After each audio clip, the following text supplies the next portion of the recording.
Chapter 1. Look what I found, a human child. Forbidden land of the setting sun on that day. A mutation occurred, and countless alien beasts appeared out of nowhere, giving rise to the Forbidden Land. No one knows what is happening inside. All who attempted to enter the Forbidden Land ended up dead within. Somewhere within the Forbidden Land, a pitch-black giant dragon lay quietly on the ground, resembling a lifeless small mountain. But the occasional sound of breathing and the powerful pressure it inadvertently emitted indicated that it was still alive. Suddenly, the dragon's unique vertical pupils lit up like two blood moons opening. "I'm hungry, it's time to eat." Changtian slowly opened his eyes. Feeling the emptiness in his stomach, the previous food and energy had been mostly consumed. The reincarnated dragon body was indeed powerful, whether breathing or sleeping. He was rapidly growing stronger every moment. However, correspondingly, to support his speed of growth, Changtian needed a large amount of food. Fortunately, this forbidden land had plenty of powerful magical creatures for him to hunt at will.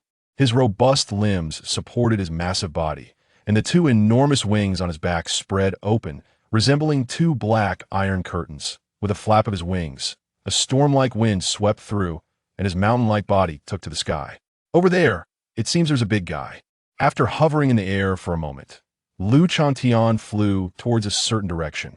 Wherever he went, it was as if a storm had arisen, blowing dust and grass everywhere, and trees were snapped in half. The powerful dragon's might was released rampantly, announcing his arrival. The creatures living in this area were frightened by the dragon's might, feeling the pressure from the upper levels of the food chain. Their survival instincts made them panic and flee in all directions. Roar! Suddenly, accompanied by a roar, another powerful aura surged forth. In the distance, a golden light exploded, revealing a glittering golden lion, its mane seemingly surrounded by lightning. Standing atop a mountain peak, it locked eyes with Changtian, exuding the majesty of the king of beasts. It countered Changtian's dragon might. "Braised lion head, it's been a while since I had that," feeling a bit nostalgic. Changtian licked his tongue, his crimson vertical pupils revealing a genuine desire for food. The giant dragon perched in the sky, its dragon might overwhelming, akin to heavenly punishment. The golden lion roared towards the sky, its mane shining brightly, wanting to challenge the heavens. Without further ado, a battle erupted in an instant.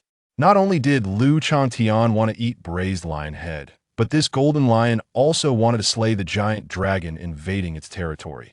With its flesh and blood, it aimed to lay the foundation for reaching greater heights. This is the cruel law of the jungle. The dragon's roar and lion's howl echoed in the Forbidden Land, each roar shaking the air. Every strike from both Changtian and the golden lion was terrifying, capable of easily shattering mountains and parting clouds. The intense collision between the two unleashed a terrible force, forming a storm centered around them. Other powerful beings in the Forbidden Land couldn't help but turn their attention to this fight. As the battle intensified, even Changtian sustained some injuries. His hard dragon scale shattered, and hot dragon blood flowed from them. In contrast, the golden lion's injuries were even more horrifying, with its head nearly severed. A massive wound on its neck almost spanned half of it, revealing the stark, white bones underneath. Its golden mane was stained blood red. The outcome is decided. That black dragon has become stronger. Even the golden lion is no match for it. It might soon become a major force in the Forbidden Land, enough to challenge us. However, they are both severely injured now. Perhaps it's an opportunity to take advantage of this. Better to not. The black dragon's injuries aren't as severe as imagined, and the suppression in the Forbidden Land seems to be lessening. There's no need to create complications at this critical moment. Seeing both Changtian and the golden lion bloodied and weakened, the powerful beings in the Forbidden Land were somewhat restless. But in the end, they did not act, instead choosing to conceal themselves, falling silent. Meanwhile, the battle between Changtian and the golden lion was nearing its conclusion. Roar! With one final strike, Changtian directly broke the golden lion's neck, sending its head rolling to the ground. Changtian stepped on the lion's head, raising his head to emit a resounding dragon roar that shook the heavens. Even covered in blood, his majestic dragon might showed no signs of diminishing. Rather, it carried a bloodthirsty aura. After the fierce battle, he withdrew his gaze from the distance, as that dragon roar was a warning to those hidden observers. This forbidden land is not a paradise for peaceful coexistence. Even he had initially faced many dangers, surviving against all odds. Only then did he barely stabilize his footing. As for now, it's time to enjoy the spoils. Changtian thought of braised lion head, drool unconsciously dripping from the corner of his mouth. Just as he was about to clean up the battlefield, a casual glance caught his attention, and he couldn't help but be taken aback. Wait, why is there a child here? Bei Qinghan was currently experiencing the most desperate scene of her life. She was originally the Empress of the human race, rising powerfully during the alien invasion, slaying numerous alien strongmen, saving humanity from peril. But just as she was engaged in a decisive battle with an alien king, she was betrayed and ambushed by someone behind her. The critical moment of life and death. Bei Qinghan resolutely activated a reincarnation secret technique, a method she had obtained by chance but had never used before. Not knowing its effect, as the secret technique activated, Bei Qinghan lost consciousness. When she opened her eyes again, she found herself transformed into a 2- or 3-year-old child in an incredibly unfamiliar environment. In front of her, there was even a black dragon and a golden lion fighting. Each attack from the two colossal beings shook the ground as if an earthquake had struck. Bei Qinghan was shocked that Black Dragon and Golden Lion were definitely king-level beings, or even stronger. Even at her peak, she had no chance against these two monsters, let alone now as a child. She could only pray in her heart that she wouldn't be affected by the aftermath of their battle. Amid her anxiety, the battle finally came to an end. She survived until the last moment. Boom! With a tremor of the ground, the golden lion's head was knocked off by the black dragon's claw, rolling right in front of her. Before she could breathe a sigh of relief, she met the gaze of the black dragon as it lowered its head to search for the lion's head. Bei Qinghan. Chapter 2. Woke up. Want a bite of lion head? Hey, look what I found. There's a human child here. Changtian stared in surprise at the human child crouched on the ground, trying to minimize its presence. Yet the child was trembling in fear, terrified of being discovered. This forbidden land had many different races, including avian, beast-like, and even mineral-type magical creatures he had seen. But he had never seen a human before. So this was the first living person he had encountered since his reincarnation, though it was just a human child.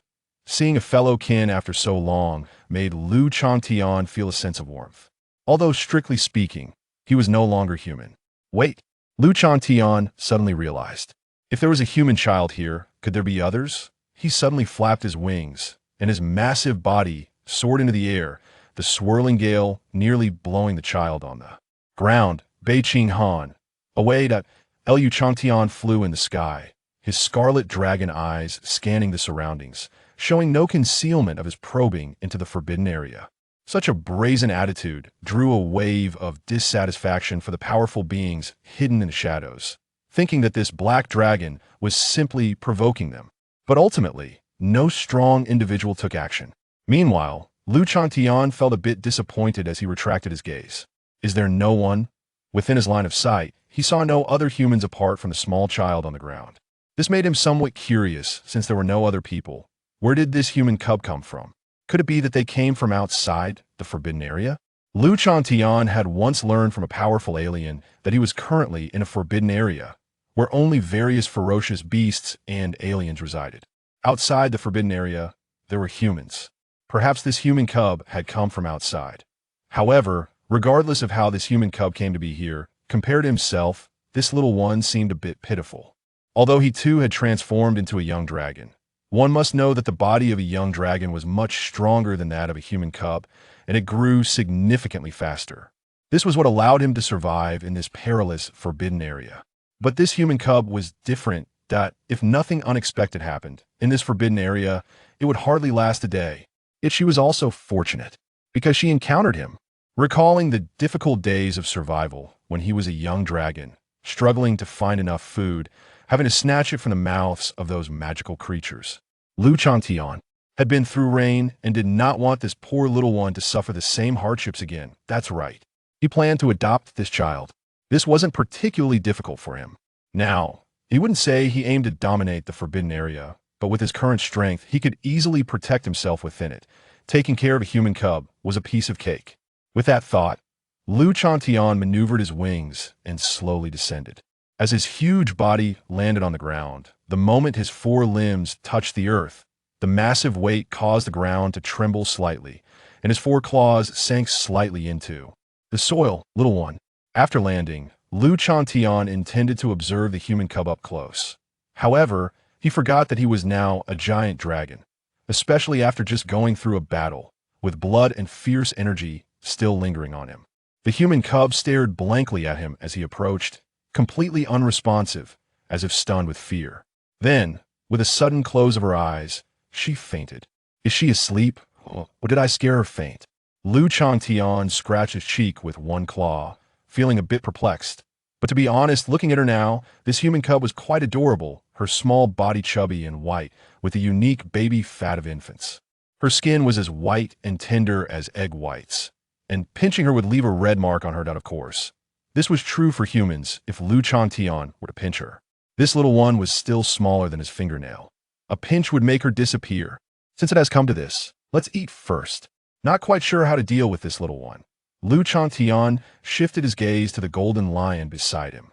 He breathed out dragon flames, igniting a large bonfire. Then he placed the golden lion on the fire and leisurely began to roast it. Bei Qinghan felt as if she had just had a nightmare. In a dream, she transformed into a 3-year-old child, and before her were a golden lion and a giant dragon battling. At the end of the battle, the dragon smack brought down the golden lion's head with a single strike. The golden lion's head rolled far away on the ground, stopping right in front of her. The most terrifying part was that at that moment, the dragon followed the direction in which the lion's head rolled. Its scarlet dragon eyes were staring right at her. The dream ended, and Bei Qinghan woke up, realizing she was still alive. Whoa, what an absurd and terrifying dream. Bei Qinghan let out a sigh, still shaken by the bizarre dream. She was a dignified empress. How could she possibly turn into a small child? So it must have been a dream, and thankfully it was just a dream. Thank goodness it was a dream. Bei Qinghan relaxed. It was fortunate it was just a dream otherwise. Facing such a situation, even she would have felt despair. I'm a bit hungry. With that thought, as she relaxed, she suddenly felt a pang of hunger in her stomach, accompanied by a tempting aroma in her nostrils. It was as if someone was roasting food nearby. Bei Qinghan could hear the sizzling and popping sounds of fat roasting over the flames. Just from the smell, she could tell that the cook was quite skilled. Unable to resist, Bei Qinghan opened her eyes.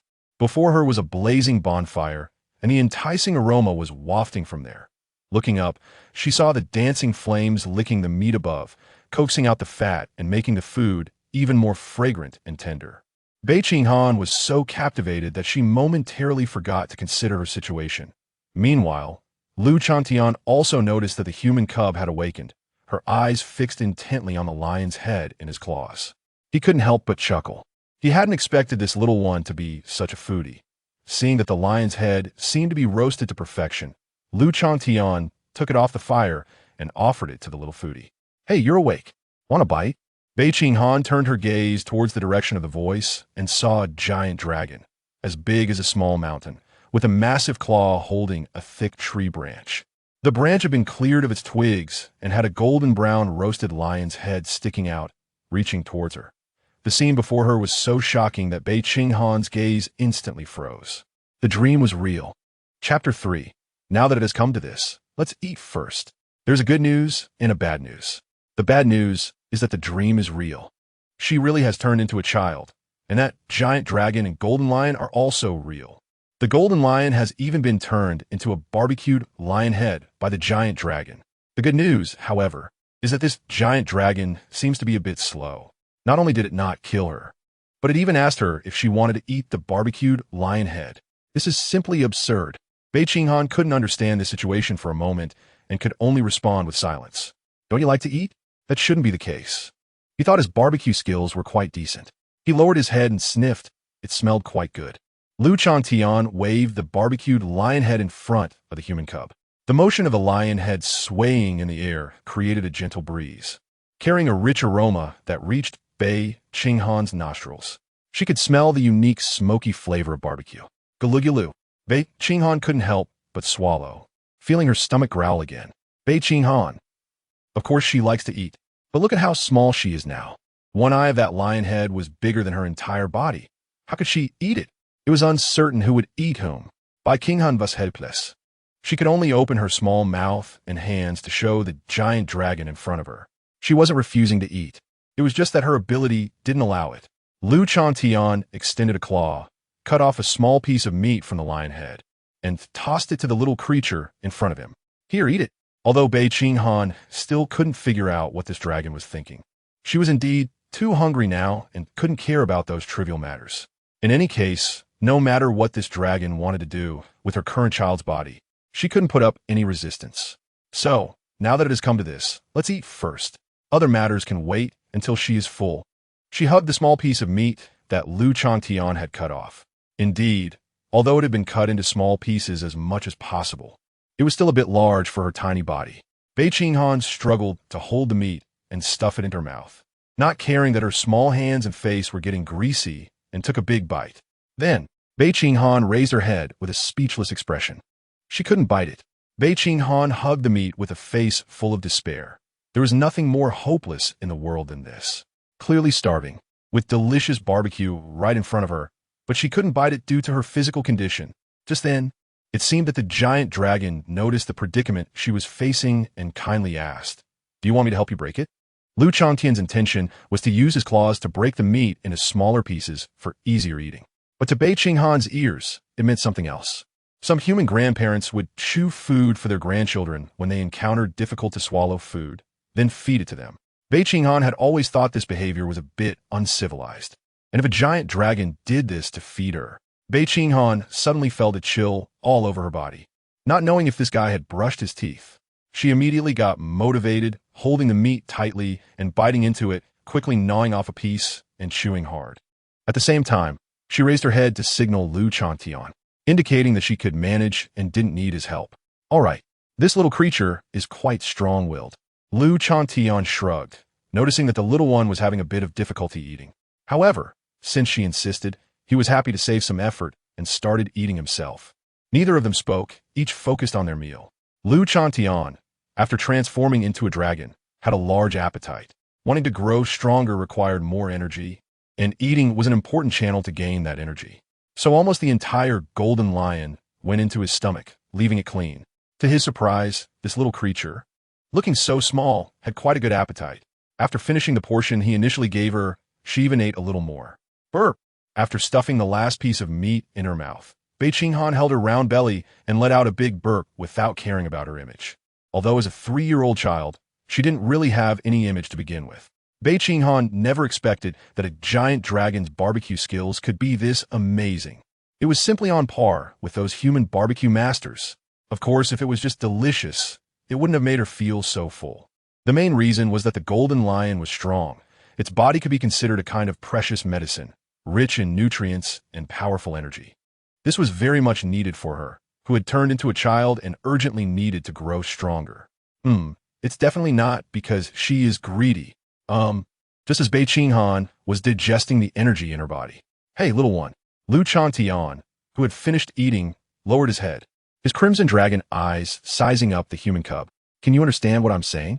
This human cub appeared to be about 3 years old. Children at this age usually could speak, considering the uniqueness of the fantasy world, where even beings like him, a giant dragon, existed, and Neza could jump around as soon as he was born. This child might also be special. Plus, judging by her earlier reaction, he was almost certain she could understand him. Here it comes. Bei Qinghan's heart sank, knowing the real test was about to come. She also knew her earlier actions had exposed some things, but there was no other choice. If she didn't eat, she'd starve to death. She could only get through this first. Can you talk? You are human, right? Facing Changtian's inquiry, Bei Qinghan thought for a moment but ultimately chose silence. Since this dragon didn't kill her immediately upon discovering her, at least for now, she was safe. But if she exposed her identity as a reincarnated empress, that might not be the case. Otherwise, this giant dragon might just kill her, the empress cub, and future enemy in the cradle. So Bei Qinghan only showed a confused expression, opened her mouth, but no sound came out. You can understand me, but you can't speak? Changtian was somewhat surprised. This little creature looked to be 2 or 3 years old, but surprisingly couldn't speak. Was it because she was shocked by seeing him fight the golden lion earlier? leading to a temporary loss of courage to speak? Lu Changtian speculated. But this wasn't a big deal. As long as she could understand him, that was enough. He thought for a moment, and then told the human cub about his plans.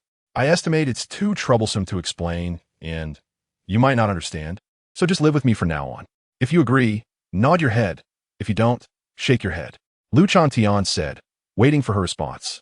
However, Bei Qinghan tilted her little head, looking completely confused. What did this dragon just say? He wants to adopt her? Chapter for the warmth of home. Bei Qinghan felt that the world must have gone mad. Although she knew that those powerful alien races and magical creatures possessed intelligence no less than that of humans, she had never entertained the idea of coexisting peacefully with them. The reason was simple. Those alien races had never regarded humans as equals, but had always seen them as inferior beings. This was the fundamental contradiction between the alien races and humanity.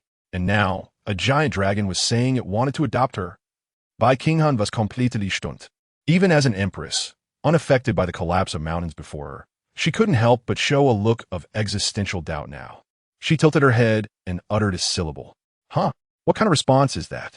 Lu Changtian raised a claw to scratch his head, momentarily confused about what this human cub meant.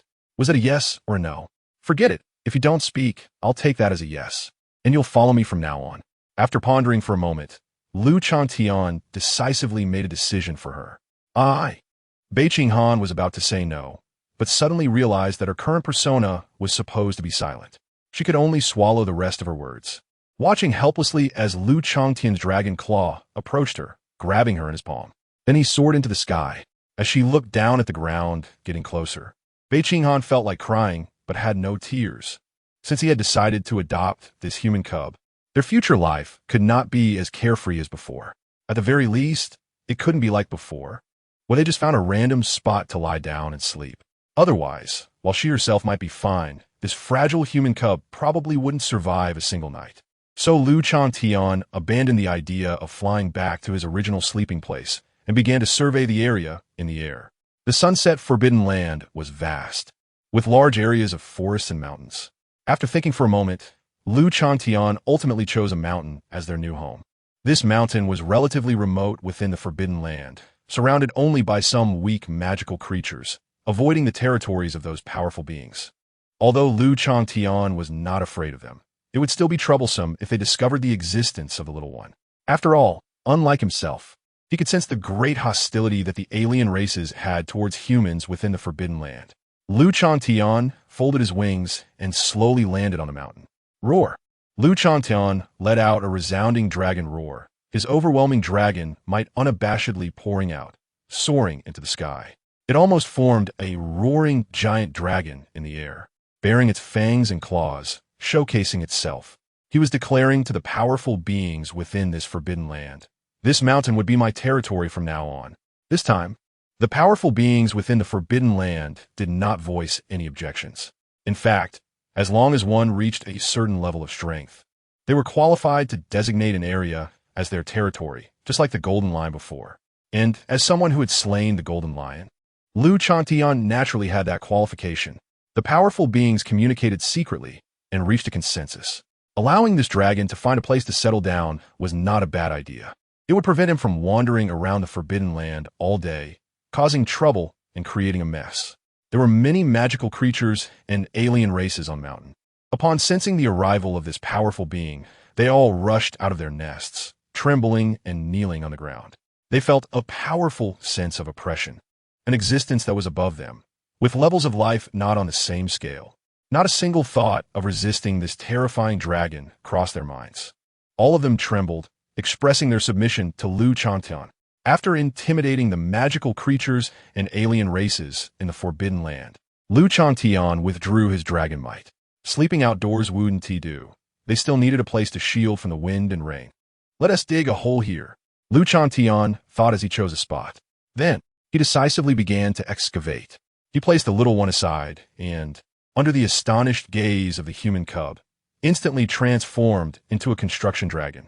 The hard soil and rocks on the mountain were like fragile tofu under Lu Changtian's claws.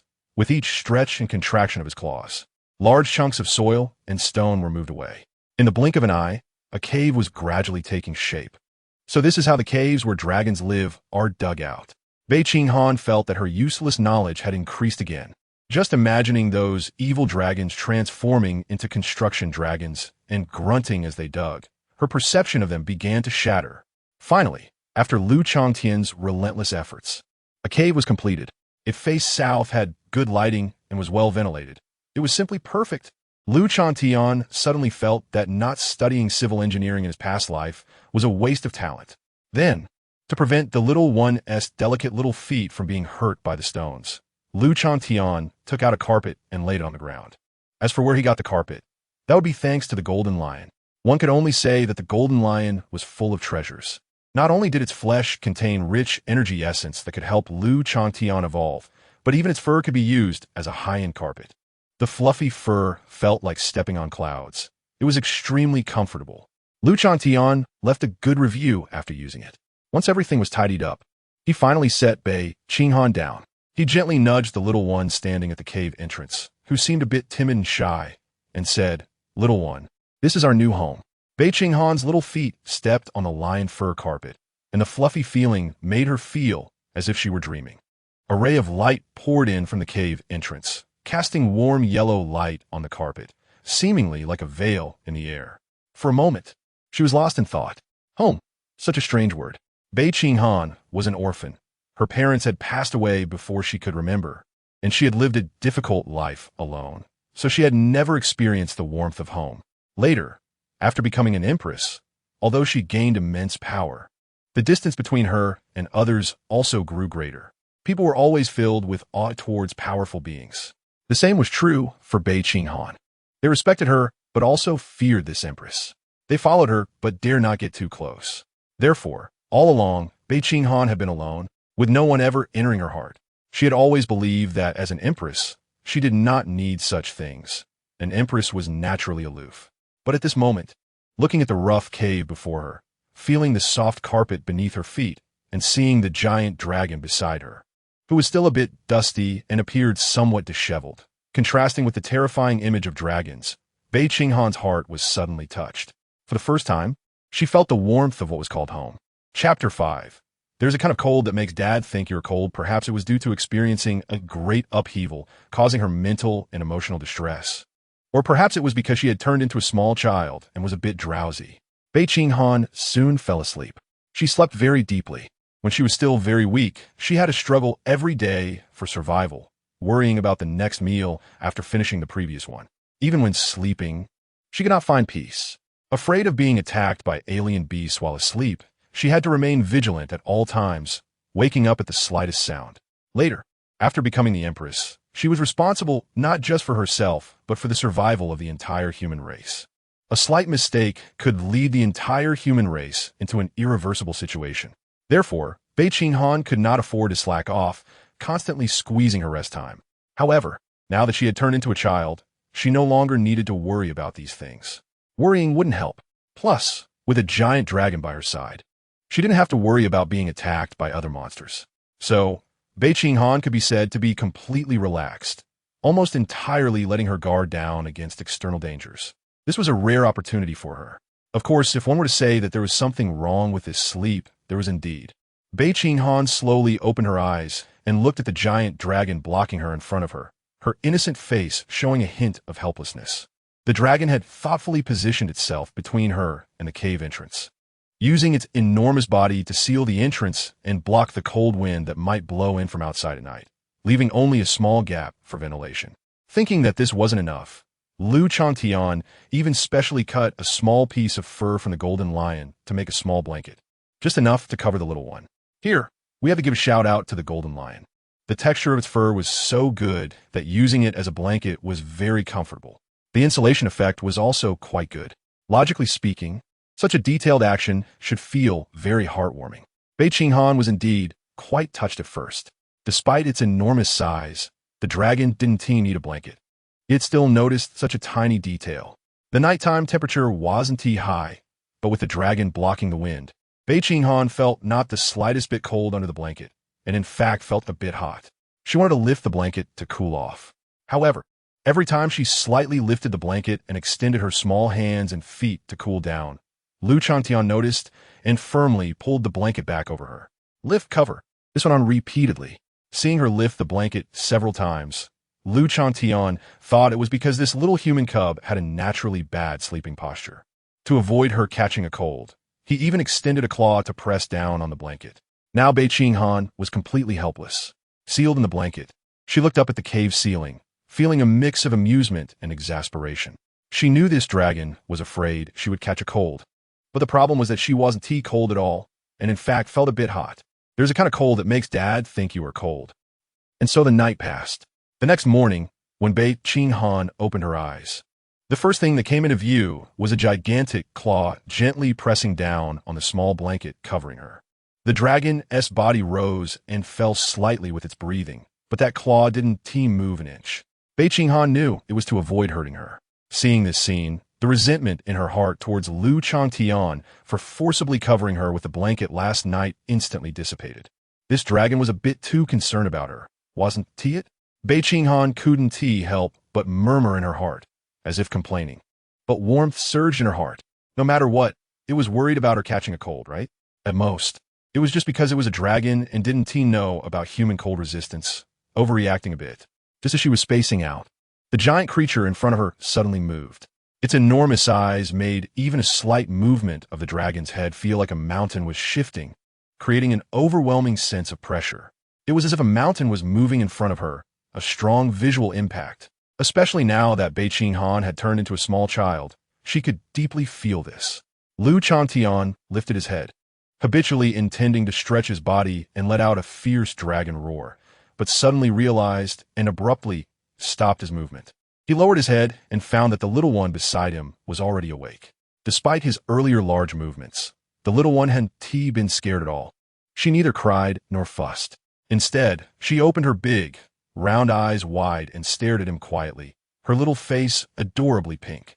Seeing this scene, as soon as he woke up, made his heart melt. He leaned closer, trying to soften his voice. How long have you been awake? Are you hungry? Lu Changtian was only casually saying this to bridge the distance with the little one. After all, they would be together for a long time. He could tell that the little one still felt a bit scared of him, which was normal. After all, he was a dragon. Though he thought his dragon form was majestic and imposing, it was undoubtedly terrifying to humans.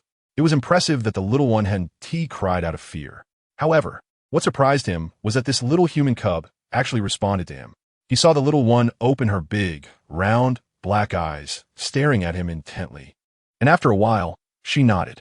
Although she could sense the dragon's goodwill, Bei Qinghan still chose to continue playing the role of someone who couldn't speak for caution's sake. Lu Changtian was a bit surprised, but this proved that his strategy was effective. He immediately said, "If you're hungry, let us get up and brush our teeth first. We can only have breakfast after brushing our teeth." Good habits should be cultivated from a young age, and the cute little girl, Lu Changtian, certainly didn't want her pearly white teeth to turn yellow or black in the future. To this end, he had even specially prepared a toothbrush. Lu Changtian took out 2 toothbrushes, one large and one small. The bristles were golden, shimmering slightly in the sunlight, reflecting light like a layer of flowing golden sand. Here, we have to thank the golden lion again. Its fur could be used for blankets and carpets, and now it could also be made into toothbrushes. It was truly a treasure from head to toe. Lu Changtian led the little one to a water source. He handed her the small toothbrush, took the large one himself, and gestured for her to follow his lead. Do as I do. First rinse your mouth with clean water, then use the toothbrush. Bei Qinghan maintained a completely dazed expression throughout, staring blankly at the dragon standing upright, holding a toothbrush in its front paw and brushing its teeth. She was momentarily stunned. Her big eyes filled with confusion. Is this for real? This dragon actually brushes its teeth. Chapter 6 Breakfast should be light. Lu Changtian moved quickly, finishing his teeth brushing before leaving. He was going to prepare breakfast for the little one. When he was alone, Lu Changtian never stuck to 3 meals a day. His eating habits were quite casual, hunting for food only when he was hungry. After finishing a meal, he could go a long time without eating again. It was only when his strength increased rapidly or during battles that he needed to consume a lot of nutrients and energy, resulting in more frequent meals. But now that he was raising a child, he couldn't be so careless. Humans were different from dragons. They didn't have such powerful digestive systems and couldn't go 3 years without eating, then eat enough to last 3 years. Especially human cubs, whose digestive systems were even more fragile, so regular meals were essential. Breakfast, in particular, was the most important of the 3 meals. He didn't want the little one to have gastrointestinal problems at such a young age just because he skipped breakfast. There was no place to treat it in this forbidden area. Meanwhile, Bei Qinghan had also finished washing up. She placed her toothbrush next to Lu Changtian's large toothbrush. One was terrifyingly large, and the other was small and delicate. Together, they gave off a unique sense of warmth. Returning to the cave, she still felt a bit dazed, as if her mind couldn't quite catch up. Could it be that this dragon had seen other people before and learned to brush its teeth from them? This seemed to be the only explanation. If so, it meant there were other humans here. Bei Qinghan's Gaza sharpened. She had noticed when Lu Changtian brought her down from the sky yesterday that the scenery below was incredibly unfamiliar. The surroundings were filled with countless alien races and magical creatures, with no signs of human life at all. She had thought she might have arrived in a world inhabited solely by alien races, but now it seemed that might not be the case. There were other humans here besides her. Before she could think further, a gust of wind suddenly came from outside the cave, snapping her back to reality. Among the howling wind, there was the sound of a massive object hitting the ground. The tremendous weight landing made Bei Qinghan feel the ground tremble slightly. She knew the dragon had returned. Sure enough, a voice soon came from outside. "Little one, come eat. Eat." Bei Qinghan instantly pushed her thoughts aside. Even if there were other humans here, what did it matter? She was just a little child. Could she really go looking for them? She might be eaten by alien creatures the moment she stepped out of this mountain, so it was better to cling to the dragon's big leg for now. She would think about other things when she grew up. Remembering the barbecued lion's head from last night, Bei Qinghan felt her mouth water uncontrollably. The world was vast, but eating was the most important. Once, a human child had asked the Empress how to become strong like her. Bei Qinghan had responded, "Eat well." Without hesitation, Bei Qinghan dashed outside. As soon as she exited the cave, she saw the enormous figure of the dragon before her. With her keen eyes, she noticed the shadow of food behind the dragon, which looked like a whole roasted cow. The beef was perfectly cooked, its surface shimmering with a golden hue. Lu Changtian had carved some decorative cuts into it, allowing Bei Qinghan to see the perfect pattern of interwoven muscle and fat inside. The enticing aroma and rich essence of the meat surged forth, wildly tempting Bei Qinghan's stomach that had been hungry all night. She could tell that this cow had been quite powerful in life. Otherwise, the life essence in its flesh wouldn't be so abundant, spilling out into the air. Unfortunately, it had now become a meal. Bei Qinghan had never had such conditions in her previous life. With such a feast, she was confident that her strength would improve rapidly. The little one immediately planned to rush over and devour the cow. However, Bei Qinghan tilted her head, a puzzled sound escaping her lips. She could see the cow right in front of her, but why couldn't she get closer? She kicked her little legs vigorously, only to find herself flying up, helplessly watching the cow move further away from her. "Don't be anxious. Put this on first. Otherwise, you'll get your clothes dirty again." Lu Changtian placed her back down and took out a small golden cloth, tying it around the little one's neck. Yesterday, the little one had made a mess of her clothes while eating. To prevent a repeat today, Lu Changtian remembered that children in his previous life usually wore something like this while eating. So he made an apron from the golden lion's fur. By the way, since the previous clothes were washed and not dried yet, the little one was also wearing clothes made from the golden lion's fur. Bei Qinghan allowed Lu Changtian to tie the apron around her, even tugging at it with his claws to make it fit better. This dragon really treated her like a 3-year-old. What a joke. She was the Empress. How could she be like those little kids who got dirty while eating? Proud. Bei Qinghan scoffed internally, and after the apron was tied, she wanted to run over to find a roasted cow again. But she found that Lu Changtian had stopped her once more. She couldn't help but look up at the blocking dragon with some annoyance. She had brushed her teeth, tied her apron. What else did this dragon want? "Little one, that's not what you should eat. It's not good for kids to have barbecue so early in the morning," Lu Changtian said, stepping aside to reveal the food hidden on the other side, pointing with one claw. "This is mine. Your food is over here." Bei Qinghan leaned forward and saw a table carved from a giant tree, laden with various foods. Considering the little one's height, Lu Changtian had kindly made a chair for her as well. It was quite thoughtful of him. However, why was everything on the table vegetarian? The table was filled with many foods that clearly showed the preparer's effort, with several dishes glowing and exuding a misty aura. But one and all, they were all vegetarian, with no meat dishes. Oh wait, Bei Qinghan looked at a cup in the corner. If the cup of milk counted as a meat dish, then there was at least one meat option. Knowing that a glass of milk for breakfast would help with a child's development, Changtian had specially squeezed a cup before roasting the cow. He even warmed the milk while cooking. It was quite considerate of him. She turned to look at the dragon who was about to eat the whole roasted cow, her little face expressionless. The look on her face seemed to ask, if it's not good to eat barbecue for breakfast, then why can you eat it, and I can't? Miraculously, Changtian understood the message in Bei Qinghan's eyes and responded as if it were obvious, because I'm a dragon. Human cubs have fragile stomachs. What does that have to do with a full-grown dragon? My appetite is enormous. I can even digest stones. He urged, all right, hurry up and eat, otherwise the milk will get cold. Bei Qinghan. She glared at the various foods on the table, as if looking at some enemies. Chapter 7. The cultivation method of Bei Qinghan. The surface of the meticulously roasted beef was glistening with amber-colored fat.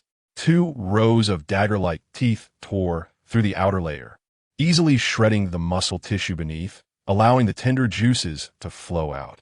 Spots of fat sprinkled into the air with movement, refracting a sparkling sheen. Changtian was savoring the whole roasted cow, while Bei Qinghan looked on enviously but felt helpless. As an empress, she certainly wasn't someone who would indulge in such base pleasures. She had long since moved beyond such lowly enjoyment. However, to enhance her strength, sufficient energy accumulation was essential. The flesh and blood of this powerful creature, rich in life essence, was the first choice for replenishing energy. Therefore, generally, the stronger the cultivator, the greater their appetite. Unfortunately, she could see it, but could not eat it. Thus, Bei Qinghan could only transfer her emotions to the food in front of her, eating with a face full of resentment. These foods were specially prepared by Changtian, consisting of various precious herbs suitable for children of Bei Qinghan's age. They were rich in life essence and beneficial for a child's development. Of course, they couldn't compare to the lion's head and the whole roasted cow. After realizing this, Bei Qinghan felt somewhat unappetized. But with the mindset that even a mosquito's leg is a piece of meat, she forced herself to finish all the food on the table, not even sparing the glass of milk beside her. She drank it all in one go. Due to her overly bold actions and her small mouth, a bit of milk accidentally spilled out, leaving a ring of milk stains by her mouth, dripping down her chin. It eventually landed on her bib. Look at you. So careless again. Changtian shook his head as he watched. The little one had seemed quite unwilling when he tied the bib around her earlier. Now it seemed he'd been wise. Otherwise, she would have ended up dirtying her clothes again. With her face smeared all over, he said, don't move. Let me clean it up. He used one claw to lift the bib and wiped her face clean. Ugh! Bei Qinghan suddenly felt darkness before her eyes. Her cheeks and features being pulled hard, her entire face distorted, making it difficult to breathe. She let out a desperate wail, stretching her hands out forcefully in front of her, grasping at the air and struggling. All 20 fingers were straightened and open wide. Huff, huff, huff. After a long time, Bei Qinghan finally regained her sight. She breathed heavily, as if she had just experienced a life-and-death struggle, feeling that the air now was so fresh and the sky was so blue. Well, it looks much cleaner now. Changtian looked at his handiwork, quite satisfied. Are you trying to kill me? Did this dragon have no specific perception of strength? He'd been so rough just now. Bei Qinghan was terrified, looking at the giant dragon with disbelief in her eyes, feeling as if she was about to meet her end. She suddenly realized a serious issue. Perhaps this dragon did not have malicious intent and truly wanted to adopt her, treating her as a child. However, the two were fundamentally different species. Caring for a human child and caring for a young dragon was not the same. Human children's bodies were not as resilient as those of young dragons. And this dragon clearly seemed to be a first-time father, unreliable in many aspects. Not to mention, he was raising her alone, not another dragon. One careless mistake, and she could end up dead here, just like when he wiped her face earlier. Bei Qinghan felt as if her entire face was about to be torn off. Now her face still hurt. Although she couldn't look in a mirror, she felt sure her face was red. That was painful. Thinking of this, Bei Qinghan was suddenly filled with a sense of crisis. With this giant dragon nearby, perhaps she didn't need to worry about other dangers. But the problem was, this dragon itself was a huge danger. No, she had to quickly enhance her own strength. Bei Qinghan's expression grew serious, as she deeply felt the importance of strength. It wasn't about dealing with this dragon. It was primarily for self-preservation. At the very least, she needed to ensure that she wouldn't be accidentally razed to death by this clueless dragon dad. After finishing her meal, Bei Qinghan retreated back into the cave. Her heart was filled with an urgent desire for strength, needing to start cultivating immediately. This was not easy. It required substantial accumulation, and Bei Qinghan clearly didn't have time to accumulate now. Fortunately, there was the barbecue lion's head from last night. The golden lion was incredibly powerful, considered a top-tier blood and flesh treasure, enough to attract countless human cultivators. Although Bei Qinghan had only eaten a little at the time, the life essence contained within was immeasurable. It was enough to help Bei Qinghan push open the door to cultivation and make that leap. Bei Qinghan began to cultivate. Compared to those naturally powerful alien races and magical creatures, humans started at a relatively low point and could be considered quite weak. However, such humans possessed an extraordinary capacity for learning. They observed the behaviors of alien races, studied the postures of magical creatures, and summarized the reasons for their strength and methods of cultivation. Ultimately, based on these, they formulated various cultivation methods, allowing themselves to cultivate like the alien races, and even surpass them. As the human empress, Bei Qinghan's cultivation method was called the Lionheart 9 Calamities Visualization Method. It was inspired by her vision of a powerful lion-shaped alien race, which she ultimately created. Even among all human cultivation methods, it could be considered one of the top visualization methods, her greatest reliance on her ascent to the throne. After becoming empress, Bei Qinghan did not hoard it for herself, but published the Lionheart 9 Calamities Visualization Method, allowing all of humanity to cultivate. This act caused a sensation worldwide. Fortunately, although she no longer had the strength of her past life and needed to start cultivating the Lionheart 9 Calamities Visualization Method from scratch, she had not forgotten her previous experiences. This time, as she cultivated the Lionheart 9 Calamities Visualization Method, she was certain she could do it faster and stronger than before. Bei Qinghan had this confidence because this was her own creation, perfectly suitable for her. In fact, even though later all of humanity could cultivate it, no one could match her proficiency in it. And now, cultivating it again, she believed she could become even stronger. Bei Qinghan closed her eyes and began to cultivate. She first emptied her mind and then sketched a lion in the sea of consciousness. The lion roared skyward, exuding an imposing aura that stirred the calm sea of consciousness into tumultuous waves. The waves seemed to want to shatter the heavens. At the same time, the life essence stored within her body was also rapidly mobilized. It was quickly transformed into vital energy by Bei Qinghan, spreading to her limbs and bones, strengthening her body. It was as if her body was roaring like a lion. Chapter 8. Bei Qinghan with the meditation did not last long. Bei Qinghan visualized for about an hour in her mind before concluding her session. Considering that both her body and mind were still developing, this was the most suitable time. She slowly opened her eyes, her large, expressive eyes filled with surprise, but also a hint of confusion. It was her first visualization, yet she had already successfully entered the door. The speed was incredibly fast. To become an empress, aside from having an unparalleled will, Bei Qinghan's talent was also top-notch. According to her original prediction, she would need to practice the visualization technique at least 3 times to barely grasp it. That was already a terrifying speed.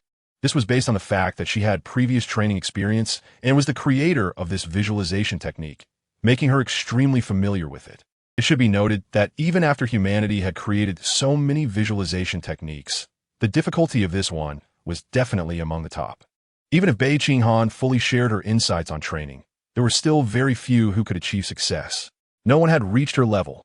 Was it because she ate the golden lion yesterday? Bei Qinghan speculated. Visualization was not mere daydreaming. Otherwise, those who loved to daydream would have been invincible long ago. The more detailed and closer to reality the visualization, the better. If the true form of the visualization were right in front of her, the effect would be optimal.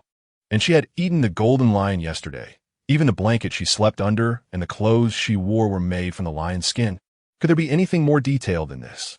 It seemed that perhaps her training speed could be much faster than originally planned. This unexpected discovery delighted Bei Qinghan. She could almost see herself successfully cultivating, returning to her position as Empress, and then raising her hand to suppress that terrifying demon dragon. Of course, she was not ungrateful and would not repay kindness with malice. The dragon had raised her when she was young, and after she regained her position as Empress, she would naturally fulfill her responsibilities and take good care of it. She would also have to replicate what it had done for her onto the giant dragon, preparing a vegetarian feast for it, while she herself enjoyed a roasted whole cow right beside it, just to show it that it wouldn't let her eat meat back then. Just then, Changtian walked in and happened to see Bei Qinghan finishing her visualization. He immediately felt a sense of familiarity wash over him. Why does this little one seem a bit strange? Changtian scrutinized the human cub, feeling that something about her was a bit different. Hearing this made Bei Qinghan's heart skip a beat. She had just visualized a lion in her mind, so her aura inevitably would be influenced. It carried a hint of the Lion King's dominance. She felt like a humanoid lion. Bei Qinghan was quite frustrated. After successfully cultivating in her previous life, she had been able to control the influence of the visualization technique freely and would not let such an aura leak. She had forgotten that she had now turned into a child and lost that original control. The giant dragon wouldn't have noticed, would it? Bei Qinghan felt a bit anxious, fearing that the dragon would discover she was practicing a powerful visualization technique and thus uncover her identity as the Empress. In fact, Bei Qinghan was overthinking it. Changtian did feel that the human cub gave off a strange vibe, but he didn't think about the visualization technique at all, nor did he think she resembled a lion. He only felt she looked like a little kitten with claws out. There was absolutely no regal aura. Instead, she seemed lively and cute. Are you mimicking that lion? Changtian asked. Bei Qinghan was taken aback, and upon realizing the dragon had misunderstood, she was quite pleased that he had provided her with an excuse. So, she nodded in agreement. The little girl picked up the blanket made from the golden lion's fur beside her, got down on all fours, and covered her body with the blanket. From time to time, she would look up and open her mouth, trying to let out an "wuss" sound. However, as usual, no sound came out. To be honest, she really did look like a little lion. Indeed, it was like that. Changtian nodded. This was quite normal. Human cubs have the habit of mimicking when they are young. He remembered that in his previous life, he liked to wrap himself in a blanket and wield a stick as a sword, imitating the heroes from the television. However, this little girl had no television to watch, so she could only mimic the golden lion from yesterday. It was a close call to get away with it. Bei Qinghan, who was on all fours under the blanket, secretly glanced at the giant dragon and felt relieved. Although there had been a bit of an accident, it could be considered a blessing in disguise. At least now, she didn't have to deliberately hide during her training. After all, even if she were exposed, the dragon had already provided her with an excuse long ago. Once the crisis was averted, Bei Qinghan realized her current actions and appearance and felt a sense of embarrassment. She, the Empress, although now turned into a child, still had the mentality of an Empress. Mature, proud, but now she looked just like a real child, crawling on the ground under a blanket, pretending to be a lion. No, she had never done such childish actions, even in her childhood. Bei Qinghan was born after the upheaval and during the most chaotic period of social order. She had struggled through various difficulties from a young age, relying on herself. She matured early and never enjoyed a carefree childhood. Bei Qinghan felt her cheeks flush, but at the same time, she also discovered that in this state, her speed of training the visualization technique was even faster than before. Perhaps visualization was not just about thinking in the mind. It might be more effective to physically imitate the existence being visualized. Bei Qinghan speculated in her heart. She decided to experiment further. After all, there were no other people here besides herself and the dragon, so she wasn't afraid of being seen. Besides, her current appearance was just that of a 2- or 3-year-old child. Even if the actions were embarrassing for her original self, they seemed quite reasonable for a 3-year-old child. All right, so, under Changtian's watchful gaze, Bei Qinghan, whose movements had initially been a bit stiff, increasingly got into the state, her actions becoming more and more lifelike. However, the object of her imitation left Changtian somewhat dissatisfied. Clearly, he was right there. So why was this human cub not imitating him, but instead mimicking the golden lion he had just defeated and eaten? Chapter 9, The Little One's Name. Digadana Gaia, Changtian shook his head, feeling that this was truly a foolish human cub, unable to distinguish between strength and weakness. If it weren't for encountering himself, who was a person in his past life and couldn't bear to leave her behind, She would probably not survive a few days in this perilous forbidden land. Bei Qinghan also shook her head inwardly, thinking that this cheap dragon father was too naive, casually adopting an alien as his daughter. Different races have different hearts. It was only because she encountered him that she understood gratitude and repaid kindness.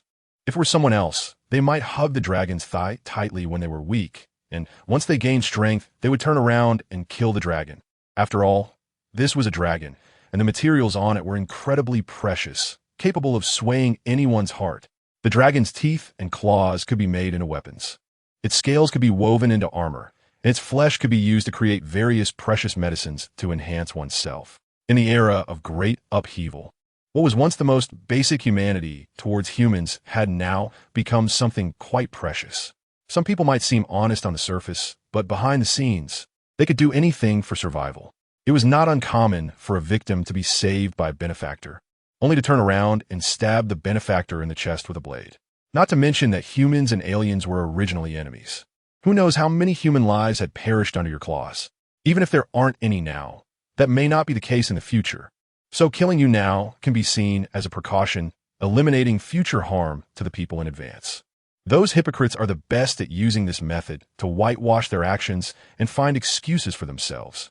In times of disaster, Bei Qinghan didn't want to argue with those people about which was more important, humanity or life. But she could be sure that she didn't like such a world. Naturally, she couldn't do such things. Thus, she became the Empress, leading humanity to eradicate aliens, trying to create an ideal world. Some of this was a bit off topic. Both the person and the dragon shook their heads, thinking that it was a fortunate thing for the other to encounter themselves. Looking at the human cub rolling on the ground not far away, wrapped in a blanket, Changtian suddenly spoke up. "Little one, come here for a moment."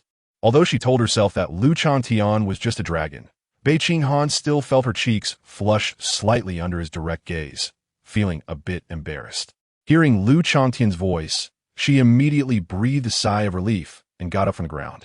Dragging a long blanket, she came closer, looking up at him curiously. "Look at you, rolling around until you're sweating, and you don't even know it's hot." Changtian noticed the faint blush on the little one's fair face from her earlier movements, and a layer of fine sweat had appeared on her forehead. He immediately stretched out a paw and removed the blanket from her. "Bei Qinghan, so this dragon knows about temperature and understands that she would feel hot? Then why did he insist on covering her with a blanket last night, nearly making her feel suffocated?" Bei Qinghan was speechless. "Come, I'll help you wipe off the sweat." Seeing the giant dragon holding the blanket again, seemingly wanting to help her wipe her sweat, Bei Qinghan recalled how he had nearly pulled her whole face off while wiping it this morning. She immediately shivered. She really didn't want to experience that suffocating feeling again. She quickly stretched out her hand to refuse. Unfortunately, her slender arms couldn't compete with the dragon's big limbs, especially with his enormous paw. Changtian completely ignored her rejection and kindly let the little one experience what it meant to be bathed in love. Who? Bei Qinghan gasped heavily, her already large eyes widening even more, filled with joy for life. That was close. She almost thought she was going to die again. At this moment, Changtian also got to the point. "Little one, since we will be living together for a long time, it's not appropriate to keep calling you by such a title. You need a name." Bei Qinghan, immersed in the joy of survival, came back to her senses and looked at the giant dragon beside her. Changtian continued, "Of course, since you can't speak, your name can only be decided by me. A name is very important, not to mention the grander aspects, where various calligraphy uses names as a medium, even on a smaller scale. A name will accompany a child for a lifetime, carrying the parents' hopes and blessings for the child, so it needs to be carefully considered." However, Changtian had already thought about this, recalling various words from his past life. He said, "The surname goes without saying, just follow my lead. The name is very important. As a father, I hope your future life is filled with hope and warmth, able to shine brightly. I also hope your life is not monotonous but colorful, filled with red, blue, silver, and various hues. At the same time, I wish for your future to become strong, so that even without me, you can survive alone in this dangerous world." Unexpectedly, this dragon father had considered quite a bit. Bei Qinghan thought to herself. In fact, she didn't care much about it. She only had one name, Bei Qinghan. As for others, they were merely code names, and it didn't matter what they were called. But hearing the dragon say this, She unexpectedly discovered that he had thought a lot about her name, just like a true father. This made Bei Qinghan start to take this name seriously, no longer viewing it merely as a code name, but as her second name given by her father. Bei Qinghan felt a bit of anticipation and curiosity, wondering what name this dragon would give her. In summary, your name will be. Finally, after finishing his heartfelt journey and blessings regarding the name, Changtian paused slightly. He lowered his head, just in time to meet the little one's black, pearl-like big eyes. He grinned. Lu Digadana Gaia. Bei Qinghan. What? What did this dragon just say? Lu what? Originally serious, Bei Qinghan's brain crashed upon hearing this name. For a moment, she even forgot to think about why a dragon would share a surname with humans. Lu Digadana Gaia. Noticing the confusion in the little one's eyes, Lu Changtian thought that perhaps the child was still too young, and this name was too long and a bit complex for her to remember all at once. He kindly reminded her again. As he said, this name contained a father's earnest hopes and blessings for his child's future. The light it contained was off the charts. This child's future would surely shine brightly and have limitless prospects. Chapter 10. Going out to find food for the little one. No, I'm not really a 3-year-old child. Of course I understand. Although I don't know what the names Dija, Dana, and Gaia mean, even without knowing, these names sound variously ominous. Okay. Bei Qinghan genuinely resists this name. Lu Changtian laughed and said, how about it? If you think it fits, just nod. If it doesn't, just say, I think the name Lu Dija Dana Gaia is not suitable. I see you were just trying to make things difficult for me. Bei Qinghan immediately made a little cat face, thinking, I see you were just trying to make things difficult for me. Bei Qinghan. She felt that this dragon was doing it on purpose. Why is it so troublesome to refuse a name you don't like? While nodding if you like it is so simple. Names no look, the little girl is so anxious that she is about to speak. It should be said that Bei Qinghan could originally speak, but she was cautious and didn't dare to say anything. However, considering that if she didn't speak now, she would have to live with this name in the future, she thought perhaps she didn't need to be so cautious for her own future. You actually don't like it? Lu Changtian seemed quite surprised. He thought his name was pretty good, with a profound meaning, and it was beloved by children. Shouldn't all children like Ultraman? He had even thought of changing his name to Lu Dijia when he was young. Unfortunately, he was beaten by his parents later, so he helplessly gave up that dream. He stubbornly asked, what about Lu Siluo? Or how about Lunak Cici? Bei Qinghan. The first reaction wasn't that I spoke, but that I didn't like this name. And what are Lu Siluo and Lunak Cici anyway? How obsessed are you with these names? Bei Qinghan was quite speechless, but also somewhat relieved. It seemed she didn't have to worry about this dragon dad discovering anything unusual. This guy's completely a fool. Bei Qinghan shook her head firmly. You say you don't like this name? Then do you have one you like? Although she felt a bit regretful that her carefully prepared name was rejected, she had been domineeringly denied her naming rights by her parents when she was young. Lu Changtian didn't want to become someone he used to hate, so he generously decided to let the little one give her own opinion. Of course, if the little one couldn't come up with one then it wouldn't be up to her. Bei Qinghan didn't care about so much anymore and nodded repeatedly, fearing that if she was a moment too late, this giant dragon would really put that absurd name on her. If it got out, her reputation as an empress would be ruined. Really as one? Lu Changtian looked a bit surprised as he watched the little one get up from the ground and run into the cave. Then she ran out again, holding a piece of clothing with the back half dragging on the ground. That was the clothing she was wearing when Lu Changtian found her. It had been washed after getting greasy yesterday. Bei Qinghan brought her clothing to the giant dragon and stopped, placing it on the ground. Then she pulled at the hem and carefully spread the clothing out before finally pointing at an inconspicuous corner with her chubby little finger. She looked up at Lu Changtian and said in a sweet voice, Name. Lu Changtian followed the little girl's finger and indeed found 3 characters in an inconspicuous corner on the inside of the clothing. Bei Qinghan. The characters were embroidered in dark patterns, and if you didn't look closely, you really wouldn't notice. That's why he hadn't noticed before. He looked at the little one beside him. No, she should now be called Bei Qinghan. Is this your name? Yes. Bei Qinghan nodded vigorously, as if affirming Lu Changtian's words.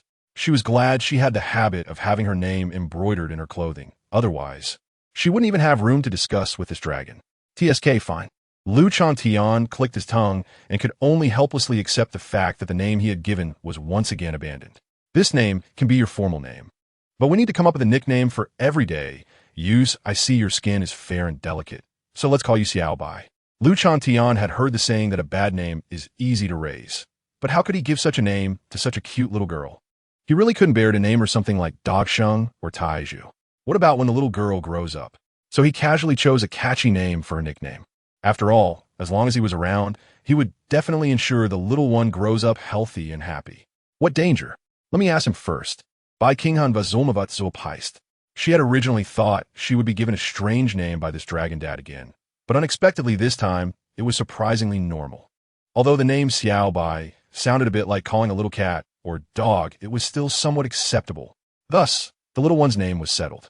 After deciding on the name, Lu Changtian left. He needed to store some food. He couldn't just go looking for food after getting up every day like this morning. That would leave the little one hungry. After naming the little one, Lu Changtian felt an added weight of responsibility in his heart, a sense of duty as a father. Before leaving, he also set up a barrier at the cave entrance to isolate the inside from the outside, while constantly monitoring Bei Qinghan's condition to prevent her from encountering any danger while he was away. He had seen many parents go to work, leaving their children home alone, almost encountering dangerous situations. Naturally, he couldn't leave such a hidden danger. After doing all this, Lu Changtian reminded the little one to stay at home obediently and wait for him to return before flapping his wings and flying away. Bei Qinghan stared blankly at the giant dragon gradually becoming a small black dot in the sky. Suddenly, she felt a sense of home. It felt as if she and the giant dragon were truly father and daughter. The giant dragon was the father who went out to work to support his child, while she was the child watching her father's departing figure at home. Although she didn't know where she was now, she also knew that there were dangers lurking within the forbidden area. Like that golden lion, there were indeed other races that could rival the giant dragon, or even stronger. She wondered if she would encounter danger. It wasn't until she watched Lu Changtian's figure disappear in the distance that Bei Qinghan withdrew her gaze. She bit her lip and muttered to herself, better go practice. She wanted to become stronger, but this time there was an additional reason. That was to catch up with Dragon Dad's footsteps so that he wouldn't have to go out alone for dangerous hunting anymore. Meanwhile, in Bei Qinghan's eyes, Lu Changtian, who was out hunting dangerously, he was flying in the sky while thinking about the little one's diet plan. Xiaobai was currently in a rapid growth phase, so her nutrition had to keep up. Various vegetables and fruits couldn't be lacking. Oily barbecues should be eaten less, as they could lead to digestive issues and obesity. It couldn't all be vegetarian. Eggs also needed to be included. In short, the mantra was to eat more vegetables and less meat. If Bei Qinghan knew this, she might instantly throw her worries to the sky. Chapter 11. The NMD Egg Thief. In a certain area of the Forbidden Land, Lu Changtian lay on the ground, his fierce dragon eyes fixed on the small white rabbit in front of him. It was not some powerful exotic creature, nor did it have any special characteristics. It was just an ordinary little white rabbit. At most, it had a slightly rounder belly. Well, it was stuffed, not pregnant. Such rabbits were everywhere, including in the Forbidden Land, as they were food for those weak magical creatures. Generally speaking, Lu Changtian would not pay attention to these small animals that lacked extraordinary abilities, as they contained too little life essence. The energy gained from eating them wouldn't even cover the energy consumed in the act itself. Previously, he mentioned that considering children should have a light diet. He had prepared to let Bei Qinghan primarily eat vegetarian food afterward. This little rabbit was caught to help him test the poison. There was no other choice. After transforming into a dragon, he hadn't eaten vegetarian food for several days, and he didn't recognize any of the plants in the Forbidden Land. He could easily pick a poisonous one by accident. So, he had to find a helper to assist with the poison testing. He had already tested quite a few things, and this was the last one. Next to him was a colossal creature, many times larger than himself, exuding a terrifying aura. And the little rabbit was already trembling in fear. It couldn't even muster a hint of resistance. Its small brain couldn't comprehend the situation. It only knew that this giant suddenly appeared and grabbed it, not eating it, but placing some food in front of it. Despite having eaten a lot before and being stuffed, the food laid out before it shimmered and emitted a delightful aroma, making it unable to resist opening its three-lobed lips and stuffing the food into its mouth. At this point, it was time to eat. Crunch, crunch. Lu Changtian watched as the rabbit consumed the translucent grains of food that looked like rice. After waiting for a while and confirming that the rabbit showed no signs of poisoning or any adverse reactions, he finally felt relieved to include it in the little guy's diet. The rice looked fine, white and jade-like, so he decided to name it jade spirit rice. Starbright fruit, silver threadgrass, flowing cloud dew. Along with the current jade spirit rice, the staple food, vegetables, and fruits were basically covered. Lu Changtian looked at his harvest with satisfaction. He had collected quite a bit of each, including not only ripe fruits but also some young plants and seeds. Lu Changtian planned to take them back to plant, so he wouldn't have to keep going out to search each time. He also needed to find some bird eggs. Just as Lu Changtian was contemplating what to look for, a sharp cry suddenly echoed from a distance. He looked up and saw the sky nearby, stained red, with clouds appearing as if they were on fire, turning into patches of crimson. A large red bird was flying through the red clouds, and its feathers swayed gracefully, resembling flames. As it flew, it left a trail of sparks in the sky. The red featherbird. Lu Changtian recognized the bird at a glance. Among the many avian exotic beasts in the Forbidden Land, it could be considered a medium-level existence, capable of raining fire down from the sky and turning enemies to ashes. A mature red featherbird could easily unleash a torrential firestorm, extremely terrifying. Of course, that alone wouldn't have left a deep impression on Lu Changtian. There were countless powerful avian exotic beasts in the Forbidden Land, many stronger than the red featherbird. The real reason Lu Changtian recognized it immediately was, the eggs of the red featherbird are delicious. Lu Changtian licked his lips.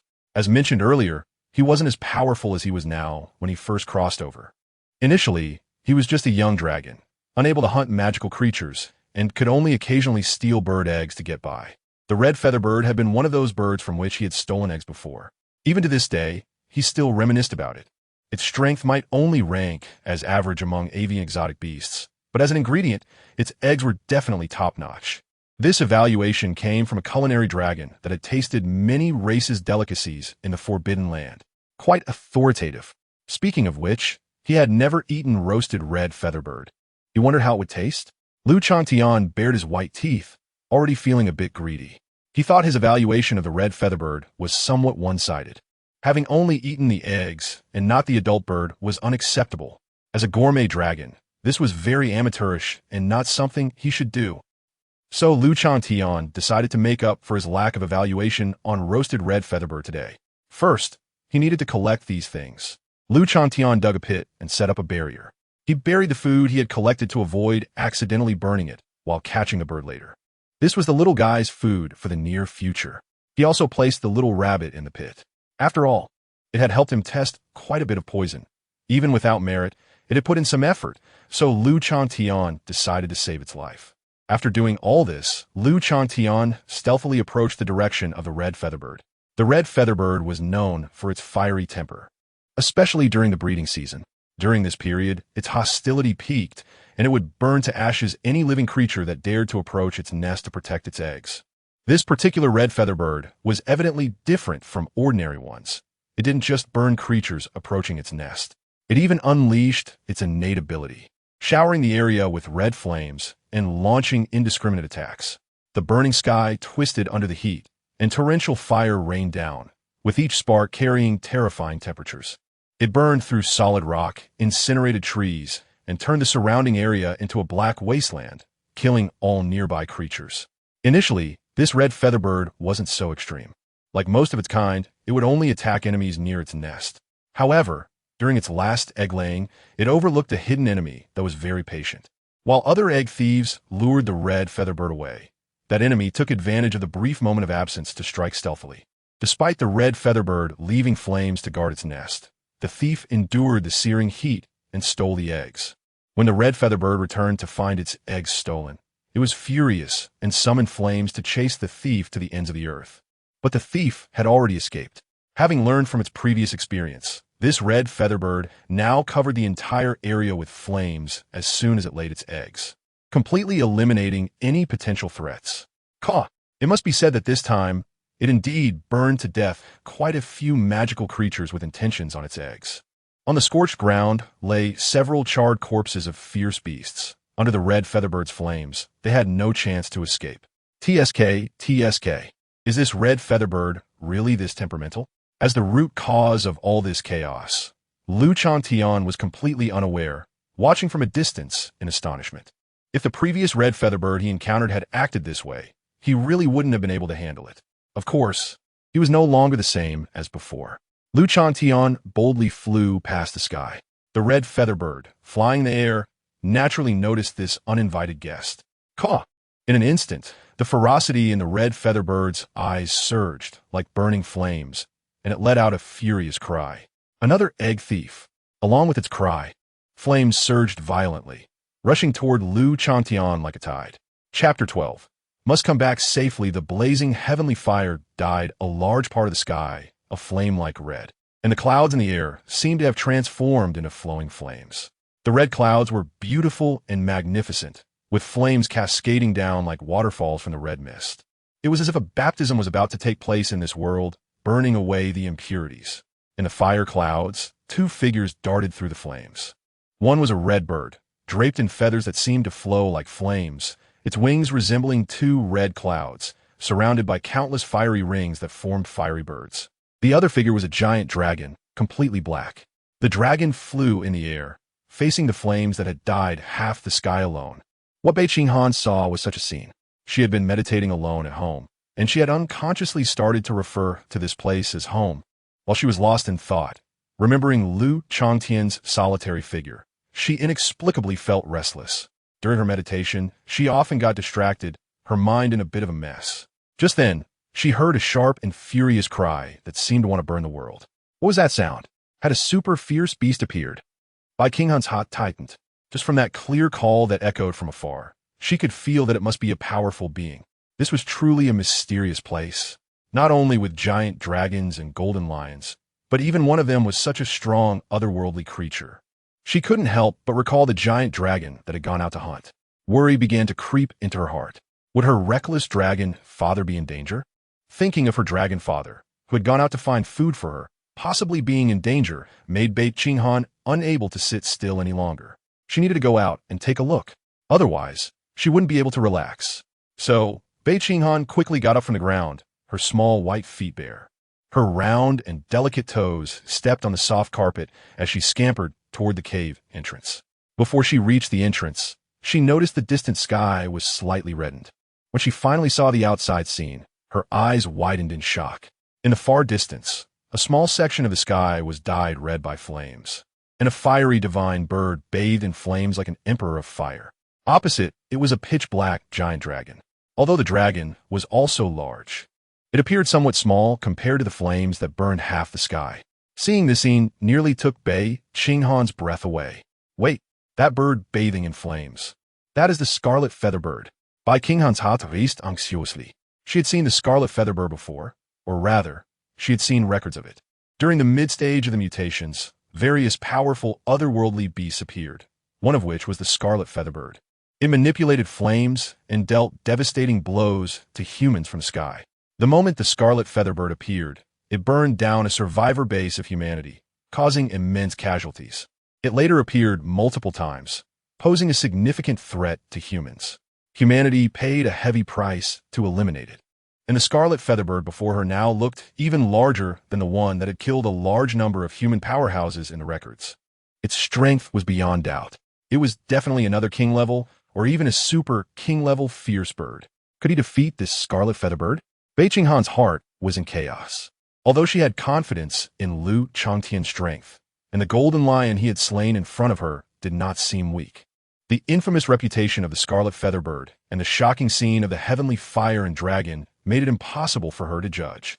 In front of the vast red clouds and flames, the lonely giant dragon seemed like a solitary boat in the sea. At any moment it could be swallowed by the waves. She tried to get closer to see, but the barrier set by Changtian blocked her way. She could only widen her eyes, trying to see the battle between the two sides. Unfortunately, not long after, she couldn't see anything anymore. Both Changtian and the scarlet feather bird were swallowed by the flowing fire clouds, only occasionally revealing a glimpse of their forms. Bei Qinghan could only helplessly give up and turn her thoughts inward. What on earth was going on? How could he be fighting that scarlet feather bird? Could it be because of me? After thinking it over, Bei Qinghan could only come to this conclusion. Changtian had gone out to find food, but he hadn't brought any back. Instead, she saw him fighting the scarlet feather bird. Something must have happened during this process. Perhaps he accidentally entered the scarlet feather bird's territory while searching for food. Bei Qinghan remembered that the records mentioned the scarlet featherbird had a very strong territorial awareness. It could also be that something else provoked the scarlet featherbird, leading to the battle. Ultimately, it was all because of her. Bei Qinghan bit her lip, lowering her head, half of her face shrouded in shadow, her eyes fluctuating violently. A strange emotion surged within her. Clearly, she had gotten used to being hungry. Being a little hungrier wouldn't matter. What a foolish dragon father. Bei Qinghan looked up again at the distant red clouds. The burning flames obscured her vision, but could not stop her actions. She clenched her hands nervously in front of her. The Empress had never asked for the help of elusive gods. To her, it was utterly ridiculous. If gods truly existed, how could they allow mutations to happen and fierce beasts to run rampant? And if gods existed and knew this, yet stood by and did nothing, then such gods were not worthy of worship. Thus, everything had to depend on oneself. But now, the Empress, who had never prayed to gods, found herself praying for that black dragon. You must come back safely. On the other side, among the clouds, in Bei Qinghan's imagination, Changtian was engaged in a life-and-death battle with the scarlet featherbird. He was actually soaking in hot water. Oh no, hot fire. In terms of bath temperature, this was quite suitable. Changtian enjoyed the moment, squinting his eyes, letting the flames scorch him. The raging flames flowed over the giant dragon's body like water, the scorching fire tongues licking at his scales. Yet they left not a single charred mark. The black scales remained as they always were, so dark that they seemed to swallow light. Caw! The scarlet featherbird screeched, its eyes seeming to spit fire. The flowing flames behind it took shape, transforming into a larger, fire, giant bird. The scarlet feather bird hid in the center of the flaming giant bird and charged toward the giant dragon fiercely. Changtian was not polite either. He slapped out a hand. In an instant, it was as if a giant mountain had descended from the sky. The air suddenly fell silent, and in the vast sea of red clouds, a vacuum appeared. The flaming giant bird was shattered by Changtian's slap, and the firelight erupted, scattering like divine light falling from the sky towards the ground. The scarlet featherbird was also knocked unconscious by Changtian's slap, its neck caught in his hand. Chapter 13, The First Call of Dad in North Qinghan. The place where the crimson featherbird lives is a volcanic crater of an active volcano, which contains a lava lake. Thick, dark red lava flows inside the crater, constantly bubbling and bursting into lava bubbles. When the bubbles burst, the splattered lava hits the surrounding stone walls. The rising heat distorts the air slightly. In the center of the lava lake is a huge stone platform that looks like a solitary island in the lake. On the platform, there is a natural nest made of rocks, which has been lined with feathers by the crimson featherbird. The feathers sway in the hot wind, resembling dancing flames. In the burning flames lies a quietly resting egg. The crimson featherbird lays only one egg during each breeding season, completely avoiding various issues that may arise from having two eggs. The surface of the egg is a faint red, and it seems to have a core that is generating heat inside. Coupled with the insulation from the fiery feathers and the surrounding lava, the egg is always kept in a high-temperature environment, originally intended to accelerate hatching. However, Changtian didn't think of it this way. He only felt that the egg was particularly convenient to eat, requiring no processing. The egg, heated by the flames and lava, was warm and had a creamy texture, making it quite delicious. Changtian simply took both the nest and the egg so that the little one could enjoy some fresh food. After doing all this, he finally took out the crimson featherbird that he had killed with a slap. Considering that the little one would be eating vegetarian from now on, it wouldn't be good for him to eat meat in front of her, as it might create a psychological imbalance. So, the considerate Changtian decided to eat first before going back. His movements were skillful, looking as if he had done it many times before, plucking feathers and bleeding it all in one go, even washing it off in the lava pool. Just as Changtian used the crimson featherbird as flames to bathe. The temperature of the lava was merely warm water for the bird. Afterwards, Changtian casually found a stick to skewer the crimson featherbird and began to roast it over the fire. By the way, the flames used for roasting were also from the crimson featherbird itself. He truly achieved not wasting a single bit, using the original broth to cook the original food. It must be said that while the crimson featherbird-esque flame attack power was not impressive, it was excellent for roasting. The same source of flames roasted the meat perfectly, bringing out its aroma completely, without needing any extra seasoning.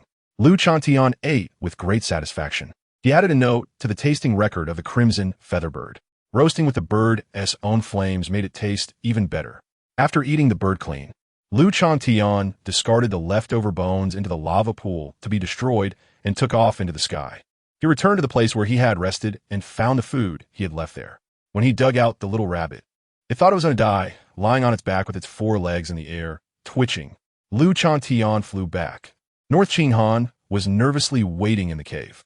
The calm demeanor she had developed as an empress, unflinching in the face of danger, seemed to have vanished. Just thinking about her dragon dad fighting the crimson featherbird outside, with life or death unknown, made it impossible for her to remain calm.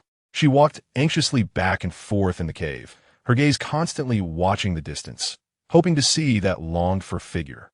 Suddenly, a howling wind came from outside the cave, followed by the sound of a huge object hitting the ground. Bei Qinghan's eyes lit up, and she hurriedly ran towards the cave entrance. From afar, she saw that familiar black figure. A black silhouette as large as a small mountain appeared in her view, and Bei Qinghan shouted anxiously, "Dad, Daddy." When Changtian returned, he released the restrictions set at the entrance of the cave.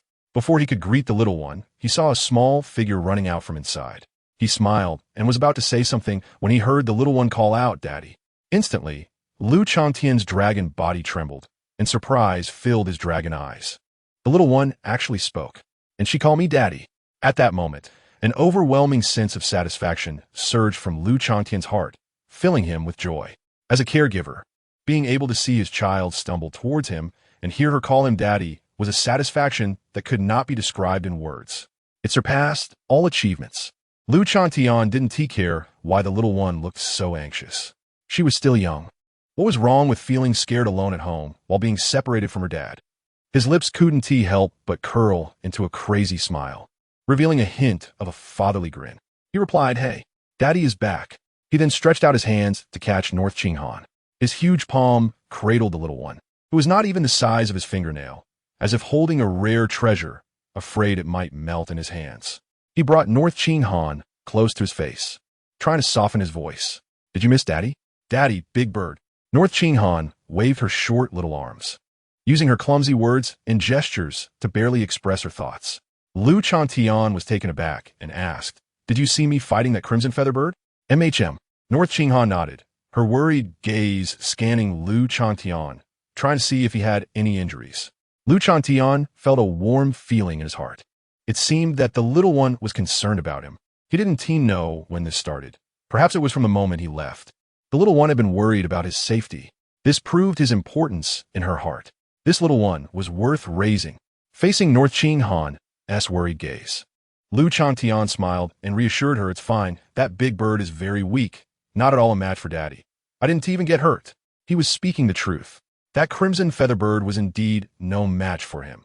If he had known the little one was so worried about him at home, he wouldn't have even considered playing around with it. He just slapped the bird dead. He should have returned home earlier to accompany the little one. "You're lying."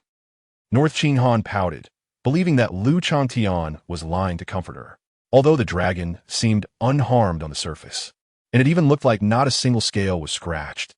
Bei Qinghan still keenly noticed a burning feather lodged in the gaps of the scales beneath the dragon's left forelimb. The dragon hadn't noticed it. That feather belonged to the crimson featherbird. Bei Qinghan slightly lowered her head, already imagining a fierce battle in her mind. The final result being her dragon dad being chased by the crimson featherbird, fleeing in embarrassment. This feather must have been left on him during that time. Her emotions surged even more. However, in reality, that feather had stuck to Changtian when he was plucking the crimson featherbird as feathers for roasting. Chapter 14. Bei Qinghan. "I'm a child. Help me cool my food," seeing that the little one seemed a bit down and not very enthusiastic. Changtian took something out from behind him. "Look at this." Bei Qinghan turned to see a bird's nest. The nest was built from red feathers, looking like a ball of burning flames, and nestled within it was a single egg. This is when Bei Qinghan saw the feathers that swayed like flowing fire. She had already guessed what it was. Changtian's next words confirmed her thoughts. "It's a Qiyu bird's egg. Little Bai is at the age of growth and needs to supplement nutrition. So you can eat this egg," Changtian said, pushing the Qiyu bird egg into her arms. The egg was large, and when the little one hugged it, it felt like a big pillow. Bei Qinghan held the egg tightly, feeling its warm temperature and heavy weight. She pursed her lips and didn't speak. In her heart, she silently sighed. So this is how it is.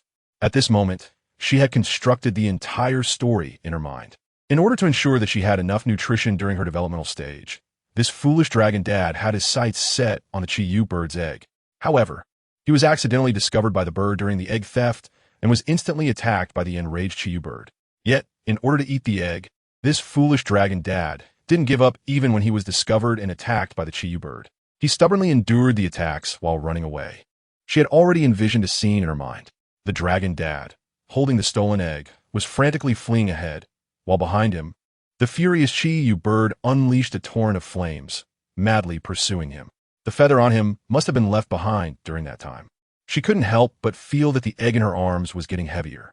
As for why the Qiyu bird gave up chasing, Bei Qinghan thought it must have lost track of him. It couldn't possibly be that this dragon dad killed it. From her understanding of the dragon dad, if the Qiyu bird had really died at his hands, he would definitely not let it go. He would have brought the Qiyu bird back as food.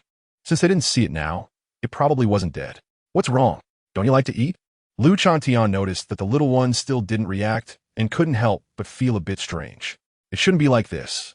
Look at how much she enjoyed eating barbecue before. Could it be that she doesn't like eggs? No. Bei Qinghan shook her little face vigorously, feeling her eyes get a bit blurry. How could she not like the egg that her dragon dad risked his life to bring back after being chased and burned? She looked up at the giant dragon and said seriously, I like the egg. Who is Lu Changtian? Of course. He could see the hint of insincerity in the little one's eyes. It seemed she was about to cry. He felt that the little one probably really didn't like to eat eggs, but because she was considerate and didn't want to disappoint him, she said she liked it against her will. This moved him greatly. What an understanding and well-behaved child. He initially planned to say that even if she didn't like it, she should eat it for balanced nutrition. But now Lu Changtian's thoughts changed. It's okay, no need to force it. If you don't like eggs, then we won't eat them. I have other things prepared for you. Lu Changtian waved his hand, and a large pile of food immediately appeared in front of him. Staples, vegetables, fruits, everything you could think of. But without exception, they were all vegetarian. Lu Changtian piled the various foods into a small mountain and said, Did you eat vegetables very happily in the morning? I specially prepared some more this time. They're all very nutritious. Come, eat. Bei Qinghan. Looking at the small mountain of food in front of her, which contained not a single piece of meat, the little one's sadness instantly vanished. Little Bai, come eat what you like. If you don't like the egg, then forget it. As he spoke, Lu Changtian beckoned Bei Qinghan, intending to take the egg she didn't like and eat it himself. However, where did the little one go? Lu Changtian was astonished to discover that Bei Qinghan, who had just been in front of him, had vanished. Upon looking again, he found that the little one had somehow run to a large rock and was fiercely banging the Qiyu bird egg against it with both hands. This little one. Lu Changtian shook his head helplessly, thinking this was just the impulsive nature of a child. All right with your little arms and legs. You won't be able to break this egg. Let me help you. As he spoke, Lu Changtian walked over, took the bird egg from the little one's hands, and helped her process it. He spat out dragon fire to roast the Qiyu bird egg, referring to the Qiyu bird flames used for barbecue before. Lu Changtian made some adjustments to the properties of the dragon fire. Roasting it created a very special flavor. Bei Qinghan watched the Qiyu bird egg with wide eyes, afraid that Lu Changtian would swallow in one bite. After processing, Bei Qinghan couldn't wait to take a bite. Friends who have eaten eggs know that when eggs are heated, the heat is locked inside, making them easy to burn. Bei Qinghan was experiencing this right now. When she took a bite, the steam from inside the egg burned her, as if the egg had bitten her back. She had to open her little mouth and quickly breathe, making a whooshing sound, trying to cool the egg in her mouth. Slow down. No one is fighting you for it. I'll help you blow on it. Lu Changtian watched the little one, clearly burned, but unwilling to spit out the food she didn't want to waste, and found it extremely adorable. He smiled and leaned his dragon head next to her. Opening his mouth, he blew out a breath. Whoosh! A gust of wind blew, carrying away the wisps of white steam and a large amount of heat stored inside the egg. All right, eat it. Lu Changtian blew a few more times until it cooled down to a temperature that wouldn't burn her before saying to Bei Qinghan. Bei Qinghan nodded slightly, lowering her head and started to eat the egg in small bites. Some human couples also help each other blow on hot food while eating. At that time, Bei Qinghan couldn't understand this behavior. She thought, aren't they old enough to blow for themselves? But now she was thoroughly enjoying it. Come on. She was only 3 years old. Is there a problem with needing someone to help cool her food while eating? No problem. As for hygiene, this dragon had just breathed fire, so there was no problem. So Bei Qinghan continued to eat. And to be honest, this dragon dad's barbecue skills were indeed quite good. Chapter 15. Parenting experience increased, although he didn't see it with his own eyes. The image of the little one rushing towards him with an anxious face when he returned home left a deep impression on Changtian. Surely, during the time he was away, the little one must have felt very scared, right? After all, being alone in this dangerous world, with the only person to rely on, Dragon Dad not around, enduring loneliness and worry for their safety. That is why the little one was so excited to see him return. In light of this, Changtian didn't go out for the next few days. On one hand, it was to soothe the little one's frightened heart, and, on the other hand, it was to further deepen the relationship with Bei Qinghan. When he came back, the little one excitedly called him Dad for the first time. This made Changtian very happy for quite a while. After that, he tried several times to get the little one to call him Dad again, but he never succeeded. How could Bei Qinghan bring herself to say it? Previously, it was because she was too worried about the dragon's safety and got carried away when she saw the dragon return, which is why she called him that. Now, the situation wasn't as special. She was a dignified empress. How could she really call this dragon Dad like a 3-year-old child? What would others think? So no matter how much the dragon tried to coax her with words, Bei Qinghan resolutely refused to say it. Often, the words were almost on the tip of her tongue, only to be swallowed back down. But Changtian didn't feel discouraged because of this. Every beginning is difficult. He had already passed the hardest step. He believed the little one was just too shy to call him that. Once they got more familiar and their bond deepened, calling him Dad would naturally be much simpler. So, for the past few days, Changtian kept accompanying the little girl to play, deepening their relationship. Today was no exception. The two of them were playing a game. The basic idea of the game was like this. Changtian made a frisbee out of wood, threw it, and asked Bei Qinghan to fetch it back. Yes, you guessed it right. It was just like playing fetch with a dog in the park. Bei Qinghan thought so too. She suspected that this dragon was not treating her like a daughter, but rather like a pet. Whoosh, the frisbee flew through the air, tracing an arc, landing not far ahead. Considering the little one's stamina, Changtian didn't throw it too far. Otherwise, he could have thrown it from one mountain to another. He called out, Xiaobai, hurry, go fetch the frisbee. Bei Qinghan. Damn it. With this nickname, it was becoming more and more like playing with a dog. Bei Qinghan didn't want to pay attention to this dragon, but her body unconsciously walked over to pick up the frisbee. Switch it up. This time, you throw it for me to fetch. Changtian said excitedly. One important point about playing games with children is that you can't just focus on your own happiness. You must give the little one enough sense of participation and experience. Occasionally, the little one should also take the lead. All of this was something Changtian had read about in books in his past life, but had never practiced. With the roles reversed, Bei Qinghan's expression became serious. Just now, this dragon had treated her like a little dog, right? Now, it was her turn to be the master. Seeing this scene, Changtian couldn't help but laugh. Ha ha! Xiaobai's getting serious too. Bei Qinghan remained silent, standing still. Her eyes locked onto a direction. She gripped the frisbee with one hand and then threw it hard. The frisbee arced through the air and, accompanied by a crisp sound as it hit the ground, landed not far in front of Changtian. Plop! Both of them fell into silence, and the atmosphere on the field suddenly became very awkward. Bei Qinghan's expression was blank, unable to help but lower her head to look at her little chubby hands. Her 5 fingers opened and closed. Her body hadn't developed yet. Her arms and legs were short, making it indeed a bit difficult to throw far. Cough cough. Seeing that the little one looked like she was about to cry, Changtian quickly made a sound to attract her attention, interrupting the moment. All right, looks like Xiaobai feels a bit tired too. Let us end the game time here for today. Let us take a break. Saying this, he laid down to rest, quietly paying attention to the little one's movements to prevent her from really crying. As the dignified empress, Bei Qinghan certainly wouldn't cry over such a ridiculous reason. She was just lamenting her current weakness, unable to even take small revenge on this dragon's bad taste. But looking at him lying on the ground, sneakily watching her with a somewhat silly and cute expression, made her unable to help but laugh. Puffed. Changtian relaxed. Interrupting the moment was indeed effective. Although he had never had a girlfriend, he felt that his parenting experience was becoming richer, Bei Qinghan also closed her eyes, silently beginning her visualization in her mind. In the past few days, she had discovered that during visualization, it wasn't necessary to really crawl around like a lion. As long as the movements were somewhat similar to the other party, it was fine. For example, now she was mimicking a lion lying on the ground to rest. This little one, Changtian, shook his head. At such a young age, she liked to lie down and rest, not afraid of pressing down on something. He could almost foresee how desperate the future would be. In her mind, the image of the lion became clearer. Even the mane on its neck was clearly defined, swaying slightly in air, as if it would move at any moment. But Bei Qinghan felt that something was off with the lion she visualized this time. Although it looked the same on the surface, it seemed to lack the previous air of disdain for everything. Especially in the visualization, the lion was roaring towards the sky, which originally had the aura of tearing the heavens apart and being supreme. But now, within those proud eyes, there seemed to be an extra hint of another emotion.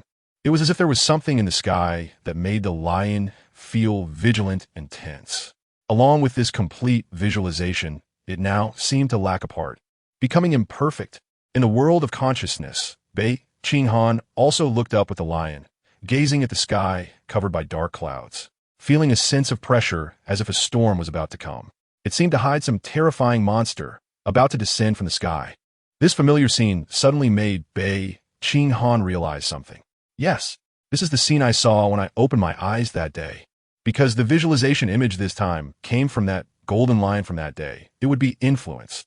That golden lion was killed by the dragon that descended from the sky. Hidden in those clouds was the dragon. Chapter 16. The True Visualization Method of Bei Qinghan. If one were to say what scene left the deepest impression on Bei Qinghan in this life, it would probably be the moment she just reincarnated as a child and opened her eyes to see that spectacle. A lion, shimmering with golden light, as if it were cast from gold, and the giant dragon that descended from the sky, triumphantly crushing the golden lion and then roasting and eating it. That scene left a tremendous shock in her heart. So much so that later, when practicing visualization, the lion she constructed in her mind unconsciously leaned towards that golden lion. However, what Bei Qinghan did not realize was that although she initially did not include the dragon in her visualization, it still inadvertently caused an impact. The golden lion in the visualization seemed to be howling at the sky, but rather, it was on alert for some existence in the heavens. And that existence was the giant dragon. Once she figured this out, the dark, oppressive shadow in the sky of her conscious world suddenly dispersed. It was as if something had torn it apart, and a crack opened up in the middle. From that crack, which seemed to split the world, a pitch-black dragon claw extended. As soon as it appeared, Bei Qinghan felt as if her consciousness and soul were being grasped in its hand, causing her awareness to tremble violently. The lion in her visualization instinctively crouched low, its limbs gripping the ground, letting out a defiant roar towards the sky. The visualization trembled violently, nearly collapsing. Bei Qinghan knew this was due to her current abilities being insufficient to fully visualize it in her mind, which caused this reaction. She hurriedly interrupted the visualization, no longer attempting to construct the entire dragon, which finally stabilized the situation. At this moment, the method of visualization had undergone a tremendous change. The golden lion remained on the ground, but its movements and demeanor had changed. It was now vigilantly watching the sky. In the sky, there was an additional dragon claw, dark as pitch, extending from the crack, as if it were about to grasp the golden lion in its palm with one hand. Calling it the Lionheart 9 Tribulations visualization method no longer seemed appropriate. Should it be called the Giant Dragon visualization method? Or the Demon Dragon suppressing lion visualization method? None of these seemed quite right. Bei Qinghan Pundit. She had a faint feeling that her visualization could become even more complete and powerful. However, thinking about these things now was too far off. She couldn't even visualize the black dragon completely yet, let alone anything else. Compared to that, it was more important to familiarize herself with the changes in the visualization method and its impact on herself. Bei Qinghan quickly calmed her mind and felt the changes in her body. She didn't know how long had passed. Slowly, she opened her eyes. In that instant, Bei Qinghan's eyes seemed to transform from dark, shiny pupils to the unique vertical pupils of dragons. The vertical pupils were fierce, radiating a faint dragon might. A little rabbit, happily munching on grass on the ground, suddenly sensed a strange aura and turned its head to look. Instantly, It locked eyes with Bei Qinghan's vertical pupils. In that moment, the faint dragon might invaded its consciousness, making it feel like it was being watched not by a human baby, but by a dangerous young dragon. It couldn't help but let out a sharp cry, curling up into a ball, trembling. The scream was like a signal that brought Bei Qinghan back to her senses. The dragon-like vertical pupils reverted back to human pupils, as if everything that just happened was an illusion. But Bei Qinghan knew it was not an illusion. Despite only manifesting a dragon claw in the visualization, it had still brought her tremendous changes. The vertical pupils and the faint dragon might emanating from her were the best proof. Not only that, the dragon claw was a symbol of power. She felt that her physical strength had increased significantly compared to before. She slightly raised her right hand. The small, white, tender hand still bore some baby fat. At this moment, it seemed to have donned scales and transformed into the dragon claw from her visualization.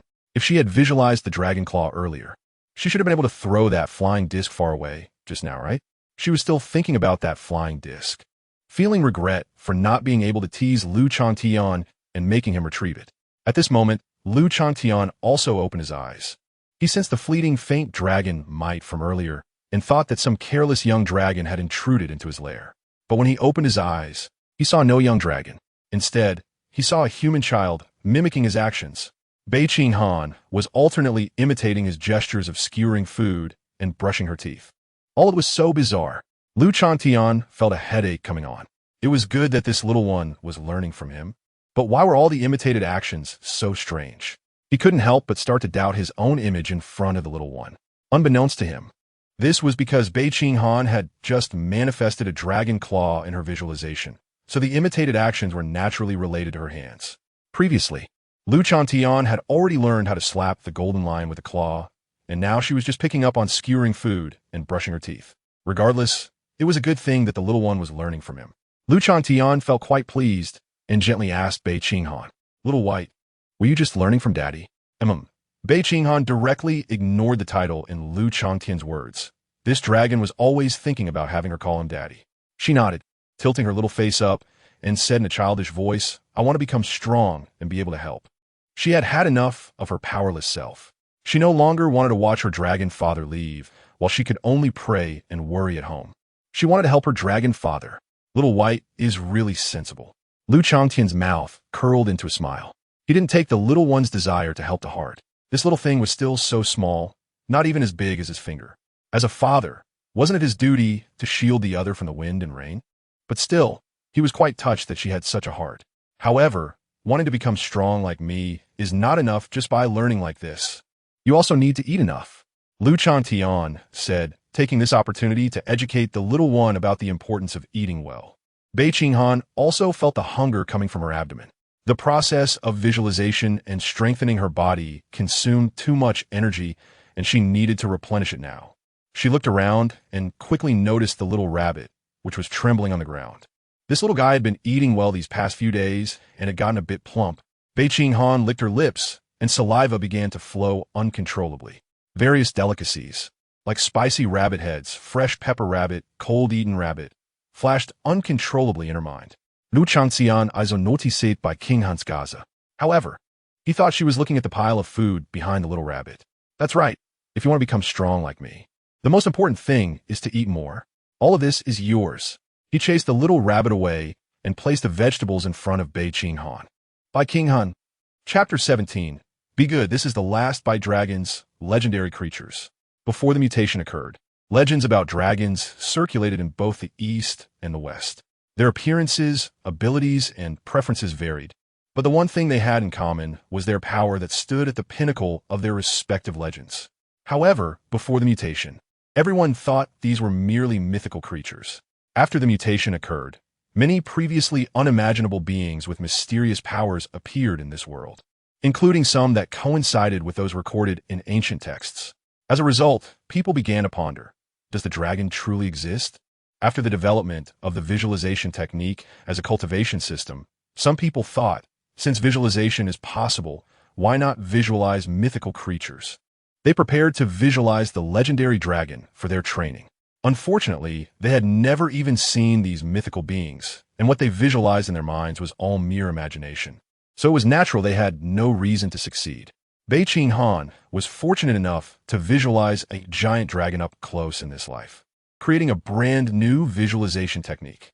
Through visualization, she could gain various special abilities that originally belonged only to dragons. The vertical pupil she revealed when she opened her eyes and the bit of dragon might she leaked were proof of this.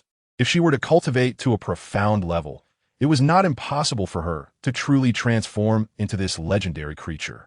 However, which legendary giant dragon spends all day grazing? Bei Qinghan luokit utali disheartened. It wasn't that Changtian was mistreating her. In fact, the food Changtian prepared for her, though vegetarian, was quite nutritious. They were precious spiritual herbs. But still, a bit of meat would definitely make it more flavorful. No one knew that Bei Qinghan initially embarked on the path of the Empress simply to ensure she could have enough to eat, to have meat in every meal. She had finally managed to achieve this goal, but unexpectedly, after being reincarnated and following this giant dragon, her standard of living had actually decreased. This genuinely left Bei Qinghan feeling a bit strained. What left Bei Qinghan even more speechless was that she couldn't even blame Changtian for this. As for why, what is wrong with Xiaobai? Don't you like to eat? The giant dragon's fierce mouth opened and closed, revealing a patch of green leaves among its knife-like teeth. Bei Qinghan watched this scene with a blank expression. Indeed, this massive, fearsome dragon, from any angle, looked like a pure carnivore. Yet now it was eating grass. This was simply absurd. If it weren't for the fact that she felt her strength was indeed improving with the deepening of her visualization, she might have started to doubt whether what she was visualizing was a dragon or a sheep. Considering that, as a parent, he needed to set a good example for his child. Changtian's diet during this time was also vegetarian, just like the little one's. At most, he would occasionally sneak out to have a meal himself. To be fair, eating a lot of meat and occasionally having some vegetables, a mix of both, actually tasted quite good. Noticing that Bei Qinghan was staring at him without eating, Changtian immediately asked with concern, "Is something wrong? Are you full?" Bei Qinghan quickly replied, while patting her little belly. In truth, she didn't feel full at all. But facing this plate of greens, she really couldn't muster any appetite. Full. Changtian furrowed his brow. Following the little one's gesture, he looked at Bei Qinghan's small belly, which was flat. Earlier, when the little one ate, she would always eat until her belly was round and had to stop. Why was she full after eating so little today? Not even half of her usual portion. Could be she was being picky? Changtian thought. A child's appetite wouldn't just inexplicably shrink. It was very likely that she was being picky. Following this line of thought, Changtian indeed saw a hint of difficulty on the little one's face, as if she was resisting the plate of food in front of her. With this realization, it seemed she was indeed being picky. Picky eating wouldn't do. Children must not develop bad habits. Changtian had deliberately eaten only vegetables in front of the little one to avoid her being picky, but unexpectedly, this situation still arose. This made him pay close attention. Once bad habits formed, it would be very difficult to correct them. Therefore, it was best to extinguish them at the very beginning. Recalling how his parents dealt with his picky eating in his previous life, Changtian remembered that when he was picky, his parents would just shove food into his mouth without caring. He wouldn't be allowed to leave the table until he finished. This method proved to be quite effective. Even to watch cartoons earlier, Changtian later took the initiative to finish the dishes he didn't like first. Good experiences need to be inherited and carried forward. So Changtian decisively said, "How can you be full with just this little bit? Let me feed you." "Uh-huh," Bei Qinghan casually responded. But as soon as the words left her mouth, she realized something was off. What did this dragon dad just say? He just said he would feed me. The little one couldn't help but look up, hoping to see even a hint of joking in Changtian's dragon eyes. But unfortunately, there was none. This dragon was serious. Bei Qinghan realized this, remembering the terrifying strength he had when he wiped her face, and then looking at the spoon pinched between the giant dragon's claws. Bei Qinghan was suddenly filled with terror. Could she be skewered to death? "No, I'll pass. I'll eat by myself." She shuddered and quickly refused. At the same time, she stretched out her hands, trying to snatch the spoon from Changtian's claws. But unfortunately, the spoon didn't budge in Changtian's grip. "No need. If you eat, who knows when you'll finish? I'll feed you. It'll be quicker." Changtian was well aware of how picky children eat. A small bowl of rice could take 2 hours, with most of it spilled. because he had done the same when he was young, saying he would eat. He actually just sat there playing and watching for a long time, only occasionally picking up the spoon, spilling half of it on himself. Lu Changtian said, "Don't worry. I'll be very careful when I feed you." Seeing that this dragon seemed determined, Bei Qinghan could only close her eyes and lean forward, ready to face her fate. MMM. The spoon gently pried open her lips, leaving the food in her mouth, then smoothly retreated, without even touching her teeth throughout. Bei Qinghan opened her eyes, somewhat surprised. This dragon-esque feeding technique was surprisingly good. She felt much more at ease. At least she didn't have to worry about being accidentally skewered by the spoon while being fed. She began to eat with peace of mind. But I'm full. There is still so much left. At least finish this. After a while. I really am full. There is still a little left. Finish this. After another while. I can't eat anymore. Be good, this is the last spoonful. Looking at the spoon once again held in front of her mouth, Bei Qinghan wanted to cry, but had no tears. You're lying, you said that before. Chapter 18. Bei Qinghan. I and Daddy Dragon are having a killing spree. Burp. Bei Qinghan let out a big burp, rubbing her belly, feeling like it had become round and full. That was because she was stuffed. She glared at the proud dragon beside her, who was still feeling smug about feeding her a whole meal. Was this dragon daddy an idiot? Did he even realize how much he had just fed her? She was a human, not a dragon. Eating so much could make her burst. Right now, she felt her belly was a bit uncomfortable and was lazily sprawled on the ground, not wanting to move at all. Even cultivating was inconvenient. She just wanted to quietly wait for her food to digest. However, Lu Changtian didn't let her lie there like that. He didn't want his little cutie to turn into a little chubby girl in just a few days. Although it was true that chubby children were cuter, being too fat was a no-go. Plus, lying down right after eating wasn't good for health. There were no doctors in the forbidden area. If her stomach had issues later, there would be nowhere to go. Go, don't lie there after eating. What if you turn into a little chubby girl later? Lu Changtian urged, stretching out a claw to poke the little one. The little one rolled over like a ball on the ground. Then Bei Qinghan turned her body, lazily glancing at him. She also realized this point. As a dignified empress, her extraordinary beauty would be significantly affected if she turned into a little chubby girl. But then she thought again. She was a child now. Isn't it normal for children to be a bit chubby? Besides, there were no outsiders around except for this dragon. With this thought, Bei Qinghan's resolve, which she had just mustered, relaxed again, and she lay on the ground, unwilling to move. Her small eyes proudly glanced at Lu Changtian, as if to say, I want to get up. What can you do about it? This little one was still playing lazy. Lu Changtian helplessly chuckled and had no choice but to lift her up with two claws. No, let me go. When grabbed, the little one flailed her short arms and legs, looking very unwilling and trying to break free. But after realizing this was useless, she quickly gave up struggling. Like being pinched by the nape of her neck, her chubby limbs dangled in the air. Her fair face, with a hint of baby fat, was full of a look of despair. Being held like a little kitten, she felt her dignity as an empress was being offended. She was also quite helpless. Lu Changtian set the little one down on the ground. As soon as her feet touched the ground, Bei Qinghan immediately moved her two tender little feet and quickly escaped from Lu Changtian's grasp. Before leaving, she even pulled down her left eyelid with her right hand and stuck out her little tongue at him, making a funny face. Then she ran off. Be careful. Don't run too far. Lu Changtian reminded loudly. The powerful monsters near the dragon's lair had mostly been driven away by him, so he wasn't too worried about the little one encountering danger. Staying in the cave all day wasn't good either. Letting her go outside to play and breathe some fresh air was quite nice. Although she was driven out by Lu Changtian, Bei Qinghan didn't plan to just sit idly. She leisurely digested her food nearby, while her eyes were also busy scanning the surroundings. First, she needed to figure out where she was. The day she successfully reincarnated, she saw a giant dragon and a golden lion fighting, and then she, the Empress, was picked up by the giant dragon to be raised as a pet. She hadn't even stepped outside, and until now she still hadn't figured out where she was. However, she couldn't discern anything at all. Bei Qinghan looked far into the distance, where there were endless high mountains and enormous canyons, towering and deep, far exceeding the so-called highest peaks in the world.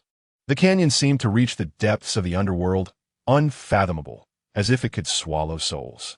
The ancient trees were like dark green dragons, larger than buildings, with vines hanging down that were half a meter thick. It was as if she had entered a mythical world. However, The red-feathered bird she had seen earlier pulled her consciousness back. The occurrence of the same species in two worlds was simply too coincidental, with a probability almost impossible, if that extremely low probability was disregarded. So, I have come to a strange place, but this place also has the same exotic beasts as the original world. Bei Qinghan murmured to herself, a term quickly surfacing in her mind. Forbidden area. No one knows what exactly exists in the forbidden area.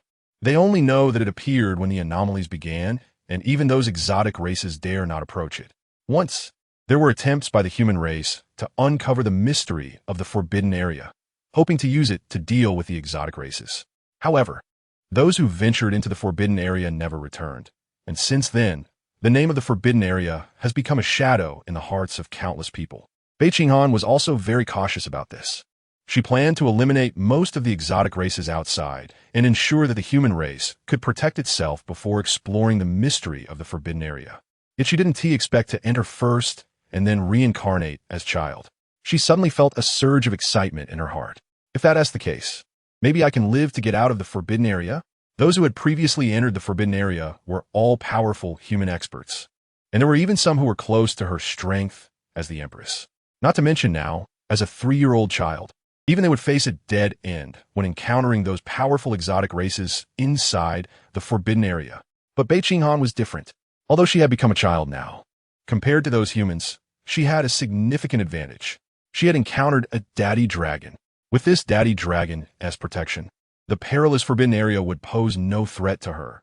Like a playground, she could also quickly grow stronger using the resources within the forbidden area. Bei Qinghan even thought further. If she really managed to get out of the forbidden area later, bringing this daddy dragon along, it might be difficult to say inside the forbidden area, but outside, with her and daddy dragon as strength, wouldn't it be a killing spree? Yes, that's right. She would handle the killing, and daddy dragon would handle the spree. Most importantly, outside, when daddy dragon went hunting, she wouldn't have to worry at all. It was simply a win-win situation. No, calm down first. Bei Qinghan patted her cheeks, forcing herself to calm down. Thinking about these things now was too far-fetched. She didn't even know the specific situation in the forbidden area or how to get out. The strength of the exotic races in the forbidden area was worlds apart from that of the outside. Even if they were the same species, their strength differed by more than one level. The most direct example was the red-feathered bird she had seen earlier, but she had never seen such powerful exotic races outside the forbidden area. This indicated that there must be some reason causing them to remain in the forbidden area and not come out. These were the things Bei Qinghan needed to clarify next. Chapter 19. Bully my daughter and want to run away? A white and tender little fist with a bit of baby fat still on it. The fingers are chubby, making it look a bit laborious to clench. The little one purses her lips, her big, round, black eyes full of seriousness, watching the ferocious beast across from her as it swings its fist. The beast shows a disdainful reaction.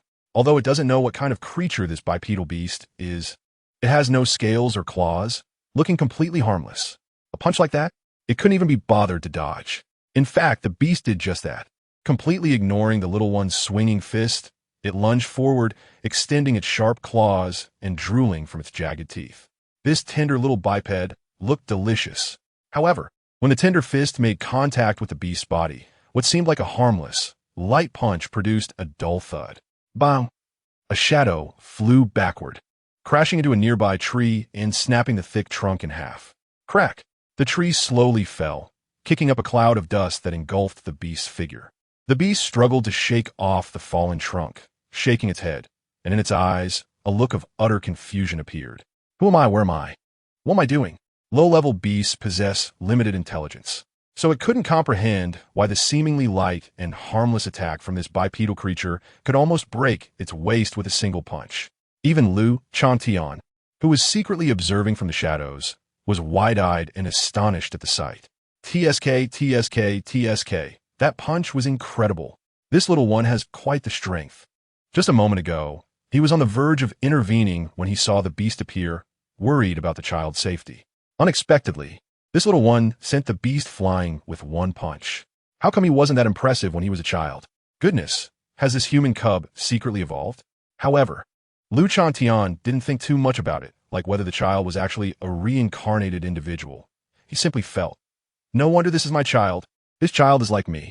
Changtian laughed heartily, feeling immensely satisfied. It was no joke. Although it had only been a few days, this was his child, raised by him. A little stronger than ordinary human cubs. What's the problem with that? No problem at all. In fact, it's only reasonable for my daughter to be this strong. This is probably a thought every parent has, and Changtian was no exception. Bei Qinghan was unaware that Changtian was like a worried old father, secretly watching over her. She also didn't know that despite Changtian having witnessed her punch, sending the beast flying, he didn't connect it to the idea of reincarnation. Instead, he took pride in how strong his child was, thinking it was perfectly normal. If she knew, she would probably be speechless, feeling she had hidden it for nothing. After all, this dragon father was just a fool. After sending the beast flying with a punch, Bei Qinghan looked at her tender little fist, her plump fingers slightly opening and closing. Indeed, even though it was the first level of visualization, her strength had increased several times over compared to before. Just by visualizing a dragon's claw, the enhancement in power was so obvious. The lion symbolizes strength, but in front of an absolute powerhouse like a dragon, it was nothing at all. Bei Qinghan was increasingly looking forward to the results after she perfected her visualization method. It would surely bring her great surprises. She looked again at the beast, which was struggling to get up from under the fallen tree, wanting to take this opportunity to familiarize herself with her newfound strength and crush it. Of course, there was another reason she was fixated on this beast. She was a bit hungry. Moreover, this time her dragon father wasn't around to stop her from eating meat.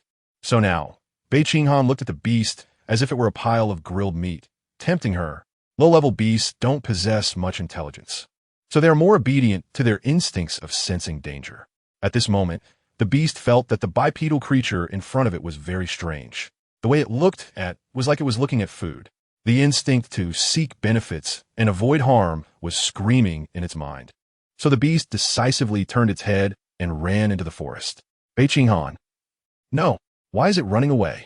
Bei Qinghan luokut bewildert. This isn't right. Based on her experience, beasts shouldn't be this violent and aggressive, especially towards humans. This should be extremely difficult to deal with, refusing to back down until they bite off a piece of flesh from their opponent.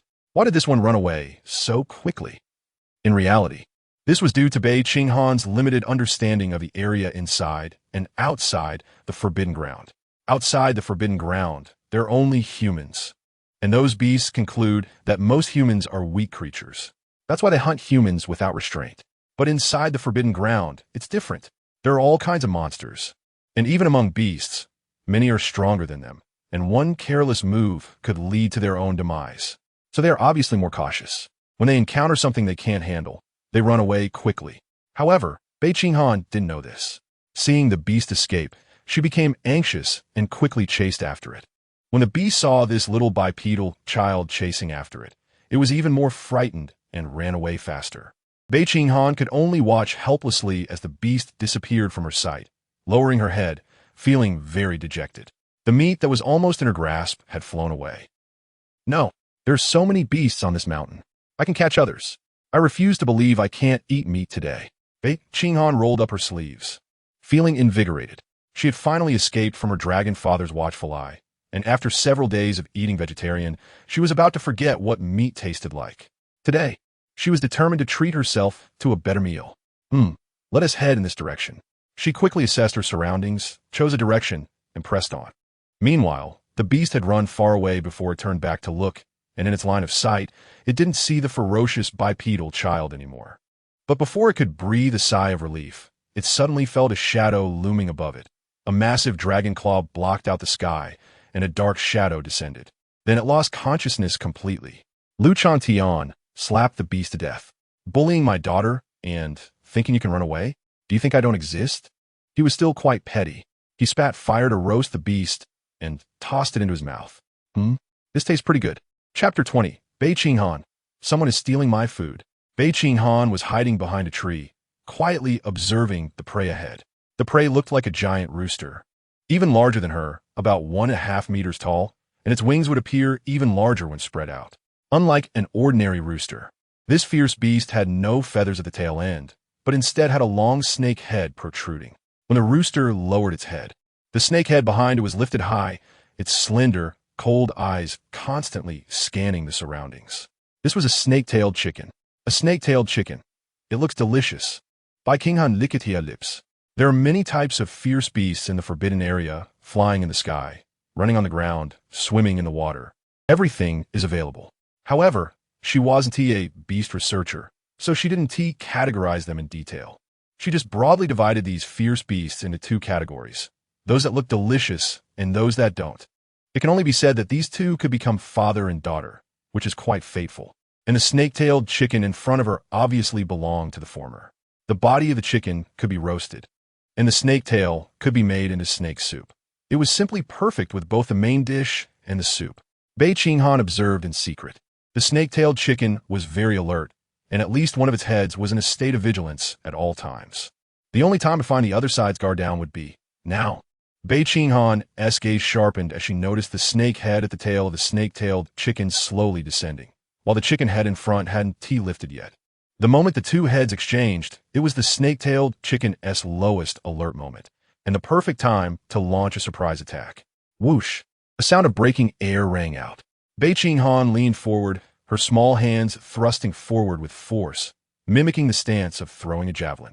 Due to the large motion, her small body stumbled and fell to the ground with a thud, almost eating a mouthful of dirt. The little one quickly propped herself up with her short arms, raising her head to look ahead. The attack came too suddenly. The snake-tailed chicken didn't have time to react. Just as the snake head behind it was about to lift again, a slender black shadow flashed by and pierced into its body. Puff! The object pierced through the surface and deeply embedded itself in the snake-tailed chicken's body. The snake-tailed chicken let out a piercing scream, flapping its wings vigorously, creating gusts of wind. It worked, but Bei Qinghan revealed a look of joy upon seeing this. Although the creature looked frightening with its wings flapping and stirring up strong winds, Bei Qinghan could see that it was all show. This guy couldn't fly anymore. That's why it was using this method to appear formidable, trying to scare off its enemies. This is a common tactic in the animal kingdom, and even a low-level fierce beast like the snake-tailed chicken would do the same. A phoenix on the ground is not as good as a chicken. A snake-tailed chicken on the ground is even more like a dish on the table. Bei Qinghan immediately made up her mind. Take advantage of its illness to take its life. She hurled several wooden javelins continuously, turning the snake-tailed chicken into a hedgehog. The snake-tailed chicken fell to the ground, unable to lift either its snake head or chicken head. It would never know who had killed it. Changtian, watching from behind, clicked his tongue in wonder, not expecting a little child could do something so cunning. Hiding in the dark and launching a sneak attack. TSK. This little one I raised is a bit devious. He suddenly grinned. Sure enough, she's my child. Ha ha ha. Even being sneaky comes from the same mold.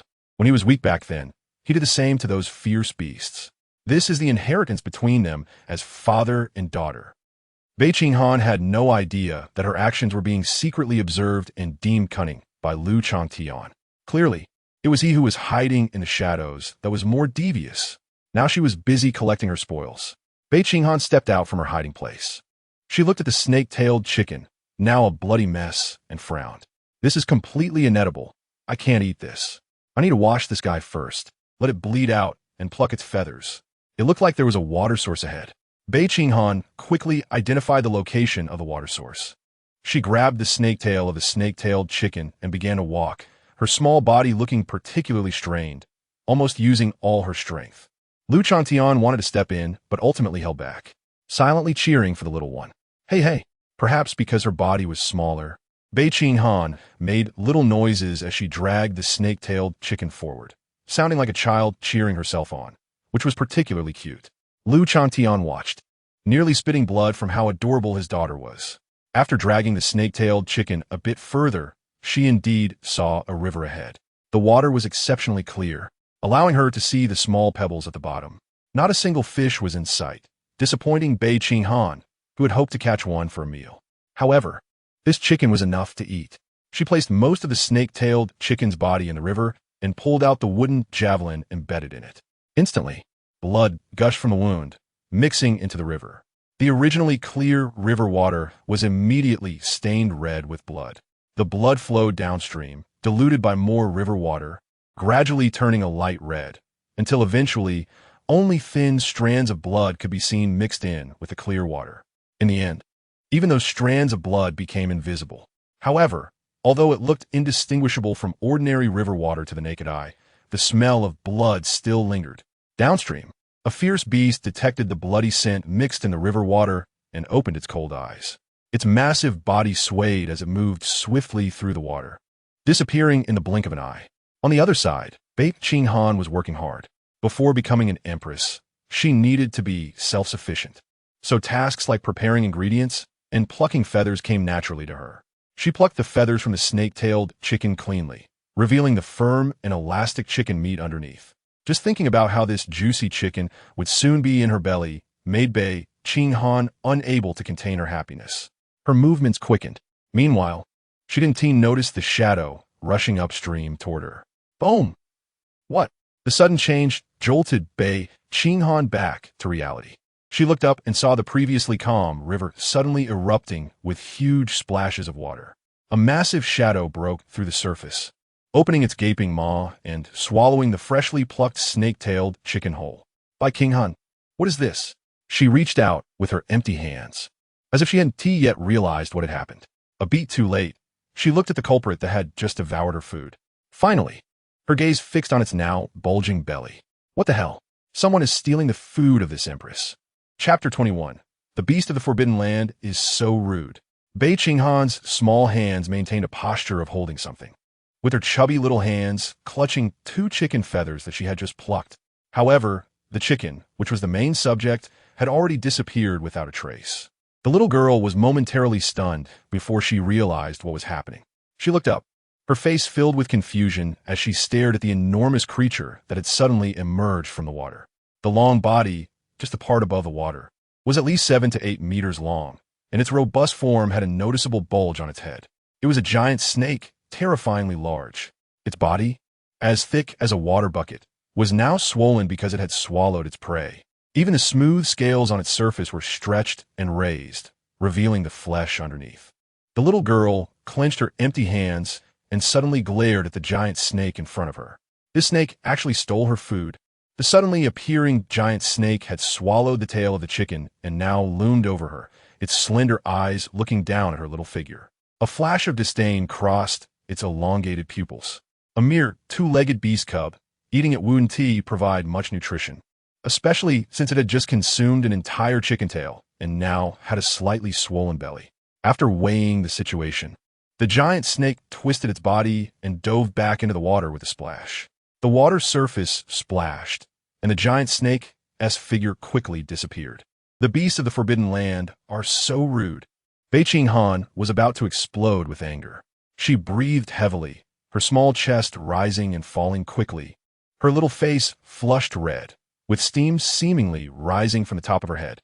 As an empress, she was accustomed to other fierce beasts being terrified and running far away at the sight of her in the outside world, fearing they would be captured and turned into food. But she never expected that upon entering the Forbidden Land, the entire situation would be reversed. This snake-shaped beast actually came to steal her food. It was simply turning the heavens upside down. The audacity to snatch food from the empress. Not to mention the contemptuous look the snake gave her before it left. How dare a mere beast look down on her like that? Bei Qinghan had never had her food stolen in her life and could not tolerate such humiliation. She made a decisive decision to chase after where the giant snake had escaped. Although the giant snake was enormous, it moved swiftly in the water and vanished in the blink of an eye. However, Bei Qinghan did not panic. Such a large creature, having just eaten an entire chicken tail, would definitely be greatly restricted in its movement. It could only move quickly by using the river. As long as she followed the river, she would surely be able to find her target. The little girl held her breath and chased after it.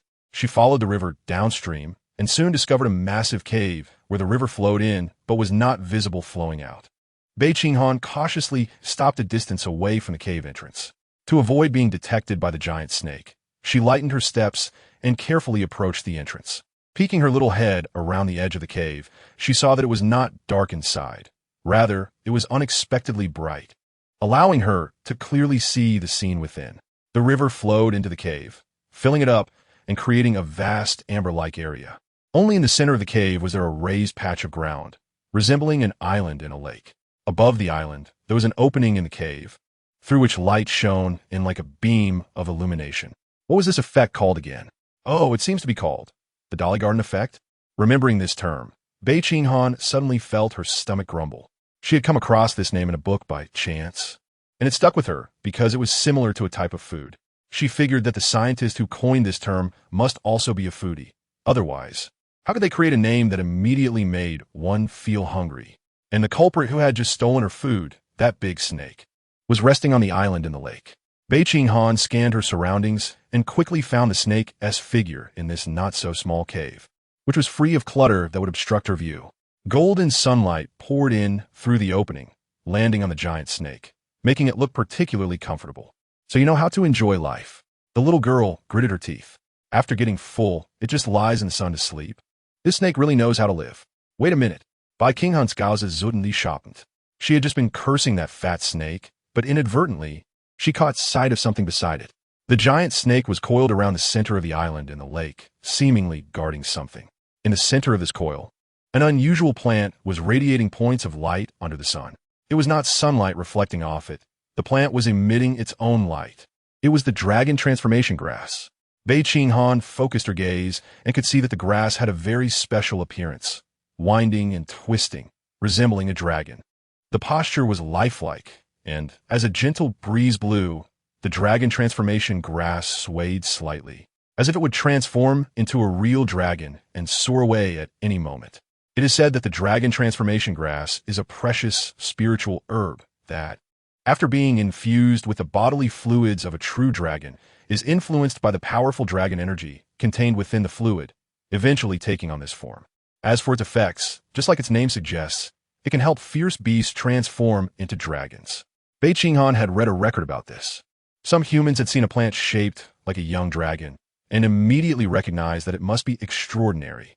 They wanted to pick it, but due to a powerful fierce beast guarding it, they had to retreat in dismay. When they gathered stronger allies to return, both the fierce beast and the dragon transformation grass had vanished. Later, upon inquiring around, they heard that on a stormy night not long ago, a dragon had been faintly visible in the clouds. The person regretted deeply, feeling they had missed out on a treasure. Recalling this, Bei Qinghan felt even more furious. That fat snake already had the dragon transformation grass and still came to steal my food. She looked again at the dragon transformation grass on the island in the lake, and the snake coiled beside it, her anger flaring even more. With such a good treasure, it was still not satisfied and came to snatch my food, huh?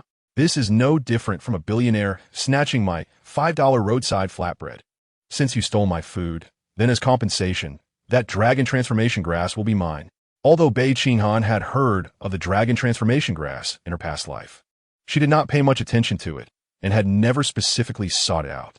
After all, while this grass was precious, it mainly had special uses for fierce beasts that could transform into dragons. For others, it was at most just a rare spiritual herb. But now it was different.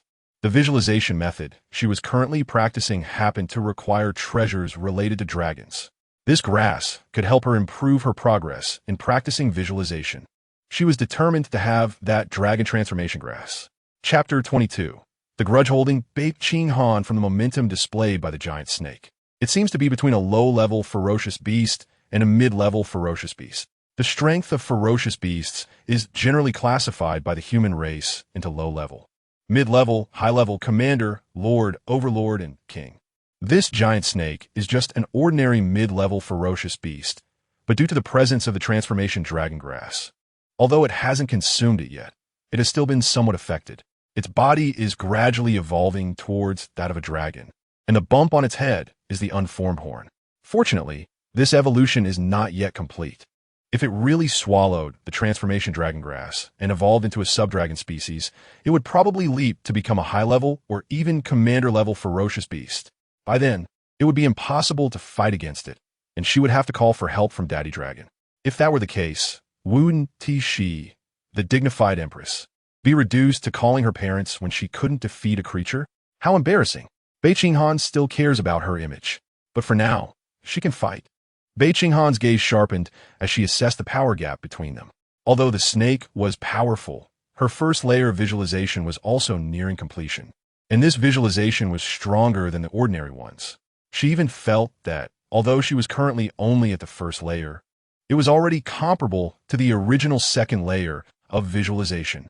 The only problem was how to lure the giant snake out of the cave to fight outside, avoiding the shock waves of the battle from affecting the transformation dragon grass.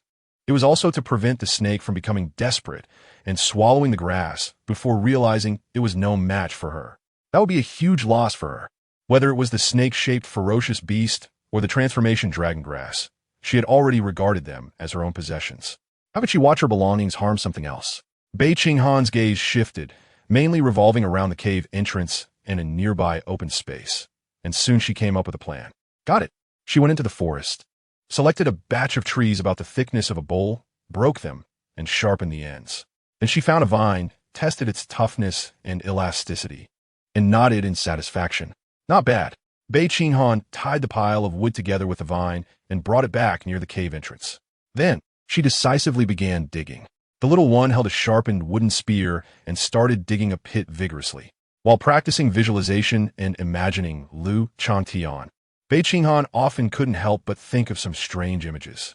One of them was Changtian digging holes with his claws. At that time, Bei Qinghan thought to herself why she kept visualizing these useless images. What she wanted to see was the majestic and powerful dragon dominating the world, not something like a mouse-headed earth dragon digging holes in the ground. Unexpectedly, what she thought was useless back then was now being used so quickly. The image of a dragon digging a hole emerged in her mind, and her movements while digging became increasingly skilled, vaguely overlapping with the image of the dragon. Soon, a pit large enough to bury the entire giant snake was completed. She then dug small holes at the bottom of the pit. The size of the holes was just enough to fit the wooden spears. Bei Qinghan inserted the sharpened ends of the wooden spears upward into the small holes. After finishing all this, she picked up some small branches and laid them across the pit, covering them with leaves and dirt to conceal it. Soon, a trap was successfully set up. From the surface, it looked no different from the normal ground nearby. Bei Qinghan looked at this scene with satisfaction. After becoming the Empress, she hadn't used such traps against ferocious beasts for a long time. It felt good to use it again, and her skills hadn't declined. Bei Qinghan picked up the vine and a wooden spear she had deliberately left nearby and climbed to the top of the cave entrance. She tied the vine securely at the top, gently tugged on it, and it instantly snapped back into place. After doing all this, she climbed down. She casually picked up a stone from the side and threw it into the cave with all her might. Whoosh, the stone arced through the air and accurately hit the giant snake. Rustle. The giant snake was startled awake by the stone, its scales rubbing against each other, making a rustling sound. Its massive body wriggled as it raised its head to look towards the cave entrance. Come out, you big dumb snake. Bei Qinghan made a face at the cave entrance and loudly provoked the ferocious beast inside. It was that two-legged beast cub from earlier. The snake-shaped ferocious beast squinted its long snake eyes, its forked tongue licking the air, capturing the molecules of gas inside. It detected a hint of dragon aura. It initially thought the dragon aura was emitted by that snake-tailed chicken, but unexpectedly, it was this two-legged beast cub. Eating the other would definitely help it advance closer to becoming a dragon. The giant snake decisively extended its head, its elongated body slithering across the ground, quickly entering the water and swimming towards Bei Qinghan. It's here. The target of provocation had been achieved, and Bei Qinghan hurriedly used her hands and feet to climb to the top of the cave entrance. She propped the wooden spear against the vine, pulled the vine back with both hands, and pushed off the ground with her little feet, her face tense with concentration, keeping a close watch on the scene below in the water, until a shadow emerged from the water.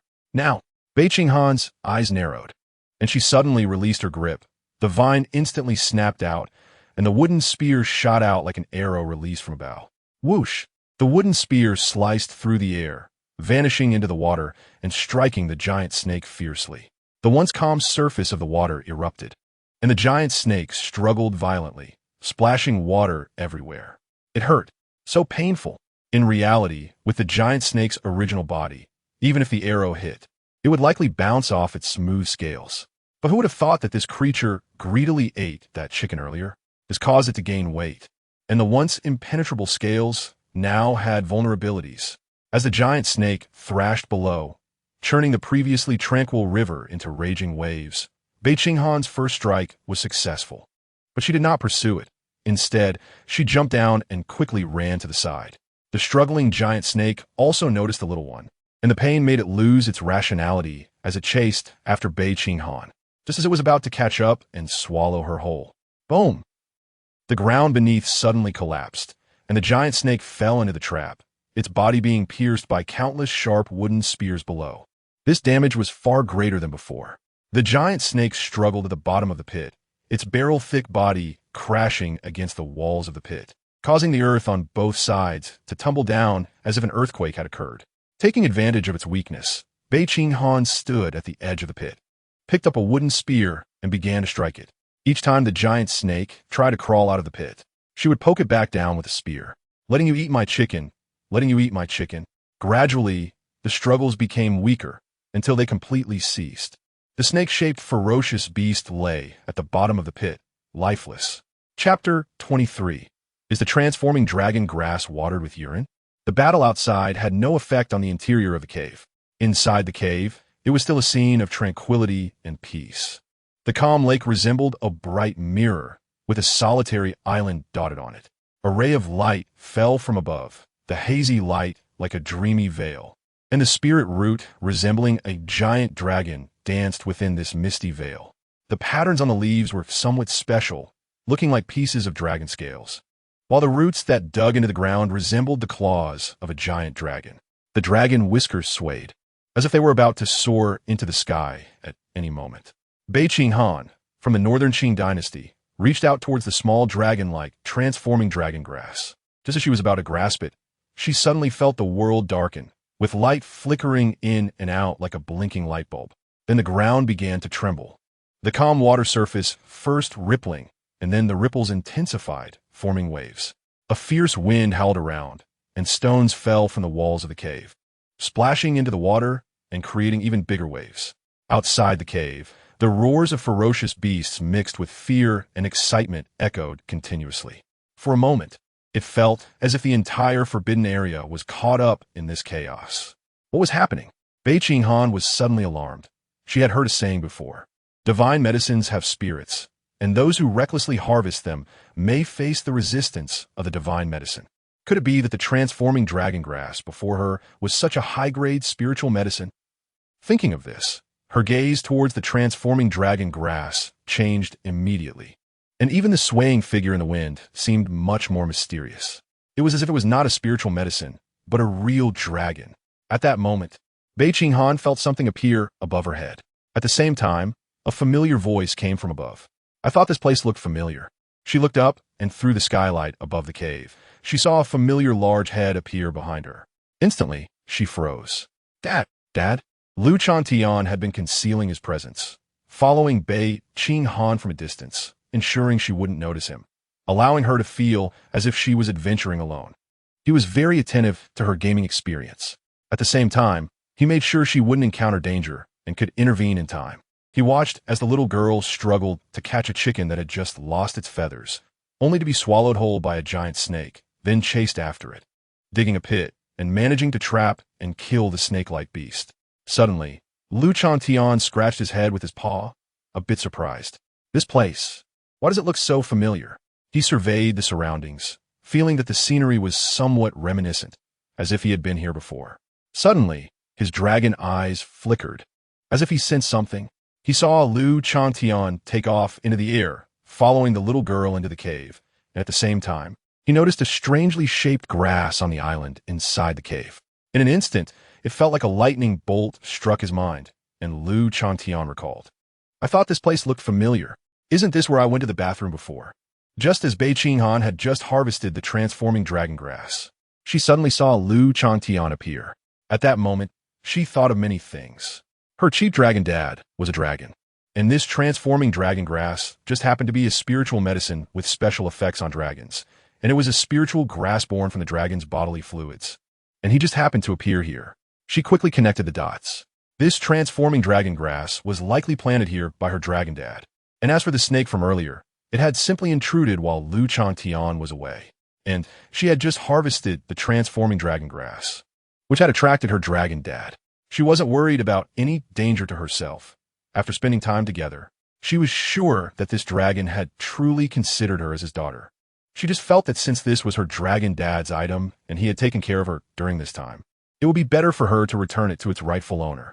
So, Bei Qinghan was about to tell Lu Changtian that she had chased away the intruding snake-like beast to protect the transforming dragon grass. However, before she could say it, she suddenly heard Lu Changtian's voice. Instantly, Bei Qinghan was taken aback. Huh?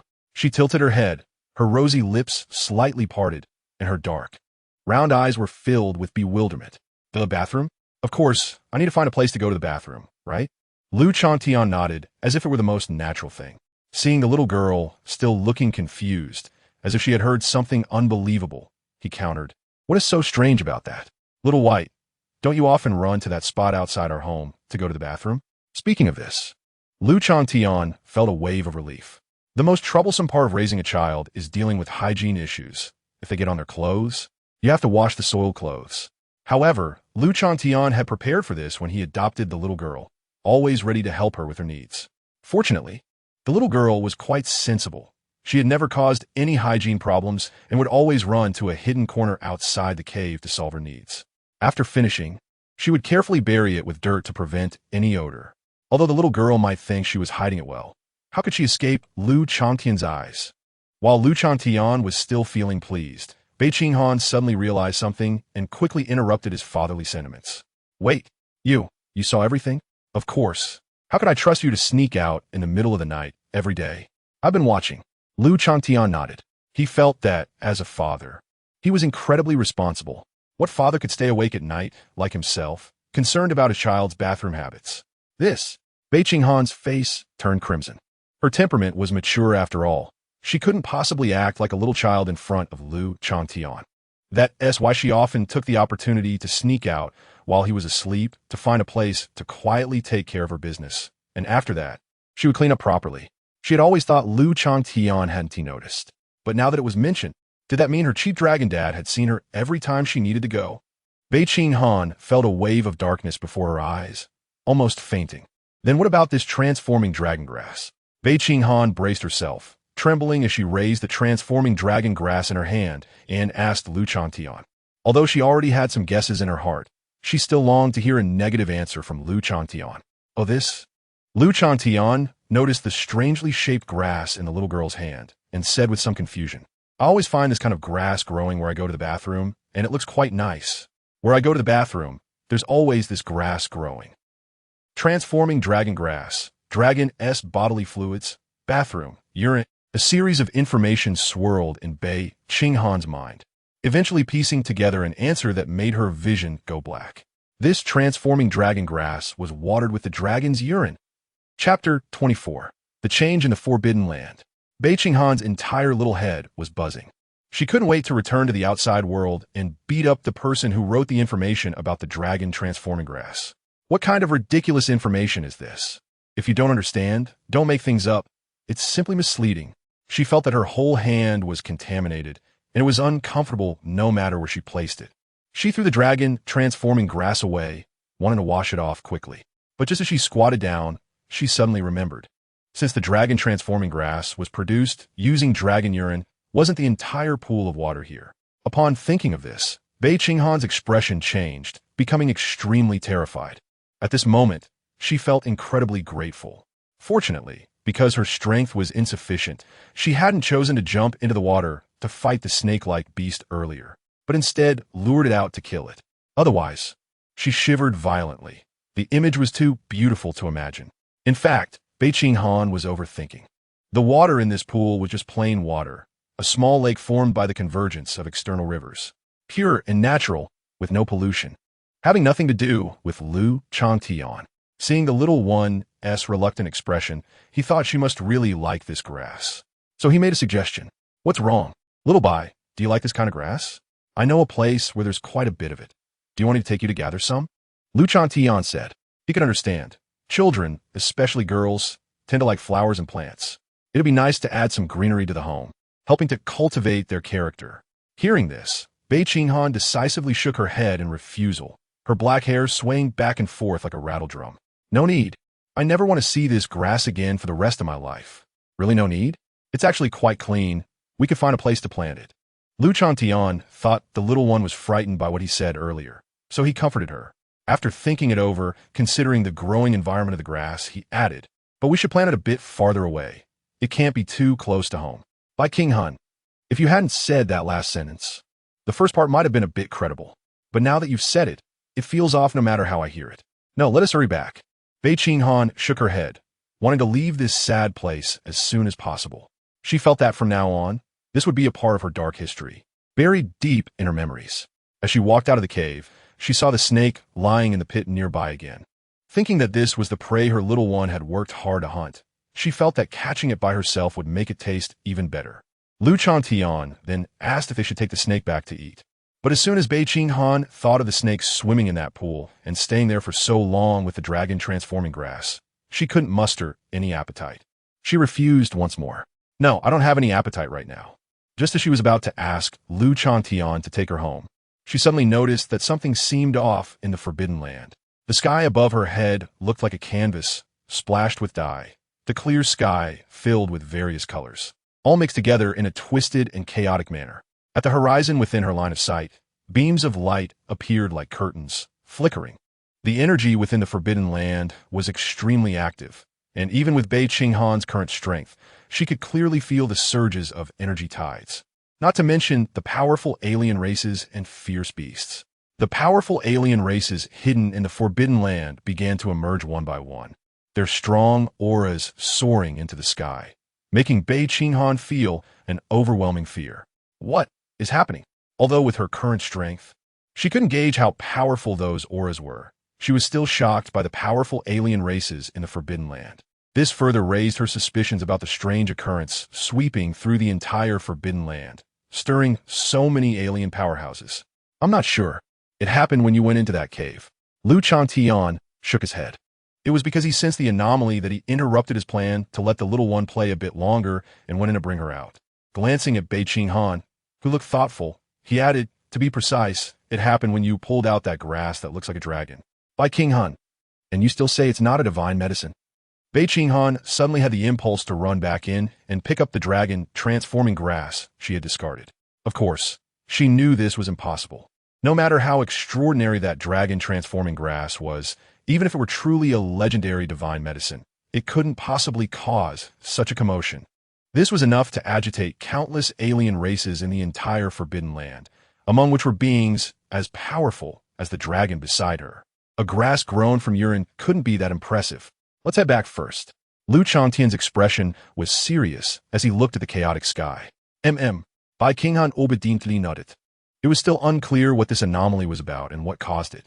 It was better to return and observe carefully before making a decision. Changtian extended his hand towards the little one, allowing her to climb up. Then he slightly closed his fingers, and the dragon claws covered in scales completely isolated them from the outside world like 5 iron curtains. He also formed a barrier with energy outside. Then he flapped his wings and quickly flew back towards home. His massive body almost turned into a shadow, and the terrifying winds generated by his high-speed movement pressed down on the ground, nearly uprooting the trees.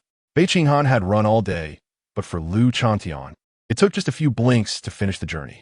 He first placed the little one back in the cave and set up multiple layers of powerful restrictions to ensure safety. Then, he soared into the sky, overlooking the entire Forbidden Land. Everywhere his gaze reached was affected by the anomaly, with surging energy tides wildly washing over everything within the Forbidden Land. Some low-level fierce beasts were unaware of what was happening and were panicking as they fled in all directions, making the already agitated Forbidden Land even more chaotic. As for the powerful auras he sensed, they were all observing from the shadows, not revealing themselves. It was as if they were waiting for something. Changtian squinted slightly, his slender dragon eyes scanning several directions. Those old-timers who had rooted themselves in the Forbidden Land for a long time might know something. He pondered for a moment, not wanting to act rashly. He also concealed himself like those powerful auras and returned to the cave. Chapter 25. A peaceful time amidst the mutation. The mutation lasted for several days. During this period, Changtian went out multiple times to investigate, but he did not stray far from the cave due to safety concerns and was unable to uncover the reason for the mutation. He only knew that it seemed to be related to the boundary of the forbidden area. Today, Changtian returned to the cave, and Bei Qinghan immediately came over. She poked her little head around, climbing over Lu Changtian's body, reaching out her small hands to check if her dragon dad was injured. Lu Changtian felt a mix of emotions. He was touched by the little one's concern, but also a bit helpless. Xiaobai, you don't need to check so thoroughly every time I come back, do you? I've already said I'm fine. No way. Who told you to fight those fierce beasts every time you go out? It makes me worry, so I have a check to feel at ease. Bei Qinghan continued to hang on Lu Changtian, inspecting him without raising her head. Ever since Lu Changtian fought that red-feathered bird, it had become a routine for her to examine him every time he returned from outside. There was no way around it. This dragon dad was just too worrying.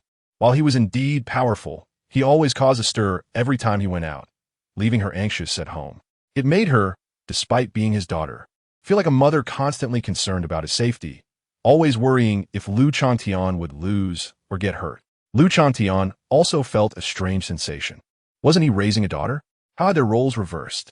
It felt like he was the mischievous child going out to play, while Bei Qinghan was the mother at home worrying about her child's safety. He moved slightly, wanting to assert his authority as a father. However, Bei Qinghan suddenly tapped on Lu Changtian's scales, frowning in dissatisfaction. Don't move. I'm going to fall. Oh. Lu Changtian immediately froze. He reminded himself internally that this wasn't fear. It was concern that Xiaobai might fall and get hurt. It was a display of a father's care. Finally, when Lu Changtian felt restless, as if chaos worms were crawling under his scales, and he felt itchy and uncomfortable all over, Bei Qinghan's inspection was over. The little one used both her hands and feet to climb down from the giant dragon and looked up at him with satisfaction, nodding. Very good, inspection complete. I didn't see any battle marks on you. It seems you listened well this time and didn't go around fighting. Why do you make it sound like I always go out causing trouble? I'm clearly a lover of peace. Lu Changtian complained, dissatisfied. Compared to the brutal beasts in the forbidden area, he felt he was indeed quite peaceful. If there were a peace award in the forbidden area, he was sure he would win it. Bei Qinghan started listing names. The first golden lion, the Changhe water buffalo, the red-feathered bird, the snow willow demon. She named each one without rebuttal, just quietly looking at Lu Changtian, making him break out in a cold sweat. Those were all the fierce beasts he had fought and devoured during this period. Thinking about it, he indeed had been fighting quite frequently. Lu Changtian's confidence wavered, but he still insisted, it can't be helped. A dragon needs to eat. A dragon this big must eat, right? And what about you? I can skip a few meals, but Xiaobai, you're at the stage of growth. I can't let you go hungry. Bei Qinghan was immediately stunned. She hadn't expected that Lu Changtian's frequent battles were primarily for her sake. A warm current flowed into her heart, deeply touching her. And she couldn't maintain her previous lecturing demeanor. Even her usually stern little face relaxed, although she had been pretending to be serious. Bei Qinghan lowered her head slightly, not wanting this dragon to see her embarrassing side. I understand. So you must be careful when you go out. Don't you trust my strength? Which of those beasts is my opponent? Lu Changtian thumped his chest with his claws, lifting his dragon head proudly towards the sky, exuding an aura of invincibility that made Bei Qinghan laugh. Puffed. The little one covered half her face with her small hands and giggled, her cute eyes squinting into crescent moons. It seemed he had managed to smooth things over. Lu Changtian breathed a sigh of relief. Although he was indeed fighting for the little one's sake, he and T lied earlier. The fierce beasts he fought had all been eaten without leaving a bite for her. Thankfully, the little one hadn't realized this. Huh? What did you say? Bei Qinghan seemed to hear something and raised her head in confusion, looking at him in surprise. Nothing. Lu Changtian quickly denied it, then smiled at Bei Qinghan. Xiaobai, since you care about me so much, aren't you going to call me Dad? No. Bei Qinghan lowered her head, avoiding his gaze. Although in her heart, this dragon had indeed taken on the role of a father, she still felt a bit shy about saying it out loud. Hee hee hee. Lu Changtian chuckled like a silly dad. In the following time, Lu Changtian did not go out again, obediently staying at home to protect the little girl. Fortunately, he had stocked up on plenty of food and even some plants and seeds, which he planted, forming a small vegetable garden. It contained vegetables and various spiritual fruits, providing a rich and diverse source of nutrition. The only thing Bei Qinghan felt regretful about was, as always, it was all vegetarian, with not much meat. But she couldn't let her dragon dad take risks for a little craving, so she decided to endure it. Around them, the clouds glowed with colors, and various spiritual herbs emitted divine light, creating a layer of mist filled with spiritual energy. Breathing it in felt like stepping into a fairyland. On the ground, a small rabbit was nibbling on a crystal-clear carrot. Spiritual fruits hung from the trees like stars in the sky, reflecting in the little one's bright eyes. "Look, I picked a really big fruit." Bei Qinghan sat with her legs spread on a branch of an old tree, holding a crystal-clear spiritual fruit and waving happily at Changtian. Perhaps it was because she had been pretending to be a child for so long. Even now, without any deliberate effort, her actions naturally matched her current appearance. Or maybe it was because she felt completely relaxed in front of Changtian with nothing to worry about. The little one climbed down from the tree and ran in front of the giant dragon, handing the fruit to him. "You eat." "Thank you, Xiao Bai." Changtian knew he shouldn't dampen the little one's enthusiasm, so he accepted it and took a bite.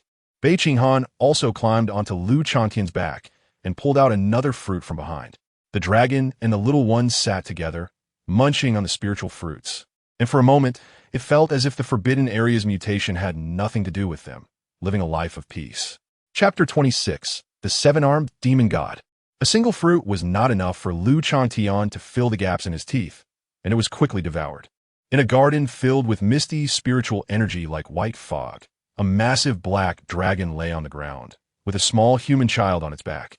Munching on a fruit, Bei Qinghan took a bite of the fruit in her hand, the fragrance rich and the juice abundant. She puffed up her chubby cheeks and looked up at the sky above. She didn't know what was happening outside or how long it would last. It was wise to prepare for the future. Although the anomaly had not yet caused any substantial impact, the future was uncertain. They couldn't leave the Forbidden Area in the short term, making it hard to say what effect this would have on their future lives. Changtian was also unsure about this. But it didn't matter. Changtian lay on the ground, appearing somewhat lazy, seemingly unconcerned about the anomaly. Hearing this, he spoke with implication. Someone would help us figure it out. He squinted his eyes, looking towards several directions within the Forbidden Area. Those old fellows must be close to losing their patience, right? He didn't have to wait long. The early bird he was waiting for soon appeared. The duration of the anomaly was surprisingly long. Eventually, some of the alien beasts within the Forbidden Area had grown accustomed to it. After all, it was just the color of the sky, slightly changing, and the spiritual energy becoming a bit more active, with no other changes. Rather than worry about trivial matters, it was better to worry about whether they could survive. So most of the alien beasts quickly returned to their usual lives, hunting and preying on each other. Even if the Forbidden Area were to be destroyed tomorrow, they had to fill their bellies today before worrying about tomorrow. The Forbidden Area was never truly cruel. Everything seemed to return to the way it was before the anomaly occurred. However, this was ultimately only a superficial calm. While the lower-level beasts fought amongst themselves, within the Forbidden Area, the giants could no longer hold back. In Changtian's perception, the strong ones in the Forbidden Area were like fireflies in the night sky, extraordinarily conspicuous. At this moment, among those fireflies, a few of their brightness was gradually increasing, as if they had suddenly transformed from fireflies into stars in the sky. Like a sleeping volcano, they were gradually awakening. Each aura represented a powerful alien or beast. Finally unable to hold back, a slight smile appeared on Changtian's lips, revealing dragon teeth as sharp as steel. He had been waiting because he knew that compared to himself, there were definitely other existences in the Forbidden Area that wanted to understand what this anomaly truly meant. And now, he had waited for this moment. What can be held back? Bei Qinghan, who was beside him with her eyes closed and lying on the ground in a strange posture, was momentarily stunned upon hearing this and couldn't help but open her eyes. She had just been trying to mimic Changtian's posture while practicing visualization techniques. It had to be said that this method of cultivation was indeed effective, significantly enhancing the speed of her visualization. "It's nothing. We just need to watch quietly here," said Changtian. Oh, the little one still didn't understand what Changtian meant. However, soon enough, without needing Changtian to explain, she figured it out herself. Boom! Within the Forbidden Area, a mountain suddenly exploded, debris shooting up into the sky, falling like meteors all around. In an instant, the area centered around that mountain looked as if it had been bombarded by a meteor shower. The ground was filled with massive craters, and everywhere was a scene of devastation, with trees in the forest almost completely destroyed, leaving no intact place. Amidst the exploded mountain, A tall alien creature revealed itself from the shattered peaks. Its figure was towering, like a mountain, with 7 arms, each appearing capable of plucking stars and catching moons, as if it could hold the world in its hands. It had 2 horns on its head, but one of the horns was broken, as if snapped by something. With its appearance, the surrounding illusions were affected, causing frost, flames, darkness, and thunder to erupt, as if caught in a chaotic apocalypse, with various natural disasters following one after another. Compared to it, the flames released by the previous red-feathered bird seemed like mere candles on a birthday cake. As soon as this alien appeared, it let out a roar, its momentum shattering the heavens, declaring its existence to the entire forbidden area. To release such overwhelming momentum upon its arrival was indeed arrogant. Changtian narrowed his elongated dragon eyes. It was a beast he had never seen before, and from its aura, it was not weak at all compared to the other giants in the forbidden area. This was incredibly exciting. This forbidden area indeed hid many things he did not know. Changtian felt the mysterious veil of the forbidden area was gradually being lifted before him. Even Bei Qinghan could clearly sense the existence of the entity and the unrestrained aura it emanated. There was such a powerful presence in the forbidden area. The terrifying aura gave her a sense of direct confrontation, causing the little one to be startled, her small body trembling. "Don't worry, I'm here." Noticing that the little one seemed frightened, Changtian snorted coldly. In an instant, a powerful dragon might soared into the sky, forming a giant dragon with bared fangs and claws in the air. In that moment, the momentum of the awakening 7-armed demon god was shattered. The unfamiliar aura. A black dragon. The 7-armed demon god looked over here, surprised by Changtian's strangeness and strength. But he didn't pay much attention to it. It was just a slightly stronger dragon. After all, he had killed dragons before, even those stronger than this black dragon. Compared to this, there were other matters that he valued more. The 7-armed demon god withdrew his gaze, snorting coldly, his voice echoing throughout the forbidden area. "A group of fools. You've waited so long, and with such a great opportunity before you. Have you still not made up your minds?" Countless mid- and lower-level beasts within the forbidden area were pressed to the ground by the Supreme, while contained in this voice, not daring to move. After a moment, another equally powerful aura emerged from somewhere in the forbidden area. This anomaly is not the moment we have been waiting for. The barrier is weakening. Now is not the time. When will it be the time? The 7-armed demon god sneered, maintaining an incredibly arrogant attitude, even when facing a hidden giant in the forbidden area. The barrier is weakening, but it has not completely dissipated. The inside and outside are still not connected, and the opportunity we are waiting for is still to come. Being so despised, the other aura did not seem angry. It seemed familiar with the 7-armed demon god's attitude and had grown accustomed to it. Wait. How long are we going to wait like this? Those on different paths cannot cooperate. The 7-armed demon god scoffed at this. He abandoned that aura and instead revealed his ambitions to all the powerful giants within the forbidden area. "I want to break the barrier and go beyond the forbidden area. Who is willing to join me?" Inside the cave, both the person and the dragon were startled. Changtian. "So that is how it is. Bei Qinghan. I can't believe it's like this." Chapter 27. The 8 Giants.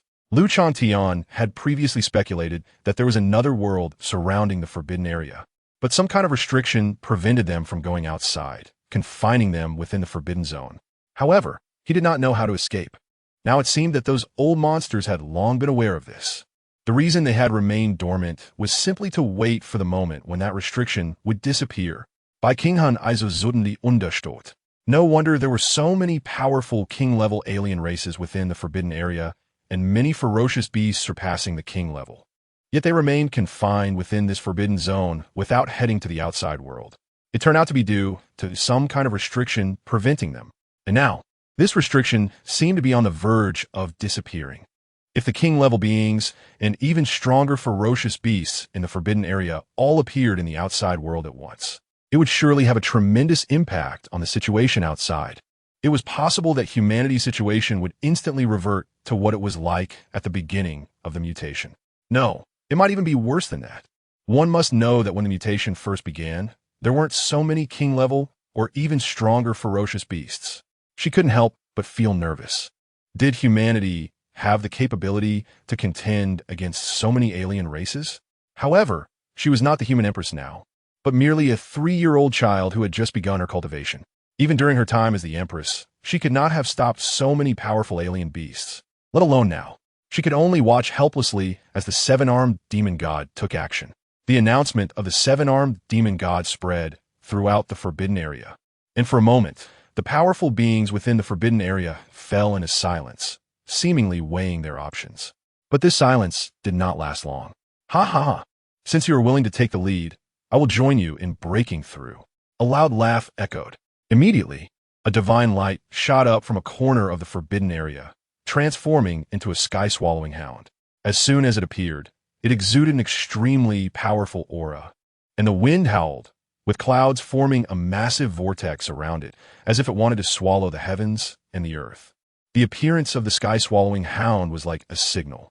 Soon, powerful auras emerged one after another, with divine lights shooting into the sky, transforming into ferocious beasts in the air.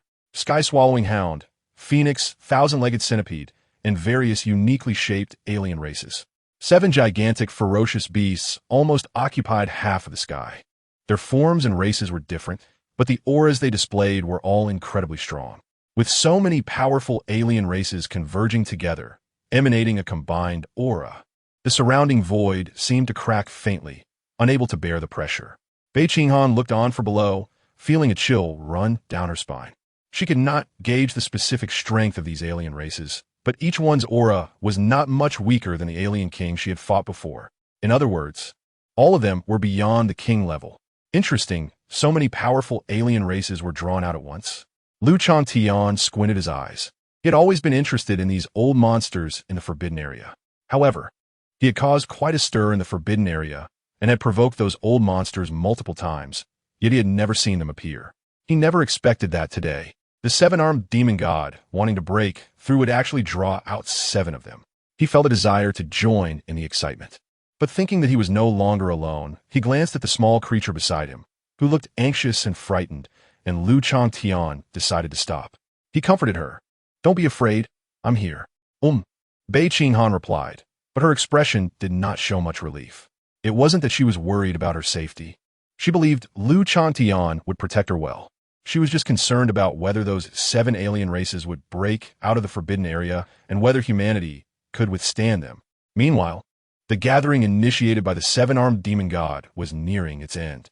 Is this all that came? The seven-armed demon god looked at the 7 alien races and ferocious beasts, pausing as if dissatisfied with the number that had appeared.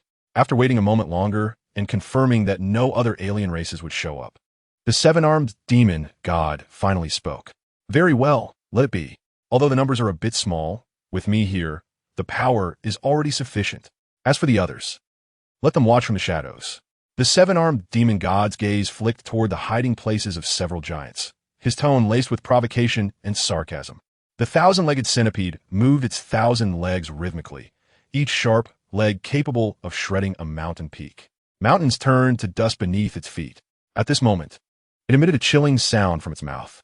I hope those guys don't regret it when they see us successfully leave. They think we will pave the way for them, but it won't be that easy. Those rats hiding in the dark are nothing to fear." The sky-swallowing hound roared to the heavens, its might overwhelming. The phoenix soared in the sky, proud and divine, its radiance shining like a sacred bird as it emitted a cold cry. The other alien races also made their sounds, and the simultaneous intimidation from the 7 beings beyond the king level was indeed shocking. The giants remained silent. It wasn't that they were afraid, but simply that there was no need. If they could really leave the forbidden area, who could guarantee that there wouldn't be infighting among them, even including the seven-armed demon god? They completely ignored the phoenix's warning. "Ha ha ha. Since that's the case, let me go first. I'm tired of this sky in the forbidden area." The sky-swallowing hound laughed heartily. Its clan name indicated they were a peerless, ferocious beast that swallows the heavens and devours the earth. Yet they were now confined within the forbidden area. Looking up, all they could see was the unchanging sky of the forbidden area, like a frog at the bottom of a well. They had long wanted to leave the forbidden area and venture into the outside world. Now that someone had united, they directly unleashed their clan's proud, innate ability, swallowing the sky. In an instant, it opened its mouth wide, and an endless gravitational pull emanated from that gaping maw. resembling a black hole. The heavens and earth seemed to darken, and the alien beasts within the forbidden area felt as if the entire sky was collapsing, unable to stand steady and wanting to be drawn into that great mouth. Of course, this was just an illusion. It was impossible for it to truly swallow the entire forbidden area. But the ability to create such an illusion made the sky-swallowing hound extremely terrifying. The barrier enveloping the outside of the forbidden area subtly rippled, creating waves, as if it too were about to be torn apart by the sky-swallowing hound. There's hope. Seeing this, the other ferocious beasts showed joy. The fact that the sky-swallowing hound's ability could stir even a ripple indicated that this barrier had long since lost its previous impenetrability. There's a chance. The several alien races and ferocious beasts each launched their attacks. The phoenix flapped its wings, stirring up a violent wind, showering blue-green divine light, illuminating everything as it attacked the barrier. Boom! The thousand-legged centipede used all its legs to charge toward the edge of the forbidden area, its 1,000 legs moving rhythmically, shattering countless mountains along the way. The 1,000 sharp legs clawed at the barrier with great force, while it spewed out a potent venom. Besides this, the remaining 4 alien races did not idle, each using their own abilities to bombard the barrier. In an instant, the outer edges of the forbidden area were filled with divine light, and various terrifying auras surged forth, crushing everything nearby. Although Changtian did not leave the cave, he witnessed everything happening at the edge of the forbidden area. The 7 powerful beings beyond the king level had all emerged, and he saw the barrier beginning to ripple under the assault of those alien races. If this continued, they might really manage to achieve something. He suddenly grinned, watching the unreserved attacks of those alien races, smiling wickedly. It was about time for him to make his appearance. Chapter 28. Stealing home, Changtian did not intend to interfere or sneak attack those alien beings. After all, he wanted to take a look outside the forbidden area himself.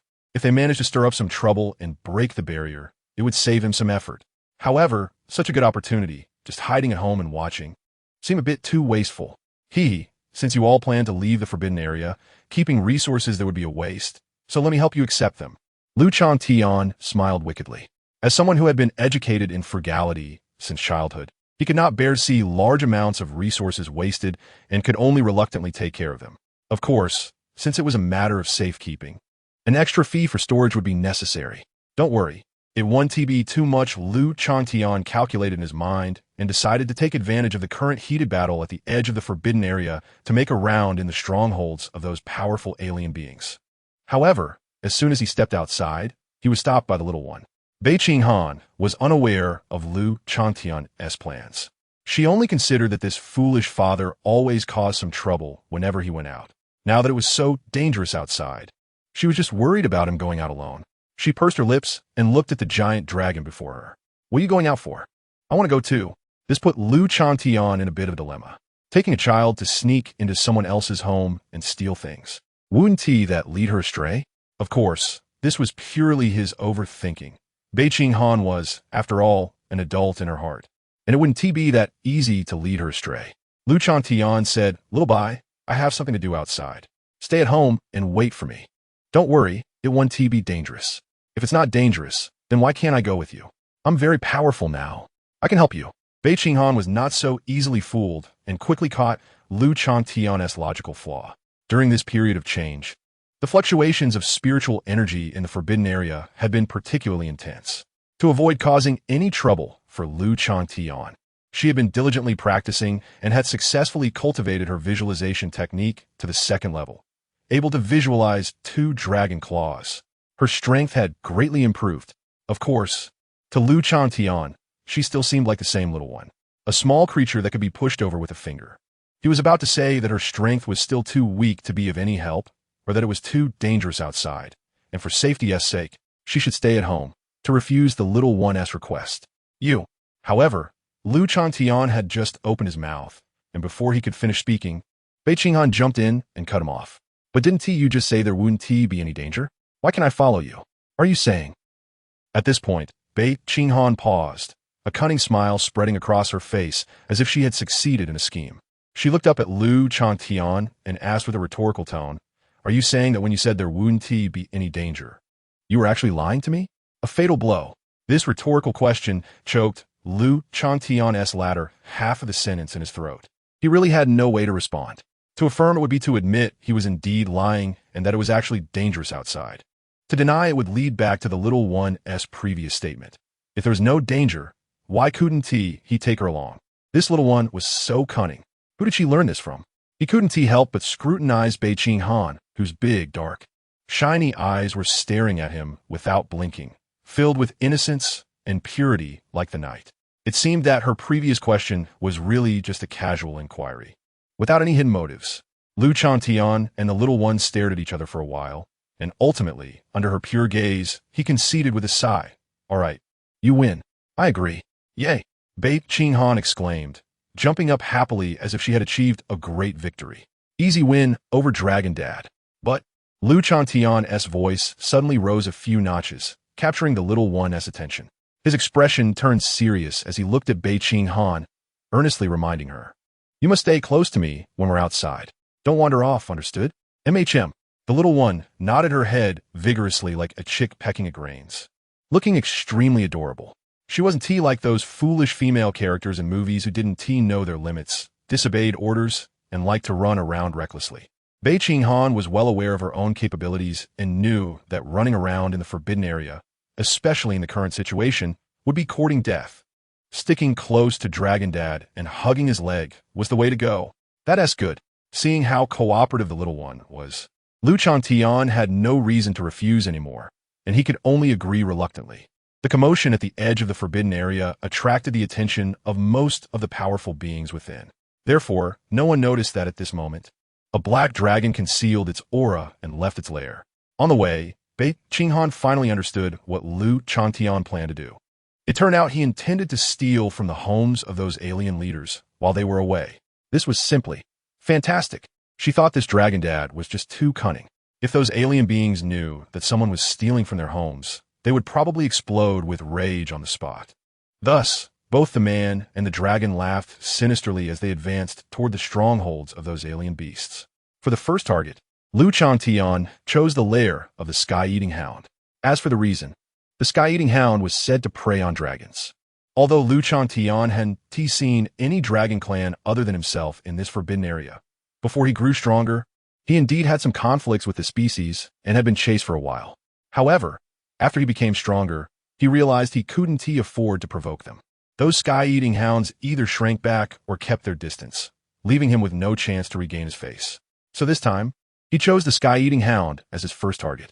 In fact, he actually wanted to raid the home of the seven-armed demon god, as this guy looked like the strongest among the 8 aliens.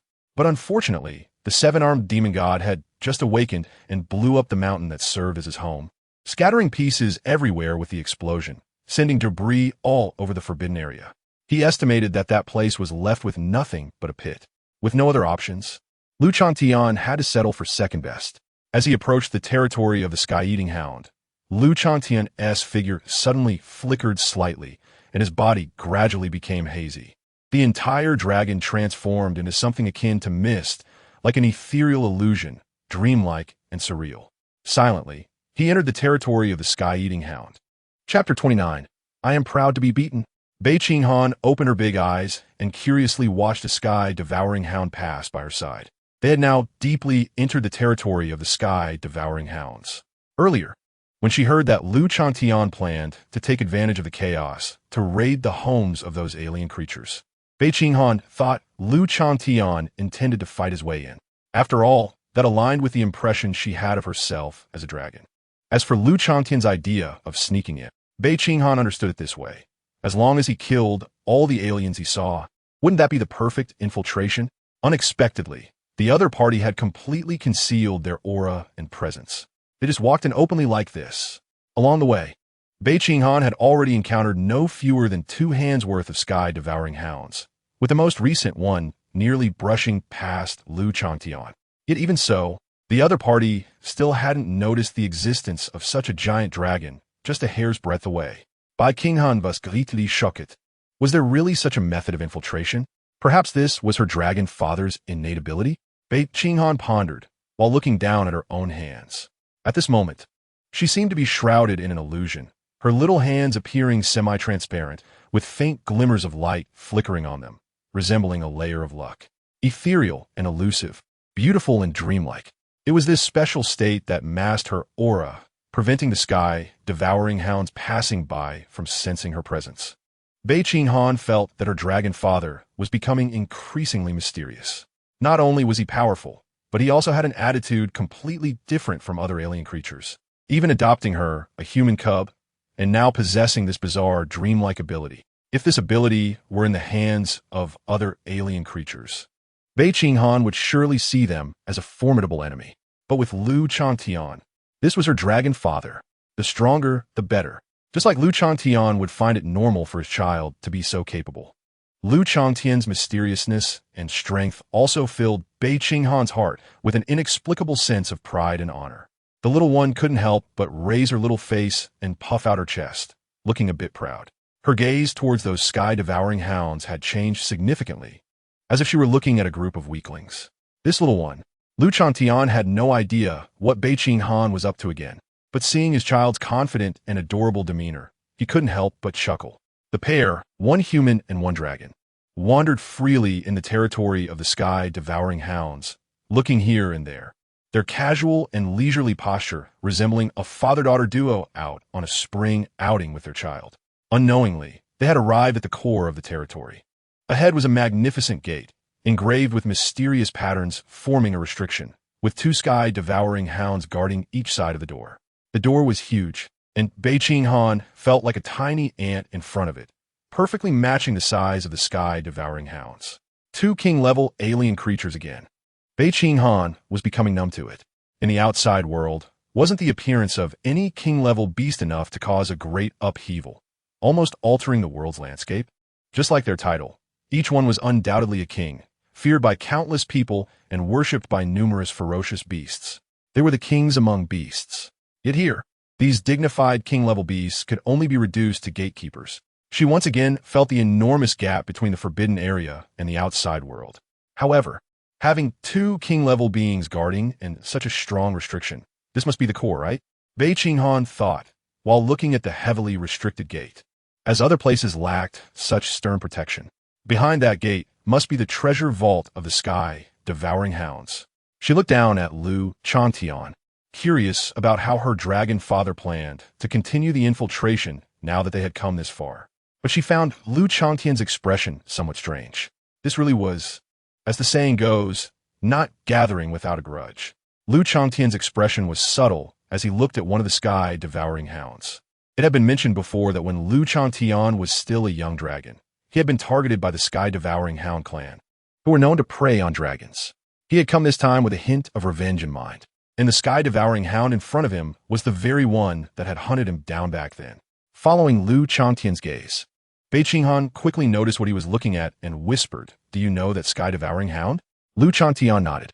"Well, I guess you could say I know it. This guy chased me before." "What?" Bei Qinghan was instantly shocked. Although she wasn't clear about Changtian's strength, she knew that the other party was definitely a powerful being beyond the king level. But this sky-devouring hound had actually chased Changtian. Could it be that she had underestimated it? Was its strength not just king level? Bei Qinghan's heart sank. She had previously underestimated the opponent. The sky-devouring hounds truly were a major race in the forbidden area, their foundation surprisingly deep. At this moment, Changtian felt exceedingly pleased. When this sky-devouring hound had chased him back then, its strength had not yet reached the king level, but it was still much stronger than him. Yet now, when they met again, their strengths had completely reversed. The gate was right behind the two sky-devouring hounds, and entering would inevitably alert them. Changtian had just thought a good idea. He maintained his invisible state and silently approached the side of the dozing sky-devouring hound, which completely failed to notice Changtian's presence. The other sky-devouring hound even reminded it, "Don't doze off. Stay alert." The dozing sky-devouring hound paid no mind. "This is our sky-devouring hound clan's territory. Which fool would dare to intrude?" They were the overlords of the forbidden area, and their strongest members were currently pounding against the barriers of the forbidden zone. Once successful, it would be like a dragon entering the sea, a hound swallowing the heavens. Which fool would dare to provoke them at this time? Even that black dragon back then. Did you see him daring to come near us? He'd be skinned alive. As Changtian approached, He happened to overhear this remark, and his dragon eyes narrowed, revealing a glimmer of intimidating light. Bei Qinghan couldn't help but rub her little arms. She realized that being stronger than her dragon father in the past didn't mean being stronger than him now. Hadn't she surpassed many enemies far stronger than herself? Bei Qinghan looked at the sky-devouring hound with a gaze full of pity. Hiss! Why did it suddenly feel a bit cold? The sky-devouring hound was completely unaware of this, only feeling a bit chilly. It climbed down lazily and said to its kin, then buried its head down. All right, you keep watching. I'm going to rest. Its kin was helpless and couldn't wake it up, so they let it be. Still want to sleep? Here comes your wake-up call. Lu Changtian's eyes turned fierce as he raised a foot and kicked the sky-devouring hound hard in the rear. Ouch! The sky-devouring hound let out a cry of agony, being kicked far away. It covered its bottom and got up, angrily shouting, "Who the hell kicked me?" It turned its head to look, finding the area empty, with only its kin standing aside. The sky-devouring hound's eyes sharpened in an instant, questioning, "Was it you who kicked me? Why would I kick you? Don't go looking for trouble with me." Another sky-devouring hound scolded. It had already been generous not to pursue the issue of the other one dozing off. Yet unexpectedly, this guy was turning around to cause trouble. It was you. There is no one else here but you. The sky-eating hound was relentless and quickly found reason. You must be jealous that the clan leader values me, so you take the opportunity to retaliate. The other sky-eating hound scoffed. Jealous? Jealous that you got the clan leader's attention because that black dragon beat you up? So what? Surviving is my skill. The sky-eating hound took pride in being beaten, acting as if being beaten was something to be proud of. If you have the ability, go find that black dragon and fight, then come back alive.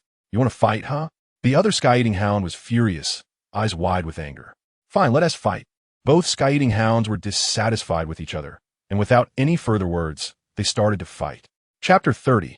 Bei Qinghan struck it rich.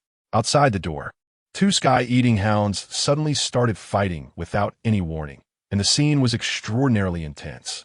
Bei Qinghan stealthily glanced at Dragon Dad beneath her, unexpectedly. Although Dragon Dad appeared domineering and reckless, he actually employed such a cunning tactic. He quietly got two powerful sky-eating hounds to fight each other. Truly, one cannot judge a dragon by its appearance. But who asked him to be her Dragon Dad? The sense of security just shot up, didn't it? Back to the main point. Initially, these two sky-eating hounds couldn't see through Lu Changtian's disguise, let alone now that both sides were engaged in a fight. Even if Lu Changtian took advantage of the chaos to kick them a few times, they would only think it was the other one attacking, and thus fight even harder. In fact, Lu Changtian did just that. He seized the opportunity and added fuel to the fire. After doing all this, he floated back to the door and examined it closely. The patterns on it were profound and intricate, subtly forming the shape of a gigantic sky-eating hound. So that's how it is. It filters the bloodlines through the array patterns, and only those of the sky-eating hound clan can open this big door. If other races attempt to force their way in, the patterns on the door will summon a sky-eating hound to swallow the intruder. Even if the intruder could break the array, the commotion caused would be enough for the sky-eating hound clan to react. From this, it's evident that the sky-eating hounds who built this treasure house indeed considered every aspect. As for if the intruder could defeat the summoned sky-eating hound, then they might as well not struggle and just hand over everything in the treasure house. Of course, the elder of the sky-eating hound clan certainly didn't consider the current situation. ISNT, it's just the bloodline of the sky-eating hound? Aren't there two, right here? Lu Changtian turned to look at the two sky-eating hounds wrestling with each other, revealing a strange smile. Huh? Are you planning to have them help open the door? That can't be possible. Bei Qinghan was Zulmavat positive. Although these two sky-eating hounds seemed a bit dull, they wouldn't really help two intruders open the door, would they? Wouldn't that make them a guiding party? In response, Lu Changtian didn't elaborate further, just signaling to the little one not to rush. Watch my operation. He maintained a stealthy state and went up to slap the backside of the sky-eating hound he had a conflict with. The sky-eating hound let out a miserable cry, feeling as if its backside was about to split open. Who the hell hit my ass? Who the hell hit your ass? The other sky-eating hound immediately denied it, thinking this fellow was deliberately looking for trouble. First, he claimed he kicked his backside. Now he says he slapped it. He didn't have any special preferences. All right. Still not admitting it, huh? Said the offended sky-eating hound.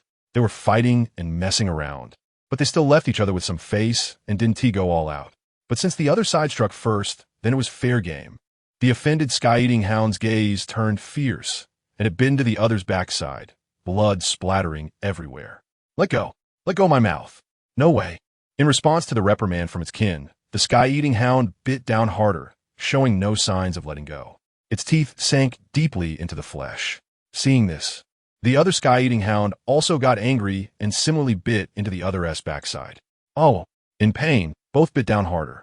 Blood from the sky-eating hounds flowed out profusely, staining a large area of the ground red. Unbeknownst to them, a drop of blood suddenly detached from the force of gravity and floated up, flying towards the door and merging into the array patterns. Changtian withdrew his gaze and said to the little one, "Look, isn't this working?" Bei Qinghan. She retracted her previous guess. These two sky-eating hounds were even more dim-witted than she thought. As the hound blood entered, the array patterns on the door glowed slightly, recognizing the bloodline, and the heavy door slowly opened. Taking advantage of the opening, Changtian swiftly slipped inside, and the door closed again. Throughout this process, the two sky-eating hounds didn't notice at all. Inside the treasure house, Bei Qinghan had tried her best to imagine. After all, even the guards were two king-level sky-eating hounds, so one could imagine the contents of the treasure house would be quite rich. But when she saw it with her own eyes, she realized her imagination was still too lacking. What greeted her was a dazzling array of various radiant lights and mist, precious medicines and divine metals shimmering together. Various rare and precious materials from the outside world piled up like small mountains. Even the ground beneath her feet was paved with precious stones, seemingly breathing, releasing waves of mist. Taking a breath made one feel as if they had entered a fairyland. This is just too extravagant. Bei Qinghan mom ulit. During her time beside Changtian, she had gained quite a bit of knowledge, having eaten meat from beasts or alien races beyond king level. The many spiritual herbs in the garden included many she had never even seen before. She thought that was already the limit, but today's experience still left her dumbfounded. If the quality of the items next to Dragondad was high, then while the quality of his treasure house might not match, the quantity surpassed many. The little one stared ahead, her eyes reflecting the treasures, nearly unable to contain any more. Although Changtian was also a bit surprised, he found it normal. After all, this was the accumulation of the sky-eating hound clan over countless years, and he was just a lone individual, so it was normal that he couldn't compare. But seeing the little one acting like a little treasure hoarder, even her hard-earned language ability was about to be lost again, he couldn't help but smile. Who would have thought that little Bei was so young, and yet such a little treasure hoarder? He reached out and grabbed the back of the little one's collar, allowing her to flap her short legs on the ground, but unable to move forward an inch. Bei Qinghan was anxious, turning her head with a puzzled look, seemingly asking, "Why are you stopping her?" Changtian then smiled and said, "Don't rush, little one. Everything here is ours now. Take as much as you want. What if they set some restrictions above and destroy all these treasures?" Bei Qinghan immediately woke up, her eyes clear. After all, they had finally entered. They couldn't let this cooked duck fly away. She urged Changtian to check. Changtian carefully examined. Perhaps the sky-eating hound clan didn't expect outsiders to reach here, and the clan didn't react at all, so they hadn't set any restrictions. He signaled to the little one that it was safe. Bei Qinghan immediately relaxed, diving into the pile of treasures like a little mermaid swimming around inside. Meanwhile, in another location within the territory of the sky-eating hounds, an elderly sky-eating hound opened its eyes. In an instant, it seemed as if a thunderbolt flashed, and its electric-like gaze suddenly turned towards the direction where Changtian was. Chapter 31. The poor Empress seeing the little one so happy was a rare sight, so Changtian didn't interrupt, instead watching with a cheerful smile. It wasn't until he felt it was about time that he spoke up to break the moment. Under Bei Qinghan's puzzled gaze, Changtian pulled out a small pouch and said, "All right, take these things home, and you can play with them as long as you want later." Bei Qinghan's eyes lit up as she suddenly realized, "We're here to loot." She quickly reached out to take the small pouch Changtian handed over. When the pouch was in Changtian's hands, it could barely fit as a finger sleeve, but in Bei Qinghan's hands, it transformed into a large pouch that could fit her entire body. "Hey!" As she took the pouch, Bei Qinghan instinctively touched it and let out a surprised exclamation. Looking down, she saw that the pouch was a brilliant golden color, seemingly made from some kind of animal fur. with a layer of soft hair on top. When Bei Qinghan ran her hand over it, the texture was smooth and felt very familiar. She compared it with the clothes she was wearing. Confirmed. This was made from the skin of a golden lion. The gold content of the golden lion is still rising. I refined this pouch a bit. The space inside is much larger than it looks, so you can fill it up, Lu Changtian said. Since they were out together, he naturally wanted the little one to feel involved. So he tore off some lion skin on the way and made this pouch. Using the method of Shumi Nerji, he expanded the space inside, which is the legendary storage pouch. This is a storage pouch? Bei Qinghan displayed a look of surprise, curiously examining the pouch in her hands. She opened the pouch and looked inside, indeed finding that the space was larger than she had imagined. Woo! Suddenly, the little one began to struggle, her small hands tugging at the pouch. She had leaned in too far, almost getting swallowed by the pouch, with both hands pulling hard. The golden pouch bulged in and out. Huff, huff, huff. After a while, Bei Qinghan finally pulled her head out victoriously from the battle with the pouch, gasping for air.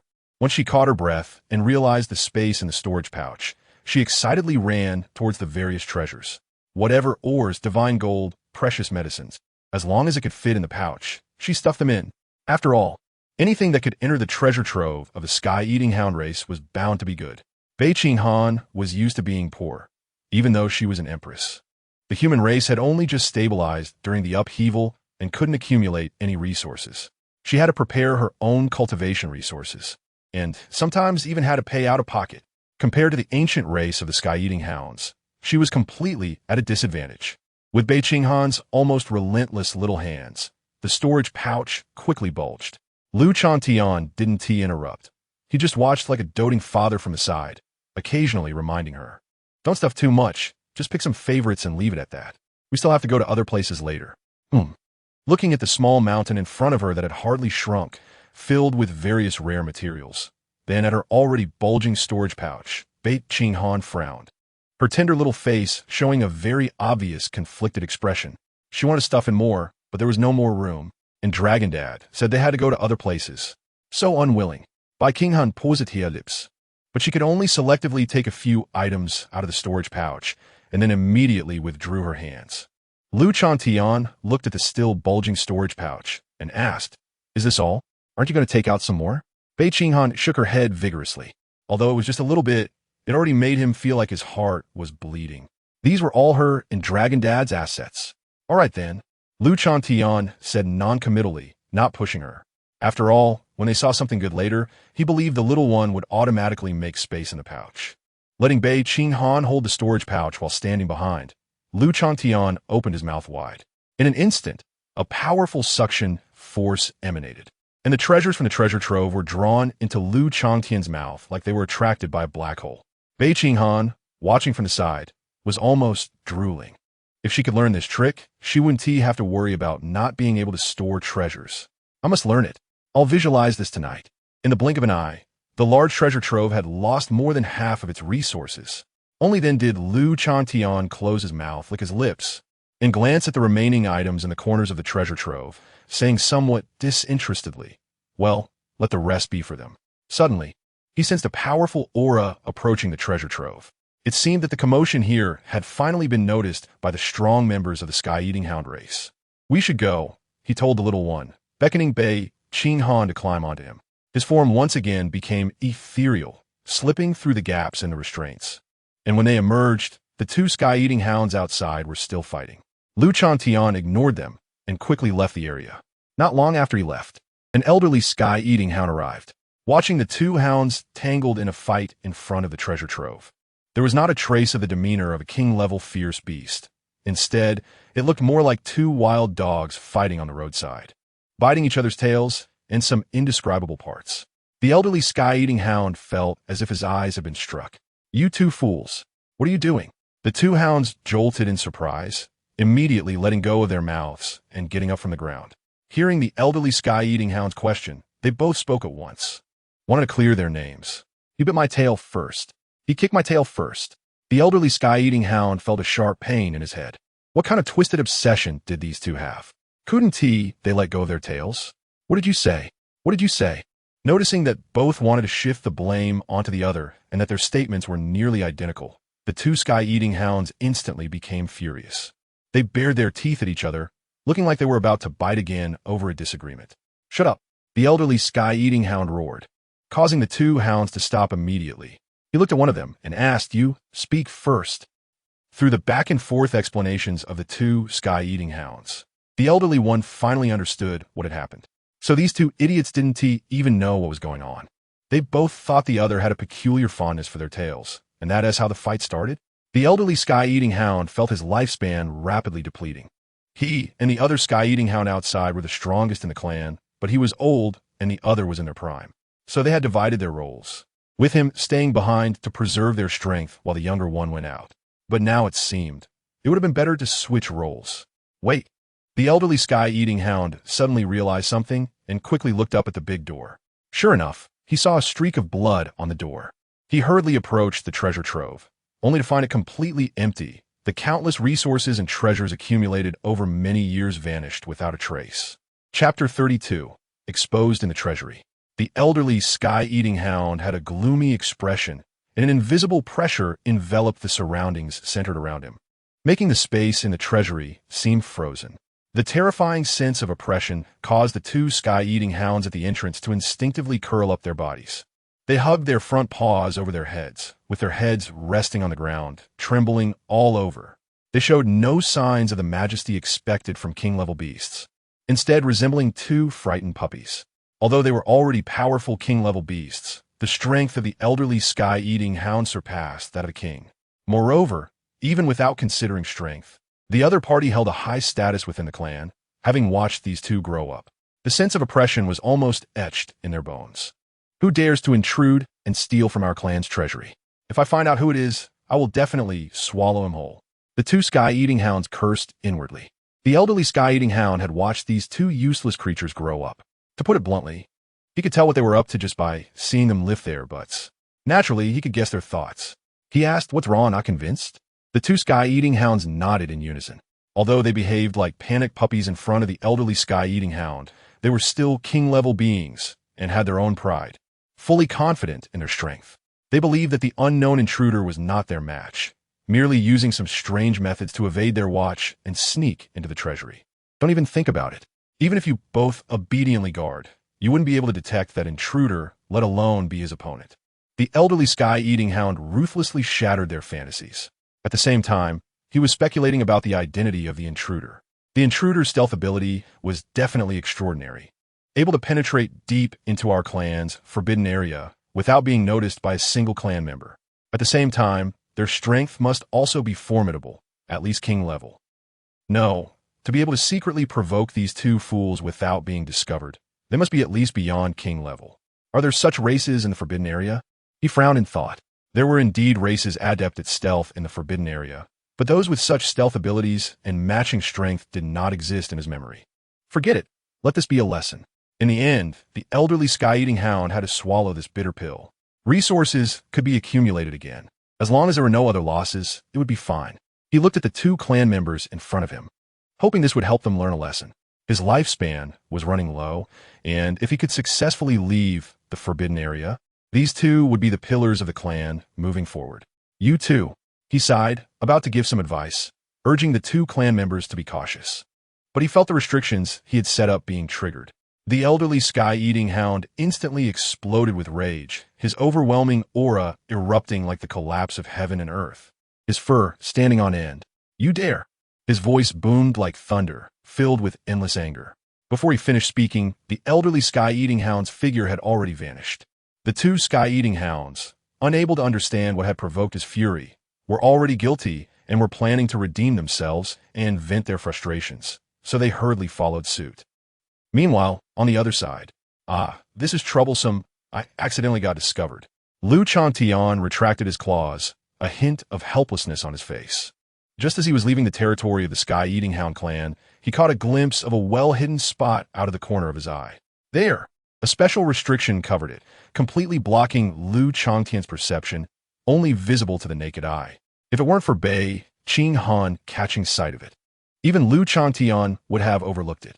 With the thought of having come this far, Changtian decided to take a look. However, He did not expect that this seemingly inconspicuous place had restrictions even more tightly sealed than the treasury deep within the forbidden area. Accidentally triggering a restriction that had little power but served as a warning, he must have been discovered by now. Who told you to be so careless?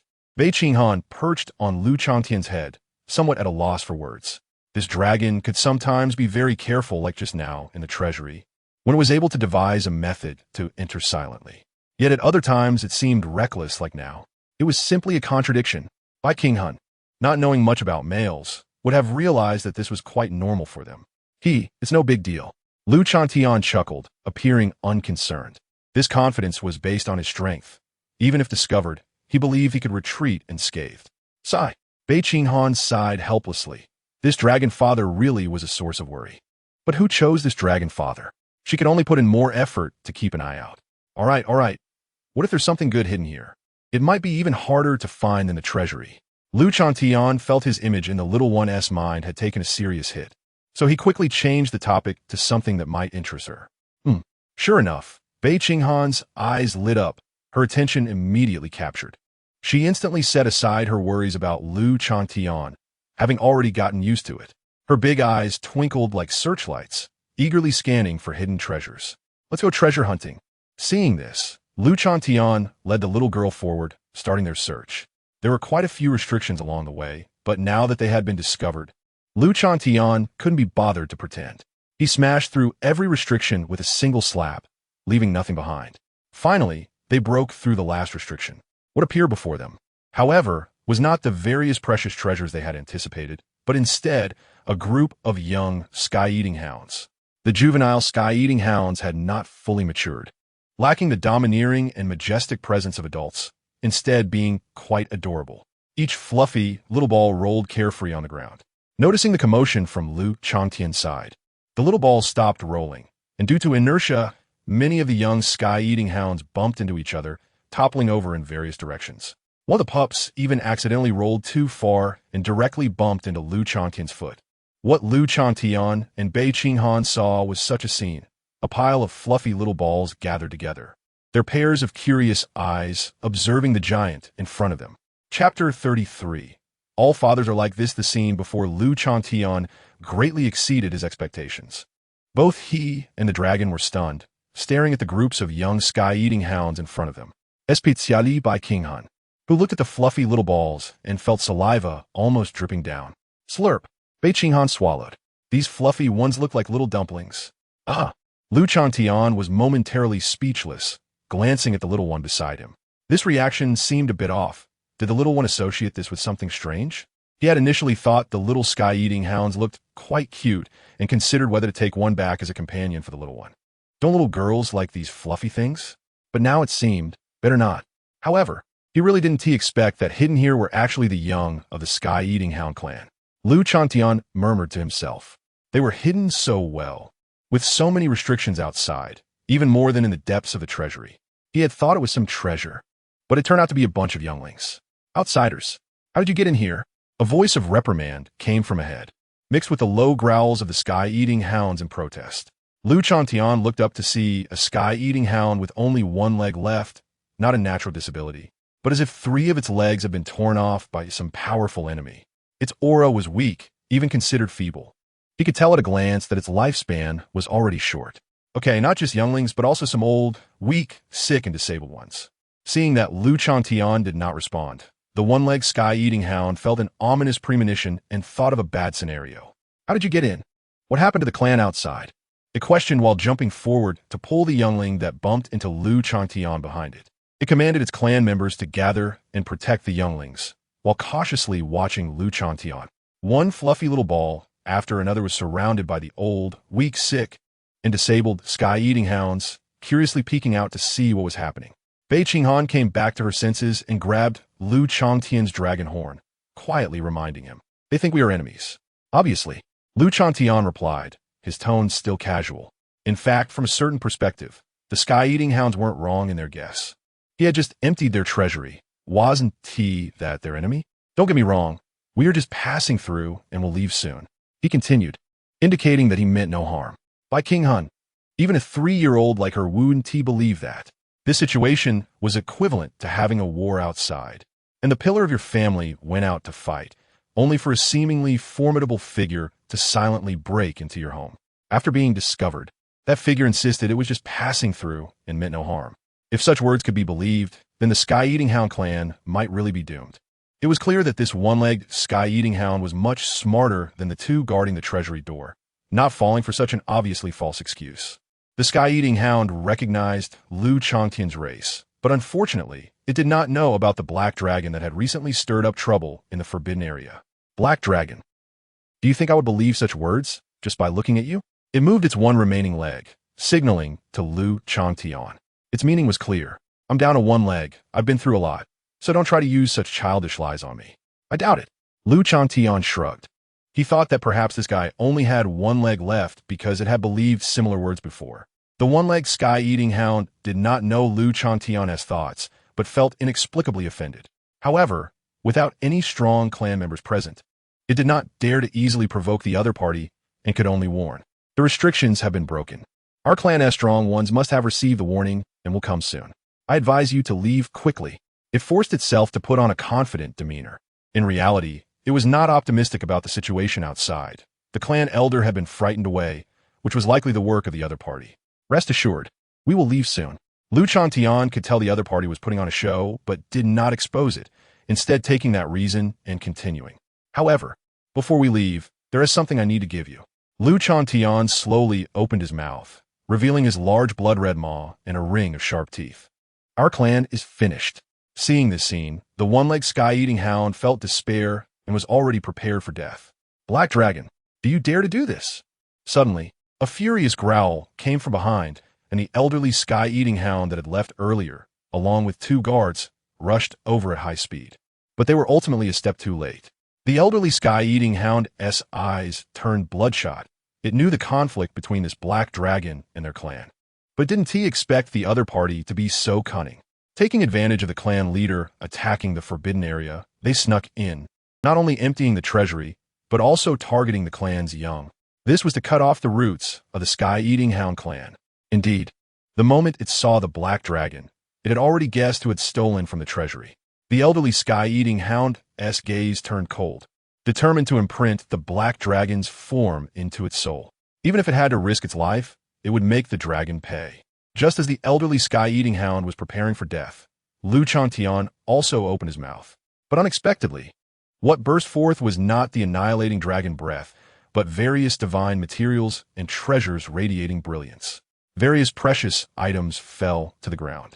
In an instant, the room was filled with fragrance, with rays of light everywhere, and a misty aura soaring into the sky. The elderly Sky-Eating Hound's furious growl got stuck in its throat, and its form was instantly pinned to the ground. The two Sky-Eating Hounds behind it could not stop and charge forward. The elderly one didn't look back, slapping one and then the other, sending them flying against the wall, turning them into two door gods. However, the elderly Sky-Eating Hound ignored them. It looked at the various treasures on the ground, which were all previously stolen from the treasury. Its gaze finally fixed on Lu Changtian. Black Dragon, were you the one who stole from the treasury? That's right. Lu Changtian admitted directly. Then why? The elderly Sky-Eating Hound was somewhat confused. It had thought this black dragon had come for revenge, first stealing from the treasury, then targeting these younglings. But now it seemed. That was the case? Could it be that seeing our clan's strong ones about to break through the forbidden area, it specifically came to make amends and dispel the hatred? But that also didn't make sense. The elderly Sky-Eating Hound was filled with complexity, and it also noticed that when Lu Changtian spat out those treasures earlier, he clearly used the sky-eating technique of their clan. Where did this dragon learn that? Their clan had truly been completely robbed by this dragon. Don't get me wrong, I'm also a father. Seeing these younglings touch my heart, so I just gave you some of them. The bulk is still with me. Lu Changtian said. He indeed had no intention of targeting these young Sky-Eating Hounds. His strength was already different. Even if he really wanted to trouble the Sky-Eating Hounds, he would go after those kings and powerful Sky-Eating Hounds above that level. He would take action against these younglings. After all, even a rogue should understand that disaster should not reach family. However, seeing these young Sky-Eating Hounds, Lu Changtian suddenly thought of Bei Qinghan. The fatherly side of his heart was stirred. So he took out a portion of the treasures, meant for the young sky-eating hounds to use. All fathers are like this. Chapter 34. Lu Changtian. Picked up. No mother the young Tianhun could not understand the meaning of these words. They only saw that so many things suddenly appeared on the ground, some of which emitted an extremely enticing aura. Many young Tianhun drooled. The little fluffy ball looked at the elder beside it and saw that they seemed not to notice it. So the dog sneaked forward, stretching out its little paws to paw at the food that made it drool. The old, weak, sick, and disabled Tianhun actually saw this. But since the clan elder did not say anything, they did not stop it either. They just silently blocked in front of the young ones, standing between both sides. Meanwhile, the elder Tianhun was shocked in their heart, looking at Lu Changtian in astonishment. This black dragon just said, "I'm also a father?" This meant that this black dragon actually had children. As someone in the know, they understood how eye-catching this black dragon had been in the forbidden area recently, already qualifying to confront those giants. Countless gazes were focused on him, curious about which race he would lean toward. With the strength of the black dragon, no matter which race he sided with, it would greatly enhance that race's power, even potentially breaking the balance within the forbidden area. They, including the other giants in the forbidden area and the seven-armed demon god outside, had existed since the formation of the forbidden area. Under such circumstances, having a young and infinitely potential powerhouse like Lu Changtian by their side would undoubtedly be a significant boost. But in the end, this black dragon did not lean toward any race, instead adopting an attitude of doing his own thing. This made those races that had shown goodwill toward him gnash their teeth in frustration, while also breathing a sigh of relief. At least the black dragon was not wooed by other races. But now he actually said he had children. The elder Tianhun could not help but think of many things, such as which race the black dragon's children came from, whether this infiltration was prompted by that race, and whether it posed a threat to his clan. Although he thought of many things, in reality, it was merely a fleeting moment, and the elder Tianhun's reaction was not slow at all. Unexpectedly, the black dragon had also become a father. Congratulations, congratulations. Since that's the case, let those resources serve as a congratulatory gift from my clan for the birth of your child. It will be impossible to snatch them back. He was not afraid of the black dragon anyway. After all, he did not have many years left to live. If he could take down this black dragon, it would count as removing a potential great threat for his clan. But with so many little Tianhun around now, if they angered the black dragon, these young Tianhun would be in danger. Rather than that, it would be better to go with the flow and simply give all the things to the black dragon, which would also forge a good relationship. You are quite generous, giving away so many treasures just like that. Lu Changtian looked at the old Tianhun, whose fur had grown long, almost covering his eyes. He said to the little one hiding above, "Did you hear that? Little one, your face is really big." A muffled sound came from above. Bei Qinghan tried to hide his body, not wanting to expose himself to others' gazes. He wished he could strangle this foolish dragon dad. How could he be so careless? This was in the old nest of the Tianhun clan. He was still human. Was it really okay to expose himself so recklessly? Lu Changtian withdrew his gaze and said, "The child is a bit shy," seeing that he laughed. "You actually brought the child too? It's okay, it's okay." The elder Tianhun remained expressionless, but the corner of his eye was straining to look up, trying to see Bei Qinghan's figure. Unfortunately, under the other's intentional concealment, he could not see clearly at all, only confirming that the figure was small. Is a young dragon that small? The elder Tianhun wondered curiously. "I don't know who the child's mother is." Lu Changtian replied lightly, picked up, "No mother." Bei Qinghan. Although this statement was not wrong, why did it sound so much like an insult? Elder Tianhun. "I can't believe you." The elder Tianhun completely did not believe such nonsense. Frankly speaking, if he encountered a lone, exotic young one in the forbidden area, his first thought would definitely not be to adopt it. It seemed that although this black dragon was rumored to be reckless and causing trouble everywhere, he was actually quite cautious and meticulous. If Bei Qinghan heard the elder Tianhun's speculation, he would definitely deny it. This dragon dad was that reckless, looking so rough. Well, perhaps it was the elder meddling too much. He felt that the black dragon's child must have a significant background, perhaps involving some giant. "Why don't you come with me to another place? Our clan's strong ones are currently attacking the forbidden area. When the barrier shatters, you can join my clan and leave together.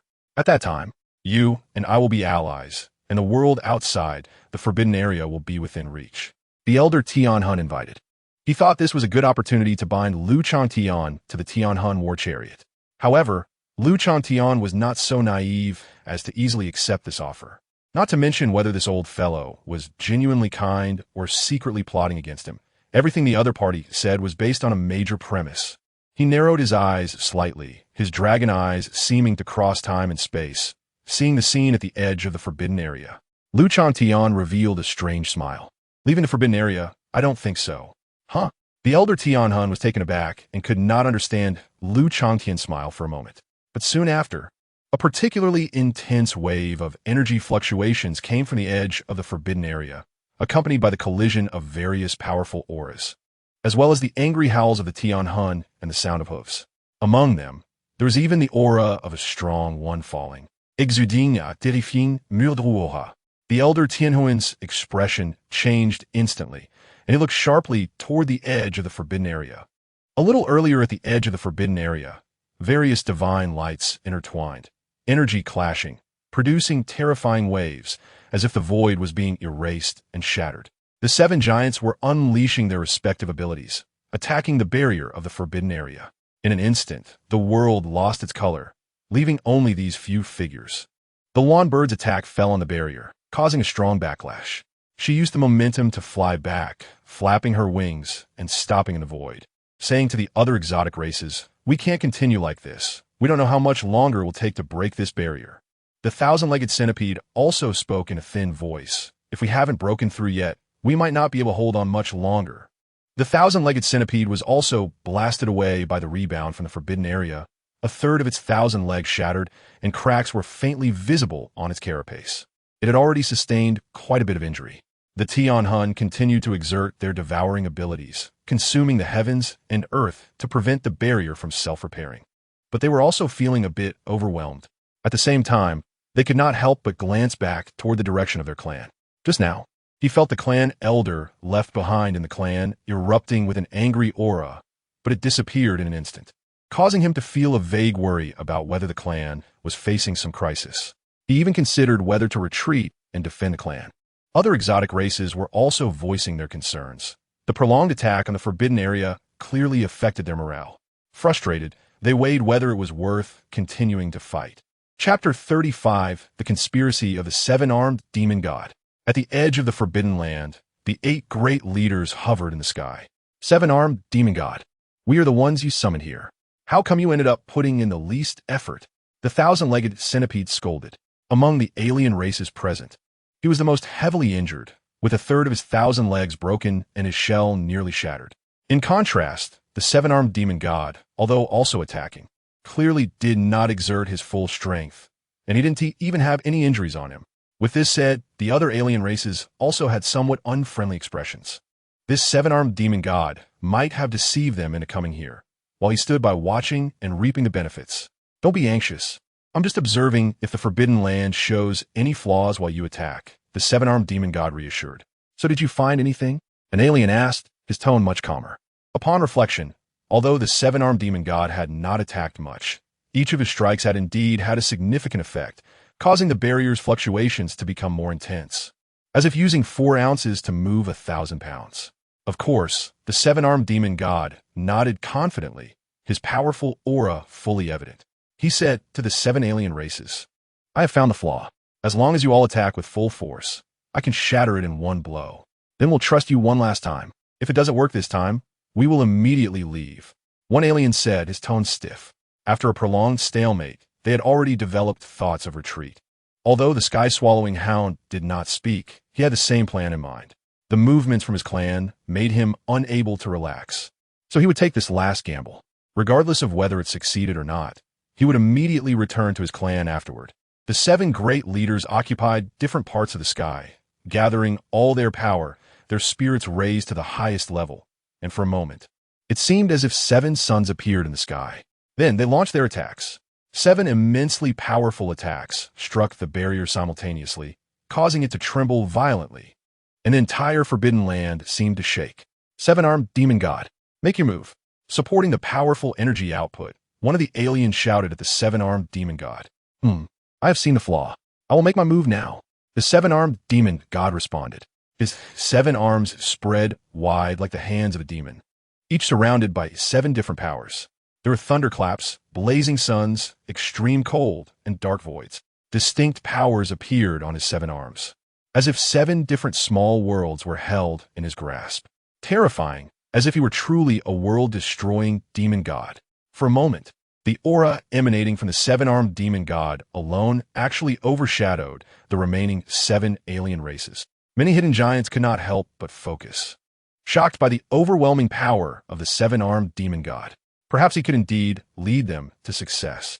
The 7 attacking alien races were even more delighted. The strength of the 7-armed demon god truly exceeded their expectations. Clearly possessing such great power, he had just been watching them struggle in the front. Once they left the Forbidden Land, they would definitely demand some benefits from him. Indeed, in their view, success was already a foregone conclusion. The 7 aliens grew increasingly excited as the 7-armed demon god's attack approached. However, it did not land on the barrier of the Forbidden Land. Instead, 7-armed demon god, why are you attacking us from behind? An alien let out a wail, covering the wound inflicted by the 7-armed demon god. Centered around that wound, half of his body had already been frozen into an ice block. That was due to the terrifying freezing energy contained in the 7-armed demon god's fist, capable of freezing time and space. Crackle. The chilling, freezing energy eroded, accompanied by the nauseating sound of ice forming. Frost rapidly spread across the surface of this alien giant's body. He smashed down with a punch, his aura exploding, shattering the ice block, and the surface frost turned into debris. However, he was already gravely injured. Looking to the side, the other 6 alien races had also been attacked by the 7-armed demon god, each suffering injuries of varying severity. 2 of the aliens were injured similarly to him. The sky-swallowing hound and the phoenix had the lightest injuries. One was tough and resilient, and the other had sensed the danger, only getting hit on one wing. The 1,000-legged centipede had half of its body smashed, but fortunately, as a 1,000-legged creature, it was resilient and did not perish on the spot. The alien giant, who was the most heavily injured, had even been killed on the spot. At this moment, facing the remaining 6 aliens' fury and accusations, the 7-armed demon god showed no sign of shame at all. Instead, he looked at his fist with a hint of regret and said, "TSK, I only managed to kill one, and the rest are at most seriously injured? How disappointing." He was somewhat relieved that the only fools he had summoned were these 7, as it was just right to ambush one with each hand. If a few more had come, he might have had to reassess his plans. 7-armed demon god. What do you mean? An alien suddenly had a flash of insight, coming up with a terrifying suspicion. The other aliens instantly realized this point, recalling various signs from earlier. He had not attacked during the battle, but instead observed. At that time, the 7-armed demon god said he was observing the flaws in the barrier, but now it seemed like complete nonsense. He was clearly observing their weaknesses. The 7-armed demon god raised his head, looking somewhat surprised at the speaking alien, and said in astonishment, "To think you could figure this out. You aren't that foolish after all, but unfortunately, your strength is still a bit lacking. If you truly could break out of the Forbidden Land, I would have acted so easily. But who told you to be so unworthy?" The 7-armed demon god clasped 5 of his hands together, the other 2 hands making a shrugging gesture. His posture was casual, filled with contempt. He revealed a malicious and sinister expression. "Since you can't help me break out of the Forbidden Land, then you shall die here." Damn! Facing the 7-armed demon god's disdainful expression and his boast to annihilate all 6 of them, the 6 aliens revealed anger. They were all giants. How could they tolerate such contempt? "There are 6 of us. Do you really think you have us at your mercy?" One alien threatened angrily. 6 against 1. They had the advantage. Well said. The 7-armed demon god's voice just left his mouth, and his figure had already vanished from the spot. When he reappeared, he was in front of the half-destroyed centipede, a dark, seemingly black hole-like arm heavily smashed down. The half-centipede felt a great crisis and alarm bells ringing in its heart, trying desperately to resist. But under that arm, it had no power to resist at all, being crushed inch by inch, severed limbs and shell juices splattering everywhere. At this moment, the latter half of the 7-armed demon god's sentence floated out lightly. Now there are only 5 left. Several aliens felt a chill all over.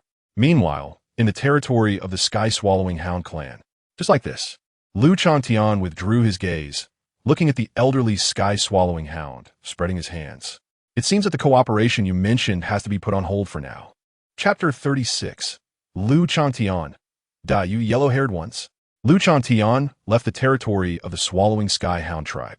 As he was leaving, he noticed the elderly Swallowing Skyhound looking angrily at the two useless younger members in front of him. He also heard a voice faintly carried by the wind. Look at you, not only are you weaker, but that black dragon has even had children, and what about you? Especially you. You're even bigger than that black dragon, and yet you can't compete. The voice trailed off, but, judging by the tone, it was likely urging the Swallowing Skyhound. Lu Changtian recalled some not-so-pleasant memories and quickly flew away. The illusory dragon shadow weaved through the clouds, and taking this opportunity, he began to teach the little one a lesson. So, Xiao Bai, you mustn't trust strangers like those 7 idiots up in the sky and then get backstabbed. Today's incident has served as a wake-up call. I need to prioritize safety education for the little one. Those 7 alien giants were a perfect example of what not to do in safety education. With such a good example right in front of him, it would be a shame not to use it. Lu Changtian continued, sounding like a nagging old father concerned for his child's safety, especially when encountering those aliens. He had to be extra cautious. Remember these points. Don't go with strangers. Don't eat things given by strangers. Don't accept gifts from strangers. And don't open the door when strangers knock when Dad isn't home. Bei Qinghan had a long face, her round eyes nearly turning into dead fish eyes. Feeling a bit dizzy, why hadn't she noticed that her dragon dad was so long-winded? Before Lu Changtian could finish, he continued, not just aliens. You can't easily trust people either, especially those with bright-colored hair, who speak flamboyantly and act carefree. I'm telling you, those people are the most dangerous. One careless mistake could cost lives. Keep your distance when you see them. Wait, not just those yellow-haired ones. It should be said that you can't trust any male creature that gets close to you. It's best to come back and tell Dad, so he can help you deal with it. Hey, aren't you going off on a tangent here? Bei Qinghan's expression was somewhat subtle. It was one thing to be cautious about aliens, but that last part sounded too much like a parent warning their daughter against early romance. The resentment and hostility were almost overflowing. Was there something wrong? She was only 3 years old. Did it really need to be so exaggerated? Bei Qinghan was both amused and annoyed. In fact, Lu Changtian thought this was extremely necessary. He could transform into a dragon, and it was inevitable that there were other world travelers in this realm. He didn't want his hard-raised daughter to be deceived by some world traveler with a little trick when she was still young and naive. Beast. She is still a child. Lu Changtian gritted his teeth, having made up his mind that from now on, whenever he saw those approaching his daughter, especially those with dyed yellow hair or those who looked mature for their age, he would beat one for each he encountered, cutting off all risks. Although Lu Changtian's safety education was somewhat exaggerated, reflecting on his past experiences, Bei Qinghan felt that what the dragon dad said was indeed very reasonable. If she hadn't easily trusted others and failed to discern people's hearts, how could she have been betrayed and ended up in such a state today? So, even though the murmuring voice was somewhat annoying, Bei Qinghan still nodded her small head in agreement. I understand. I'll be careful. That's good. Seeing that the little one had taken his words to heart, Lu Changtian finally stopped his safety education. Fluffy white clouds drifted by, and although Lu Changtian flew quickly, Bei Qinghan didn't feel any impact from speed. The storm's impact was blocked outside, turning into a gentle breeze. This showed Lu Changtian's attention to detail. But since you say not to trust aliens, why did you adopt me in the first place? Bei Qinghan blinked her big eyes, seemingly innocently looking at the giant dragon beneath her. She had thought that her dragon dad was carefree and had taken in a human cub without being cautious. But now it seemed that Lu Changtian also understood the need to be wary of aliens. Unexpectedly, when faced with Bei Qinghan's inquiry, Lu Changtian was taken aback. What? Xiao Bai, are you a bad person? Bei Qinghan. This acting was too exaggerated. She didn't know what to say. Just kidding. Feeling as if she had been looked down upon by the little one, Lu Changtian quickly laughed it off and changed the subject. He said seriously, Xiao Bai, do you consider me your father? Bei Qinghan replied, although she couldn't say it out loud. Lu Changtian's position in her heart had undoubtedly become that of a true father. Then that settled. Being able to get an affirmative answer from the proud Bei Qinghan made Lu Changtian very happy. His flying movements became much lighter. He looked ahead and said cheerfully, which father would doubt that his child wants to harm him? Is that so? Bei Qinghan was taken aback, looking at the giant dragon beneath her. The other party didn't even turn his head to look at her, yet she felt a sense of unconditional trust. Yes, just like you said, which father would doubt his own child? So, since it's already like this, Xiao Bai, shouldn't you start calling me father? However, the touching moment lasted only 3 seconds before Lu Changtian's voice came again. Bei Qinghan, I want tea. The little girl turned her head away, proudly refusing to look at Lu Changtian. But Lu Changtian could see that a hint of shy redness had appeared on the little one's exposed neck. Lu Changtian soon arrived at the next location. A phantom dragon shadow flew down from the clouds, its form ethereal, like a bubble in a dream. At this moment, it wouldn't be detected. Bei Qinghan curiously looked at the scene below. Although she didn't recognize it from the layout and the occasional figures appearing, she could tell it was another alien territory. Even that elderly swallowing skyhound, who surpassed the king level, hadn't detected Lu Changtian's hiding, let alone this alien. The only being in the tribe that surpassed the king was battling with the 7-armed demon god, and the rest didn't even have a single beast of king level. With no obstacles in his way, Lu Changtian swaggered into this alien's treasure house.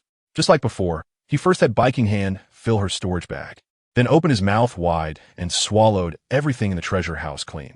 Throughout the process, not a single alien noticed. By the time Lu Changtian left, these aliens were still unaware that their treasure house had been completely looted.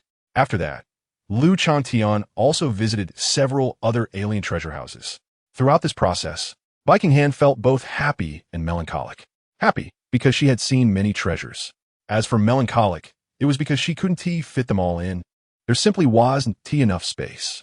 The storage bag made from golden lion skin was about to burst, and each time they reached a new alien treasure house, Bei Qinghan had to take out the items from the previous one to make room for the new ones. Then, at the next treasure house, she would take them out again and put new ones in. It could be said that she was both pained and delighted. And just as Lu Changtian finished robbing these several alien places, the battle at the edge of the forbidden area finally came to an end. Chapter 37. The Dragonclaw Town Demon God. Edge of the Forbidden Land. At the cost of the fall of 2 giants, the remaining 5 alien giants have realized that, in terms of individual strength, the power of the 7-armed demon god far exceeds any one of them.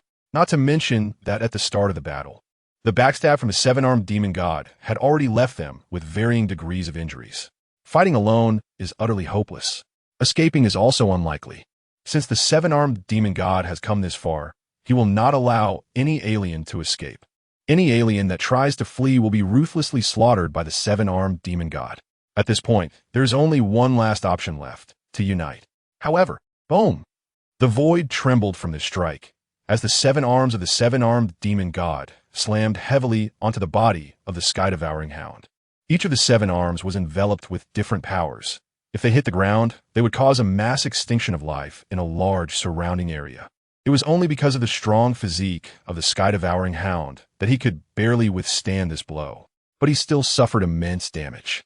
His body was almost pierced through, leaving 7 fist marks. Upon closer inspection, there were many scars on the sky-devouring hound's body, all left by the punches of the 7-armed demon god.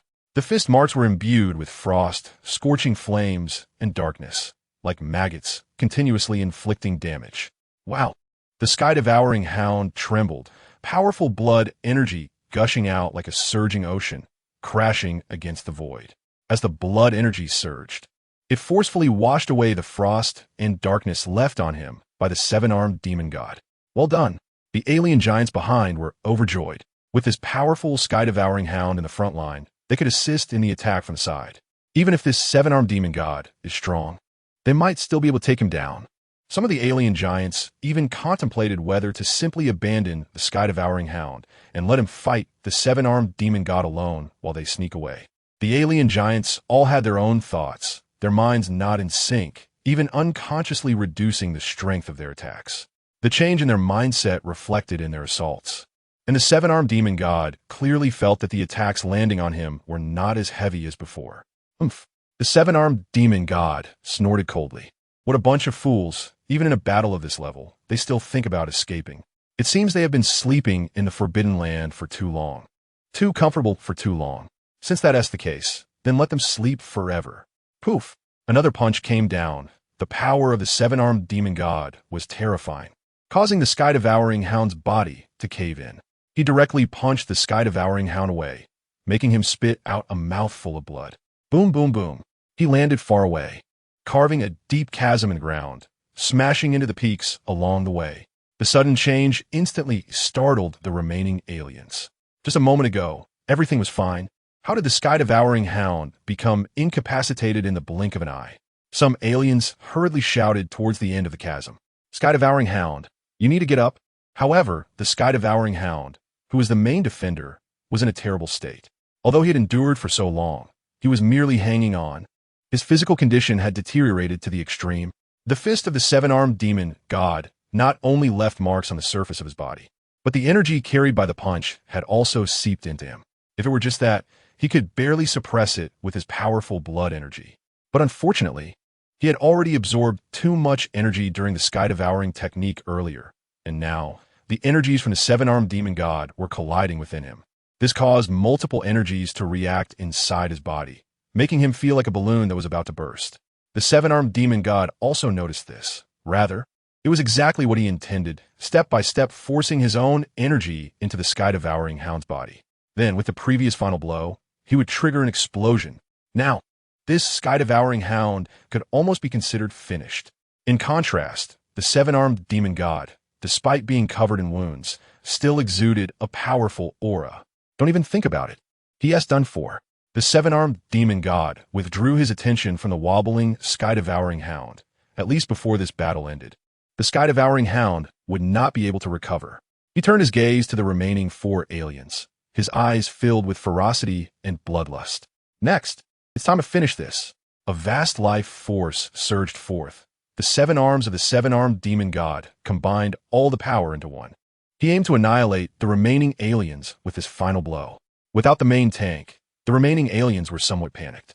Just as the seven-armed demon god had previously said, they had slept in the Forbidden Land for too long, losing that unyielding will of a conqueror. At a critical moment, a cyan blue shadow flashed by. The lawn bird's long gaze was filled with coldness, and a blue divine light erupted, rushing toward the seven-armed demon god. There was still a clever one among them. But do you think this weak attack could have any effect? The seven-armed demon god allowed the lawn bird's attack to land on him. The blue divine light fell, but could only cause surface damage. It couldn't harm his essence. On the contrary, when the seven-armed demon god struck back, the lawn bird let out a shrill cry and was sent flying far away. What if I join in? A voice suddenly came.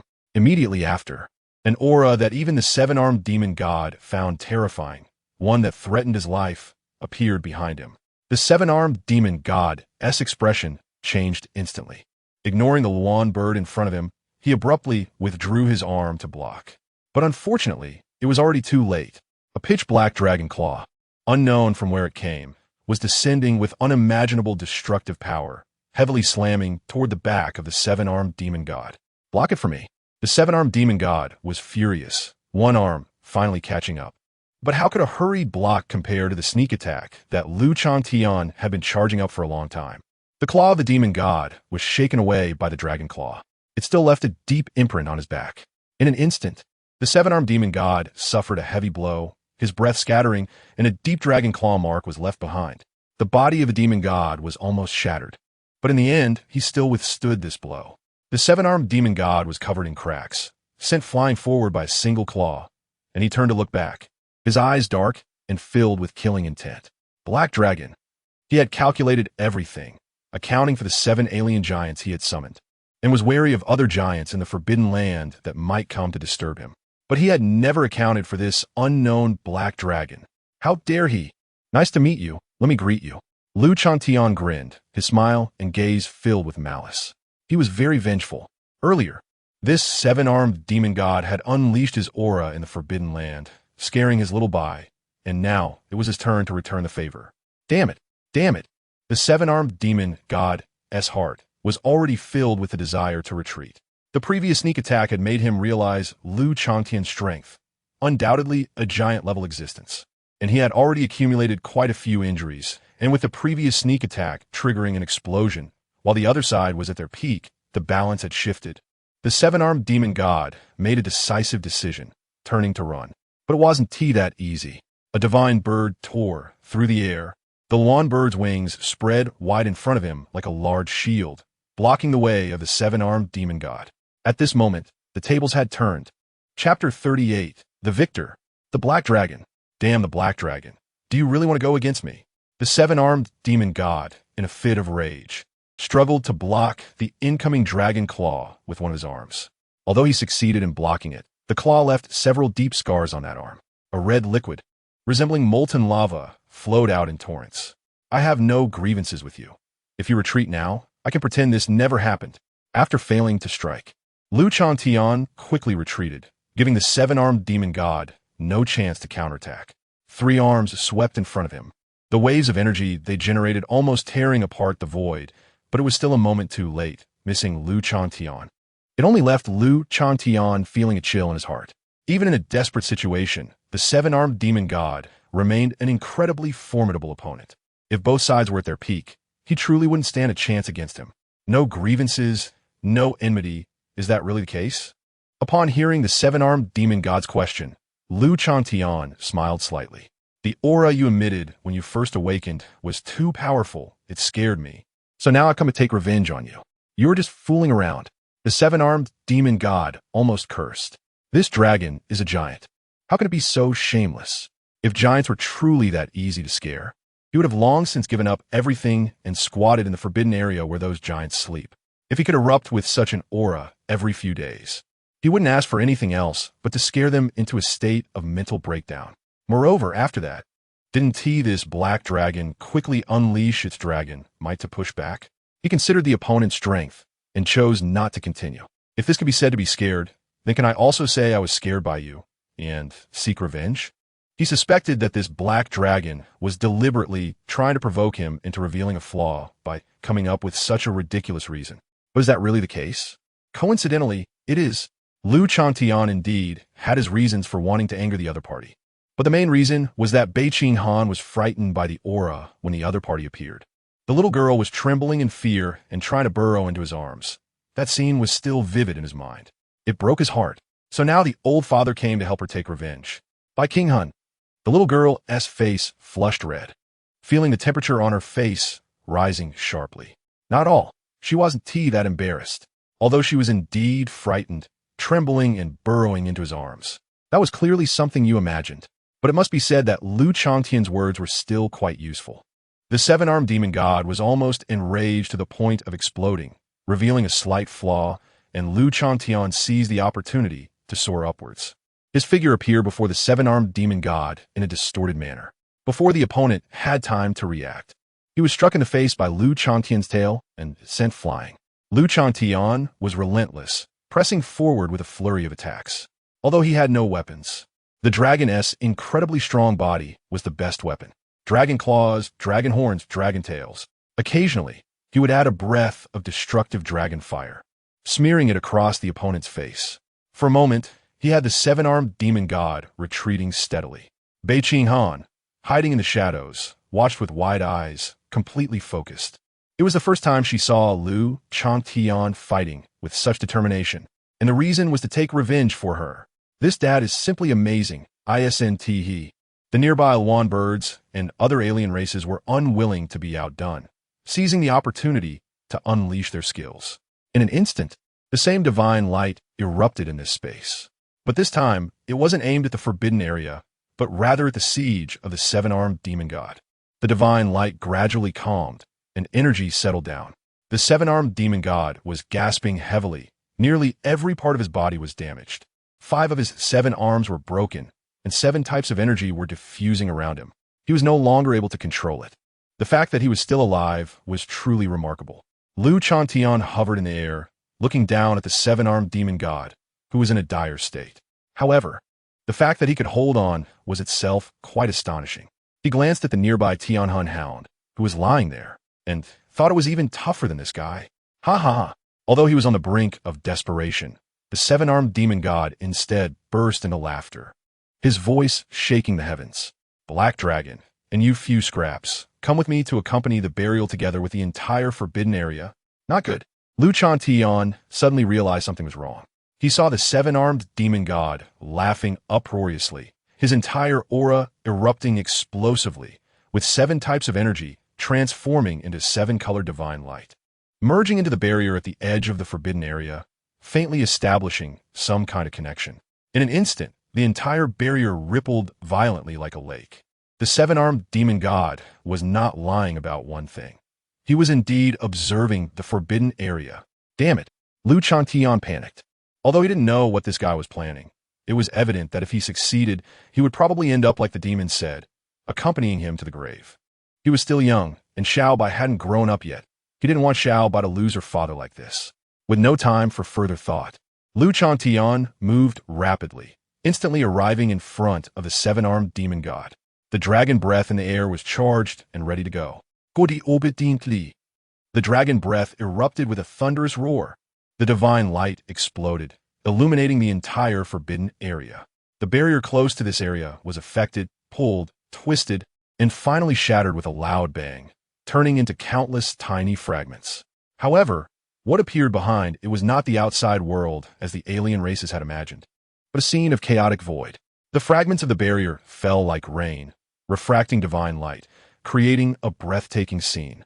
But beneath this dreamlike sight hid extreme danger. The barrier, which had been impervious to the bombardment of numerous alien races, was easily torn into indistinguishable fragments and extinguished into nothingness under the chaotic storm. A few nearby alien races instinctively distanced themselves. They certainly didn't believe their bodies could withstand that terrifying storm. What happened to the Black Dragon and the 7-armed demon god? Those alien races, ensuring they wouldn't be swept away by the chaotic storm, try to cast their gaze in search of Lu Changtian's trace. But what in the end? The Black Dragon or the 7-armed demon god? Not only the few alien races present, but even the unseen giants were concerned about the outcome of this battle. Finally, an alien race noticed a black figure emerging from the chaos and void. Over there, gradually, the black shadow grew larger, getting closer to the gap. A black dragon soared into the sky, letting out a resounding dragon roar, recklessly releasing its powerful dragon might. In an instant, the forbidden area was in an uproar. The Black Dragon, it's the Black Dragon. The Black Dragon has come out alive. Chapter 39. Is this guy missing a brain? A black dragon. Its body was broken, with one of its dragon horns snapped off, and its scales were shattered inch by inch, with scorching dragon blood flowing from its wounds. The blood pooled on its surface, forming rivers of blood that looked increasingly hideous and terrifying. Its 2 dragon wings were tattered, resembling torn rags, riddled with holes that let the wind through. But in the end, it had survived the chaotic void. Meanwhile, the once renowned 7-armed demon god had fallen into the chaos. The 7-armed demon god's demise paved the way for Lu Changtian to ascend the throne. Roar! Lu Changtian let out a resounding dragon roar. Although his body was covered in wounds and hot dragon blood gushed out uncontrollably, his aura showed no signs of waning.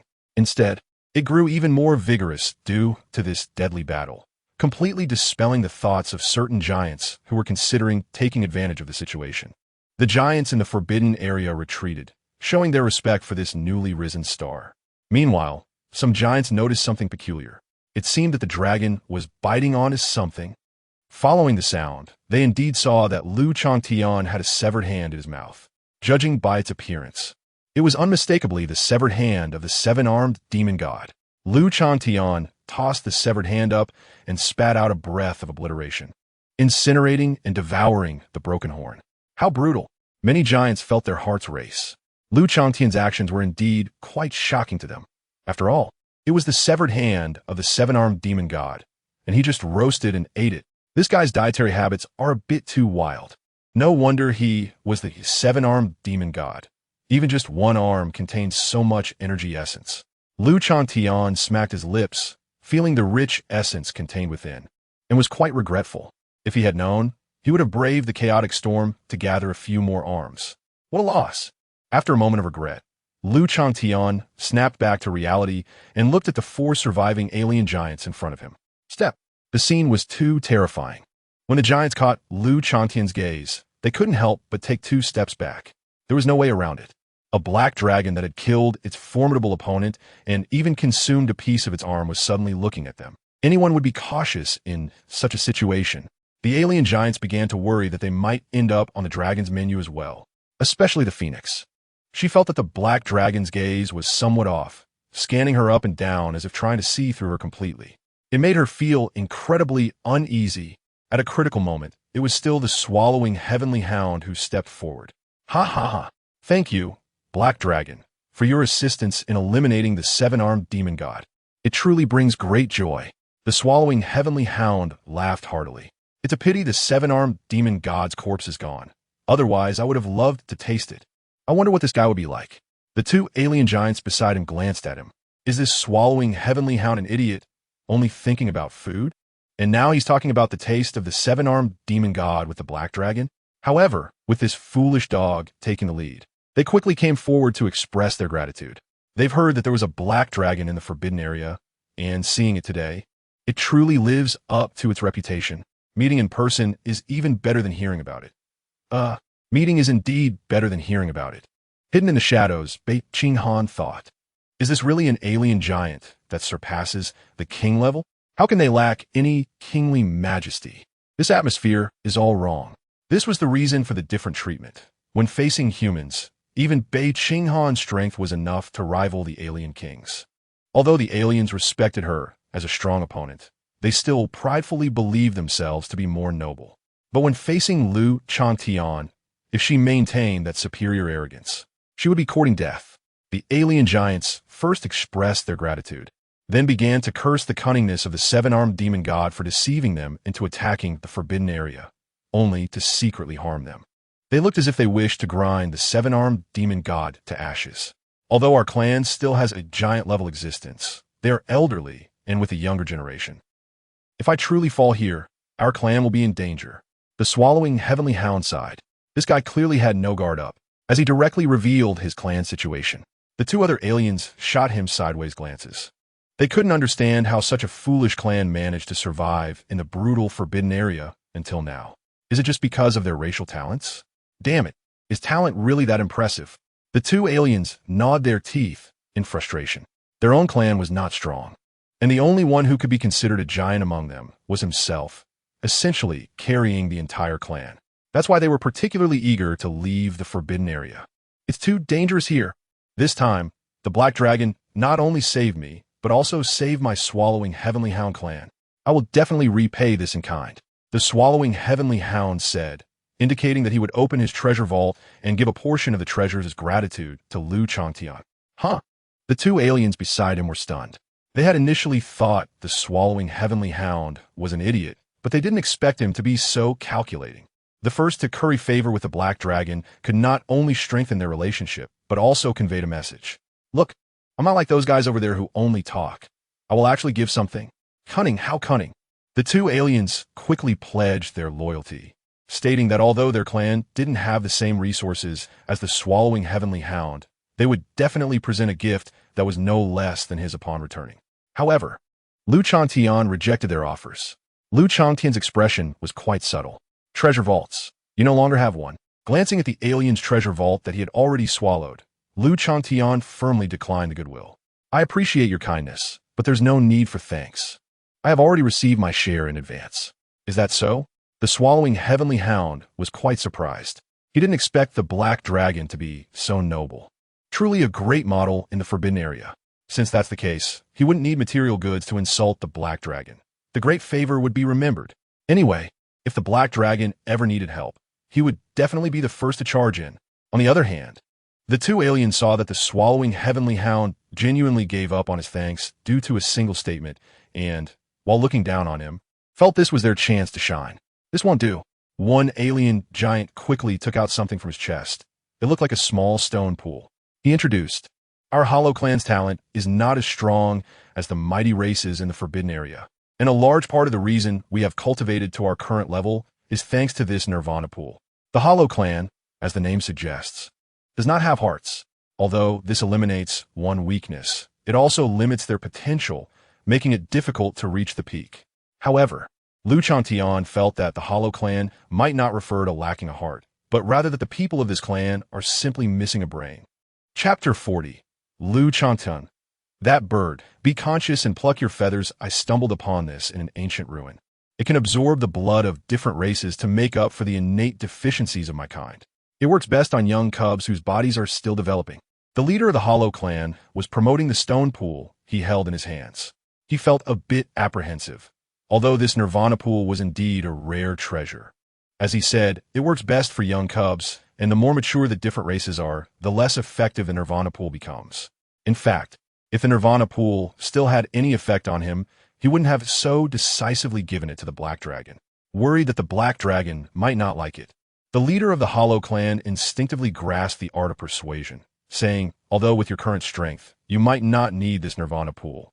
But if you have offspring in the future, the dragon race's physical body is already incredibly powerful, and with this nirvana pool, it might even rival those legendary innate sacred beings. It is said that in ancient times, some innate sacred beings could rival the strongest beasts at birth, capable of moving mountains and shattering rocks. They were the true darlings of heaven and earth. Changtian initially wanted to refuse. However, the leader of the Hollow clan's words struck a chord with him. This nirvana pool was indeed useless for him, but it could be used for Bei. However, there was one thing the leader of the Hollow clan got wrong. His child was not of the dragon race, but a human. Humans are inherently weaker. Even when he gently wiped Bei's face, he could still make it blush. Bei Qinghan. So you knew. Thus, the words Changtian was about to say changed. In that case, I'll accept it. Good. The leader of the Hollow clan was overjoyed. Trading a useless pool for the friendship of a black dragon comparable to the seven-armed demon was an incredibly profitable deal. Another giant nearby was taken aback, his mouth agape, his eyes nearly popping out. Wait, didn't we agree to advance and retreat together? You just tossed out such a high-class thank you gift. What am I supposed to do? Although the nirvana pool only works on the young of different races and is somewhat useless for being surpassing kings, its quality was high. Where could he find such a high-end vase to give the black dragon? How could you do this to me? Don't you have a conscience? Faced with the gaze of his companion, the Hollow clan leader merely shot him a sideways glance, his expression unperturbed. Are you kidding? I'm from the Hollow clan. Where will my conscience come from?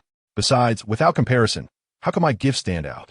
Ignoring the grievances of his nearby partner, the Hollow clan leader tested, if you're satisfied, then I'll take my leave? Changtian waved his claw dismissively, sending him off. The Hollow clan leader felt as if he had received a great pardon and quickly turned to leave. The pressure Changtian exerted on him was simply too great, not out of hostility, but purely due to the disparity in strength between the two sides. Then, Your Excellency Black Dragon, I shall take my leave as well. I will present the thank you gift within 3 days.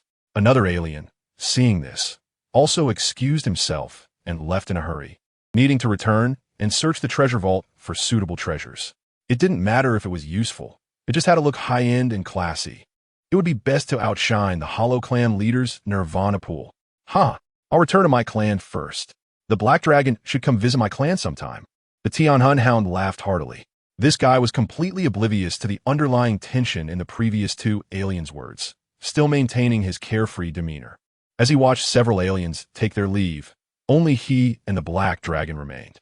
The Luan bird also had thoughts of leaving and didn't want to linger. She said, if there's nothing else, then Wait, you can't leave. Surprisingly, Changtian intervened. The Luan bird looked at the Black Dragon in confusion. Why was she stopped when the others were allowed to leave?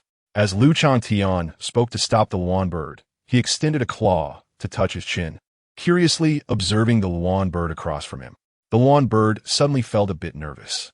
Why was this dragon looking at her like that? What do you want? You actually look quite beautiful. Changtian pondered. The definition of beauty differs between races.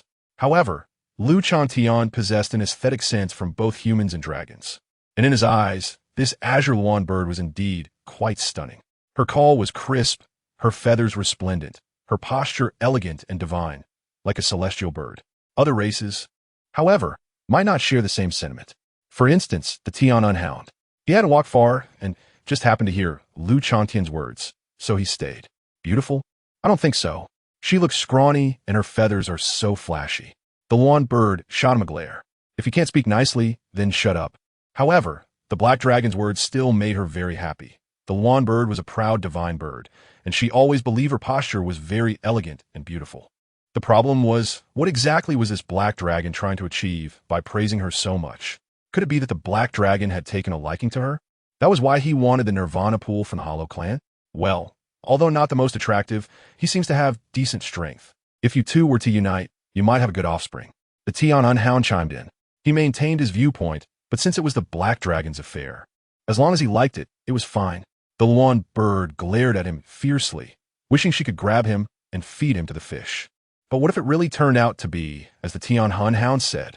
She glanced at the Black Dragon, who, despite being battered and bruised, exuded a vigorous aura.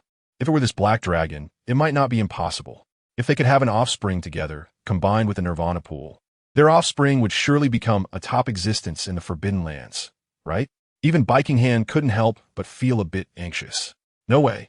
The Dragon Dad can't really be interested in this Luan bird, right? No, she can't take Dragon Dad away. I don't want a stepmother. Black Dragon, if you.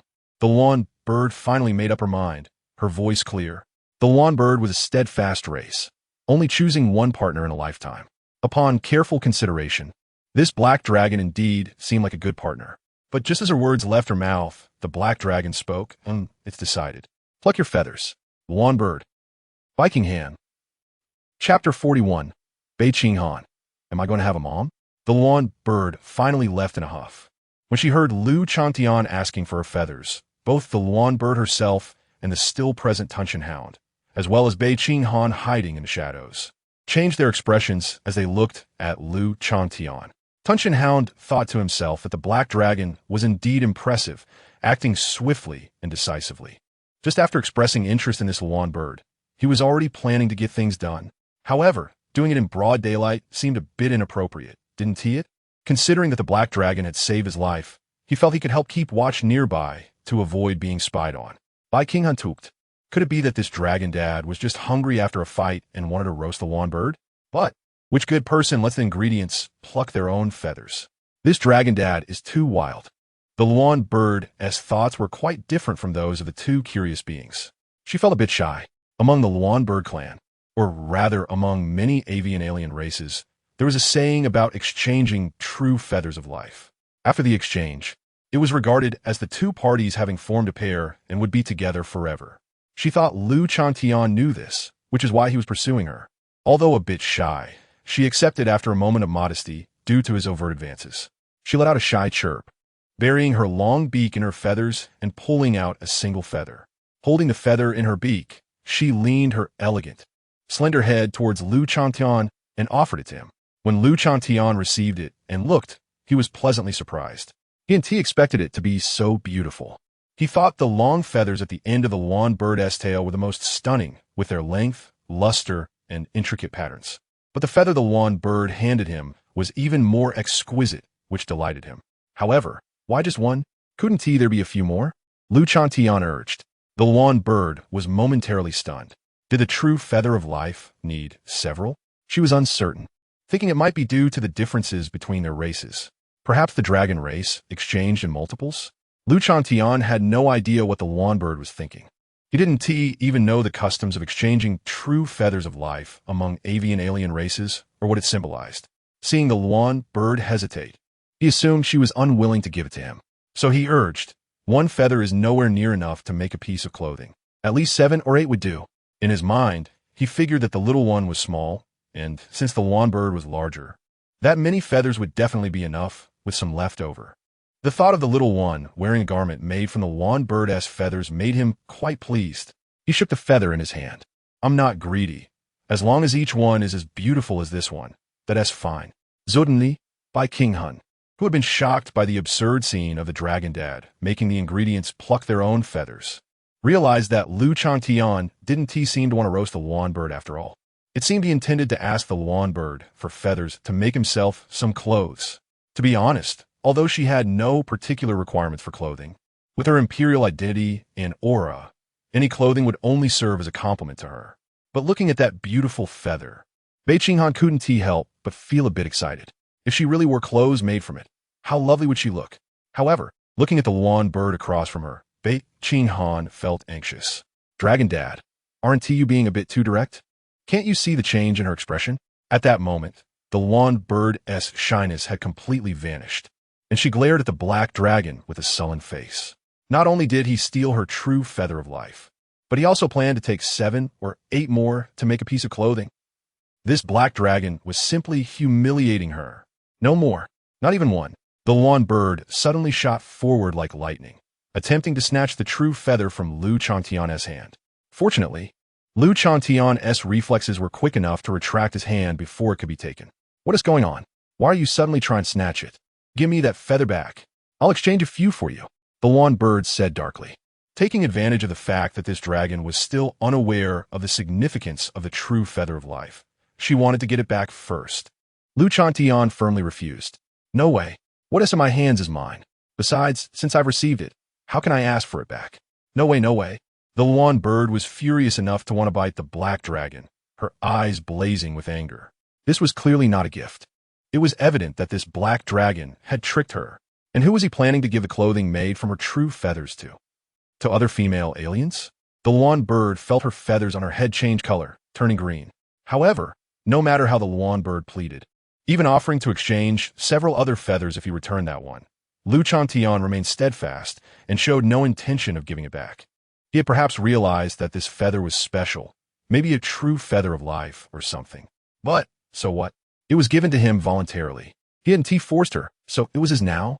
Unable to snatch it back, the lawn bird had no choice but to pluck out a few more feathers. Of course, these weren't true feathers of life or tail feathers, just a few ordinary feathers that were somewhat beautiful. She turned them into several blue divine lights and tossed them to the black dragon as a silent protest. Why is your attitude so bad? Lu Changtian quickly intercepted the divine lights, muttering to himself. He looked at the feathers revealed after the divine light dissipated, showing a dissatisfied expression. He waved the feather in his hand and called out to the lawn bird. These feathers aren't as nice as the previous one. How about we trade again? The lawn bird acted as if she hadn't heard. She was afraid that if she kept listening, she wouldn't be able to help but go all out against this black dragon. The divine bird flew gracefully in the air, flapping its wings as it soared away. Lu Changtian watched her cold and proud figure and muttered to himself, this lawn bird. Just for a few feathers, her attitude is so poor. Not a shred of gratitude. Nearby, Changtian chuckled. These aren't just a few feathers. They're the lawn bird's true feathers of life. Given only to her one and only mate. He had long intended to leave, but had stayed back to watch the show. Now that he saw the lawn bird leave, he popped up to explain the meaning of true feathers of life to Lu Changtian. Bei Qinghan heard this, and her mouth fell open, her cute little face frozen in shock. So, she's really going to have a mom? Chapter 42, Rabbit. I'm really going to sin it this time, although the Forbidden Land War has ended. The impact has just begun, including the seven-armed demon god. A total of 4 alien giants have fallen. After their demise, the territories that originally belonged to them naturally became unclaimed. In the Forbidden Land, the lower and mid-level aliens have been struggling to survive in the gaps of the major powers. Now, with the sudden loss of 4 giants, it means there's a vast area of land available for them to inhabit. In no time, countless aliens flock to occupy this paradise, stirring up a bloody storm. Not only that, even the surviving giants like the sky-swallowing hound have suffered significant injuries, and their clan's strength has been affected. They need to return to their clans to stabilize their forces and deter external enemies. In the territory of the sky-swallowing hound, a sky-swallowing hound howled towards the sky, and a terrifying sound wave immediately swept outwards.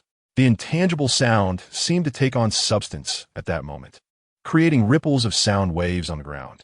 Wherever it passed, rocks shattered. Countless ferocious beasts were crushed by the sound, exploding into a mist of blood. Even those lucky enough to survive were caught by a powerful attraction, helplessly watching themselves being drawn towards the enormous mouth that seemed ready to swallow the heavens and earth. If Lu Changtian were here, he would recognize this was the sky-swallowing hound he had a grudge with. However, compared to the last time he saw in the treasure vault, this sky-swallowing hound's demeanor had changed significantly. In simple terms, it had transformed from a lazy creature into one that suddenly became diligent and hardworking. The sky-swallowing hound stood on the ground, exuding an imposing aura that instantly scared away countless ferocious beasts and aliens. Retreat. The sky-swallowing hound clan has deep roots. There are still several king-level existences in their clan. We can't covet them. Let's go. To the Hollow clan. They only have 1 giant, and not even a king. Seeing that there was no benefit to be gained from the sky-swallowing hound, many aliens quickly scattered, planning to pick on easier targets. The same situation occurred elsewhere. In the phoenix's nest, the atmosphere was equally cold and proud. The nest was quite remote, far from the dust of the Forbidden Land, perched atop a towering divine tree. Despite this, it still attracted the covetous eyes of many aliens. Unfortunately, they ran into trouble because of Changtian's prank, and they were tricked into losing their true feathers. The phoenix had been in a bad mood lately, and now a bunch of clueless, low-level, ferocious beasts had appeared, becoming scapegoats for her to vent her anger. Consequently, these beasts left in dismay, leading to increased pressure on the Hollow clan and another alien clan. The two giants had blocked countless invading enemies, feeling as if they were being targeted by the entire Forbidden Land. Unable to hold back, they cursed loudly, "Damn it! I'm not the only one who survived the seven-armed demon god. Why are they all coming for me? Do they think I'm easy to bully?" However, cursing aside, after the outburst, when faced with another wave of invading aliens, they still had to obediently continue fighting. Of course, all of this had nothing to do with Changtian, as the only and most prominent victor in that great battle. Changtian demonstrated his undeniable strength to the entire Forbidden Land. Now the aliens were avoiding him as if he were plague. Naturally, no foolish alien dared to provoke him. However, the one who was ranked first on the Do Not Provoke list in the hearts of countless aliens in the Forbidden Land, the world-destroying demon dragon who returned from the chaotic void, was currently coaxing a little one. Changtian was quite helpless. Who would have thought that the last seven-armed demon god would be so crazy, wanting to perish together with him? Even willing to use the Forbidden Land's barrier to blast out into the chaotic void? Even if his physical body was strong, it was impossible for him to be unscathed. Bei Qinghan was so frightened that she almost thought she would become an orphan again. After several days, they finally passed that incident. During this time, another alien's gift arrived. Bei Qinghan looked curiously at the items sent by the other party, blinking her eyes. Is this what the aliens sent? It doesn't seem that great. The little one was initially quite looking forward to it, but the moment she saw the items, she immediately showed a look of disdain. Is this it? It's not even as good as the stuff in my lion skin bag. She seemed completely unaware that a large portion of what was in her bag came from the alien's collection. The alien giant was also quite helpless. As soon as he returned to his clan, bad news followed.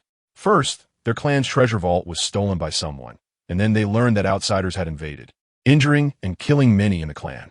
So he hurriedly went to fight, with troubles both internal and external, and still recovering from his injuries. This alien giant nearly perished on the spot.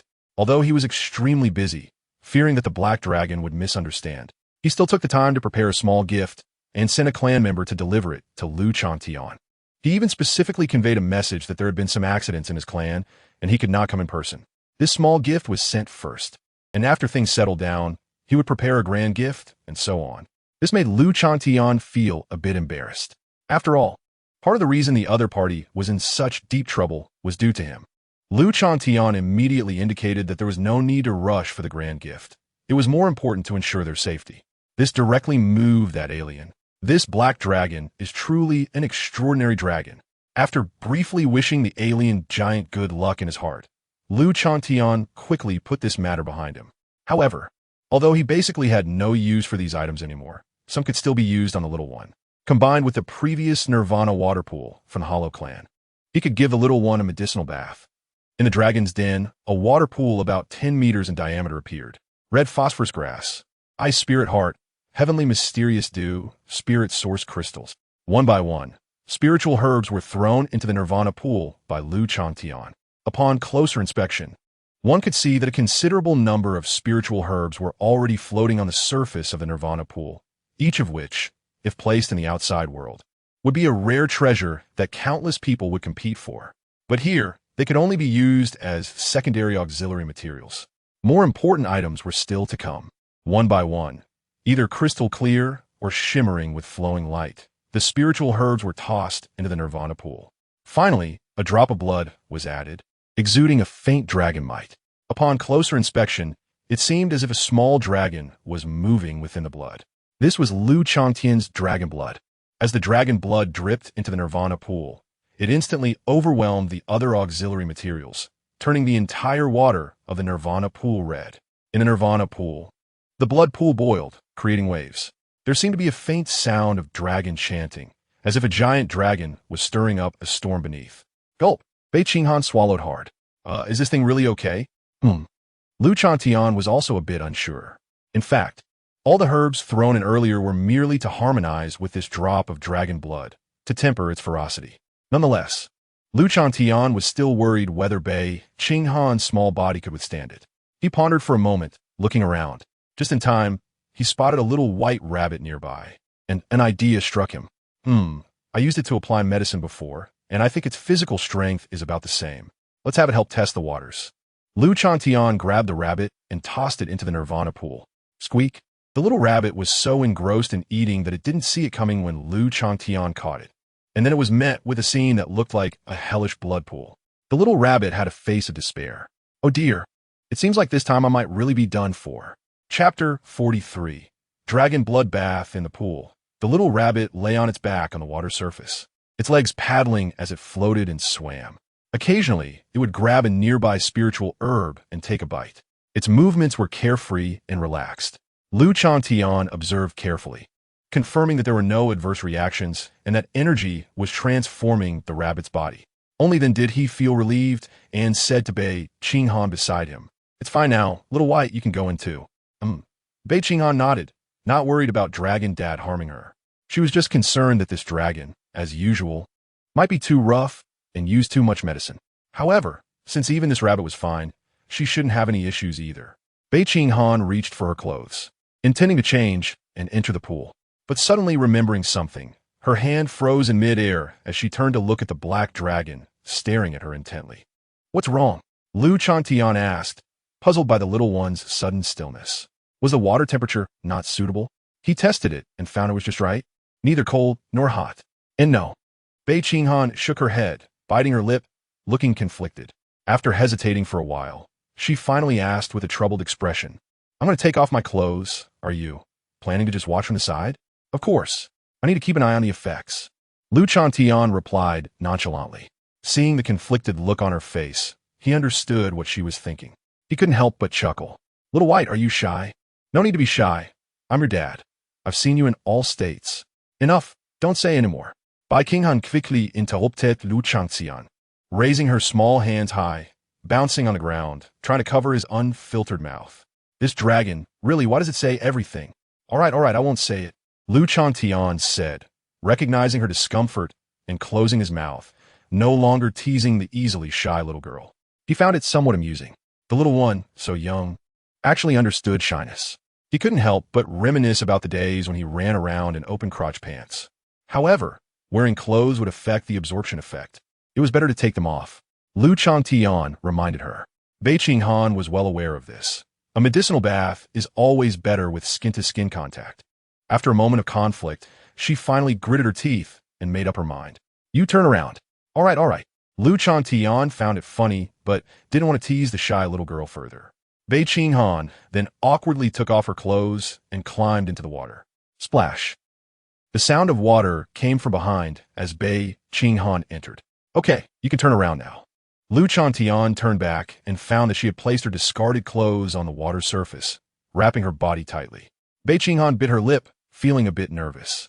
Although she had done her best to protect herself, being looked at by Lu Changtian still made her feel uncomfortable, as if his gaze could penetrate through her clothes. In fact, if Lu Changtian really wanted to, not just a layer of clothing, even a mountain wouldn't block his sight. Of course, he wasn't a perverted father, fixated on his daughter's body. In Lu Changtian's gaze, Bei Qinghan's body seemed to become blue and transparent. The meridians and bones were clearly visible, with countless blood vessels and nerves spread throughout. Outside, there was a pool of diluted dragon blood. Good, contact is fine, no abnormal reactions. The essence of dragon blood is gradually entering the body for transformation. At this moment, the red dragon blood particles were slowly penetrating through the outer layer of skin, traveling through the capillaries all over the body, entering the veins and arteries. They returned to the heart, pumped by the strong heart to the entire body, providing comprehensive reinforcement. Skin, meridians, bones, and flesh, all gradually becoming stronger under the enhancement of dragon blood. Oomph. Bei Qinghan let out a muffled grunt, suddenly feeling some discomfort, a wave of tingling sensation coming from within her body. Every piece of flesh and bone felt as if it were being torn apart, like ants crawling all over. Lu Changtian reassured her. This is a normal reaction. The dragon blood is transforming your body. If you really can't hold on, it's okay, just come out. And no, I'm Fine. I can hold on. Bei Qinghan's small face twisted in pain, her features contorted. She endured the discomfort coursing through her entire body. It was very uncomfortable and painful, but so what? If she wanted to become stronger, this was an unavoidable process. Wasn't Dragon Dad in the chaotic void, with his scales shattered and wings broken, in pain? Didn't humanity suffer when the alien races abused and slaughtered them? She was fed up with being weak. She wanted to become strong. For herself, for humanity, and for Dragon Dad. Great. Lu Changtian praised her from the side. The little one was very strong. At least he wasn't as strong as her at such a young age. He would have a disco moment if the bathwater was too hot. Squeak. At that moment, a sharp cry came from the side. It was the rabbit. The little white rabbit had been comfortably soaking in the nirvana pool, occasionally nibbling on the spiritual herbs as supplementary materials, feeling carefree and relaxed. But as the dragon blood took effect and began to transform its body, the little rabbit couldn't hold back and jumped up with a scream. However, Lu Changtian was not as patient with it. What are you screaming for? Get back in and keep soaking. Lu Changtian glared, and with a slap, he swatted the rabbit back into the nirvana pool. Puff! Although it was still soaking, Bei Qinghan couldn't help but laugh at the scene. Her distraction seemed to alleviate some of the pain she was feeling. Oh! Lu Changtian was moved and fished the little rabbit out of the pool again. Gurgle! As soon as the little white rabbit surfaced, Lu Changtian grabbed it again and tossed it back into the water. This cycle continued, leaving the little white rabbit exhausted, its limbs slack, and its gaze vacant, as if it had given up struggling. Let it be, let it be. Bei Qinghan, watching, felt a bit sorry and spoke up. I'm fine now. Just let this rabbit go. She felt that this rabbit had really met its match with Lu Changtian. In fact, Lu Changtian wasn't purely tormenting the rabbit. He was actually helping it. After all, it was just an ordinary rabbit that couldn't even be considered a fierce beast. And being able to soak in dragon blood was a tremendous opportunity for it. As they conversed, the medicinal bath was reaching its conclusion. One must say the nirvana pool was very effective. A drop of dragon blood, when used directly, posed a risk of explosion. But with the nirvana pool and these supplementary materials, it not only made absorption easier, but also enhanced the effect several times. Bei Qinghan clenched her fist, feeling a tremendous change in her body. Chapter 44, Above the Kings. Totems. Natural disasters. In the nirvana pool, Bei Qinghan slowly opened her eyes. The moment her large, round black eyes opened, they seemed to momentarily transform into the unique vertical pupils of dragons. A faint dragon might emanated from her. The little rabbit nearby was startled and looked at Bei Qinghan with some uncertainty. This bipedal creature suddenly felt similar to that giant dragon. Fortunately, this dragon might only flashed and quickly disappeared, and Bei Qinghan's eyes returned to their normal state. The little rabbit's simple mind could not comprehend what had just happened. Lu Changtian naturally noticed this, and, seeing the little creature's joyful expression, he urged, "All right, come out of the pool first. You're still naked. Don't catch a cold." Bei Qinghan let out a sharp scream, suddenly realizing that she was naked and feeling a bit annoyed that Lu Changtian hadn't reminded her. Like an angry little dragon, she turned her back to Lu Changtian and insisted he not look. She quickly grabbed her clothes floating on the water surface and wrapped her small body with them. Splashing sounds. There was no elegance of a beauty bathing. Bei Qinghan was now just a flat little girl. It was even less likely that it would resemble some novels where, after gaining immense strength from transformation, one would accidentally break the bathing pool and fall, providing benefits to the male lead. First, let's not mention how Bei Qinghan, a dignified empress, would lose control of her strength. This nirvana pool was also a rare treasure. Even the previous attack from that hollow clan giant couldn't destroy it. Not to mention Bei Qinghan. A kick would only hurt herself. The little one changed out of her soaked clothes and put on a fresh outfit, finally completing her tidying up. This brought Lu Changtian back to his senses. Upon closer inspection, the exposed skin showed a faint pink hue, a result of soaking in the medicinal bath. Lu Changtian asked, "All right, little white, how do you feel?" "I feel amazing. I feel like my whole body is full of power. It seems like I've been completely reborn," Bei Qinghan said as she moved her body slightly, feeling this almost earth-shattering transformation, her eyes filled with joy. She still had one sentence left unsaid. The effect of this dragon blood medicinal bath far exceeded any she had experienced in her previous life. The human body was ultimately still a bit weak. Even with visualization techniques for cultivation, it was still prone to weaknesses. Thus, someone developed the method of medicinal baths.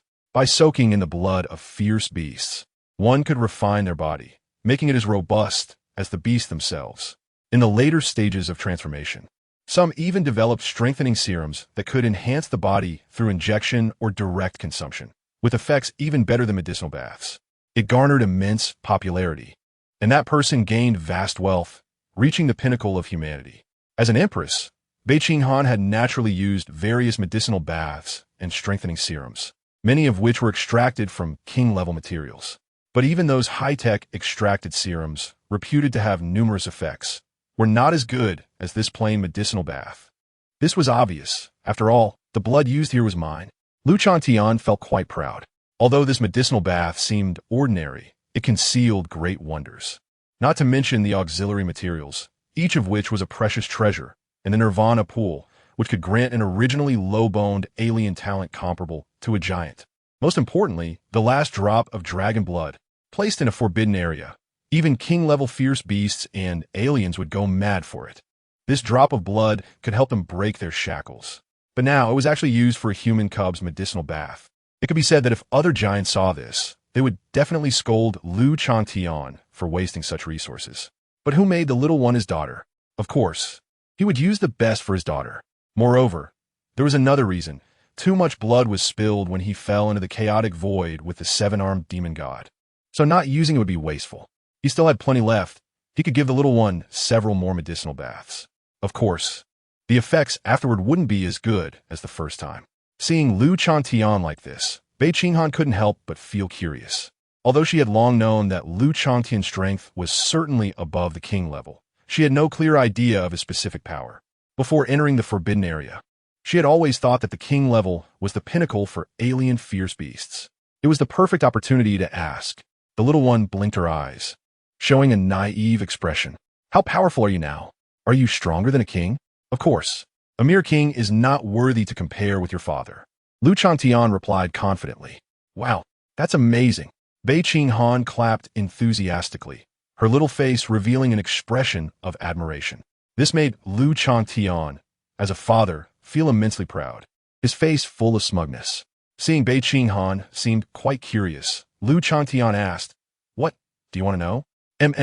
Bei Qinghan nodded vitout hésitation. Changtian extended a finger and, in a guiding manner, said, "Call me daddy, and I'll tell you."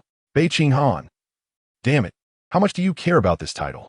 Bei Qinghan felt shy, but she was too curious about this question, so she could only endure her embarrassment. The little one bit her lip, showing a shy look, her small mouth slightly open, uttering a few words. Daddy, eh. Changtian immediately felt as if the entire dragon had been refreshed. His whole body and bones were cleared by an invisible force, as if he was about to ascend to immortality. His mind was filled with the image of Bei Qinghan calling out those two words. He wanted to remember it forever. Since the first daddy had already been uttered, crossing this mental threshold, saying it again would be much easier. Seeing Changtian in a daze, Bei Qinghan couldn't help but urge, "I called you daddy, so hurry up and tell me." All right. Changtian smacked his lips. He couldn't tease this easily embarrassed little one too much. He organized his thoughts, and the entire dragon became much more serious. With his dragon eyes raised, he said to Bei Qinghan, "Little white, you should know some levels of the alien races, right?" I know. Bei Qinghan replied, knowing they were getting to the point. She slightly opened her mouth and fluently recited the alien hierarchy, divided into low-level, mid-level, high-level, commander, lord, overlord, and king. Not bad. Seems you have some understanding. Changtian nodded in satisfaction, but then he shifted the topic and said, "However, the so-called low-level, mid-level, and high-level are merely classifications for low-level fierce beasts. In the forbidden area, whether low, mid, or high-level, they're all referred to as low-level fierce beasts. They're no different from ordinary wild animals. Commanders and lords are slightly stronger than low-level. Overlords have some standing, while kings barely count as high in combat power." Changtian explained, and Bei Qinghan listened attentively. This was the first time Changtian had analyzed the power structure within the forbidden area for her, making her realize the vastness and terror of the forbidden area. The kings, the pinnacle in the outside world, were merely the backbone forces here. As for the commander and the lord, being able to lead many subordinates in the outside world is one thing, but being able to protect oneself in the forbidden area is already considered quite good. Bei Qinghan did not speak. She knew that the next part was the key. She saw Changtian continue to speak. And above the kings is the totem level, which is also an absolute powerhouse in the forbidden area. Many of the sleeping giants, including myself, are at this level. Totem level? Bei Qinghan blinked. A name she had never heard before appeared in her mind, as it transcended the boundaries of the secular world, surpassing the kings. And can it exist as a totem of a race? She pondered, looking at Changtian. Then a distant voice echoed, and above the totem is the calamity. Chapter 45 set a small goal first. Don't be a cannon fodder. For a period of time afterward, Bei Qinghan was deeply focused on her training. The conversation she had after soaking in the dragon blood bath greatly expanded and refined her understanding of the cultivation system. It also slowly unfolded a magnificent scroll belonging to the forbidden land before her. Numerous levels flashed through Bei Qinghan's mind.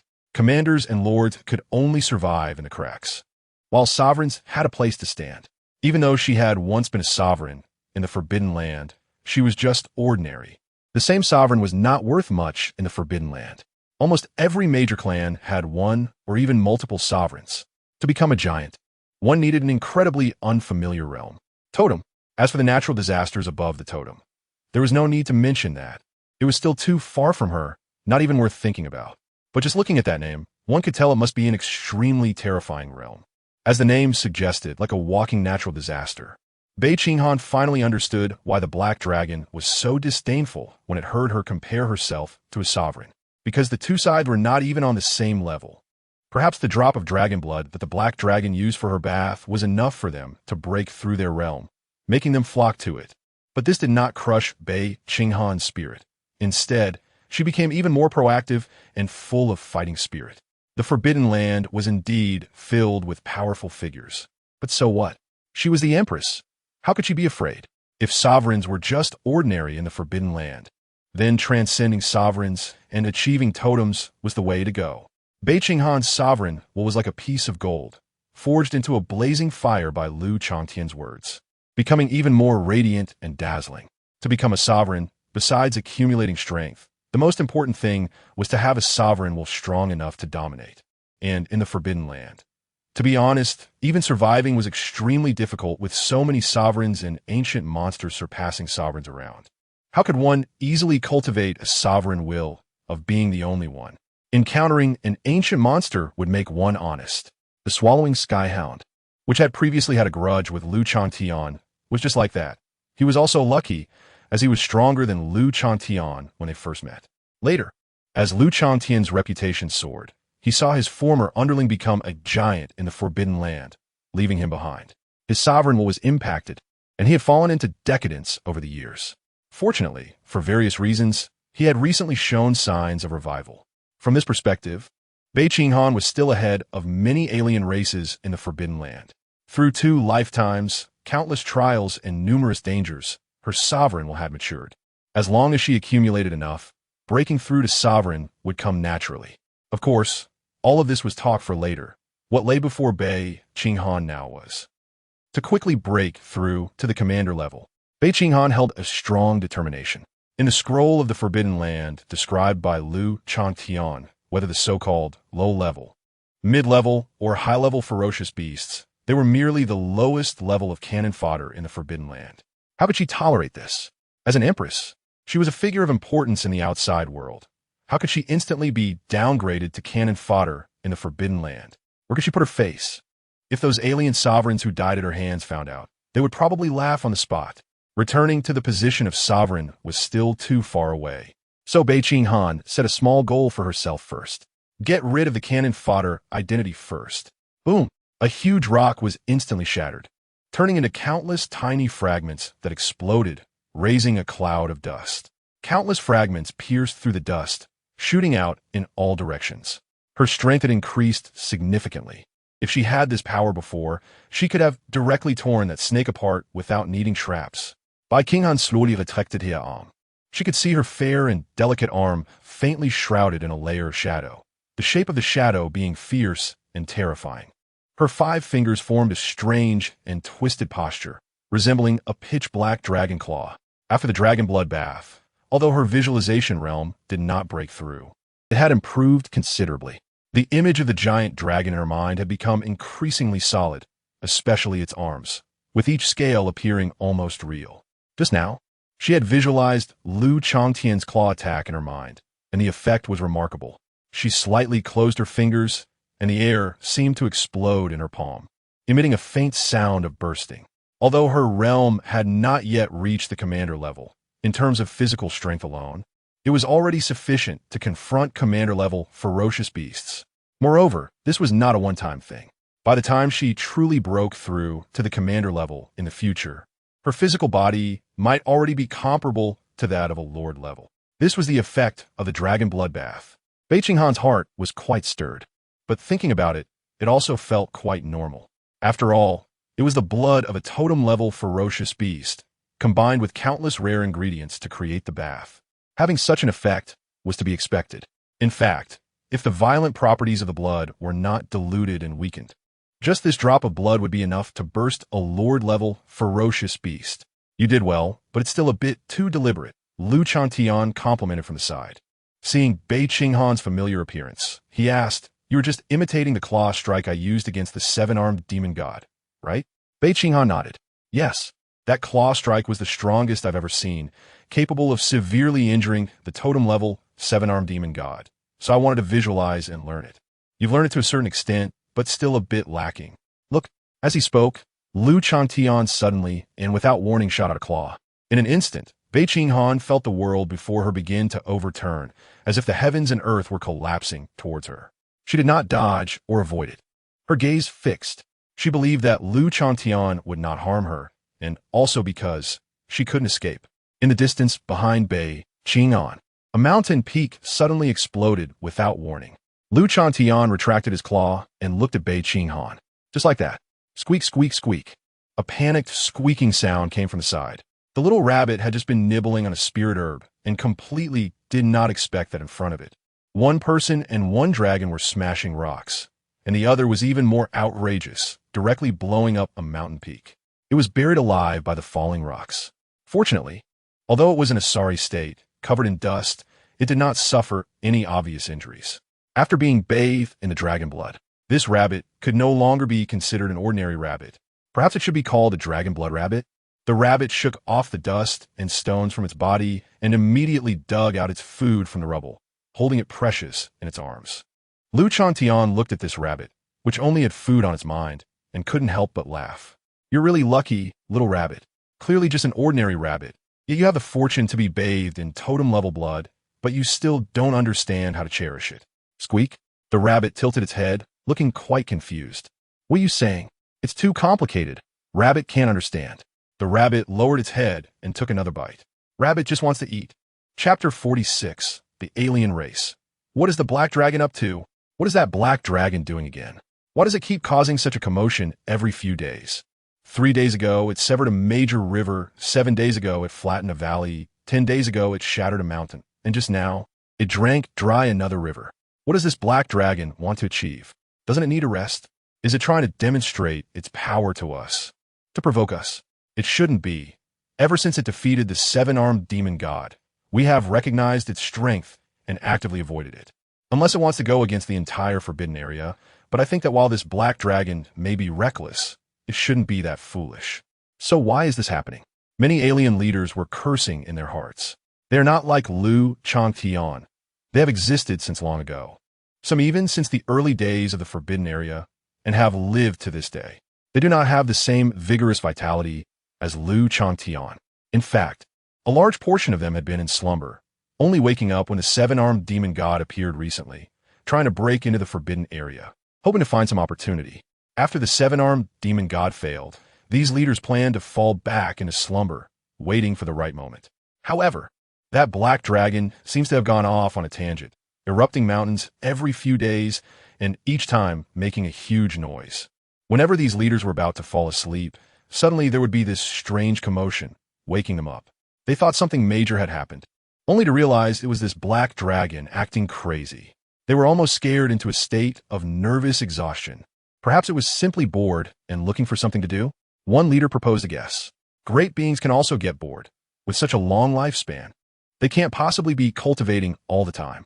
In ancient times, it was said that some great beings would do anything to please their partners, even saying they would pick stars from the sky for them. And then they really picked one, especially since dragons are inherently lustful. And this black dragon seems to have no partner, leaving its desires nowhere to go.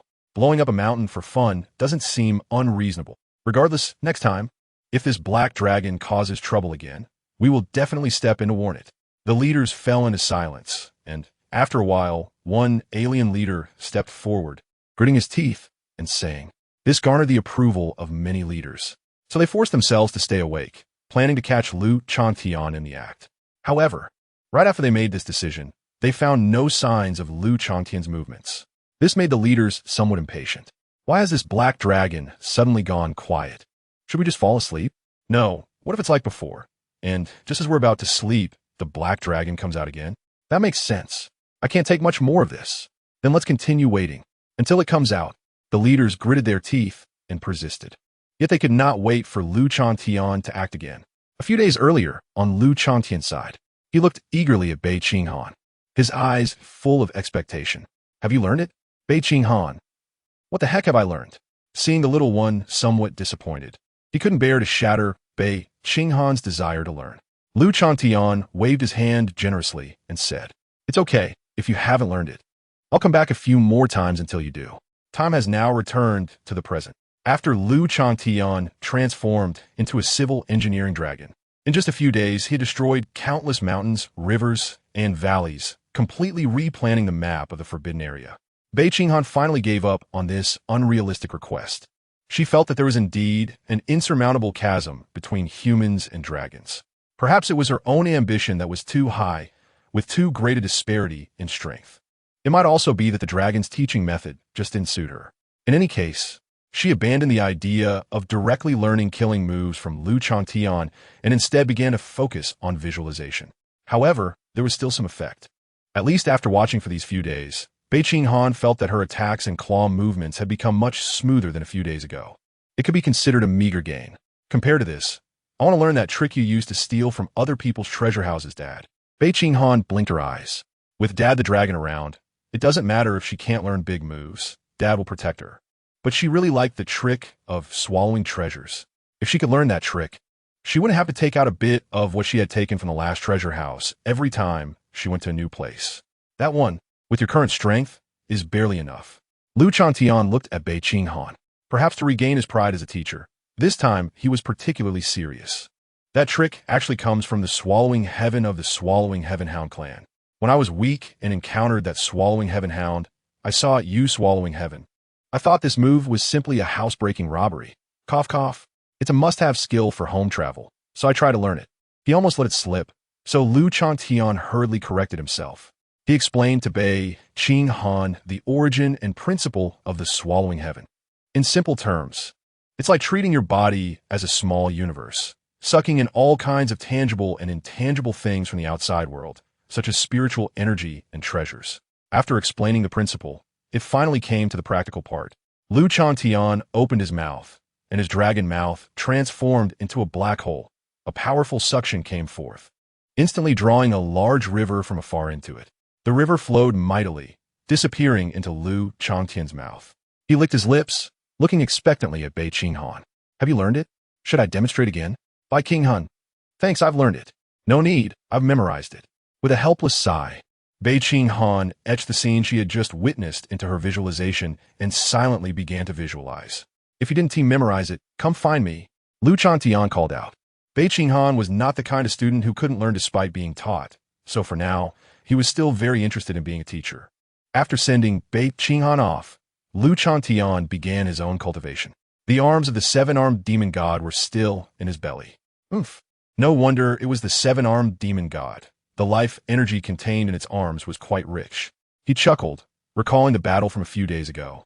The seven-armed demon god probably thought that if it could break into the forbidden area, it would.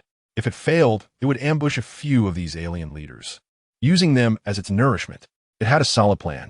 Unfortunately, it ran into him after plotting for so long. In the end, it all became a wedding dress for him. The pitch-black giant dragon's eyes were deep, exhaling dragon energy. For a moment, the dragon's lair fell into silence. Meanwhile, outside, at the edge of the setting sun's forbidden area, this place is caught between the inside and outside.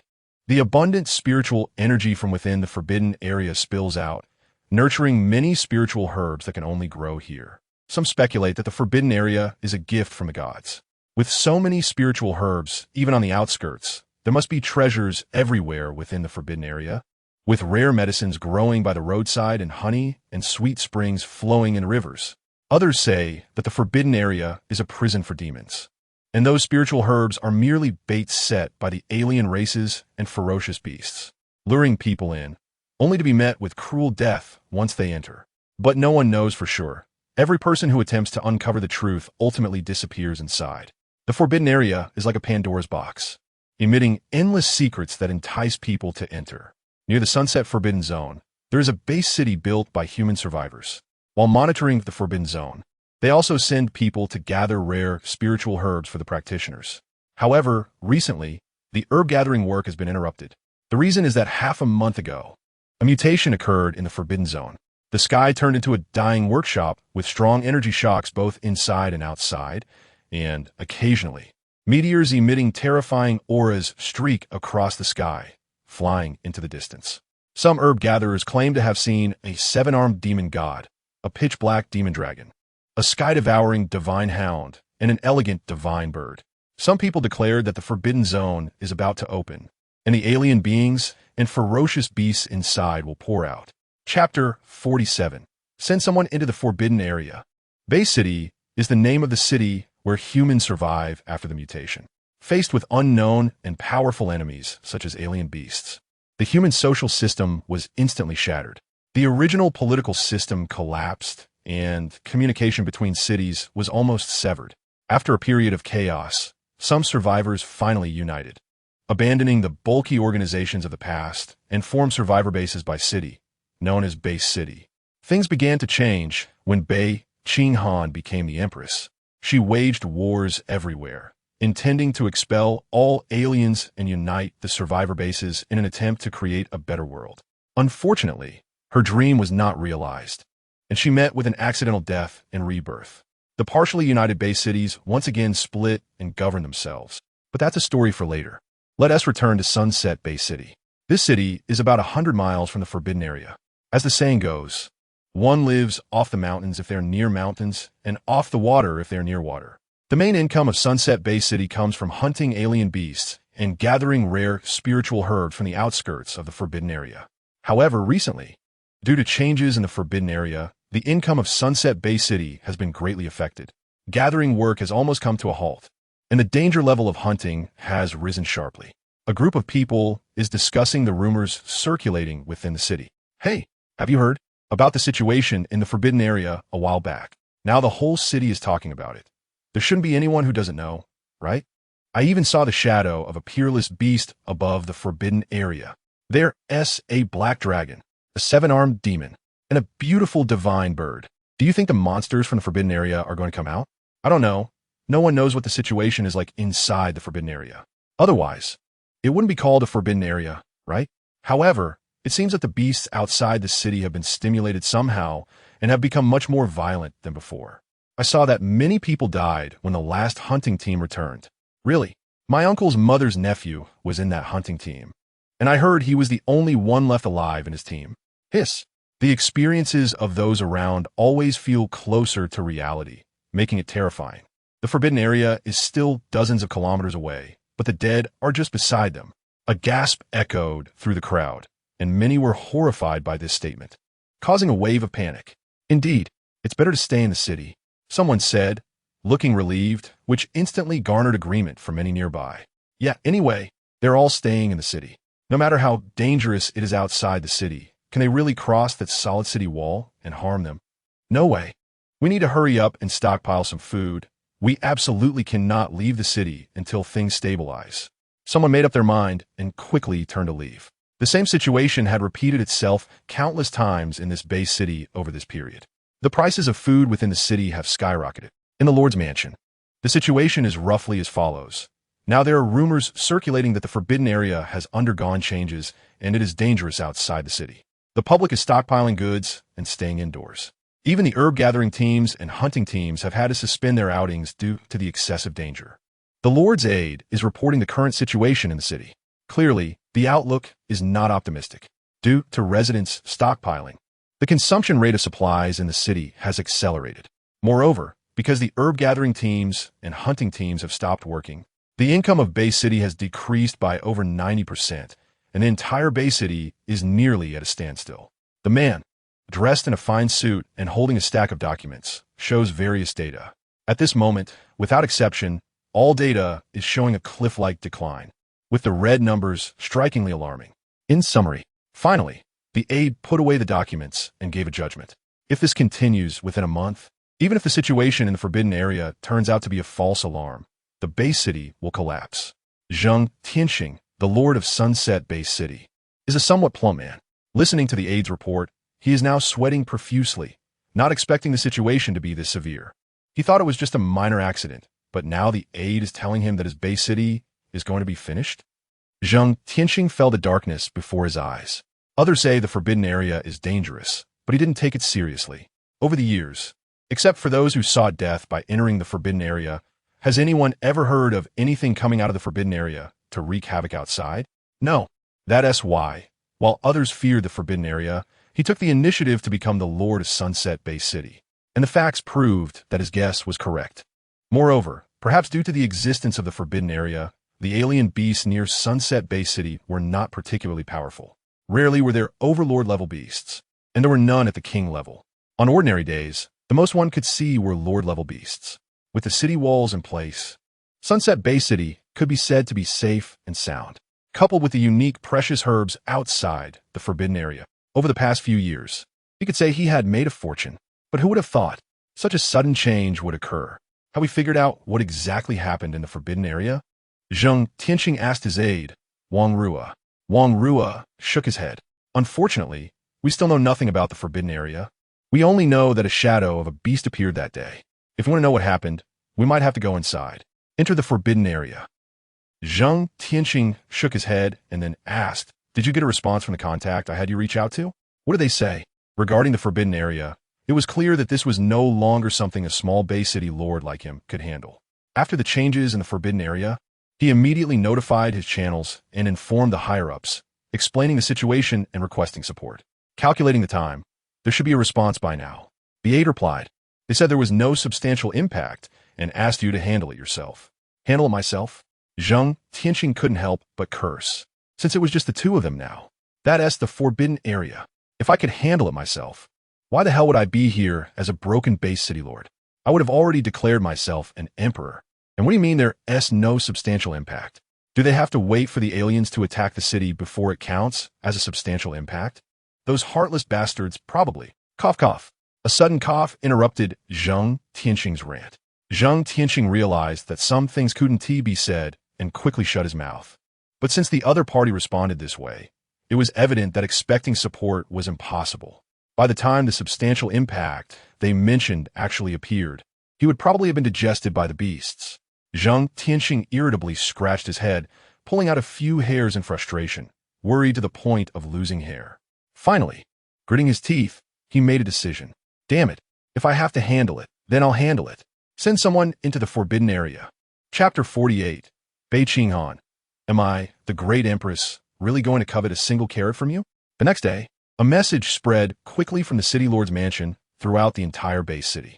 The City Lord's mansion was going to send a team into the Forbidden Area to investigate the cause of the recent anomalies, and they were currently recruiting people with generous treatment. This news instantly stirred up a wave in the Bei City. Some were excited. They had been worried sick due to the anomalies in recent days, and now measures were finally being taken. Others expressed their concerns, not optimistic about this operation. Those living next to the Forbidden Area had heard too many legends about it. Some of these legends were even fabricated by these very people. There's no shortage of reckless individuals in the world. Just like the old folks always telling terrifying tales about the back mountain to scare the children. There were also many legends about the forbidden area among the people in the base city. For example, someone in the base city fabricated a story that the rare, king-level ferocious beasts from the outside world could be found everywhere in the forbidden area, only fit to guard the gate. Of course, such legends were generally considered too outrageous and unrealistic. After all, king-level beings are equivalent to kings among the ferocious beasts, revered by countless alien races and controlling vast territories. How could they all possibly be crammed into a small forbidden area? Therefore, this absurd legend was soon replaced by other, more credible tales, whether it was out of curiosity or simply to watch the excitement. A large crowd gathered in front of the city lord's mansion early in the morning. Wow, it seems this time they are serious. They even dispatched high-level lord powerhouses to lead the team. So what if they are high-level lords? Didn't a king-level powerhouse enter the forbidden area before? And didn't they still not come back? That's true. There are only 2 high-level lords in the Sunset Base City. Besides leaving one to guard the city, they also dispatched 3 junior lords, 10 captains, and many low-level cultivators. They almost mobilized half of the base city's forces. Changtian was also going all out, adhering to the principle that if you're going to do it, you might as well go big. Win and become a model at the club. Lose and go become a model at the club. If these people end up perishing in the forbidden area, he could always run away later. As they watched, someone suddenly exclaimed, "Wait, aren't they going to explore the forbidden area? Why are they also recruiting ordinary people besides the city defenders? Haven't you heard? There are rumors that the forbidden area is filled with treasures and spirit herbs everywhere. They probably want to let them in to collect spirit herbs and treasures. But that is just a rumor, right? However, the treatment is indeed quite good. Just for going, they give 30,000, and if you come back alive, it's 100,000. But you have to come back alive. Well, didn't they say that if you die, they give 50,000? The base city can also provide a monthly subsidy to the family. Cut it out. What good is money if you're dead? Let your woman take your money and spend it on other men? Damn, don't say that. My wife really did take my money to find other men. Bro, my condolences. Many people started to have second thoughts. After all, no matter how much money there is, you still need your life to spend it. Of course, there were also many who were tempted by the generous rewards, thinking of using their lives to secure a better tomorrow for their families. The next day, a team set off from the base city, heading towards the Sunset Forbidden Area. Inside the Forbidden Area, Changtian was unaware that the battle a few days ago had not only affected the interior of the Forbidden Area, but had also stirred up a storm outside, nearly bringing the operation of an entire base city to a halt. He was even more unaware that an exploration team was making its way toward the Forbidden Area. Right now, he was teaching Bei Qinghan, Dragon Cave. Originally just an ordinary cave, it had become a true dragon cave due to Changtian's presence. Infused with the dragon energy he exuded, if it reached the level of a natural disaster, its every movement would be as terrifying as a moving calamity, causing almost permanent changes to the terrain. Of course, Changtian had not yet reached such a level. However, even after leaving, the dragon energy here would linger for a long time. From this perspective, he was not far from that realm. At this moment, Changtian was lying on a carpet made of golden lion skin, watching Bei Qinghan's performance with great interest. Bei Qinghan stood on the ground, looking at the small mountain of various spirit herbs and treasures piled up in front of her. She took a deep breath, adjusting her state. Then, Bei Qinghan slightly opened her mouth, her chest swelling. A strong suction force emanated from her mouth. The pile of treasures shook slightly, then began to collapse, flying toward Bei Qinghan's position, swallowed into her mouth. Snap! A crisp sound came from beside her. The little rabbit stared blankly at this scene, its hands loosening as the carrot it was holding fell to the ground. It stared at the scene in front of it, unable to comprehend why the bipedal beast cub over there could just open its mouth and have the spirit herbs and treasures fly into it. If it could do that, wouldn't it be able to eat a lot of things in one bite? While it was still in a daze, the carrot spirit herb that had just fallen to the ground was also captured by the gravitational pull and flew toward Bei Qinghan. Squeak! The little rabbit panicked, grabbing the carrot, but unfortunately, its own weight was too light, and it flew toward Bei Qinghan along with the carrot. In a critical moment, the gravity disappeared, and the rabbit fell to the ground with the carrot. Thud! Squeak! It squeaked at Bei Qinghan, looking as if it was accusing her. You've already eaten so much. Why are you still trying to snatch my carrot? Then it hugged its carrot, patting off the dust, as if checking to see if it had been nibbled on. After confirming that it was fine, it finally felt assured and ate the carrot. Bei Qinghan, am I, the great Empress, really going to covet a single carrot from you? Heartless creature, I should have just eaten you instead. Learning quite fast, she had already mastered the swallowing part. Changtian praised. Bei Qinghan also felt it was quite a feat heaven knows, with an irresponsible teacher like Dragon Papa. She could almost say she learned this swallowing technique entirely through her own visualization. Having learned the swallowing part, now she could start to release it. Changtian said, signaling Bei Qinghan to continue. However, whoosh, whoosh, gag. Bei Qinghan opened her small mouth and blew forcefully, her little face turning red, almost suffocating. But she couldn't spit anything out. She looked up at Changtian with an innocent expression. It seems like I've eaten everything. Changtian. My daughter may really be a genius. Chapter 49. Poor, weak, and helpless, but can eat. The so-called Devour the Sky is a talent divine ability of the Devouring Howl clan, later learned by Changtian. The principle is to open up a special small space in the stomach, sucking in things from the outside world through the mouth and storing them in that. It can be used not only for storage, but also for killing enemies. During battle, if the opponent is swallowed and cannot break the power of this small space, they can only be refined alive inside. Of course, with Bei Qinghan's current strength, using it to fight is still a bit lacking. For now, it can only be used as a simple storage space. But what is going on? Changtian scratched his head, puzzled. I don't know. I'm just doing what you said, Dad. Bei Qinghan was quasi confused. If even Changtian didn't know, she was even more clueless. She felt a little nervous. Could there be any danger? The process of visualizing an alien race's divine ability is very dangerous. If it was just a failure in learning, that would be fine. Bei Qinghan had seen someone try to visualize a king-level fierce beast, but ended up being eroded by the powerful aura contained in the visualization, ultimately going mad and turning into a humanoid, fierce beast. They still looked human on the outside, but their insides had been devoured. There was no danger, but Changtian put the little one down, his expression somewhat subtle. He had just checked and found no trace of the spiritual herbs that had been swallowed inside Bei Qinghan's body. Instead, he discovered that the essence within Bei Qinghan had become a bit more vigorous. In this short time, she had already started digesting. This little one really was, in the physical sense, eating those things and then digesting them. He looked at Bei Qinghan seriously. Bei Qinghan's heart jumped, since even Dragon Dad was so serious. It seemed the problem was indeed not small. Under Bei Qinghan's gaze, Changtian finally spoke slowly. However, your appetite will increase quite a bit afterward. Huh? Bei Qinghan bestimmt. Seeing Dragon Dad's serious look, she thought there would be some danger, but it turned out it was just an increased appetite. Powerful cultivators, which one of them doesn't have a big appetite? To maintain their strength, if it were normal meat, those king-level beings would have to eat a small mountain every day. When Bei Qinghan was still the Empress, her appetite was also quite large. Now it was just a bit bigger. What was the harm in that? Changtian actually didn't care much about this impact. Instead, he thought this change was quite good. That's right. The little one had been eating too little before. He had only fed her a couple of bites. And Bei Qinghan had been saying she couldn't eat anymore. At the age of growing, how could she get by with just this little? In the end, he had a trick and coaxed her into eating. He just didn't know how much it would increase. Let's try to see how much you can eat now. Changtian said. Moments later, a small mountain, about the same height as Bei Qinghan, was piled up with various spiritual herbs and food. Bei Qinghan opened her small mouth, and a suction force came, causing various spiritual herbs and food to disappear into her little cherry mouth without causing a ripple.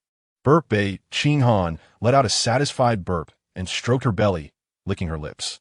Weak, pitiful, helpless, but especially good at eating. Changtian nodded in satisfaction. Not bad, barely reaching normal levels. Bei Qinghan. Wait, this is barely reaching normal levels? If you let a normal child come, who could eat food almost the same size as their body. She felt that this dragon had a huge misunderstanding of what normal levels meant. Changtian's so-called normal level was based on his own appetite during his young dragon days. After eating, they began visualizing as usual. Bei Qinghan continued to visualize the appearance of a giant dragon in her mind. At the same time, The various foods containing essence that she had swallowed began to digest. A rich essence erupted forth. With Bei Qinghan's visualization, it was gradually transforming her body. After the visualization was complete, Bei Qinghan felt her strength had further increased. Now, whether in strength or appetite, she opened and closed her palm, murmuring to herself, "Now I should be like a humanoid young dragon, right?" Bei Qinghan felt a bit eager to try. This is a feeling many people have had. Every time their strength increased, they wanted to find an opponent to verify it. Speaking of which, hasn't Tia been very quiet in the forbidden area recently? It seems nothing has happened. Bei Qinghan asked curiously. The first thing she saw when she opened her eyes after being reborn in the forbidden area was the battle between Dragon Dad and the Golden Lion. Later, she witnessed the emergence of the 8 major alien race giants and the spectacular scene of them jointly bombarding the barrier of the forbidden area. In this short span of less than a month, what happened was more and more exciting, with each event having a greater impact. It almost surpassed her first half of her life as an empress. Now, suddenly becoming this calm, Bei Qinghan found it hard to adapt for a moment. She doubted whether she was still in the forbidden area. The hollow race giant and other aliens, who had just repelled a batch of invading enemies and were exhausted. All right, recently the forbidden area has indeed been too calm. This is the normal state of the forbidden area. Lower-level fierce beasts need to survive, need resources. So they naturally have to fight and compete for resources with other alien races of the same level. But it's different for the giants. They have existed in the forbidden area for a long time, knowing that their strengths are on par with each other. Without a certain assurance of defeating others, they would instead maintain this balance. Lu Changtian lay on the ground, analyzing the reasons for this situation. He continued, raising 2 fingers. Breaking this balance is also quite simple. There are 2 methods. As long as another giant appears to threaten the existing giants, they naturally cannot remain calm. Lu Changtian said. He was actually talking about himself.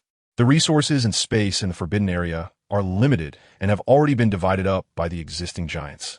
So they are naturally unwilling to let more alien races come and compete with them for food.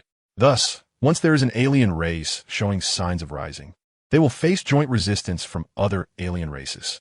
Lu Changtian was the same. However, his rise was too fast, having defeated the Golden Lion and the 7-armed demon god, shocking those giants. This forced them to accept his existence reluctantly. Bei Qinghan shot a glance at this black dragon who was full of self-praise, thinking that after saying so much, Dragon Dad was actually just showing off. She clapped her hands in cooperation, pretending to be calm. Wow, Dad is so amazing. This made Lu Changtian quite pleased. Sometimes, a man's happiness is actually that simple. As long as his daughter praises him once, he can be happy for half a day. What else? She urged, signaling Dragon Dad to hurry up and get to the point. He said there were 2 methods, but just now only mentioned the first. Don't keep them in suspense. The other method is Chapter 50. The 7-armed demon god achieves great merit as long as there is a common interest that unites these alien races. The so-called peace will naturally be broken. For example, the 7-armed demon god previously used the goal of breaking out of the forbidden area to draw out 7 alien giants. Lu Changtian did not hide it and directly stated that the only thing that could make those old fellows take action is the word interest. Oppressing newcomers is for the sake of interest, and breaking out of the forbidden area is also for the sake of interest. Hearing Lu Changtian's analysis, Bei Qinghan felt a bit nervous. She had already understood that above the king level, there is the totem level. She originally thought that even if there were many kings in the forbidden area, humanity's strength had changed significantly. United together, even if they couldn't win, survival shouldn't be a problem, just like during the first mutation. But the totem level, to be honest, after witnessing the earlier battle of the 8 giants and the earth-shattering scene, she felt quite pessimistic. That is definitely an existence that today's humanity cannot handle. No wonder it can be regarded as a totem of a race. Fortunately, the 8 giants failed later, which made Bei Qinghan breathe a sigh of relief. But now that Lu Changtian said this, does it mean that those alien giants might unite and charge out of the forbidden area together? Bei Qinghan couldn't help but ask. Lu Changtian smiled and shook his head. Unfortunately, that's impossible. Although the last actions of the 8 giants proved that forcibly breaking out of the forbidden area is possible because of the 7-armed demon god's final betrayal. Even if that possibility is great, these alien races would not dare to do it. Just think about it. If it were you, would you dare to attack the barrier with all your strength when there's a possibility that your companions might ambush you? Moreover, they aren't truly companions. Although it seems that everyone is amicable now, that's only because they're constrained by the forbidden area. Once they leave the forbidden area, they will instantly become enemies. In this situation, I think those giants wouldn't mind reducing their future competitors before leaving. A certain unnamed empress who had been betrayed by those close to her. Thank you, I understand now. Although they're all referred to as alien races by humanity, that is merely a collective term, as the so-called alien races actually encompass countless species. Those who are not of our kind must have different intentions applies among the alien races as well. It is precisely because of the discord among the alien races that humanity was able to survive in the cracks during the early stages of the mutation. The same goes for the alien races within the forbidden area. They all seem fine on the surface now, but that is just superficial. At a critical moment, no one can guarantee that the alien races next to them won't stab them in the back, especially with the example of the seven-armed demon god preceding them. The already limited trust between them has been consumed. At such a time, if anyone dares to propose an alliance, the first thing they will face is suspicion from those around them, wondering if there is some conspiracy. It can be said that the seven-armed demon god single-handedly severed the possibility of deep cooperation among the giants in the forbidden area. That counts as a great achievement. Bei Qinghan noted this down in her heart and asked, so they can only wait for the forbidden area to open up on its own? Changtian nodded. Bei Qinghan felt relieved. No matter what, it gives the humans outside a little more time to prepare. Just as she was thinking this, she suddenly noticed that Changtian seemed a bit strange. His eyelids were twitching slightly, and his expression was odd, as if he had seen something unusual. Bei Qinghan couldn't help but ask, "What is wrong?" "No, it's just that there might be a slight issue with what I just said," Changtian replied. He turned his head to look at Bei Qinghan, who had a curious expression, and said somewhat helplessly, "Although the giants inside the forbidden area want to unite to attack the outside, the people outside can actively come into the forbidden area." Earlier, when discussing this topic with Bei Qinghan, he couldn't help but cast his consciousness toward the edge of the forbidden area. But it was a mistake to look. The moment he did, he was taken aback. The edge of the forbidden area, under the bombardment of the 8 giants, had already turned into a wasteland. Even the beings within the forbidden area instinctively avoided that place. However, in a spot where no living creature should appear, a group of small black dots was now moving. As he focused in, Changtian discovered that those small black dots were actually humans dressed in modern clothing and armed with weapons. Bei Qinghan, what? A little earlier, outside the forbidden area, the base city was not far from the forbidden area, but due to the numerous ferocious beasts outside the city, the exploration team could only try to take detours to avoid them, significantly affecting their speed. Even so, when they reached the outside of the forbidden area, they were still short a vehicle's worth of personnel. "Captain, we encountered a Lord-level ferocious beast on the way, although we dealt with it in time. Vehicle number 8 was destroyed because it was too close. No one on board survived. A person dressed like a squad leader was reporting to a burly, square-faced, middle-aged man with a stern expression. His name was Zhou Haochuan, the only high-level lord among the exploration team, and also the team leader. Zhou Haochuan simply nodded to indicate he understood. Recently, the ferocious beasts outside the city had become increasingly violent, so this outcome was somewhat expected. "Calm down," Zhou Haochuan shouted. His gaze was as fierce as a lion, exuding a strong sense of intimidation, instantly calming everyone down. "We must be clear about why we are here. If we don't investigate the cause of the mutation in the forbidden area, then not just vehicle number 8, but all of us, our families, and everyone in the sunset-based city will die." Without saying any encouraging words, as those have become tiresome in this era of mutation, Zhou Haochuan simply laid the bloody reality before everyone's eyes. "Moving forward may lead to death, but if we retreat, everyone behind us will die together." The outcome was already evident. Those who could be sent here had already prepared themselves mentally, written their wills, and the base city had guaranteed that it would take care of the families of the deceased. Therefore, there was only one answer: advance. Even if we die, we must bring back even a tiny bit of useful information. Under Zhou Haochuan's command, the group split into 3 small teams, each led by a Lord-level powerhouse, and slowly entered the Forbidden Area. Chapter 51. Entering the Forbidden Land. Although there is a barrier outside the Forbidden Land that traps many alien races inside, preventing them from leaving, the barrier itself is invisible to the naked eye. It only becomes apparent when subjected to a powerful energy impact, such as when the seven-armed demon god led the seven major alien leaders to attack the barrier together. Only then does the barrier show itself and resist. All of this is known only to the giants within the Forbidden Land. Even those Overlord-level aliens may not be aware of it. They don't even have the concept of the Forbidden Land. The alien races that have been born inside the Forbidden Land think that it is the entirety of the world. If they're like this, then the exploration team from the Bay City knows even less about the existence of the barrier. The process of entering the Forbidden Land goes exceptionally smoothly, and they don't see a single alien along the way. They're unaware that this is due to the presence of the barrier. Naturally, there are no aliens in the area covered by the barrier. They find it somewhat unbelievable, not expecting that the legendary dangerous Forbidden Land would allow them to enter so easily. Many people feel an inexplicable confidence rising in their hearts, thinking that perhaps the Forbidden Land is not as terrifying as rumored, and they might even conquer it, just thinking that their names might appear in future textbooks. Becoming legendary figures makes them more relaxed and bold in their actions. I see this Forbidden Land is nothing to worry about. We've been walking for so long, and nothing has happened. In my opinion, those legends were just made up by the people in the city to deceive those who don't understand. Do you think there are really many treasures in the Forbidden Land? If so, wouldn't we be rich? I think it's possible. Many people are suddenly filled with fantasies about the future.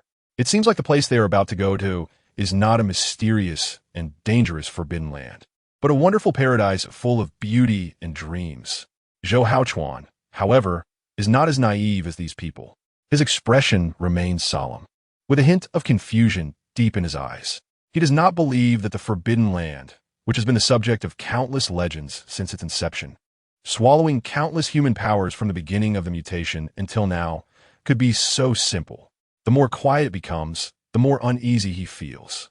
In the midst of their conversations, the exploration team has crossed the range covered by the barrier and officially stepped onto the land of the Forbidden Land. Of course, the exploration team does not notice anything unusual. They feel as if they have simply taken another step just like before. However, suddenly, a heart-wrenching scream resounds in their ears. Zhou Haochuan turns around sharply, his eyes blazing like a tiger, looking towards the direction of the scream. The voice came from one of the 3 Lord-level powers on this journey.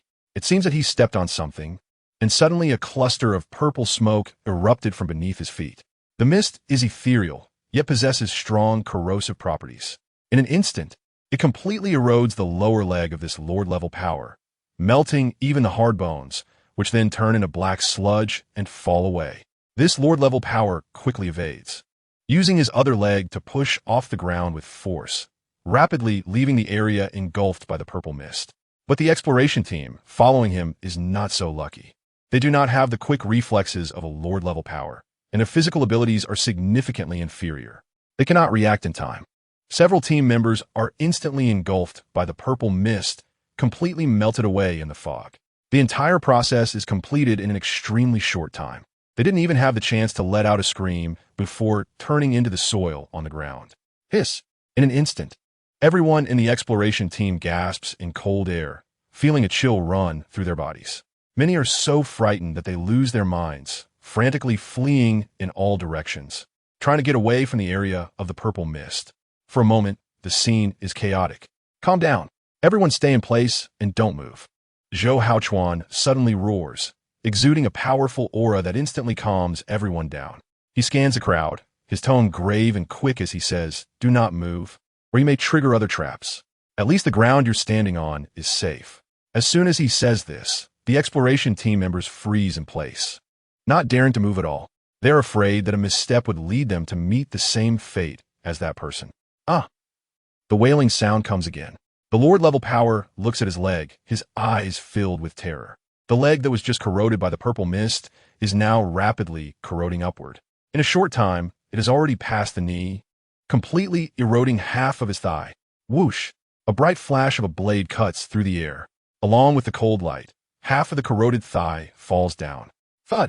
The thigh drops to the ground, and in no time, it is completely eroded, leaving only a foul, bubbling black sludge on the ground, continuing to corrode the earth.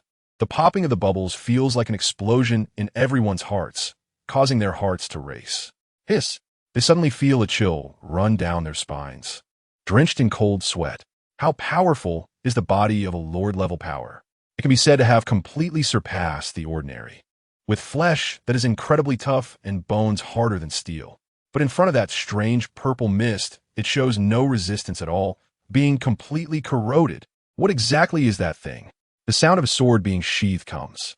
Zhou Haochuan retracts his long knife, decisively deciding to cut off the corroded thigh, preventing further harm from the corrosion. He quickly steps forward to help the Lord-level power stop the bleeding. Thank you, Captain. The Lord-level power expresses his gratitude, knowing that because of Zhou Haochuan, he was able to save his life. After stopping the bleeding, Zhou Haochuan pats the other person's shoulder. Take care of yourself. With one leg broken, at least in this exploration, this person is considered disabled.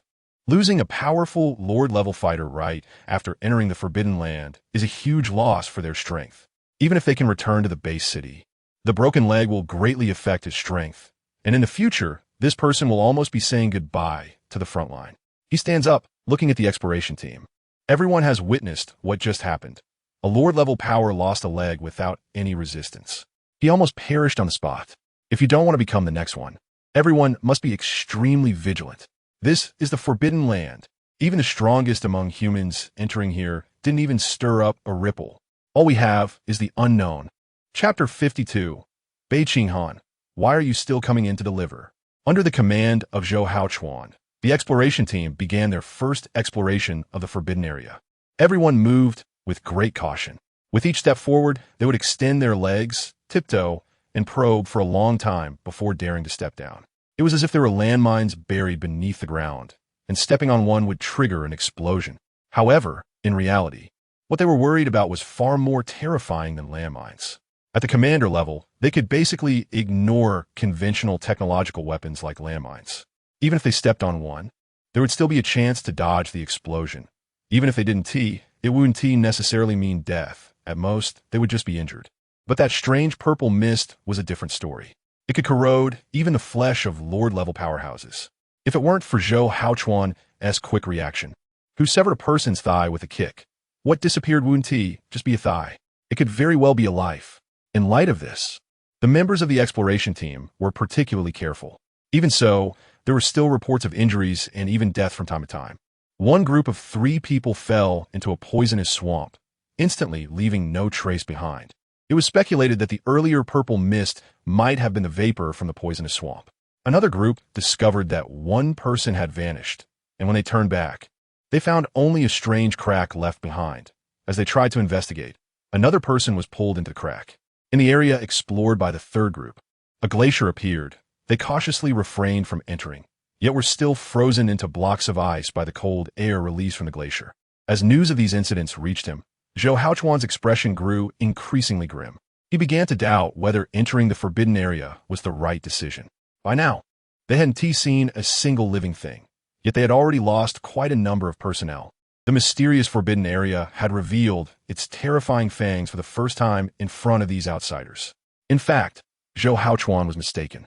Given the strength of his exploration team, if they had entered the Forbidden Area from another direction, they could have held out for a while before encountering a king-level threat.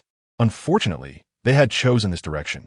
Although it couldn't compare to the permanent environmental changes caused by disaster-level beings, the totem-level powerhouses, being second only to disaster level, had left various residual energies from their battle active in this battlefield just less than a month ago. This caused tremendous trouble for the exploration team. However, in a way, this was actually a good thing. After all, if they had appeared elsewhere, given Zhou Haochuan and their strength, they could certainly protect themselves temporarily. But they would soon be exposed to the eyes of the alien beings in the Forbidden Area. If those alien beings, nearly driven mad by the desire to break out of the Forbidden Area, discovered that a group of humans had appeared here, then what awaited them would probably be an even more terrifying fate. A blessing in disguise. Zhang Yufan was a member of this exploration team. He was 16 years old. His parents had died at the hands of savage beasts, leaving him with a younger sister, and the two relied on each other. He usually made a living by gathering medicinal herbs. However, Due to the recent changes in the forbidden area, his herb-gathering work was forced to stop, leading to a disruption in funds and a rise in prices in the city, making life extremely difficult for the two of them.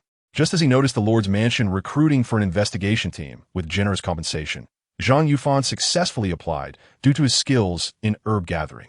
Nearby, another person was corroded by the toxic mist, turning into a pile of black mud without even a scream, although he had anticipated that this journey would be perilous. Witnessing such an event up close still made the 16-year-old boy tremble with fear. Calm down. Hadn't he already prepared for this? Besides, if he died here, the compensation would be 500,000, enough for Yuyo to grow up. Zhang Yufan encouraged himself. Of course, despite saying that, he actually didn't want to die. He wanted to live, to see Yuyo grow up, to see her get married. Maybe let us skip that thought. After some random thinking, Zhang Yufan's tension eased somewhat. He looked around.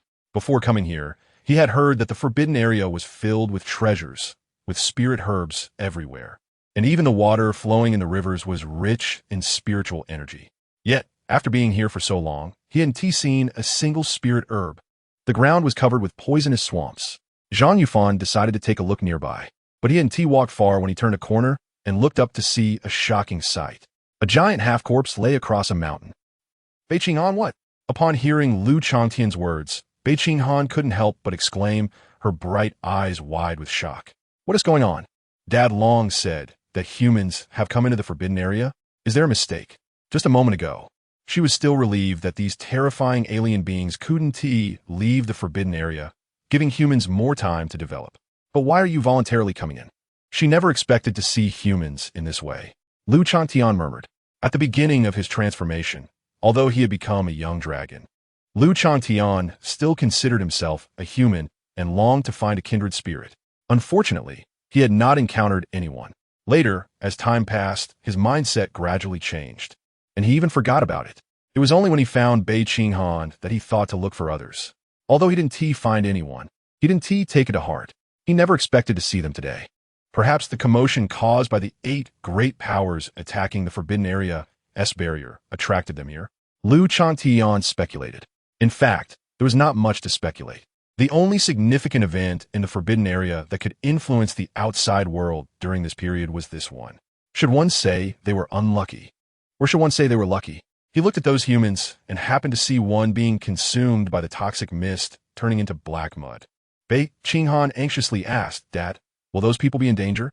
She felt a bit frustrated that she was still too weak, needing to rely on Lu Changtian to relay the situation. Lu Changtian smiled and said, What? Worried about them? Bei Qinghan was indeed worried, but she was unclear about Lu Changtian's stance. So she cautiously looked up at him, observing his expression. Lu Changtian smiled, ruffling Bei Qinghan's little head. Don't worry. Although those people are facing the residual energies from that battle, they also don't have to worry about being discovered by the alien beings. It's tolerably safe. Lu Changtian chuckled. A massive dragon claw appeared above, and Bei Qinghan didn't dare to move, fearing that if Dad long miscalculated his strength, he might accidentally bless her. Oh! At the same time, she sighed in relief internally, thinking it was good that they wouldn't be discovered. She hoped these people could leave the forbidden area as soon as possible before being spotted by the alien beings. Chapter 53. Half a Corpse. The terrifying Forbidden Land. At the edge of the Forbidden Land, Zhang Yufan looked in shock at the distant peaks, towering high and stretching endlessly. On top of this continuous range of mountains lay a gigantic corpse. The surface of the corpse was covered with a deep purple, hard shell, with numerous feet on either side. The sharp tips of the feet pierced deep into the rocks of the mountain, making the hard stone seem as fragile as paper in comparison. This was undeniably a giant centipede of an almost unbelievable size. And most importantly, this corpse was only half of it. The half-corpse hung down from the peak, with a strange purple liquid flowing from the severed edge, seemingly the blood of this giant centipede. Zhang Yufan realized that everything before him had exceeded his understanding and promptly reported it. Soon, Zhou Haochuan, who received the news, brought an investigation team to the site. The members of the investigation team all looked up in shock at the massive half-corpse before them. Many let out exclamations. Oh my God, what is this? Is this a centipede? Impossible. How could a centipede grow this large? This is completely like a dragon. What level of alien creature is this? A dominant being? or a king. Incredible. There are such terrifying beasts in the Forbidden Land. No wonder no one who enters can come out alive. This is completely on a different level. Such a large beast, if it appeared outside, could probably surround the base city with its body, right? Luckily, it's already dead. The corpse of the thousand-legged centipede was so enormous and elongated that even in death, with only half remaining, it still brought immense shock to these people.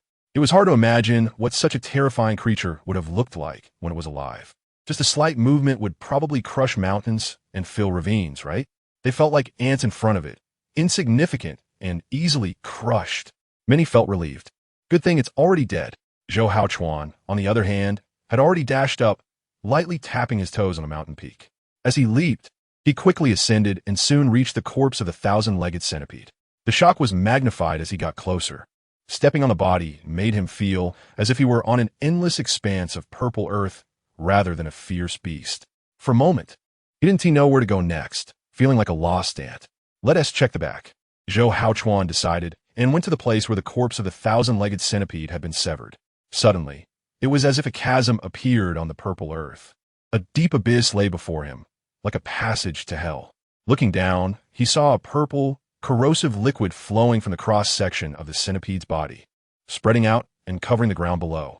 Zhou Haochuan frowned and quickly pulled back his head. He sensed a strong corrosiveness. The purple liquid reminded him of the purple mist that had previously corroded a Lord-level powerhouse. After a moment of contemplation, he turned and ran in the opposite direction. The corpse of the thousand-legged centipede was simply too large. Even with only half remaining, reaching the head still consumed considerable energy, especially since the corpse clung to the mountain, forcing him to repeat the action of climbing up and down. After a long while, he finally reached the top of the corpse.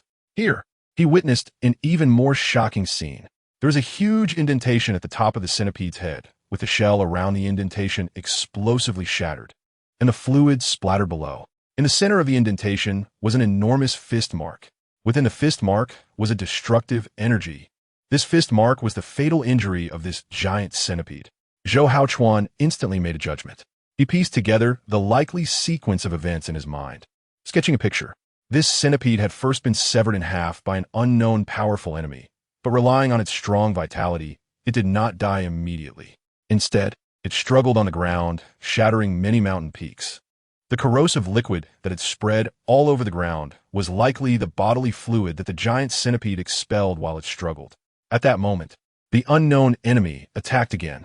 This time, with one punch, it shattered the centipede's head, causing the shell to break and the fluid to splatter, killing this incredibly fierce giant centipede on the spot. Although he had roughly imagined the battle, Zhou Haochuan felt increasingly shocked. The centipede was so massive, comparable to a mountain. Then, how powerful must the unknown entity that could kill the centipede with a single punch be? What had happened in the Forbidden Land? This question lingered in his mind, but with so little information, no conclusions could be drawn in the short term. While pondering, Zhou Haochuan inadvertently glanced at the corpse of the centipede beneath him and the purple shell on it. Speaking of which, the corpse of the centipede could be used to make weapons or armor. Although these purple shells seemingly didn't provide any defense against the unknown enemy that had shattered its body and crushed its head. That was due to the enemy's overwhelming strength. For them, these purple shells still held considerable value. Not only Zhou Haochuan, but the other members of the exploration team also thought of this. Their purpose for this trip, aside from uncovering the truth behind the anomalies, was to seek any treasures that might exist in the Forbidden Land, right? Although they hadn't seen any treasures so far, the corpse of this giant centipede was already an invaluable treasure. Many felt a surge of excitement, and several people immediately climbed onto the giant centipede's corpse, trying to dismantle it. However, with their strength, how could they break through the defenses of a totem-level fierce beast? They exerted all their strength, but couldn't even pry off a piece. Seeing that brute force didn't work, some had other ideas. They went to where the thousand-legged centipede had been severed and indeed found the shattered shell. One person reached out to try to take a piece, but accidentally got contaminated by the centipede's expelled bodily fluid, instantly dissolving him. Zhang Yufan also took action. However, instead of competing with those people, he searched nearby, hoping to find some fragments that had been blown away during the battle. To his surprise, he truly found a piece of purple fragment in a small ditch. Chapter 54. Exposed Movements. With a target in mind, searching became much simpler. Suspecting that a great battle might have taken place in this area, Zhou Haochuan ordered the exploration team to search in that direction. Sure enough, they found a body of an alien race, or rather, a ground full of alien bodies. The shattered corpses were scattered like a meteor shower across the land, with pieces of flesh visible everywhere. The bodies were so thoroughly broken that the exploration team could not identify the race of the alien from the remnants on the ground. In the glacier, a massive alien was frozen beneath the unmelting ice, buried under thick snow.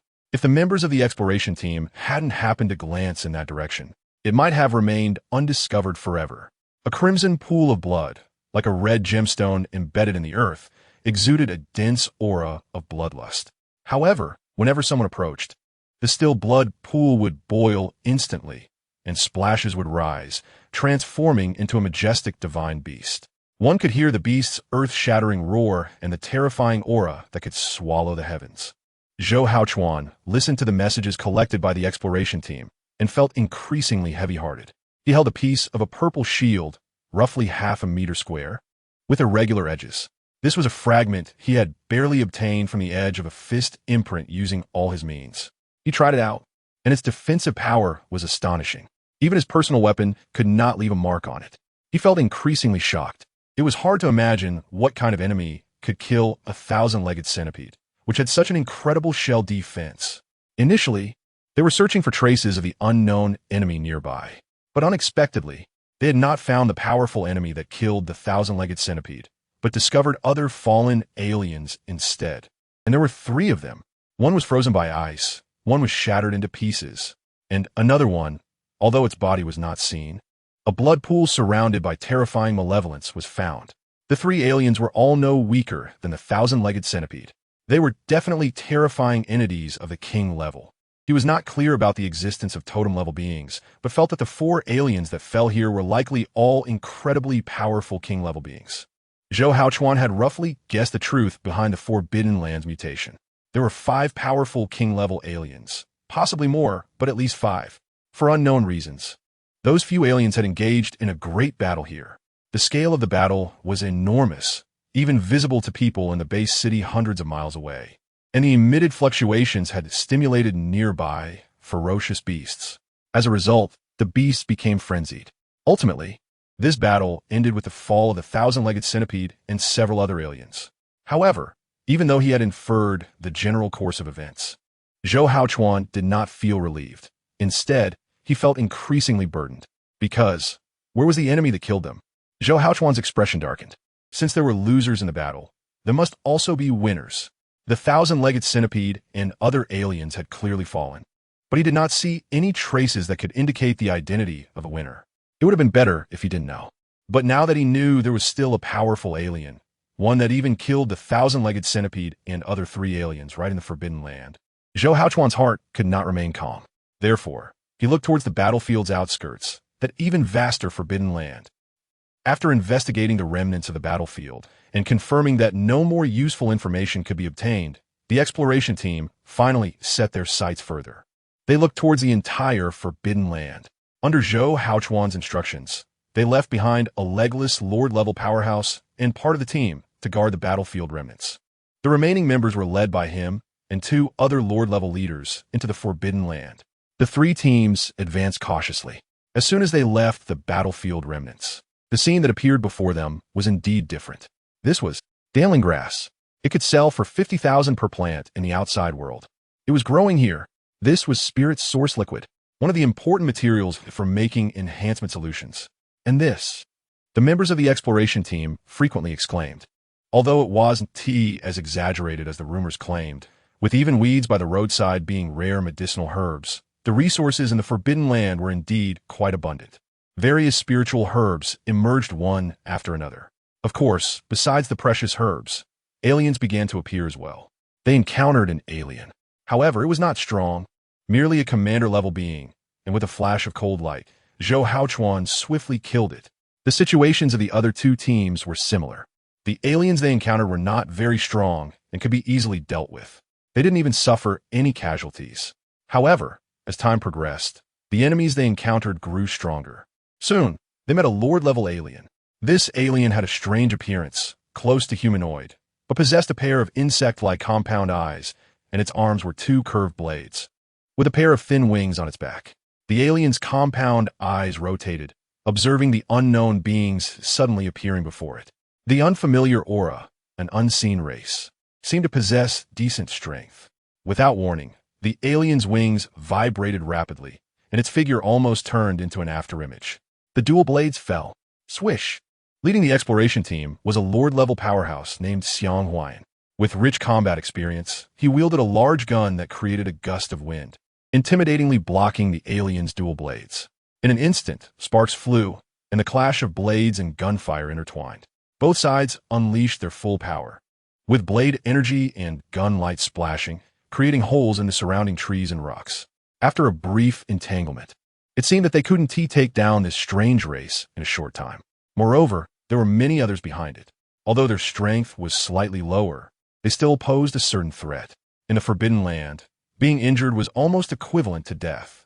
Weighing the pros and cons, this alien chose to withdraw. Its wings flapped rapidly, and the alien quickly retreated, disappearing into the dense forest. 3 teams. What's going on? Respond quickly. Zhou Haochuan's voice came through the communicator. Xiang Huayan connected the communication and replied, "It's nothing. We just encountered a Lord-level alien, and we're in combat."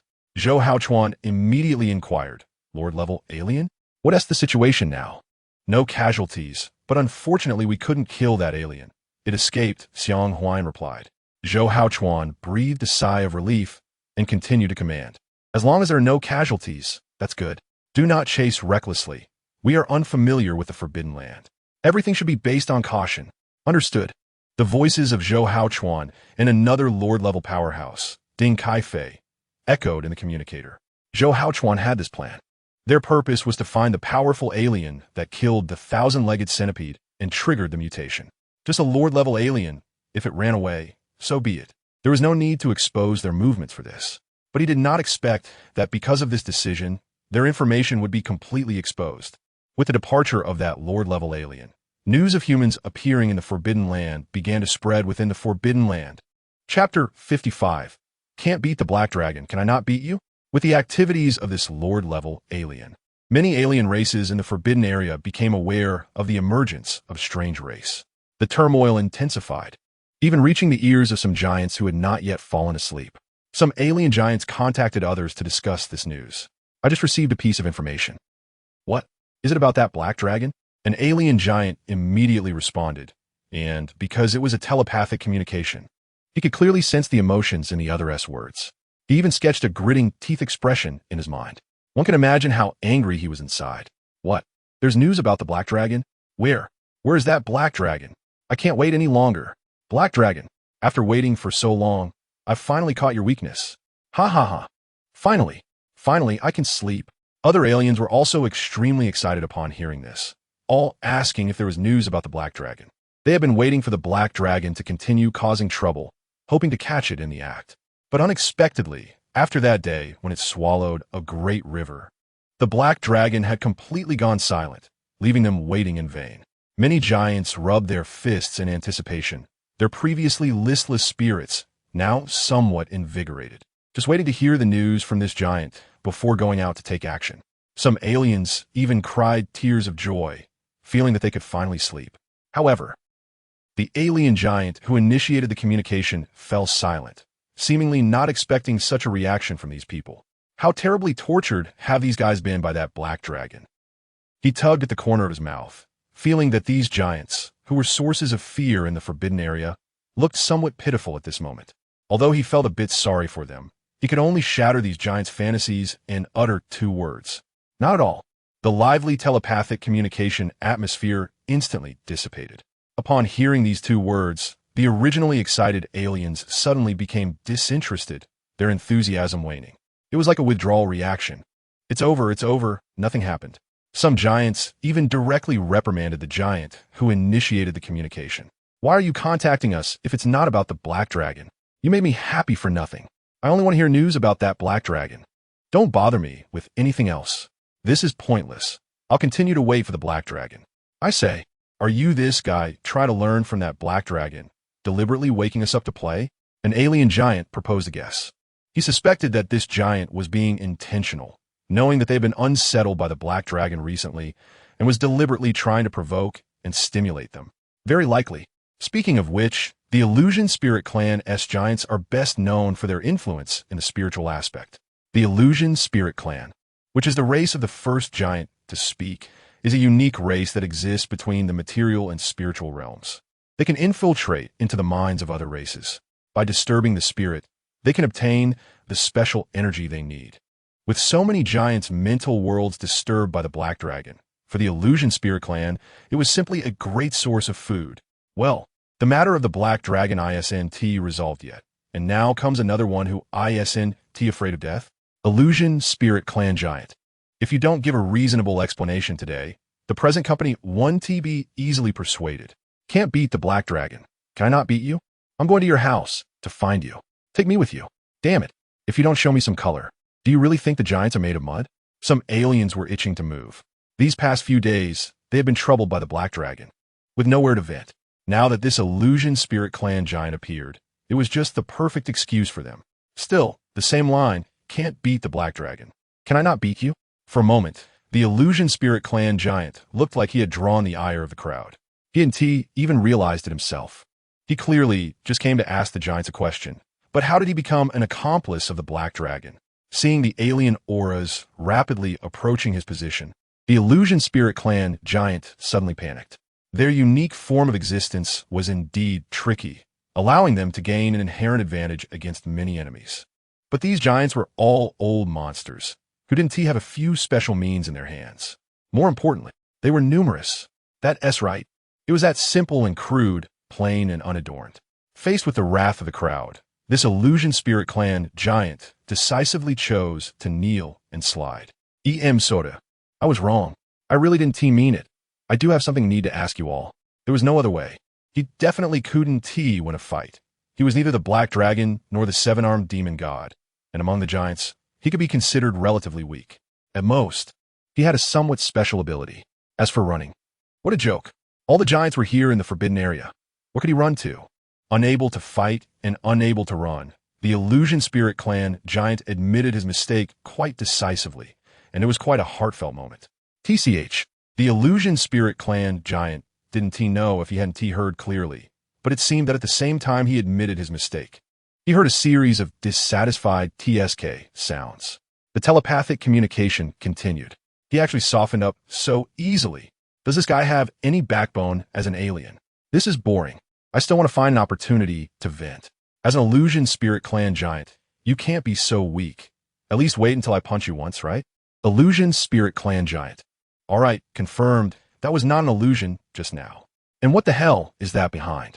It completely revealed the thoughts in their hearts. So, you guys just can't find a black dragon and are looking for any opportunity to beat me up? To vent a little, right? The Illusion Spirit Clan giant thought these giants were really shameless. So what do you plan to say? We are quite busy. If you disturb us for no reason, you know what will happen, an alien giant said. The Illusion Spirit Clan giant curled his lip, feeling disdain in his heart. Busy? Busy doing what? Aren't you all just squatting in your caves every day, waiting for that black dragon to show up? However, just now he had almost been beaten up online, and now he didn't dare to touch that bad luck, so he began to talk about serious matters. I received news that on the edge of the forbidden area, right where the black dragon and the seven-armed demon god fought, it seems a strange race has appeared. A strange race? Nothing to make a big fuss about, an alien giant responded lightly. There are many races in the forbidden area. The rise and fall of clans is a common occurrence.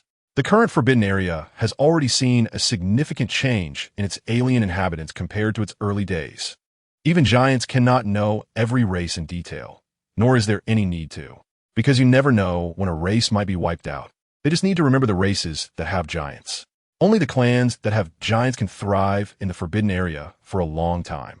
Of course, that's not always the case. These giants suddenly recalled that not long ago, a giant S-clan had been wiped out. Yes, that's right. It was the alien giant that was backstabbed by the seven-armed demon god. Even clans with giants are like this, let alone others. It's completely not worth paying attention to. The Illusion Spirit Clan was also in such a situation until he became a giant himself, before entering the sight of the giants. I know this well, But those human races seem to have come from outside the forbidden area. What? Chapter 56, Lu Changtian. I smell the scent of lies. What? The communication through spiritual consciousness fell silent, seemingly shocked by this unexpected result. Immediately, the giants began to inquire.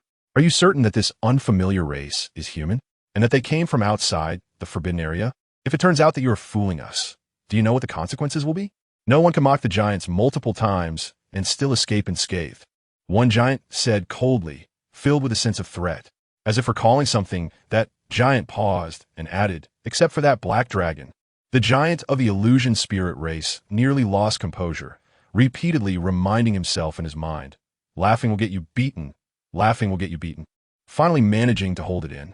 Of course, I do not possess the formidable power of the black dragon. I will not mock you all with such an important matter. Those people are right at the edge of that battlefield ruin. With your capabilities, if you do not believe me, you can verify it yourselves. He continued, then stopped speaking, allowing the giants to investigate on their own. This generous demeanor immediately made those alien giants believe his words. Mainly, they trusted their own strength, believing that the illusion spirit race giant would not dare to deceive them. However, many aliens still chose to verify it themselves, sending their spiritual consciousness to roam the skies. Indeed, they saw unfamiliar figures, beings with 4 limbs, standing on 2 feet, and no sharp claws protruding. They were either similar alien races or humans, no doubt. Furthermore, their strange attire did not resemble the style within the forbidden area. They must have come from outside the forbidden area. After a simple verification, these aliens quickly confirmed the identities and origins of those people. But what followed was a deeper shock. But how is this possible? How could those humans ignore the existence of the barrier and enter the forbidden area? Clearly, they are so weak without even a dominator. The leader is just a high-level lord. How could such strength possibly cross the barrier? Some aliens could not believe it, as this result was too absurd. Within the forbidden area, there are countless dominators, many kings, and several totem-level giants. Yet such a formidable lineup is still restricted by the barriers. Imprisoned within the confines of the forbidden area, unable to surpass an inch. Even the previous 7-armed demon god was unable to escape successfully. And these weak humans, how can they accomplish what so many powerful beings within the forbidden area have failed to do? This is impossible, some aliens speculated. Speaking of which, during that great battle, the 7-armed demon god and the black dragon seemed to have shattered space, both falling into the chaotic void, and then the black dragon returned forcefully. Could it be that this affected the barriers, rendering the forbidden area ineffective? Another alien immediately denied this. Impossible. I have already tried. The constraints of the barriers still exist, and we cannot go outside. Seeing the space shattered inevitably led to such thoughts, and this alien had also attempted it. Unfortunately, the result was despairing. He was stopped again. He didn't even know if it was because he had just been attacked by the 7-armed demon god. The suppression of the barriers was extremely intense. Could it be that these humans are too weak, so the barriers let them pass? Another alien giant proposed a speculation. This indeed was a blind spot and could not be tested. The aliens present were either totems or kings, not a single dominator among them, let alone lords weaker than dominators. As for sending weaker aliens to probe, these aliens had naturally tried, but the results were all failures. While these aliens felt frustrated, they also found some balance in their hearts. After all, if even a totem is trapped in the forbidden area and cannot go out, how could a mere lord manage to do so? That would mean all their training was in vain. Regardless, let's capture these humans first. An alien giant immediately made a decision, quickly gaining the agreement of other aliens. Previously, there had been humans appearing in the forbidden area, but their numbers were quite rare, only 1 or 2. At that time, they captured those humans, wanting to interrogate them about how they crossed the barrier. Unfortunately, those humans claimed to be completely unaware of the existence of the barriers and just walked in. This made these aliens wonder if the barriers had indeed failed. And they tried it out, nearly getting killed by the barriers on the spot, fleeing back in embarrassment. This time, although the number was somewhat larger, their strength was much weaker, so capturing them all would suffice. One giant immediately volunteered, I am closer to that place, so there's no need for everyone else to act. I will capture these humans right now. Ha, saying it so nicely. I see you want to monopolize this batch of humans. Huh? That's not good. Everyone wants to leave the forbidden area, and these humans should be divided equally. Why should it be equal? I'm stronger. I should get more. My race should also get share. Although numbers do not represent much, having more could provide them more opportunities for trial and error in their experiments, increasing the chances of discovering a method to cross the barriers. In an instant, many aliens were itching to act. The exploration team appeared to them like meat on a chopping block, ready to be slaughtered. Sigh. A strange, spiritual consciousness suddenly intruded into the conversation. The voice was very soft, like someone sighing in their ear. But to these aliens, it sounded as loud as thunder, shaking their ears with a booming sound. Their spiritual consciousness trembled. They were currently communicating privately through spiritual consciousness, yet they were invaded by an outsider. Who? Who is it? The many aliens trembled. This spiritual consciousness was very unfamiliar, clearly not belonging to any of the aliens present. Who on earth has been eavesdropping in the shadows for so long? If it weren't for the other party actively speaking, none of the giants present would have noticed until now. Just as the giants were speculating about who this unfamiliar spiritual consciousness belonged to, it appeared again. This time, the information conveyed by the spiritual consciousness was much more available for analysis. One giant recognized the owner of this wave of consciousness and immediately revealed a look of shock. Black Dragon. You are the Black Dragon. How did you know we were communicating through spiritual consciousness? How much did you hear? That giant sounded somewhat panicked. They had been discussing here, expressing their intention to settle accounts with this Black Dragon. And now, the main character has come knocking. When? Probably when a giant was heading to the illusion spirit race territory, Changtian said, his eyes narrowing slightly. His spiritual consciousness became extremely aggressive with this movement. You all look quite flustered. It seems you are afraid of me. Did you say something that you don't want me to know? Chapter 57. Thank you so much. Changtian knew that the giants had ways to contact each other. After all, they all lived in the Forbidden Zone. Although their relationships weren't particularly close, they still encountered each other frequently. For totem-level beings, this place in the Forbidden Zone felt like their own backyard. To reduce friction between them and avoid unnecessary damage in the Forbidden Zone, the giants would occasionally communicate with each other when certain events occurred. For example, in this incident, logically speaking, with Changtian's current strength, he was already capable of entering this circle. However, his rise had been so rapid that those from other races hadn't even reacted before he had achieved totem status. Coupled with some recent events, these giants now harbored a deep resentment towards the Black Dragon. It was even less likely for them to proactively contact Changtian, resulting in his lack of understanding about their communications. However, upon discovering those foreign humans and considering the subtle attitude of the Forbidden Zone towards the human race, Changtian couldn't help but curiously pay attention to the reactions of those giants. Upon observing, he indeed discovered something. Several giant presences in the Forbidden Zone had become active, heading towards the territory of the illusory spirit clan. He could sense that the giants were communicating through their divine consciousness. Out of curiosity, Changtian infiltrated and eavesdropped on their conversation. Sure enough, he heard them discussing how to deal with those foreign humans. Upon hearing this, the giants communicating with each other were furious, gritting their teeth and revealing threats towards the giants of the illusory spirit clan. Damn it. So it turns out it's because of you that this Black Dragon took notice. The illusory spirit clan giant trembled with fear, feeling somewhat wronged. Some giants were so furious that they wished to go offline and kill the illusory spirit clan giant right away. But they realized they had to deal with the Black Dragon first. The Black Dragon, regarding those humans. The matters concerning humans can wait, Changtian interrupted, as he was more interested in other things. With keen interest, he asked, "It seems you all have something that you really don't want to know about? The various other races. Oh no, how do we respond to this? Are we supposed to tell this Black Dragon that we are secretly plotting how to settle the score with you? Don't joke. That's no different from self-destructing in front of you."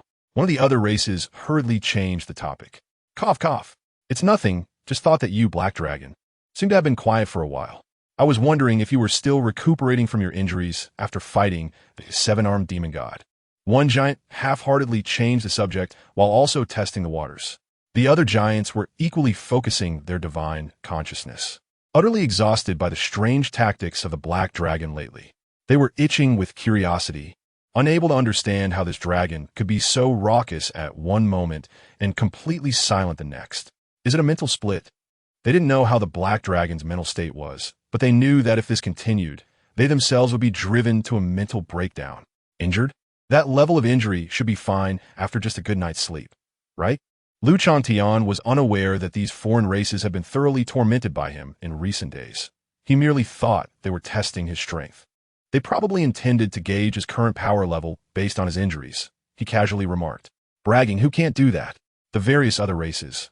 They all recalled the scene of Changtian bursting forth from the chaotic void that day. Though his momentum was astonishing and oppressive, he was covered in blood and severely wounded. Even for a giant, such injuries couldn't be healed overnight. They required a long recovery period. If things went poorly, it could even lead to fundamental damage or worse, death.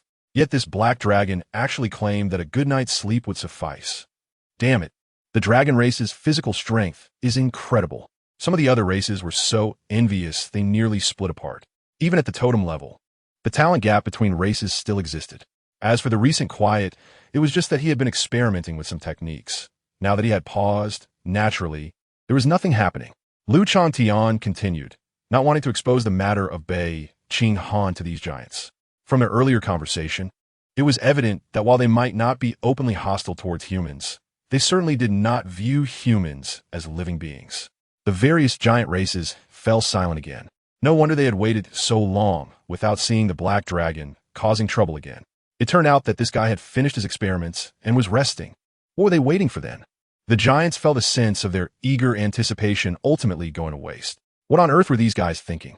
Changtian was unaware of what had transpired, but through his divine consciousness, he could sense the emotions of the foreign giants becoming quite complex. They seemed to be stimulated by something serious, feeling anxious and erratic, almost like they were losing their minds. Could it be that being trapped in the forbidden zone for too long had driven them insane? Changtian pondered, and he could understand why they had been so frantic upon discovering those foreign humans. He looked at these giants with a newfound pity. What wonderful giants they were. But unfortunately, they had already gone mad. The foreign giants. For some reason, they felt as though they had been offended by the black dragon's divine consciousness. Do you think this is all because of who? It's all your fault. The various foreign races felt a belly full of grievance, but couldn't vent it on the black dragon, leading to increased frustration. They then returned to the initial topic. Let's talk about those humans. Black dragon, you probably don't know that there is a world outside the forbidden zone, and these humans came from the world beyond the forbidden zone. They were able to cross the restrictions of the forbidden zone. You should know what this means. We might be able to find a way to leave the forbidden zone through them. One of the foreign races said, trying to change the subject. But as they spoke, they became increasingly agitated. I know this better than you, Changtian replied. It was probably due to the seven-armed demon god's attack on the forbidden zone's restrictions a while back and the subsequent shattering of the forbidden zone space by me and the seven-armed demon god that caused an impact on the outside world, attracting these humans.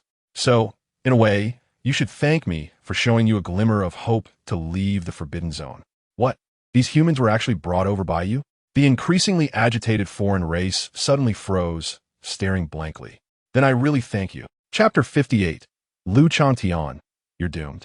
I tell you, for the giants, they had been in the forbidden area for far too long, with an immense desire to venture into the world beyond. And now, some humans from outside the forbidden area had appeared before them, possibly possessing methods to help them cross the barriers. This might be the only opportunity in countless years, enough to make these giants take action. Since the Black Dragon also knew that these people had come because of him, it would be much easier to handle. Black Dragon, you must also long to leave the forbidden area.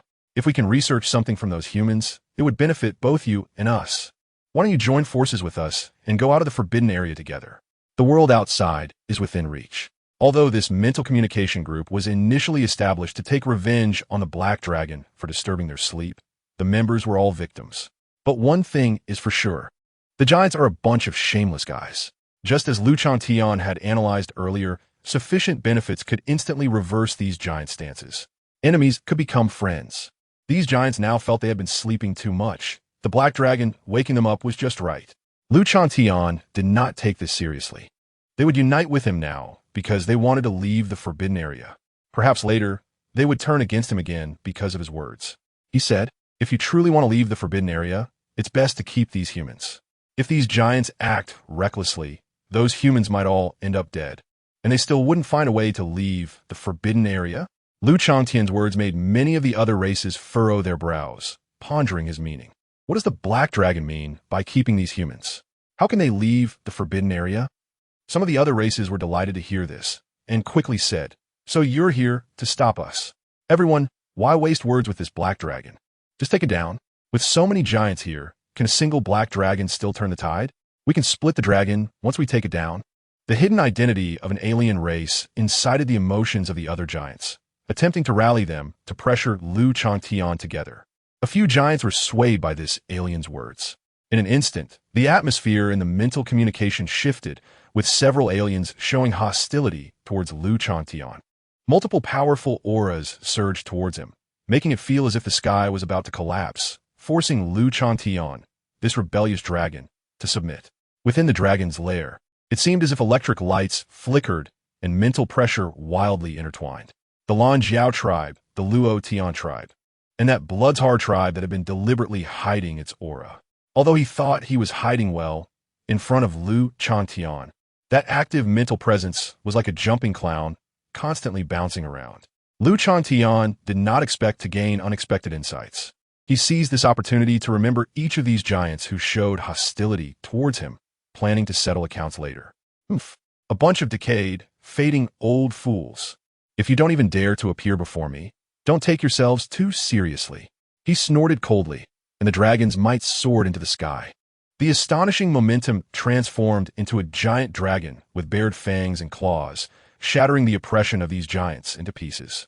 Clearly, it was just a contest of intangible momentum, yet created a tremendous sound like thunder roaring. The resounding dragon's roar echoed, and the overwhelming dragon's might swept out from the dragon's lair.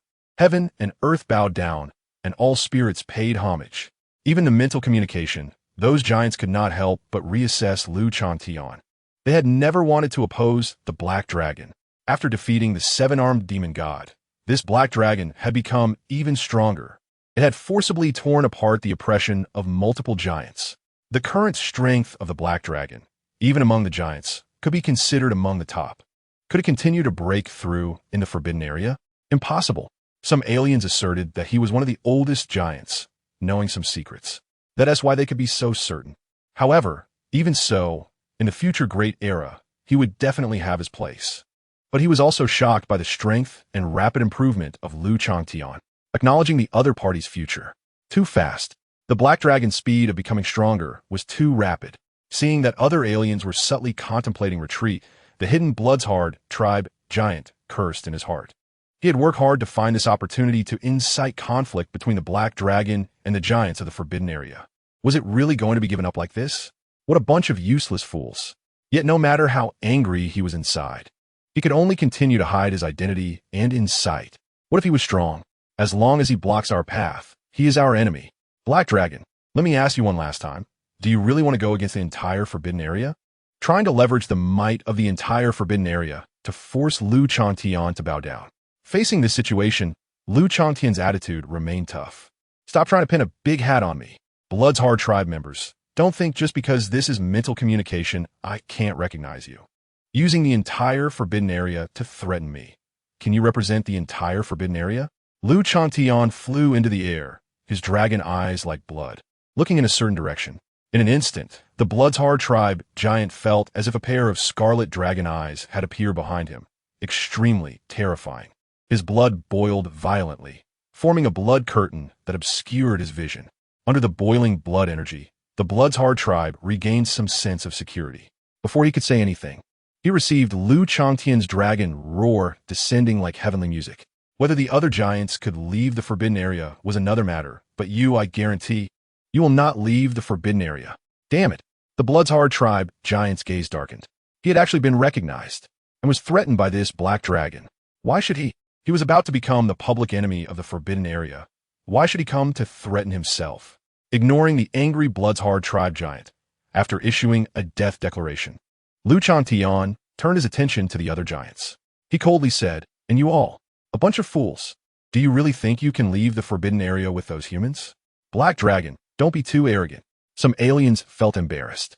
After all, he was a giant, and being scolded like this by the Black Dragon, didn't he care about his face? Did I say something wrong? Lu Changtian's tone remained icy. and he immediately recognized the giant who spoke, his dragon eyes shooting over. Can you guarantee that you can find a way from those humans? Now that giant had nothing to say. Or do you all have the confidence that you can succeed? Changtian asked the other giants again. But wherever his gaze passed, those giants all averted their eyes. If they had that confidence, they wouldn't still be in the forbidden area now. We indeed don't have confidence. Do you, Black Dragon, have confidence? That's right. No matter what, this is an opportunity that cannot be missed. That's right. Some giants began to shout again. For them, even a 1 in 10,000 chance is still better than none. Changtian remained unmoved and continued to question. And then what? After you kill all these humans, what will you do? Continue to wait in the forbidden area? Or hope that the humans outside are as foolish as you? Knowing full well that it's a one-way trip, they would still be foolish enough to keep sending people to their deaths? Alien giants. It seems they were insulted by the Black Dragon, but they had no way to refute. They had indeed forgotten this point. What if those humans all died and they still hadn't found a way to leave the forbidden area? Wait, after so many years, there's been no movement. Who knows how much longer we have to wait? Should we wait for more people to come from outside? The human race is not foolish. Knowing that there is no return, how could they possibly send people endlessly? So, one of the other races asked Changtian for advice, eager to learn. The Black Dragon. What do you think we should do? Changtian replied calmly. There's nothing we need to do. Huh? The other race was stunned, never expecting that answer. Changtian continued. Those people come to the forbidden area to uncover the truth, right? As long as we let things take their course, they will naturally cause trouble. Chapter 59, Bei Qinghan. Helping Dad fight the bad guys. When faced with the unknown, humans, while feeling fear, also possess a deep curiosity. For example, with flames and lightning. People fear them, but are also curious about their principles, eager to harness the power of fire and thunder. Thus, civilization began to develop. Similarly, after the mutations, various alien races and ferocious beasts emerged. People were shocked by the mythical strength of these beasts while also wondering about the source of this power and whether they could possess such mythical strength themselves. Consequently, they developed visualization techniques. Now, an unknown, mysterious forbidden area lay before them. Whether out of a desire to protect the city or out of curiosity, they were compelled to continue exploring. Changtian understood this well, as he had done just that before, when he was still a young dragon. He wandered around the forbidden area, causing trouble everywhere. He was a prime example of courting death. The leaders of the alien races were persuaded by Changtian's views and began to contemplate feasibility. Indeed, it did make some sense. After all, they could penetrate the barriers of the forbidden area, perhaps triggering some different changes. Moreover, even if no changes occurred, these humans could attract more of their kind, and they could take action later. Some aliens expressed their confidence in their strength, believing that these humans could not escape their control with every move under their watchful eyes. If that were the case, then within the limited freedom, allowing these humans to explore on their own would pose no issue, right? In that case, let's set a restriction. The strongest among the humans is merely a high-level lord. In my opinion, those of king level and above, including us, should not appear. However, the presence of overlord-level beings can still interact with them to give them some tension. The specific details can be managed later. Changtian stated that he did not impose a requirement for all the ferocious beasts in the forbidden area to avoid those humans, because that was entirely unrealistic. The forbidden area wasn't only populated by giants. There were many races, and it was impossible to completely restrain them. Furthermore, just like in a game, you can't have the boss block the entrance right from the start, as it would ruin the gaming experience. Nor can there be no enemies at all. Some combat is necessary. If everything goes smoothly, people's enthusiasm will quickly fade. Currently, it's just right. It ensures a certain level of safety to prevent the exploration team from suffering significant damage. At the same time, it maintains the mysterious veil of the forbidden area, giving them a sense of urgency. The proposal from the Black Dragon is good. I support it. If there are no other objections, then this matter is settled. This is a plan agreed upon by all the leaders. If anyone dares to go against it in private, it would be tantamount to declaring war on all the leaders. They would become enemies of all the giants. One leader suddenly turned cold and threatened the other leaders. Although everyone was speaking nicely now, human hearts are hard to read, and the forbidden area is filled with cunning individuals. It's possible that someone might secretly do something behind the scenes. Saying this now serves as a precautionary measure. After all, this is my first collaboration with all of you, and I don't want any problems to arise that lead to any unhappiness among you. Lu Changtian also said, his consciousness radiating a faint sense of pressure. As for why only you would be unhappy, because as long as you are unhappy, Lu Changtian would be very pleased.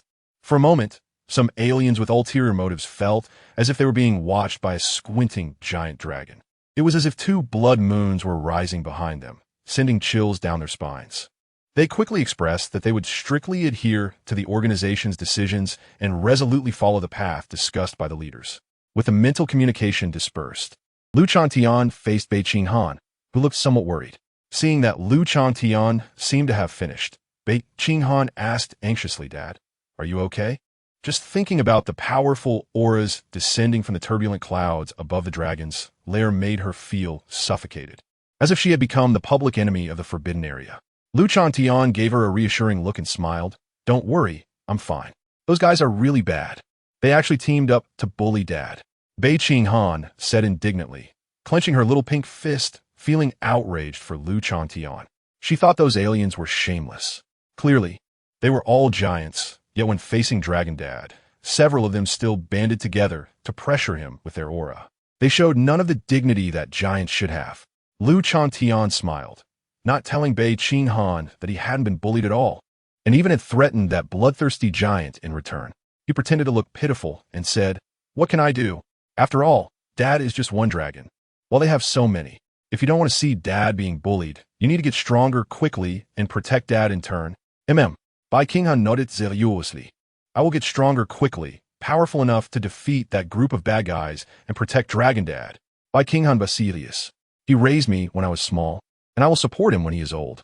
It was Dragon Dad who found her in the perilous forbidden area, allowing her to grow up safely. When she grows up, she must protect Dragon Dad. Although she is still weak now, Bei Qinghan believes she will have that opportunity. Lu Changtian was amused. He had just been joking around to tease the little one, but unexpectedly, she took it seriously. The little one is so earnest. Where is the logic in a dad needing his daughter to protect him? Just relax. Lu Changtian playfully tugged at Bei Qinghan's cheek with his fingertip, making her mouth curve up slightly into a smile. "Hey, don't pinch my face." It hurts. Bei Qinghan couldn't maintain her expression and swatted Lu Changtian's hand away, rubbing her slightly reddened cheek. This silly dragon Dad really didn't understand how serious she had just been. Hee. Lu Changtian chuckled, not at all angry at the little one's complaints. He wore a silly smile like a proud father, happily watching Bei Qinghan rub her cheek. Chapter 60. What will a dragon and a bird produce? Ha. I was wondering why those old fellows have been acting so strangely lately, not even sleeping. It turns out there are outsiders appearing in the forbidden area, planning to find a way to leave the forbidden area from these people. With their brains, can they even figure out? The sky-swallowing hound is purely a force type and scoffs at the thoughts of these alien races. If they really wanted to leave the forbidden area, they could just fight their way out with him at that time. Why bother with all this nonsense? If a few more giants had come at that time, they would have been outside long ago. Lu Changtian fell silent, feeling that this sky-swallowing hound had no standing to say such things. At least he hadn't been backstabbed by the seven-armed demon god, unlike this sky-swallowing hound. If it weren't for his timely intervention, he might have already become the seven-armed demon god's nourishment. Moreover, the reason these alien giants are not sleeping is not because of the exploration team, but purely because he was too noisy for them to sleep. Of course, there was no need to point that out and embarrass him. It was better to leave some face for the sky-swallowing hound. That's right. He was currently talking with the sky-swallowing hound, informing him of the results discussed with other giants. As for why the sky-swallowing hound, being a giant, didn't he know this news? Mainly because those alien giants gathered together to cause trouble for Lu Changtian. And since this sky-swallowing hound had a good relationship with Lu Changtian after the last seven-armed demon god incident, those aliens naturally wouldn't pull him in. Similarly, the Phoenix and other alien races were not involved in that. Don't worry, Black Dragon. I'll keep those little brats in check and make sure they behave these few days. The sky-swallowing hound readily agreed, then suddenly brought up another topic. By the way, how have you been with that bird lately? If you ask me, she even gave you her true feathers, which means she agreed. You should just get it done, and the offspring will. Just like every scheming advisor, the more the sky-swallowing hound spoke, the more spirited he became. gesturing passionately. He wished the black dragon would just get things done right then and there. He even prepared a gift. As he spoke, the sky swallowing hound suddenly realized a serious problem. Hiss. Speaking of which, you two, a dragon and a bird, belong to different races. What will you give birth to, a dragon or a bird? I think having a dragon is better, powerful, and imposing. What do you think, black dragon? Hey, why aren't you speaking? The sky swallowing hound muttered to himself, intending to ask Lu Changtian's opinion, but he never got a response. That was when he realized Lu Changtian had withdrawn his consciousness, leaving him in shock. Forget it, let us get down to business. He called over several sky swallowing hounds with strength reaching the king level or above, instructing them to stay within the clan for this period and not to interact with those humans. After giving out the orders, the sky swallowing hound thought perhaps the black dragon was a bit shy, which was why he avoided the topic of the phoenix. Although it was surprising that the dragon, known for its lustful nature, would feel shy about such matters. As a brother, shouldn't he be ready to back his brother up in such times? He even prepared a gift. Thus, he proactively contacted the phoenix.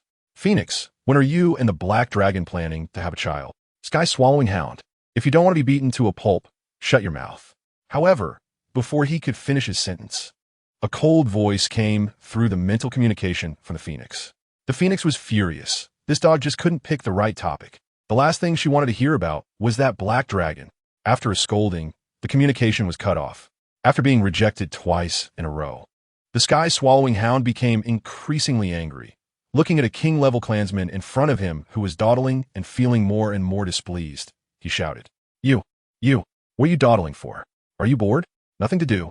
This sky swallowing hound was named Tuanfeng, and had a grudge with Lu Changtian. Tuanfeng was completely bewildered by the clan leader's sudden outburst, his head buzzing, not understanding what had gotten into the clan leader. Aren't we supposed to stay within the clan? Did you just come here to vent because you couldn't find success elsewhere? Tuanfeng felt extremely wronged, looking at his clan leader with a face full of grievance.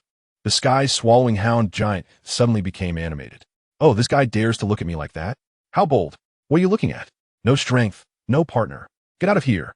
Either break through or find a partner. Otherwise, don't come back to see me. With a smooth little combo of insults, he drove Tuanfeng away. The sky swallowing hound giant felt relaxed and comfortable, as if the whole hound was at ease. Refreshing. Indeed, when feeling upset, it's best to pressure others. Lu Changtian expressionlessly cut off the mental communication. He suspected that this sky swallowing hound might have had its brain damaged by the seven-armed demon god during the last battle. Clearly back then, it had given off an imposing and powerful aura. How did it turn into a silly dog now? Remembering the scene in front of the treasure vault, where two sky swallowing hounds fought like wild dogs, he felt that there might be something fundamentally wrong with this clan. Just then, Bei Qinghan noticed that Lu Changtian seemed to be speechless and couldn't help but burst into laughter. Lu Changtian shot her a glare. He extended a claw, pinching her cheek fiercely, and growled, You're still laughing. Do you know you were almost going to have a stepmother? Stepmother? Is that Phoenix? I think she is quite beautiful. She should be a good match for you, Dad. Bei Qinghan zugestet. Considering that many legends about dragons describe them as lustful creatures, and her dragon dad was all alone, raising a child by himself, Bei Qinghan thought it would be great for her dragon dad to find a companion. Aren't you afraid that your dad will be taken away by your stepmother? Lu Changtian was somewhat exasperated. This little one actually seemed to like the idea. After having a stepmother, you won't be able to enjoy the care and love from your dad alone like this. You'll be bullied by that wicked stepmother every day, not getting enough food, and have to do all the chores. He painted a terrifying future, trying to scare the little one in front of him into showing a fearful expression. However, Bei Qinghan was completely unfazed by this trap. But that Phoenix doesn't look like a wicked type? Not necessarily. The prettier the woman, the more deceitful she can be. Maybe this is all just an act. Lu Changtian replied. But, Bei Qinghan spoke again. She blinked her eyes innocently, looking at her fierce dragon dad. Dad, you will protect me, right? Just because you have a stepmother, you won't forget about me, right? Lu Changtian. Boom! More terrifying than the seven-armed demon god's dying counterattack. The black dragon was instantly sunk by a single strike. Lu Changtian helplessly said, I concede. Of course I won't forget you. How did this little one become so cunning? Hee. Bei Qinghan chuckled softly. The prettier the woman, the more deceitful she can be. Didn't T-Dragon Dad forget that his daughter is also very beautiful? Of course, if Lu Changtian knew, he would say, "You can't say you're beautiful right now. You can only be considered cute." Chapter 61. Are the giants in the Forbidden Land so idle? The exploration team was divided into 3 small groups, maintaining a certain distance from each other as they headed towards the Forbidden Land. Logically speaking, in a strange and dangerous environment, they should gather all their strength together. However, the current situation was special. Based on the few alien corpses discovered at the battlefield ruins, if there were indeed such powerful aliens in the Forbidden Land, then with the overall strength of the exploration team, even if everyone gathered together, facing such an existence would be 2 words: free gift. Rather than that, it would be better to let everyone scatter and explore, as they could support each other. If they did encounter an insurmountable powerhouse, others would have a chance to escape with intelligence, giving the outside world a preliminary understanding of the Forbidden Land. Zhou Haochuan and others had already done everything they could to prepare. As the exploration deepened, the strength of the aliens appearing before them grew increasingly powerful. Initially, they only encountered a few leader-level aliens, with most being high-level and even some mid- and low-level beasts. But later on, they casually encountered one by the roadside, all of them being leader-level or even stronger beasts. The horror of the Forbidden Land was once again revealed before them. Where could they see so many Lord-level beings gathered together in the outside world? It caused immense pressure on the exploration team, and deaths occurred constantly. Bang! A powerful punch slammed heavily into the alien before him, the immense force instantly penetrating that alien's body. It caused his blood to surge and his breath to fluctuate. The energy burst out, smashing a massive boulder behind him to pieces. Ding Kaifei seized the opportunity to pursue, unleashing a flurry of punches, filling the air with his fist shadows. This leader-level alien had no choice but to raise its 4 limbs and defend with all its might. Indeed, this alien had 4 arms, 2 of which were insect-like appendages, its strength probably at the peak of leader level, just a hair's breadth away from lord level. This posed quite a challenge for Ding Kaifei, who specialized in martial arts. At that moment, Ding Kaifei suddenly stopped his barrage of punches and crouched down. One leg shot out like a venomous snake, instantly sweeping across. Whoosh! One of the alien's feet was kicked away, its balance disrupted, causing its body to topple over.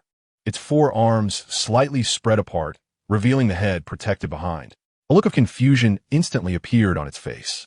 It had not expected that this bipedal creature, which had been throwing punches, would suddenly launch a kick without any warning.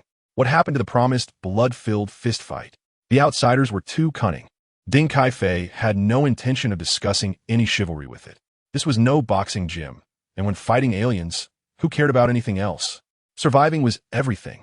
If it weren't for the fact that the alien's lower body was covered in armor, he would have used a more direct attack instead of sweeping kick. Seizing the opportunity to strike, Ding Kaifei launched heavy punches at the alien's face, causing it to bloom with injuries. Each punch could smash a boulder weighing tens of thousands of pounds into dust. For a time, it was as if 2 earth dragons were entangled in battle on the ground, causing the ground to tremble violently and emit a thunderous roar. In the end, Ding Kaifei emerged victorious.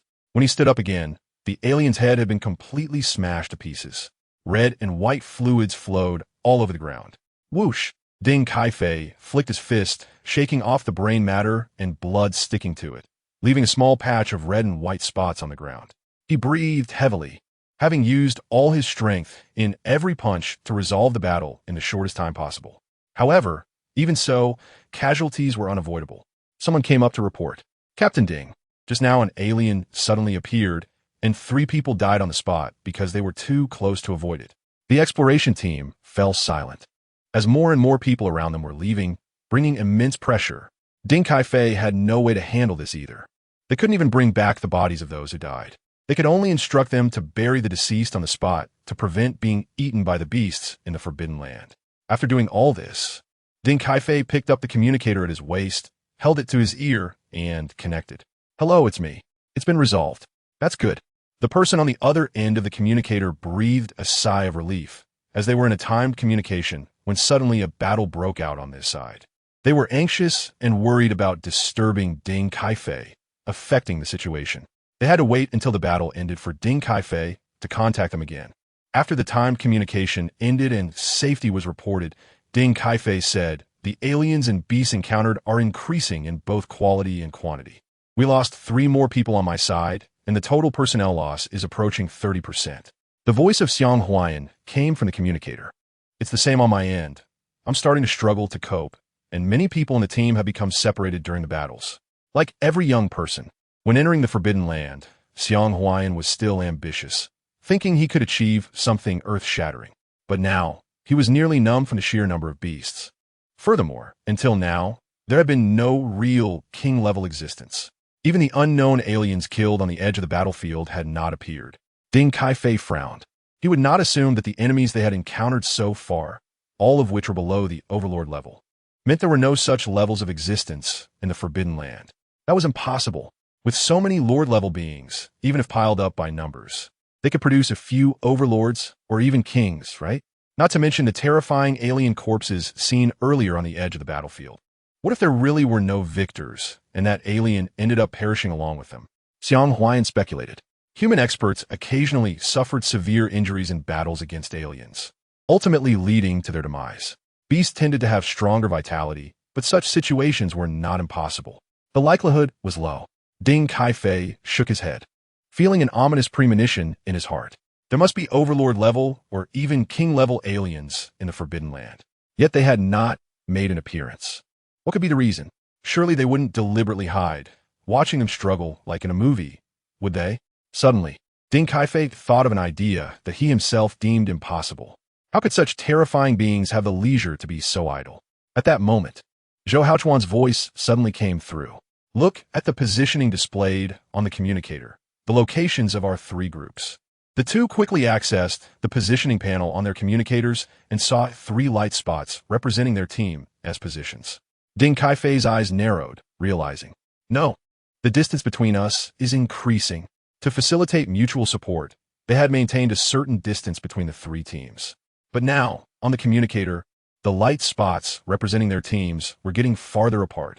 At this moment, Xiang Huayan also realized, but it was already too late. Previously, they could occasionally hear the sounds of the other 2 teams encountering beasts and engaging in battles, but now they hadn't heard anything for a long time. Even the people around them had disappeared without them noticing. Chapter 62. Lu Changtian. Too weak in the dragon's lair. Lu Changtian watched the situation of the exploration team, as if he were watching a movie. He shook his head vigorously, his large head swaying back and forth, emitting a low murmur that seemed to be engraved deep in his soul. Too weak. In fact, the members of this exploration team had been cautious enough, and their strategy of splitting into 3 groups to coordinate with each other was not wrong. But in the end, it all came down to one word: weak. The lack of strength made all their plans laughable.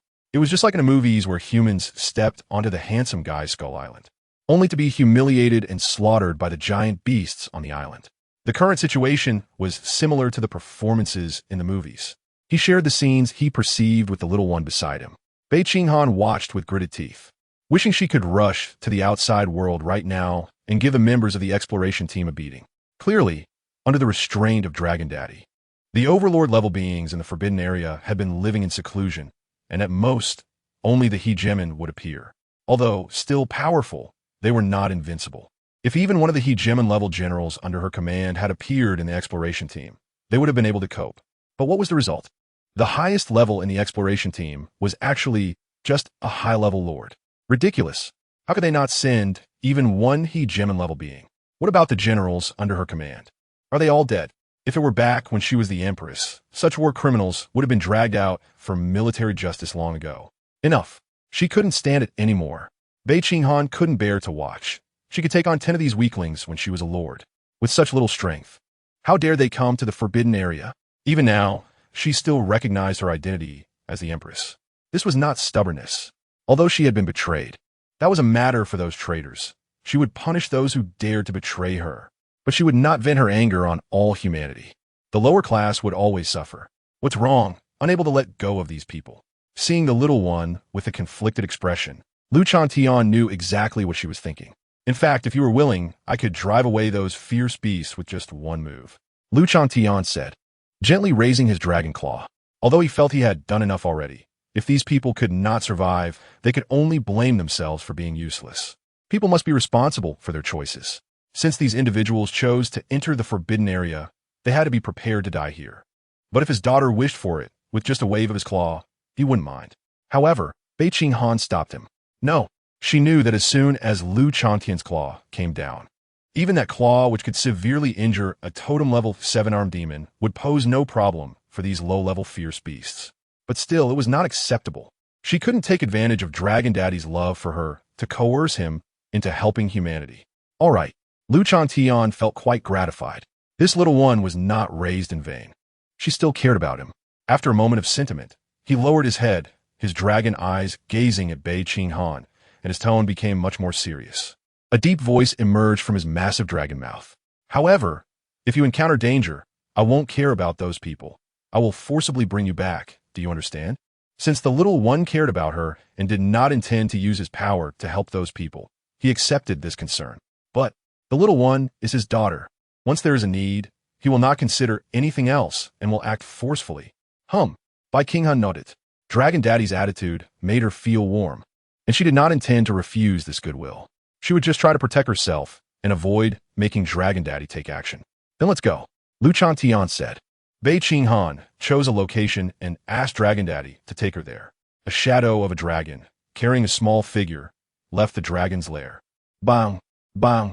The heart was beating violently, as if a great hammer was striking against the chest, shaking the whole body. Zhang Yufan's eyes widened in horror as he looked at the fierce beast behind the shadow ahead. Its aura was powerful, even surpassing the 2 lords in the exploration team. Undoubtedly, it was a powerful, lord-level, fierce beast. He had been following a small team in the forbidden area, but as the attacks from other races became more frequent, he unknowingly got separated from the main group. He had intended to find a way to rejoin the main army, but before he had taken 2 steps, he ran into a lord-level fierce beast. Zhang Yufan held his breath, trying to make no sound as he turned around and stealthily left. But ultimately, it was too late. The lord-level fierce beast was aimlessly crawling when it suddenly sniffed the air, its fierce gaze turning towards a certain direction. Its massive body suddenly lunged forward. He was discovered. At this moment, hiding his sound was useless. Zhang Yufan took off running. In a life-and-death moment, Zhang Yufan exploded with a speed that exceeded his physical limits, his legs moving rapidly back and forth. But how could the speed of a lord-level fierce beast be something he could compare to? Its huge form charged through the surroundings like a freight train, knocking down trees and rocks in its path. Some of the rocks even fell beside Zhang Yufan, shaking him as he stumbled. In an instant, it overtook him and blocked his way. He could even smell the putrid stench emanating from the fierce beast's massive mouth. At that moment, Zhang Yufan was almost in despair. Reality is not a novel. There are not so many sudden breakthroughs and counterattacks. Moreover, even in novels, the difference in strength between the protagonist and the enemy is not too great, at most one major realm. And he, unfortunately, was just an ordinary person. There was a gap of 4 major realms between him and the Lord level. Even if he broke through at this moment, he would only go from an ordinary person to a low-level cultivator, and it would make no difference against the Lord level. Just then, the fierce beast suddenly abandoned him and looked into the distance. It crouched low, claws digging into the ground, and let out a low growl. Roar. Was it on guard against? Are there other fierce beasts? Zhang Yufan wondered. If other fierce beasts appeared and fought with this one, then perhaps he could take the chance to escape. He cautiously stepped back, keeping an eye in that direction. To his surprise, what appeared before him was not another lord-level fierce beast, not even a fierce beast at all. It was a human? Zhang Yufan's mouth dropped open in shock, staring at the figure appearing in the distance. That's right, the figure in his line of sight was a human. Or rather, a human child? How could a human child appear here? Zhang Yufan was astonished. For an ordinary person like him, just coming to explore the forbidden area was already at the limit. How could a human child also come here? Where did this person come from? Bei Qinghan, on the other hand, was looking at the human and the fierce beast in front of her, a hint of surprise flashing in her eyes. This was indeed an interesting coincidence. This chapter roughly outlines the attitudes of the protagonist and the Empress towards humanity. Chapter 63, Golden Lion Bone China Chopsticks. Crafted by the Black Dragon, Bei Qinghan had a somewhat unexpected expression as she looked at the ferocious beast and the young man across from her. She was primarily focused on the lord-level ferocious beast. This beast had strong limbs, short fur on most of its body, and a tuft of long hair at the end of its tail, but long mane growing around its neck. Indeed, this was a lord-level lion beast. Should it be called destiny? It felt as if she had a special connection with this form of beast. Even Bei Qinghan couldn't help but start to complain. Upon reflection, whether in her past life or after her reincarnation, she seemed to have a strong bond with lions of similar forms. In her past life, it was a powerful lion beast that inspired her to create her own unique cultivation method, ultimately leading her to the position of Empress. After her reincarnation in the Forbidden Land, the first thing she saw upon opening her eyes was Dragon Daddy battling the golden lion. The first bite of food she had was barbecue from a golden lion's head, and the clothes she wore were made of lion skin. Now, even her very first true confrontation was against a lion-shaped ferocious beast. Thinking about it, it seemed that she really did have a strong connection with lions. While Bei Qinghan was assessing the lord-level ferocious beast, the lion beast was also on guard against her. A lord-level ferocious beast already possessed considerable intelligence, almost indistinguishable from humans. The large eyes of the lion beast revealed a look of uncertainty as it scrutinized Bei Qinghan. This bipedal juvenile was obviously not of its kind, yet it sensed a hint of familiarity from her. Moreover, it felt a faint suppression emanating from her bloodline. It was as if it had encountered a formidable member of its own kind. At the same time, there was a slight feeling of a natural enemy. However, lions were among the strongest of ferocious beasts, so how could there be a natural enemy? The lion beast was a bit confused. It scraped the ground with its claws, and a low growl reverberated. Roar! One mountain cannot accommodate two tigers, nor can there be two lion kings. In a pride, there cannot be two lion kings. When two kings meet, a battle must ensue to drive out the loser. The same applies among ferocious beasts. Although it didn't know what was going on with the bipedal juvenile, the lion beast regarded this as a contest for the title of Lion King. Roar! Its roar gradually rose from a low growl to a high-pitched challenge, the might of the male lion fully displayed. Interesting. It actually chose not to flee, but to actively challenge me? Bei Qinghan was so pissed. She had thought that wearing the totem-level Lion King's fur would scare this lion beast away. Unexpectedly, the opponent had a bit of courage and proactively invited battle. Since that was the case, let's have a fight. Bei Qinghan was eager to try, although the opponent was lord-level. Her physical strength was already sufficient to contend with a commander-level beast. Furthermore, Dragon Daddy's visualization method was originally created to visualize Dragon Daddy suppressing the golden lion, inherently providing her with a certain restraint against lion-type ferocious beasts. Plus, she had a pile of lion equipment on her. Bei Qinghan felt quite confident in her chances of winning. Dragon Daddy had defeated a totem-level golden lion. She would inherit her father's legacy and defeat this lord-level lion beast. What was going on? Zhang Yufan was completely at a loss. What was happening? First, a human child suddenly appeared, diverting the attention of the lord-level ferocious beast. Then the two seemed ready to fight. This was a powerful foe that even the leader-level experts of the exploration team might struggle against. Now this human child was actually going to battle it. This was a lord-level ferocious beast. We can't defeat it. We need to run. Thinking of his sister, he felt he couldn't just watch a young girl perish at the jaws of a lion, so he spoke up to remind her. Bei Qinghan looked at the young man in surprise. She didn't expect him to come to remind her even when he was in danger himself. Unexpectedly, he was a good person. She mentally awarded Zhang Yufan a good person card. However, fleeing was naturally not an option. She was planning to inherit her father's legacy.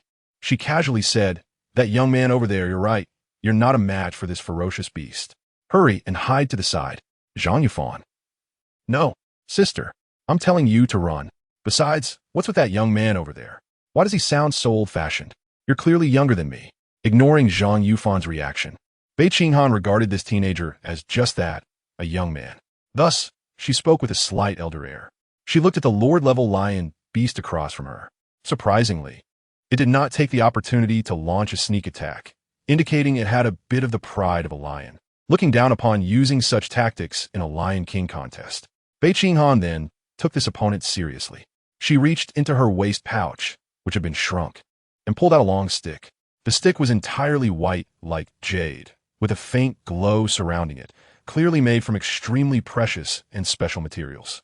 However, the shape of the stick struck Zhang Yufan as somewhat odd. Typically, sticks are of uniform thickness or have a thicker end like a wolf-fawn club. But this stick gradually became thicker from one end to the other. It didn't look like a weapon. Instead, it resembled an oversized chopstick. And in reality, it truly was a chopstick. Considering that she couldn't always eat barbecue, it was fine if it was just her dragon, which could chew through anything. But Bei Qinghan, being a young girl, thought it was a bit unseemly to just hold food and start eating. So, Changtian specially made several pairs of chopsticks. The larger ones were for himself, and the smaller ones were for Bei Qinghan. He set an example, teaching Bei Qinghan to use chopsticks while eating. By the way, the materials for making the chopsticks were generously provided by the golden lion, warmer than ivory, more enduring than bamboo or wood. The bones of the totem-level golden lion were refined by the totem-level black dragon. The entire process involved dragon flames for tempering, crafted with great care and effort, resulting in these chopsticks. Even if dipped in lava for hot pot, they would leave no scorch marks on the surface. The experience was exceptional. Bei Qinghan temporarily used them as weapons. Although she had previously used a sword, all methods are connected, and the totem-level material was sufficient to cover everything. Bei Qinghan held the fine end of the chopsticks and pointed the thicker end at the lion beast, ready to charge forward. However, the lion beast suddenly softened its front legs and slid to Bei Qinghan's feet, trembling on the ground. Bei Qinghan, Zhang Yufan. Chapter 64. Bei Qinghan, my name is Lu Di Jia Daina Gaia. As a lord-level beast, I am still in a relatively low position within the forbidden area, just slightly stronger than a cannon fodder. However, in the outside world, I am already a quite powerful existence. The higher-ranking overlords and king-level beasts have the strength to dominate a region and command countless alien beasts, establishing their territory. They are like kings of their own nations, living within their realms, and under normal circumstances, humans would not intentionally provoke them. This is to avoid angering these kings, which could lead to catastrophic battles resulting in millions of corpses. Of course, this is the case now. Back when Bei Qinghan was still around, what kings? She fought against kings. However, in the current situation, where there is no significant friction between humans and king-level beasts, and both sides coexist peacefully, lord-level beasts are the most powerful existences that ordinary people can encounter. They possess strong physical bodies and a variety of incredible and powerful special abilities. Even high-tech missiles hitting them would hardly cause any effective damage. A lord-level beast can pose a tremendous threat to a small base city. And just now, right before my eyes, a powerful lion beast, even among lord-level beasts, actually knelt down in front of a little human girl. Its smooth motion carved 4 scratches on the ground, and in a standard prostration position, Zhang Yufan was left dumbfounded. Not just Zhang Yufan, even Bei Qinghan was astonished, not expecting such a bizarre situation to occur. This lion just knelt down? She couldn't help but tap the beast's head with the thick end of her chopsticks. Hey, weren't you going to fight? Why are you not fighting anymore? Where did the previous momentum go? You're embarrassing the lion. Bei Qinghan urged the lion beast to stand up while knocking on its head. But regardless of how much she knocked, the lion beast refused to get up, shaking its large head vigorously. Upon seeing this human child pull out that strange stick, the lion beast felt a presence that originated from deep within its bloodline, far surpassing its own. It immediately concluded that this stick was made from the bones of their clan's strongest warrior, and not just the chopsticks. It realized that even the clothes and shoes on this human child emanated the aura of that supreme lion warrior. Oh my! The lion beast was instantly terrified. Was this human child skinning their supreme lion warrior and using its entire body? This is simply too brutal. Fighting? Not a chance. It didn't expect that the skin of that supreme warrior would even be made into clothing. It certainly didn't feel stronger than that unseen supreme warrior. It probably didn't even qualify to be made into clothing and might end up as a doormat. Hence, the lion beast knelt down decisively, sliding down without any psychological pressure. The lion beast let out a submissive low growl, rolling its massive body on the ground and exposing its soft belly to the air. It looked less like a fearsome lion beast and more like a little cat trying to please its owner. Zhang Yufan. This world must be crazy. Zhang Yufan shook his head, feeling that perhaps from the moment he entered the forbidden area, he had already died. Everything happening before his eyes was just a dream. Otherwise, how could such absurd things occur? A lord-level lion beast would actually act like a little kitten, trying to please a little human girl. That little girl was not even as tall as his waist. He saw the lion beast flailing its front paws in the air, chasing after the chopsticks in Bei Qinghan's hand. It looked just like a little cat playing with a toy, trying to catch it. Bei Qinghan held the thin end of the chopsticks slightly higher, avoiding the 2 incoming paws. Then she struck the lion beast's head twice. If you don't want to end up like these chopsticks, then you better let go obediently. This is something for Dragon Dad's meal. What if it gets dirty? The lion beast immediately dared not move. That was close to being a companion to its predecessor. On the other side, Zhang Yufan pinched his thigh, gasping sharply and hopping around for a while. He finally accepted this absurd reality and thanked Bei Qinghan. Thank you for saving my life, esteemed benefactor. How should I address you? My name is Bei. Bei Qinghan was about to say her name, but suddenly paused, realizing that was the name of the Empress. Why would a little girl appearing in the forbidden area share the same name as the Empress? Although it could be described as a coincidence, it could also lead to unwanted associations. So Bei Qinghan chose to use another name. After a moment of silence, she looked at Zhang Yufan and said a name she originally thought she would never use in her lifetime. My name is Lu Di Jia Dainagaya. Zhang Yufan. What is that? Although he felt a bit confused by this name, he experienced a moment of enlightenment upon hearing it. Meanwhile, the situation for other exploration teams was not good either. Zhang Yufan was lucky to encounter Bei Qinghan just in time, being rescued from the beast. Others did not have such luck. Having lost contact with the main force in this dangerous forbidden area, most of them, lacking even the strength of a commander, had no way to survive. Even for the 3 Lord-level beings like Zhou Haochuan, the situation was not favorable. Their strength was the strongest in the exploration team, and the number of people around them was also the highest. Naturally, the number of alien creatures attracted to them was also the largest. Ants can kill elephants, let alone they were not facing ants, but fearsome beasts. Among them were even beings as strong as or stronger than them. It's just that the alien beings did not come to kill them, but had other purposes. Otherwise, the exploration team would not have lasted this long. At this moment, in a valley surrounded by mountains on 3 sides, with only one exit, the exploration team, led by Ding Kaifei, was being chased by a group of alien creatures. The number of aliens was overwhelming, and they fought while retreating. Eventually, they found an opportunity to retreat into this valley. What Ding Kaifei did not know was that above this valley, at the peak of the mountain, an alien being was overlooking below, watching everything happening in the valley. The aura radiating from this alien being was King Level. Chapter 65. Will the King Level meeting bring you along? A creature from another race stood atop the valley, observing the scene unfolding below. Its aura was strong, yet somewhat peculiar, occasionally radiating a King-level presence, but its appearance resembled that of a Dominator-level being. It was a member of the heart-devouring race. From its name, one could tell that this race's abilities were closely related to the heart. They could devour the hearts of other races, take their place, and manipulate their bodies. Perhaps there was even some connection to the Hollow race. Indeed, this was the case. When the Forbidden Area was first established, neither the heart-devouring race nor the Hollow race existed within it. They were both evolved beings born over a long period. Moreover, the emergence of the 2 races occurred quite closely in time, and there is a legend about their relationship. The legend states that the heart-devouring race existed first in the Forbidden Area, and later, they devoured the heart of another race but allowed that being to escape. That being was the ancestor of the Hollow race. The ancestor of the Hollow race survived and gradually created this race. With this origin, the Hollow race and the heart-devouring race have been like archenemies, battling in the Forbidden Area for countless years. Each side has had victories and defeats, but neither has ever completely annihilated the other. Later, someone from the current generation of the Hollow race broke through to the totem level, achieving a giant status. This created a complete imbalance in power between the 2 races.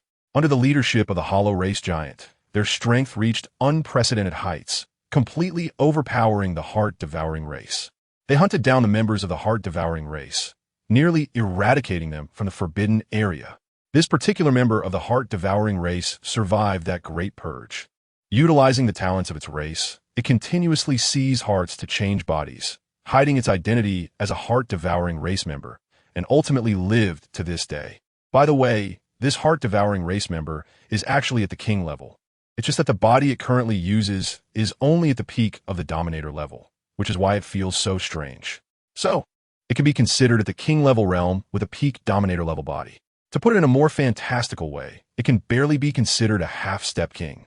As for why this heart-devouring race member appears here, despite the giants in the Forbidden Area having established rules that beings above the King level cannot intervene, or they will be erased, the reason is simple, because it is currently a half-step king level, and the giants overlooked it when notifying the kings. Thus, The heart-devouring race was unaware of the current situation. It even found it somewhat strange. If it noticed the presence of these humans, those giants couldn't possibly have missed it. But why had they shown up? Could it be that they had all gone to sleep? Although puzzled, this conveniently aligned with its intentions. Among the strong in the forbidden area, there was a rumor that humans could enter and exit the forbidden area, possibly hiding a secret to doing so. While those giants had not come up with any results, I am different. At this point, the expression of the heart-devouring race member suddenly became much more arrogant, as if it completely disregarded the many giants in the forbidden area. It even arrogantly believed that it, as a single being from another race, could surpass the years of research of those giants. Our race possesses unique conditions that allow us to forcibly seize the bodies of other races. Even if we are unclear about why humans can freely enter and exit the forbidden area, as long as we seize their bodies, there is no reason we cannot pass through that barrier. With such talents, our race ought to be the best in the forbidden area. How I hate that hollow race giant for trying to exterminate my race. The heart-devouring race member was filled with resentment towards the hollow race giant. Its race should have shone brightly in the forbidden area. But everything changed because of that hollow race giant. The race was annihilated. Even now, it has to hide its identity in the forbidden area, fearing exposure as a heart-devouring race member, which would attract the hollow race's pursuit. It only dared to steal Dominator-level bodies, not daring to touch King-level ones for fear of being noticed. It clearly chose to ignore that if a giant appeared in their race, it would be the hollow race that was nearly annihilated. The struggle between races is indeed cruel. However, there is now a turning point. As long as it seizes those human bodies and leaves the forbidden area, no matter what the hollow race giant does, it cannot affect me. The world is vast. I can go wherever I please. Perhaps even those coveted things that the giants have long desired will fall into my hands. The heart-devouring race member was filled with ambition and vigor. So what if the hollow race giant exists? No matter how powerful it is, killing my kin and forcing me to hide, it is still confined to the forbidden area and cannot leave. But I am different. Even if my strength is weaker than yours, I can leave the forbidden area, unable to defeat the hollow race giant directly for now. The heart-devouring race member played the psychological victory card, feeling completely at ease. Great. These humans are not that impressive. The heart-devouring race member looked down into the valley, its king-level perception allowing it to see the strength of every individual below clearly. The strongest among them was only at the lord level. The heart-devouring race member felt disappointed. A significant portion of its race's strength depended on the bodies it had seized by devouring hearts. With these humans being so weak, it would greatly affect its power. Oh well, it decided to leave the forbidden area first. After leaving, without the presence of those giants, it could consider the next steps later. Making the decision, the heart-devouring race member manipulated its body to descend from the mountain peak. Meanwhile, in the valley, Ding Kaifei's expression was extremely grave. Reflecting on the experiences they had encountered along the way, he was shocked to discover that their path had been leading them straight to this valley from the very beginning. It was as if an invisible hand was silently manipulating them forward, using each alien as bait. Given that so many aliens were being manipulated, the strength of the unseen puppet master could not simply be that of a leader or lord. It had to be a dominator, or even a king. Just as he was speculating, Ding Kaifei suddenly felt a disturbance coming from the direction of the valley entrance. He saw fierce beasts collapsing one after another, as if they were being harvested like wheat, with an invisible scythe reaping their lives. Before he could feel fortunate among the fallen beasts, as the number of auras dwindled, a presence far exceeding that of the other races suddenly rose above the rest. Cold sweat broke out on Ding Kaifei's forehead. This is Chapter 66. No matter what, it's all over. The strength of these outsiders is truly pitiful. It's so difficult to deal with a few commanders and lords. What a disappointment. With such weak humans, even if we capture them all, we won't be able to research anything.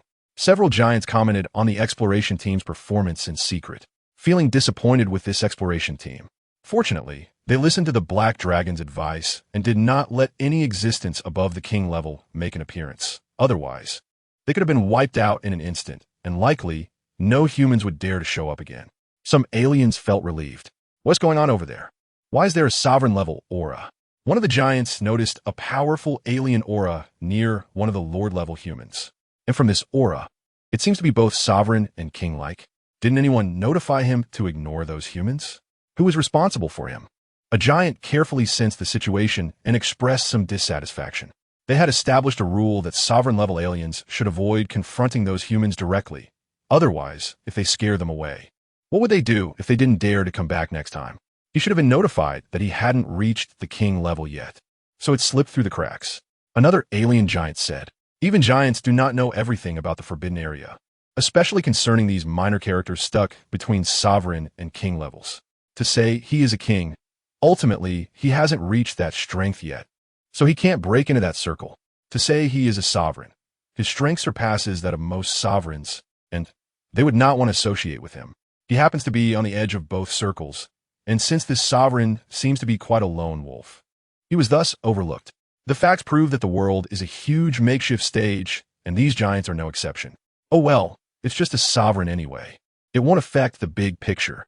Since that's the case, let us bring in a few more. We can't let them take the forbidden area too lightly. After all, the forbidden area is their dwelling place. How can it be underestimated? Hopefully, next time they come in, they can bring satisfactory results." An alien said, deciding to proceed with the next step of their plan. What needed to be exposed has been mostly exposed. It's time to throw this bait out into the outside world. Meanwhile, on Bei Qinghan's side, the two were riding on a lord-level lion beast, moving quickly. To be precise, Bei Qinghan was sitting on the lion beast's back, while Zhang Yufan was using all fours, clinging to the lion beast's front feet. Initially, Bei Qinghan wanted him to ride on the back too. But for some unknown reason, when she mounted the lion beast, it appeared very docile, even obediently lying down and lowering its head. However, when it came to Zhang Yufan, the lion beast showed an unusual resistance, restless and agitated. Even when Bei Qinghan took out golden chopsticks made from a golden lion and struck its head, the lion beast refused to comply. Zhang Yufan also acted sensibly and directly hugged the lion beast's foot. "Oh, De Huang, why won't you let him ride?" Bei Qinghan asked it, tapping the lion's head with the chopstick ends, puzzled. Oh, the lion beast let out a mournful cry, feeling wronged. It didn't want to be this way. But the moment it tried to let Zhang Yufan ride, it felt a sudden chill descend upon it. It was as if it had been targeted by something extremely terrifying. That terrifying presence conveyed a message to it. If it let Zhang Yufan ride, it would be done for. It couldn't even dare to bristle up, because as soon as it sensed it was about to do so, that terrifying presence sent another message. If it first stood up and pricked the two-legged beast cub on its back, it would also be done for. It couldn't expose that terrifying presence, otherwise, it would still be finished. No matter what, it seemed it was doomed. Thus, it could only let out a wronged sound. Seeing this scene, Changtian, who was hiding in the shadows, revealed a satisfied expression. "Good job, little lion. You know your place, and you won't let him go down to accompany the golden lion. You little brat, still trying to get close to my daughter? Dream on." He glared fiercely at Zhang Yufan. The protagonist accidentally enters the forbidden area, gets chased by fierce beasts and falls into a desperate situation, only to be saved by a suddenly appearing woman. This is completely a classic plot of the male and female protagonists meeting in countless novels. Changtian didn't expect that what he had envisioned not long ago would actually happen right before his eyes. Little Bai was too careless. Didn't I just tell her to be careful of the people around her? Luckily, I'm here to watch over her. Changtian sighed inwardly, feeling like a good father, protecting his precious daughter from being deceived by bad people outside while hiding in the shadows. He felt touched. Bei Qinghan, of course, had no idea that everything going on was orchestrated by her dragon father in the dark. If she did, she would likely feel extremely speechless. After all, she still looked like a child on the outside. Dragon Dad might be overreacting. Little did she know that Changtian was particularly nervous for this reason. Forget it. Forget it. She thought it was just the lion beast's proud nature that made it unwilling to let Zhang Yufan ride. Earlier, seeing how decisively this lion beast slid down, she thought it was the type with no principles. It seems she misjudged this lion. "Young man, you must have heard the terrifying legends of the forbidden area, right? With your little strength, how dare you come in here? Aren't you afraid of dying?" Bei Qinghan suddenly asked Zhang Yufan, who was hugging the lion's foot below. Zhang Yufan found it somewhat strange that someone who looked like a child spoke from a superior's perspective.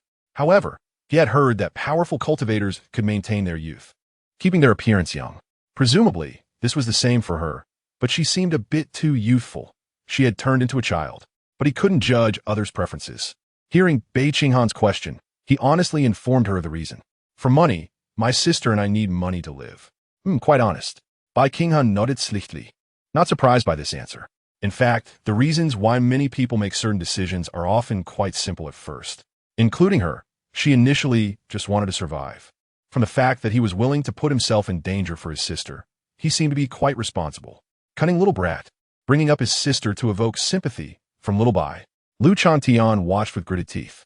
Although Zhang Yufan only said one sentence at this moment, Lu Changtian thought that whatever this little brat said was suspicious. Clearly, it should be safe now, but for some reason, Zhang Yufan felt a chill down his back. It felt as if something was watching him. Just as he was puzzled, his eyes suddenly caught sight of something. Coincidentally, Bei Qinghan also let out a surprised sound. Hey, De Huang, stop for a moment. Zhang Yufan is a supporting character with some roles, not the female emperor CP. The female emperor has no CP. Chapter 67. Why is Dragon Daddy pooping anywhere? The lion beast was moving quickly. Upon hearing Bei Qinghan's command, it immediately stopped its forward motion, its forelimbs sinking deeply into the ground. Its whole body suddenly shifted from extreme movement to extreme stillness, and the immense inertia almost threw Bei Qinghan off its back. She hurriedly grabbed the mane at the beast's neck. Bei Qinghan's strength was now comparable to that of a real young dragon. With a firm grip, she made the lion beast feel as though several strands of its mane had been yanked out, floating down before its eyes, and tears were nearly spilling from it. Woo-woo. My beautiful mane, the lion beast dared not get angry and could only mourn silently for its lost mane. Da Huang, you really need to be more careful, Bei Qinghan reprimanded, feeling that this lion beast was somewhat unqualified as a mount. One must know that Dragon Daddy's speed was much faster than that of the lion beast. Yet when riding, it was both quick and stable, never making her feel like she was going to be thrown off. You need to pay more attention in the future. The lion beast obediently lowered its head and let out a submissive sound. Let's go over there and take a look. Bei Qinghan pointed in a direction, and the lion beast walked towards it. Before them lay a canyon. The canyon wasn't very deep, and the sides weren't very steep. A clear stream flowed gently at the bottom, with a soft grassy area growing on the flat ground on either side, among a pile of ordinary weeds. A few peculiar spiritual herbs emanating a faint glow could occasionally be seen. Indeed, it is the dragon transformation grass, but there are so many of them. Zhang Yufan recognized the identity of the peculiar spiritual herbs and was immediately shocked, his eyes widening in astonishment. As an ordinary person who made a living by gathering herbs, he was familiar with many precious spiritual herbs, including the legend of dragon transformation grass. We had heard about the changes in the forbidden area and the appearance of a giant dragon shadow in the sky. He had speculated whether there might be dragon transformation grass within the forbidden area, thinking he might pick one up and sell it for a large sum of money. Unfortunately, while on the edge of the battlefield, he had seen no trace of dragons at all. He had almost given up, thinking that perhaps dragon transformation grass was merely a legend. Unexpectedly, he found something without any effort. It was said that dragon transformation grass thrived on the bodily fluids of dragons, yet there were so many here. Zhang Yufan recalled what he had learned about dragon transformation grass, and suddenly had a terrifying guess. The existence of dragon transformation grass was closely related to dragons. But here, there were so many dragon transformation grasses. He was so shocked that he almost lost his voice. Could it be that this is actually a giant dragon's nest? Not only that, he recalled the rumored giant dragon shadow and the unknown alien that had vanished after killing several foes on the edge of the battlefield. As analyzed by the exploration team, Zhang Yufan even felt that the dragon residing here might be the same entity as the two mentioned above. With this thought, he felt that the originally peaceful and beautiful canyon had become incredibly terrifying, as if it were a man-eating dragon's lair, where a terrifying giant dragon could appear at any moment. Indeed, it is dragon transformation grass. Bei Qinghan looked at it a couple of times. Having a deep impression of this grass, she recognized it as dragon transformation grass. As for Zhang Yufan's speculation, she also heard it. You guessed wrong. This is not a dragon's nest. Dragon Daddy lives at home with me. How could this possibly be a dragon's nest? Huh? Zhang Yufan was taken aback and asked in confusion. Then how could there be so much dragon transformation grass here? Hearing this, Bei Qinghan's expression became somewhat subtle, clearly recalling some unpleasant memories. Although a long time had passed, she still felt a bit strange about it. She unconsciously rubbed her small hand on the mane of the lion beast. Lion beast, regarding why there was so much dragon transformation grass here. Bei Qinghan's mind recalled the dragon's lair, the place where she had discovered dragon transformation grass last time, and this canyon. She mentally marked the locations of the three places and then looked at the distance between them. Bei Qinghan suddenly fell silent. She felt she might have discovered the truth about this canyon. Dragon Daddy, why are you pooping anywhere? At this moment, in the distance behind Bei Qinghan, Changtian suddenly sneezed. It must be Xiaobai thinking of me again. At his level, he could sense when certain people missed him and recited his name. He had just noticed that the little one was thinking about him again. A fatherly smile appeared on Changtian's dragon face as he chuckled. It's only been a little while since we last met, and Xiaobai is really attached to Daddy. Unaware that his foolish dragon dad had evolved to the point of sensing when he was being thought of, mistaking his complaints for longing, Bei Qinghan looked around the canyon after realizing the truth. The canyon was beautiful, with a gentle stream flowing crystal clear to the bottom, and soft green grass by the river, along with some spiritual herbs emitting a faint glow. It gave a sense of harmonious tranquility, like a paradise. But thinking that this beautiful scene was actually, Bei Qinghan felt she couldn't quite accept it. What's wrong, benefactor? Is there something wrong with this place? Zhang Yufan asked curiously, sensing that the benefactor seemed familiar with this location. Bei Qinghan came back to her senses and said calmly, as if nothing had happened, "It's nothing. In any case, this is not a dragon's nest, but those dragon transformation grasses are real." Considering her foolish father's image, she didn't reveal the truth about this place or inform him of the truth about the dragon transformation grass. To maintain Dragon Daddy's image, she felt being his daughter was really too difficult. Oh, Zhang Yufan didn't mind why his benefactor knew about these things. It was obvious that she understood the forbidden area better than he did, so it was normal for her to know a bit more. The more was like this, the less he needed to ask. Speaking of which, benefactor, those dragon transformation grasses. Although he was very tempted by the dragon transformation grass, Zhang Yufan was very clear in his heart that all of this came from this mysterious benefactor. What the benefactor gave him, he could take. If she didn't give it, he couldn't take it regardless of how much he needed it. I don't want the dragon transformation grass. If you need it, go gather it yourself. Bei Qinghan directly refused upon hearing this. Are you kidding me? Now when I see dragon transformation grass, I think of what happened that day. How could I want these herbs? She quickly waved her hand to refuse, while also rubbing her hand on the lion beast's mane again. Lion beast. It felt like something was off. Chapter 68, Do you understand my pain? You don't understand in a valley like a paradise. Zhang Yufan carefully took out a small herb shovel and gently peeled away the ordinary weeds surrounding the Huolong grass. He inserted the shovel into the soil and dug up the earth along with the roots of the Huolong grass. He carefully took out a small bag, placed the Huolong grass with the soil inside, and then sealed the bag. This effectively ensured that the medicinal properties of the spiritual herb would not diminish. Beside him, Bei Qinghan sat on the back of a lion beast. To be fair, Zhang Yufan's movements in harvesting the spiritual herb were indeed very careful and professional. However, it couldn't be helped. Bei Qinghan knew the truth about the Huolong grass, which made her feel increasingly puzzled the more she watched. She decided to look away and rubbed her small hands on the lion beast's mane instead. The lion beast fell into deep thought. It began to ponder why Bei Qinghan kept touching its mane around its neck.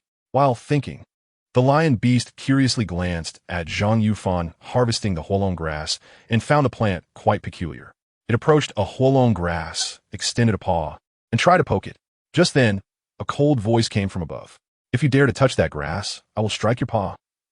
The lion beast's movement suddenly froze, stopping just inches away from the Huolong grass. It quickly withdrew its paw, bringing its two front paws together in front of itself, sitting obediently like a well-behaved kitten. Feeling bored while sitting, Bei Qinghan casually asked about the outside world. Did you come in to explore because of the recent changes in the forbidden area? Yes. Why are there only 3 Lord-level leaders and no Overlord-level strong ones? I remember the Empress had a rule that any actions involving Overlord-level alien races must be led by an Overlord of the same level. Bei Qinghan frowned and asked. This was a rule set when she was still around. Actually, if possible, she wanted 2 human Overlord-level strong ones to deal with 1 Overlord alien to minimize human casualties. Unfortunately, due to a lack of manpower, it eventually fell through.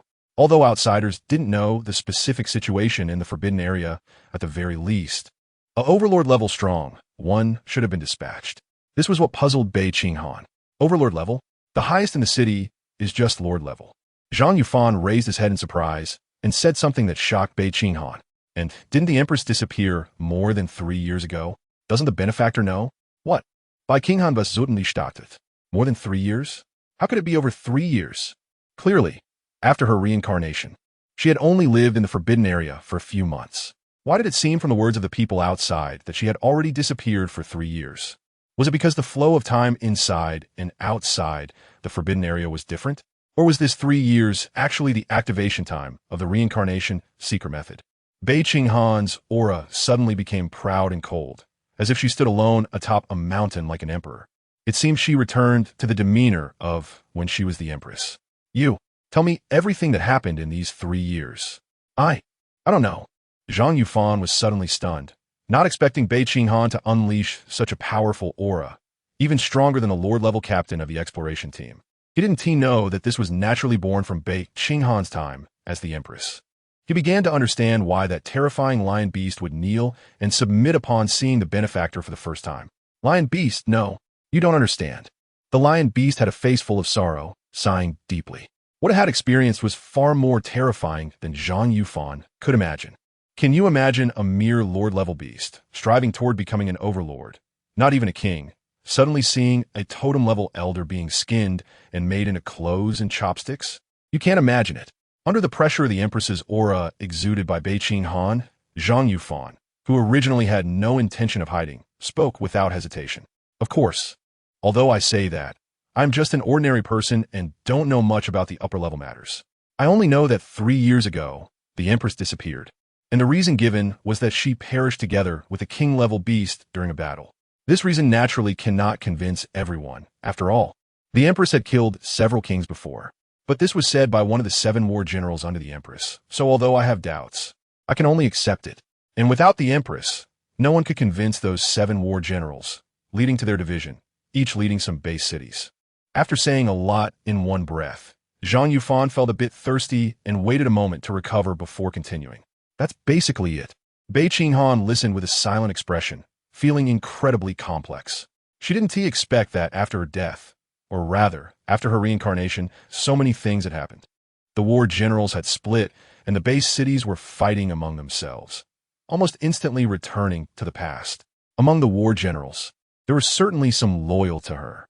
The split of the 7 war generals must have been because those loyal to her discovered something, right? After a pause, Zhang Yufan continued, speaking of which, many people still miss the Empress. At least under her leadership, they could truly see the human race gradually reviving. My younger sister is also a fan of the Empress. When she was little, she wanted to become the next Empress. A lot of what I just said, I heard from her. In order to survive, he actually had little time to understand those big figures, only worrying about tomorrow's food. But when he heard his sister speak, he occasionally recalled that it seemed life was not as difficult as it is now when the Empress was still around. Bei Qinghan, she was not someone easily swayed by emotions. Hearing that everything she had done had almost disappeared was indeed somewhat regrettable, but it wasn't a big deal. However, hearing that there were still people thinking of her, and someone wanting to become the Empress to continue her path, made Bei Qinghan's mood improve a bit. She advised, "The forbidden area is very dangerous. It's not a place you can step into now. Hurry and leave." In fact, even without her saying so, the members of the exploration team had already realized this point. Although the forbidden area was rich in resources and spiritual herbs, the corresponding dangers were completely beyond what the outside world could compare to. Just then, a tremendous rumbling sound came from afar. A mountain peak collapsed. Boom! Chapter 69, Lu Changtian. There's no second person as awesome as me in this forbidden land.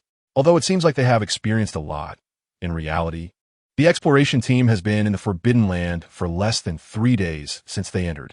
In fact, most of this time was spent exploring the Edge battlefield. They had only left the Edge battlefield for a few hours. Until now, they were still wandering around the edge of the Forbidden Land. But even a few hours nearly led to their annihilation. Not far from the Edge battlefield, a mountain collapsed with a roar, and a torrential rain began to pour from the sky. However, the color of this rain was a shocking blood red. This was a blood rain.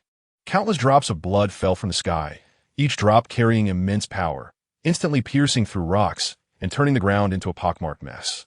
On the shattered ground, blood flowed freely, pooling into countless blood pits, sending chills down one's spine. The stench of blood rose to the sky. and the ground was filled with flowing rivers of blood, as if vengeful souls were wailing and crying. The scene was extremely horrifying. In the midst of the bloody battlefield, Zhou Haichuan looked around in terror. Centered around him, a radius of 50 meters had turned into a blood-colored lake, filled with bright red blood. The only place where the ground still existed was beneath his feet, making it look like a lonely island in a lake. A dominant presence. Absolutely a dominant presence. They encountered a dominant-level alien so early. Zhou Haichuan was shocked as he looked at the alien not far away. Under the pouring blood rain, the alien's figure seemed to merge with the blood, making it hard for him to see clearly. But the overwhelming presence it emitted was undeniable. There was no doubt that this was a terrifying existence at the dominant level, and to think they had only left the edge battlefield a few hours ago. Did the area they were exploring in the Forbidden Land even amount to 1,000th of the total area? Yet they had already encountered a dominant level being. It was hard to imagine what other terrifying existences were hidden within this vast and boundless Forbidden Land. Although they had not yet identified the alien that won in the edge battlefield, Zhou Haichuan had already made a decision in his heart. There was no doubt.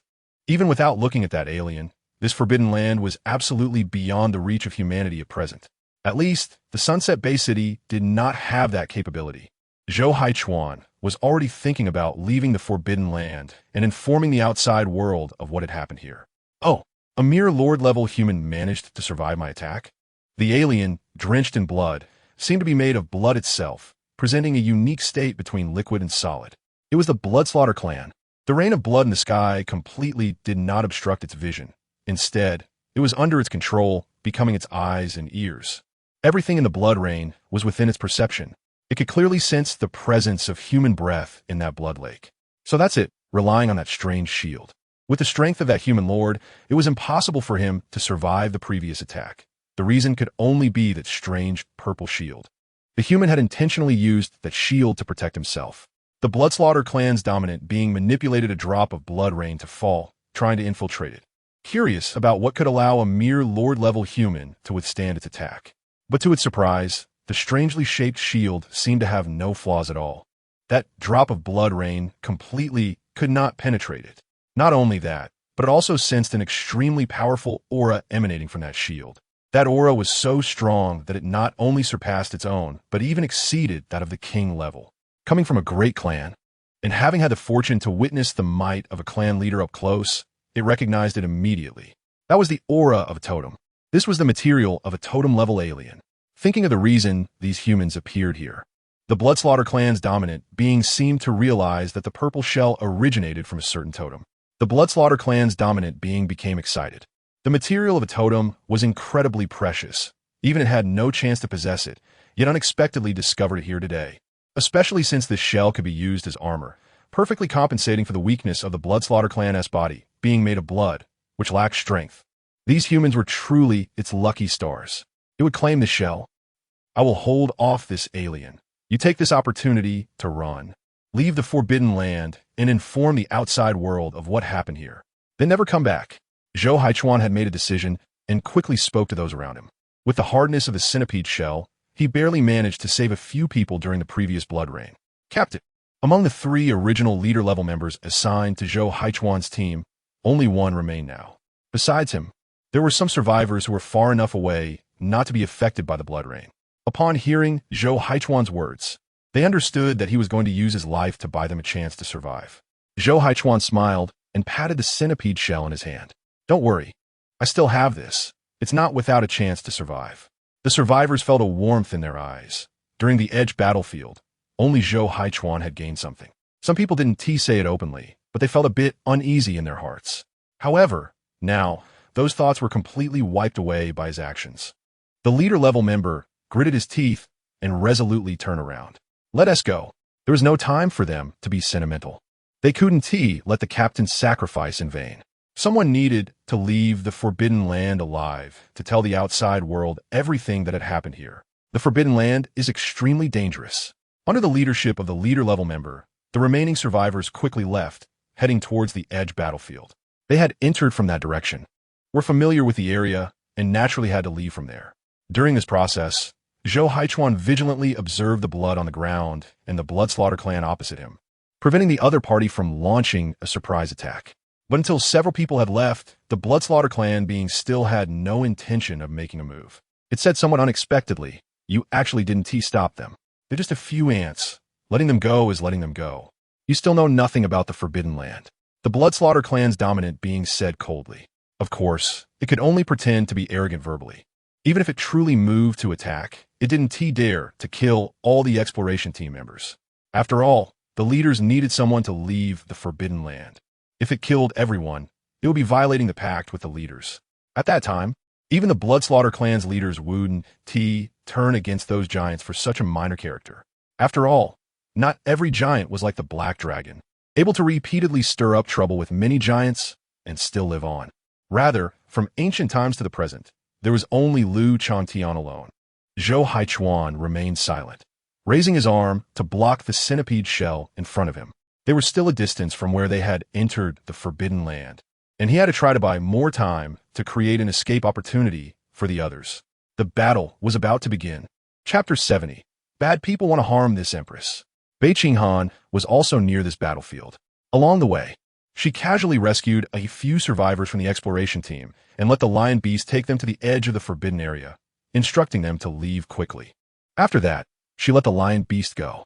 Since this beast was so sensible, she decided to spare it. Then, she saw the scene before her.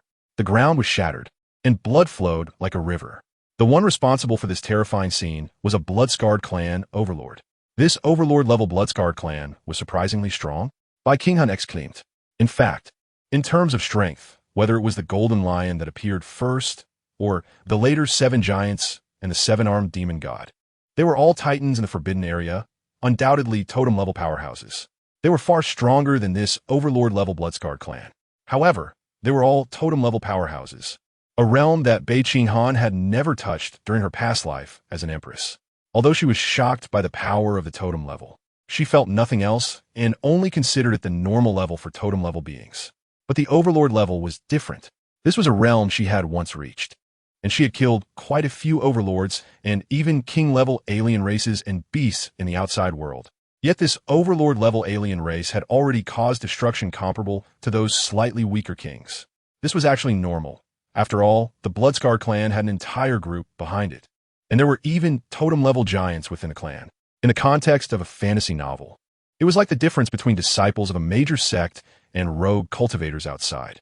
Even if they were in the same realm, their strengths were incomparable. This is what is called foundation. Ultimately, there was still a gap compared to true kings. The me from before could easily defeat them, but the current me might not withstand this bloodstorm. Bei Qinghan made her judgment.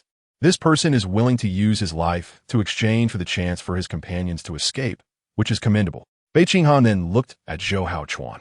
Perhaps due to having been betrayed before, she had a considerable appreciation for someone like Zhou Haochuan, who was willing to sacrifice his life for his companions. Unfortunately, there was nothing she could do. Although she felt a bit regretful, she had no means to intervene, nor could she let Dragon Daddy take action. What she didn't know was that Changtian was also nearby. In fact, when he saw Bei Qinghan letting that lion beast go, Changtian contemplated for a moment and then reached out to catch it. At that moment, the lion beast was happily hopping around, letting out cheerful roars, seemingly relieved to have escaped, unlike that totem-level senior who had become an accessory on a bipedal beast. However, before it had time to celebrate, it suddenly noticed the sky darkening. The lion beast hadn't figured out what was happening when it realized it was caught in the palm of an enormous claw. Its forelegs were flailing in the air, but it couldn't move an inch. Ow! It immediately let out a puzzled sound, turning its head in confusion to look at the owner of the claw. Instantly, the lion beast was terrified. It saw a giant dragon, a terrifying dragon that could catch it in one claw, just like holding a small kitten. Even more frightening was that the lion beast sensed a familiar aura from this dragon, as if it had encountered it somewhere before. It recalled and quickly remembered the source of this familiar aura. It had sensed this aura from that bipedal beast cub and from the chopsticks made by a senior of the lion clan. Thus, the lion beast fell into complete despair. It felt it might end up like that senior of the lion clan, with its skin turned into clothes and its bones made into chopsticks. However, Changtian didn't share this thought. He had seen Bei Qinghan riding the lion beast and seemed quite happy, but the lion beast's skills were poor, almost tossing the little one off. So he caught it to see if he could train it to specialize as a mount. However, hey, Why isn't it moving? Dead? Lu Changtian was a bit surprised. It had been bouncing around with plenty of energy just a moment ago. How could it suddenly act like it was dead? He shook the lion beast in his hand, and it seemed to have lost its soul, its limbs dangling limply in the air. Initially, he wanted to train it to see if it could serve as a mount for the little one. But since it was like this, it probably wouldn't work as a mount anyway, so he might as well eat it. Saying this, he raised his dragon claw, pretending to toss the lion beast into his mouth. What? As a mount? Not to skin me and pick my bones. Hearing the black dragon's monologue, the lion beast, which had been lying flat waiting for death, instantly perked up. Although being a mount wasn't ideal, it was better than dying. Besides, being able to turn that senior of the lion clan into chopsticks meant this giant dragon was at least a totem-level powerhouse. Other beasts wouldn't even have a chance to be mounts. So, the lion beast instantly perked up, no longer looking like it had been drained of its spirit. It struggled hard, looking at the black dragon, and howled twice. Roar, it looked full of energy, as if it were the best candidate to be a mount. Lu Changtian, however, was unaware of how much psychological drama this lion beast was going through. Seeing the lion beast regain its energy and appear eager to be a mount, he let it down. Bai seemed to quite like this lion, and it would be a pity to kill it. It was good that it had regained its vitality. Afterwards, Lu Changtian looked toward the bloody battlefield ahead. With his strength, he naturally wouldn't be obstructed by the endless blood, and he could clearly see the Overlord-level Bloodscarred clan inside. An Overlord-level Bloodscarred clan, and it was a high-level Overlord, not far from the King level. I had set a rule that alien races above the King level couldn't intervene, yet they actually sent out a high-level Overlord. That guy from the Bloodscarred clan really knows how to play tricks. Lu Changtian squinted his eyes. A mere Overlord level naturally didn't catch his interest. However, his thoughts were quite freewheeling, leading him to think of other places. Speaking of which, the Bloodscarred clan's research on blood was indeed unique in the Forbidden Area. Even I can't compare to them. Perhaps they have some related treasures in their clan. Next time I prepare a medicinal bath for Bai, I might find a way to get one. Bei Qinghan inexplicably felt a chill run down her spine, as if something terrifying was about to descend upon her. Bad people want to harm this empress. She looked around suspiciously, but couldn't find the source of that ominous premonition. So she decided not to think about it anymore. After all, with Dragon Daddy around, she believed he wouldn't let her come to any harm. Chapter 71, Is This Your Escape Route? The blood river surged. The reverse-flowing blood river shot into the sky, transforming into a massive blood blade, crystal clear like a gem, but exuding an overwhelming malevolence. Everything along its path was severed in two, leaving a deep trench on the ground, with the cut surface smooth as a mirror. Zhou Haochuan quickly raised the centipede shell in front of him. Although he successfully blocked this strike, he was still sent flying by the tremendous force of the blood blade. The blood blade exploded, and every droplet of blood carried terrifying power, penetrating the rocky ground and leaving gashes on Zhou Haochuan's body. He endured the pain and gasped heavily. Calculating the time, they should be nearing the edge of the Forbidden Area, right? Then, only this Overlord-level alien remained. Zhou Haochuan knew that with his strength, the chances of escaping from an Overlord-level alien were slim to none. But even if he were to die, he had to make this alien witness the human spirit. Zhou Haochuan's will was more vigorous than ever, wielding his battle knife in one hand and supporting his shield with the other. Braving the torrential blood rain, he charged toward the Bloodscarred clan Overlord. Foolish. The Bloodscarred clan Overlord spoke indifferently, thinking that just because he survived for a while thanks to his totem-level shell, he could actually defeat me? With a wave of his hand, the blood around him was instantly controlled, forming spears of blood. The blood spears were densely packed, made from flowing blood, covering the sky behind. In the next moment, a storm of blood spears shot toward Zhou Haochuan. This was a terrifying sight. While the blood spears were not as dense as the blood rain, their sheer number was enough to take one's breath away. Each blood spear was equivalent to a strike from a low-level overlord. Yet, this terrifying scene ignited Zhou Haochuan's fighting spirit. His heart raced like never before. His will even more fervent, using the centipede shell to protect himself while his determined eyes fixated on the blood spears ahead. The battle knife in his hand radiated a chilling light as he unleashed an unprecedented strike, instantly carving a line through the air and striking the blood spear. At the moment the knife and spear collided, Zhou Haochuan felt a violent jolt in his hand, and the battle knife seemed to slip from his grip. But, gritting his teeth, he held on, not only refusing to retreat, but even exerting more force, until his palms burst open, blood flowing freely. Zhou Haochuan could no longer hold on, and the battle knife flew from his hand. His entire body was sent flying by the impact of the blood spear crashing against the centipede shell. But he laughed. Ha ha ha, I did it. I did it. I shattered a blood spear. A mere lord, yet I managed to break one of my blood spears?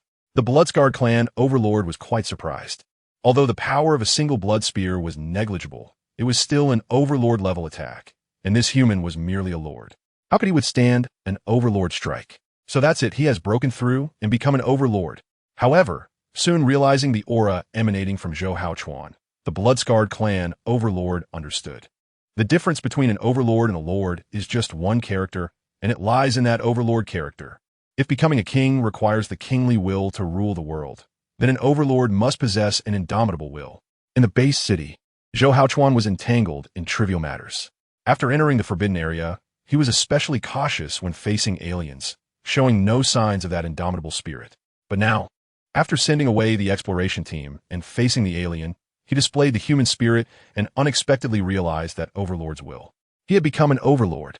The Bloodscarred clan overlord sneered. Becoming an overlord and shattering one of my blood spears makes you this happy? As long as there is blood around. His blood spears are inexhaustible. A mere blood spear, he could easily create hundreds or thousands. With that, the blood river surged below, and the reverse-flowing blood quickly condensed into blood spears in the air. Not only did it fill the gap, but it also increased significantly. Of course not. It's just that the symbolism behind this makes me very happy.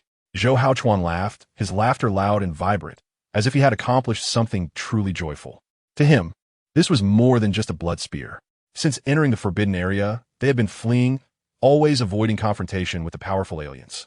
And now, although he had only shattered one blood spear, it was an attack he had initiated. It represented humanity's roar against the aliens. The Bloodscarred clan overlord couldn't comprehend Zhou Haochuan's thoughts, but that didn't hinder him from proceeding with his next move. Breaking through is fine. An overlord-level human is of even greater value. The Bloodscarred clan's body is actually divided into two parts. One part is the external blood, and the other part is the core used to manipulate the blood. The blood part can absorb the blood of other powerful aliens, gaining some characteristics of other races. Previously, when Zhou Haochuan was only at the lord level, the Bloodscarred clan overlord didn't think much of it, but if it was the blood of an overlord-level human, it would already have some value to him. It might even help him escape the forbidden area. A feat that even the giants within the clan could not achieve might just be completed by him. The battle continued. Let me show you that there's still a gap between overlords. The Bloodscarred clan overlord sneered. A person like Zhou Haochuan, he could kill with a single spear. Behind him, the densely packed blood spears gradually converged in one direction, and the blood spears scattered, turning into streams of blood.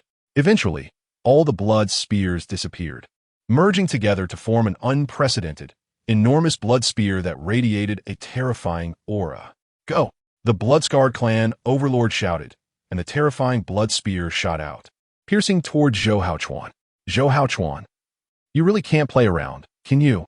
Is this your spear? Zhou Haochuan was immediately terrified, quickly taking out the centipede shell, using both hands to brace it before the blood spear. Boom! Zhou Haochuan felt as if a meteor had crashed into him. The force transmitted was such that even his now overlord-level body showed signs of collapsing.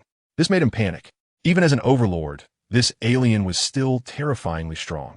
Although Zhou Haochuan had already broken through and become an overlord, the strength difference between him and the Bloodscarred clan overlord was still enormous. Whether in absolute strength or the foundational depth of both parties, there was a significant gap. Fortunately, in the end, he managed to block it. Not only that, but taking advantage of the impact of the blood spear, Zhou Haochuan's figure was quickly sent flying backward, disappearing into the distance. Lu Changtian, 666. Is this your escape route? Chapter 72 No Hope. Just wait for death. Farewell what? The face of the Blood Demon clan's overlord changed, not expecting that this human would be so bold.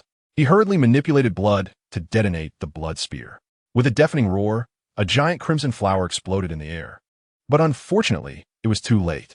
As the blood flower withered, Zhou Haochuan's figure had already disappeared. This human is somewhat interesting.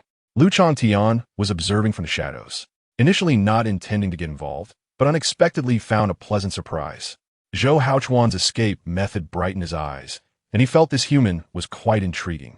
It would be a pity for him to die here. He secretly urged his energy, silently altering the impact of the blood spear to help Zhou Haochuan escape. Meanwhile, at the edge of the forbidden area, leaving Zhou Haochuan to buy time, the commander-level leader fled with the remaining survivors without looking back, finally arriving at the entrance to the forbidden area. Although he felt reluctant, he knew very well that he couldn't let those people sacrifice themselves for nothing. Unexpectedly, when they arrived, they encountered survivors from 2 other exploration teams. The survivors gathered, glancing at the few remaining members, all with solemn expressions, unable to speak. There were so many people when they came, but now there were less than 30% left. They hadn't even been exploring the forbidden area for a few hours. The forbidden area is truly terrifying. I was luckier. I only discovered 5 Lord-level beings from a distance, knowing I wasn't their match, so I quickly retreated. Xiang Huayan said. He was surprised by his own words. When did 5 lords become just this? He had completely lost the youthful vigor he had when he first entered the forbidden area. The mystery and terror of the forbidden area had a huge impact on him. He looked at another lord, Ding Kaifei, and asked, "Your situation should be similar, right?" "Yes, I encountered an overlord-level being, but fortunately, I found a valley at the time and hidden there." Ding Kaifei began to recount his team's experiences, but before he finished speaking, he suddenly noticed that Xiang Huayan seemed to be reacting strangely, staring at him. "Wait." Xiang Huayan leaned closer to Ding Kaifei, frowning and looking him up and down, as if examining something strange. "What's wrong?" Ding Kaifei asked in confusion, surprised that he might have noticed something. Xiang Huayan ignored him, observing him for a while before hesitantly asking you, "Have you broken through?" "So that's it." Ding Kaifei breathed a sigh of relief, thinking he had discovered something. Meeting Xiang Huayan's puzzled gaze, he nodded confidently. "Yes, I accidentally broke through to intermediate lord level while fighting against an alien." "So you really have broken through?" Xiang Huayan showed a look of "I knew it," as Ding Kaifei was only a few years older than him and had a more stable personality. He had always considered Ding Kaifei a rival. Seeing Ding Kaifei just now, he noticed his aura seemed stronger than before. Now that he asked, it was indeed as expected. After all, they were partners from the same Bei city. It should be a happy thing for a partner's strength to break through. However, comparing the two, the gap was too great, especially when he thought about how he had been tortured and humiliated by the aliens in the forbidden area, almost shattering his heart of Tao. Meanwhile, this guy in front of him seemed unfazed, even breaking through in strength. This made his feelings even more complicated. He felt it would have been better not to ask this question. But ultimately, being young-hearted, Xiang Huayan quickly felt happy for his partner, showing a smiling expression of congratulations. "Congratulations on your successful breakthrough." "Thank you." Ding Kaifei's expression was somewhat awkward as he replied. Soon after, they inquired about the situation of the last Lord-level Zhou Haochuan in their exploration team. The commander-level leader immediately revealed a sorrowful expression, speaking in a mournful tone. "We encountered an Overlord-level alien in the forbidden area, and Captain Zhou chose to fight that Overlord alone to buy us time for retreat." "What?" As soon as these words came out, everyone present was shocked. They didn't expect Zhou Haochuan to encounter an Overlord-level alien as well. 2 out of the 3 teams encountered an Overlord. The density of Overlords in this forbidden area is simply too high. Xiang Huayan showed an anxious expression, immediately wanting to go back. "What are we waiting for? Let's hurry and support Captain Zhou." "Calm down.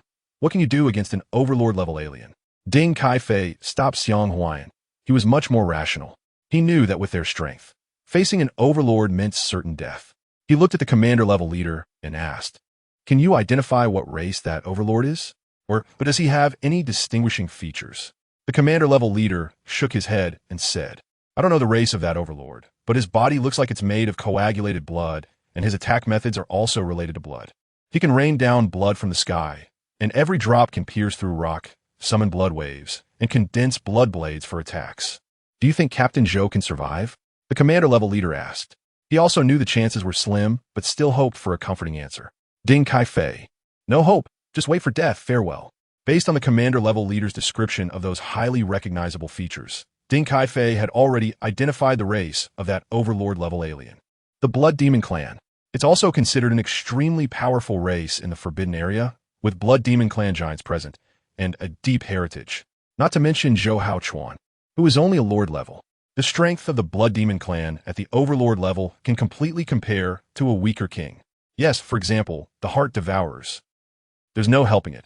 After all, the combat power of the Heart Devourers mainly relies on the bodies they seize, and the one seized before was just an Overlord. It's normal that they can't defeat it. My condolences. Ding Kai-Fei fell silent for a moment, extending his hand to pat the shoulder of the commander-level leader. The commander-level leader showed a sad expression, wanting to say something else, but noticed that the people around seemed to have seen something and all looked up into the distance. He looked in that direction as well. He saw a black dot rapidly flying toward them, gradually becoming Zhou Haochuan's figure. He turned his body, using the shell of a centipede to cushion himself, landing. Boom! Cough, cough. The ground trembled, creating a large pit as Zhou Haochuan's figure appeared from the dust. Looking at that figure, though battered, it exuded a powerful overlord aura. Ding Kai-Fei immediately fell silent. Dude, I'm only an intermediate lord. How did you directly become an overlord? Chapter 73. Oh no, I ran into the Black Dragon, Ding Kai-Fei, or rather, the king of the Heart-Eating clan. As a lord-level fighter, Ding Kai-Fei was naturally no match for the king of the Heart-Eating clan. Long ago, in that valley, he had already been consumed and had his heart taken, losing his body. The strength of a lord-level fighter was simply too weak compared to the king-level Heart-Eating clan. However, he had no choice but to elevate this body's strength to mid-level lord, while also avoiding raising suspicions among the other humans due to a significant increase in power. The king of the Heart-Eating clan thought he had been very cautious. Yet he never expected that Zhou Haochuan would be so outrageous as to break through directly from lord level to overlord level. He even began to suspect whether this human had also had his body taken by a Heart-Eating clan member. Xiang Huan also sensed that domineering aura and, being young, stepped forward and bluntly said, Captain Zhou, have you broken through to overlord? It was just luck. If it weren't for the accidental breakthrough, I might really have died there. Zhou Haochuan sighed, recalling the battle just now and still feeling a lingering fear. If it hadn't been for his bold escape by using the Blood Slaughter clan's attack, even if he had broken through to Overlord, he would have ultimately met his end there. What he didn't know was that if Lu Changtian hadn't secretly altered the direction of the force, he wouldn't have escaped either. Everyone present fell silent. Even Zhou Haochuan, who had broken through to Overlord, could only flee in embarrassment. The Forbidden Land was truly terrifying. Fortunately, some of you managed to escape. Zhou Haochuan said, the sparse survivors forming a stark contrast to the scene when the exploration team set out. But at least they were alive. Suddenly, his gaze caught sight of a young man. I remember you. Your name is Zhang Yufan, right? How did you escape? He still had some impression of this young man who had discovered the corpse of the centipede. If it weren't for that shell, he would have long been dead at the hands of that Blood Slaughter clan overlord. He had initially felt some regret, thinking that the dangers in the Forbidden Land were so great that even he had almost lost his life, and that this young man might have perished. He never expected to see him again. We encountered a human elder in the Forbidden Land. She saved us and brought us here. Zhang Yufan explained briefly. I see. Zhou Haochuan nodded in understanding. He recalled that many human ancestors had chosen to enter the Forbidden Land to investigate its truths. Unfortunately, none of them had returned. Presumably, this elder Zhang Yufan encountered in the Forbidden Land was one of them. He felt he had guessed the truth and couldn't help but exclaim, the Empress, and this unknown human. The peace we enjoy now is all thanks to the ancestors of the human race, who have borne the burden for us in the Forbidden Land. Upon hearing this, Zhang Yufan's expression became somewhat subtle. He felt that Zhou Haochuan's speculation might have some misunderstandings. For instance, the appearance of the life-saving benefactor looked like just a child, and the other party didn't seem to be bearing any burdens. Recalling that furious lion beast, which had knelt down and submitted before the benefactor, being struck on the head with a stick to serve as a mount, Zhang Yufan couldn't help but feel that it was not the benefactor who was bearing the burden, but rather that ferocious beast. The king of the Heart-Eating clan was astonished. Besides them, there were actually other humans in the Forbidden Land. Moreover, it seemed they had been there longer than these people. He regretted not learning this news sooner. Otherwise, he could have seized the human's body. However, regardless of anything, he had at least escaped with his life. Compared to me, that Blood Slaughter clan overlord must be really furious. The duck that was within reach has flown away. The king of the Heart-Eating clan thought. Turning his head to look back, his buddy was about to come ashore. And now watching these alien races go crazy in the Forbidden Land was simply delightful. Zhou Haochuan also urged, fearing that the alien races in the Forbidden Land would catch up again. That Overlord might chase after us. Let's hurry and leave. The king of the Heart-Eating clan guessed correctly.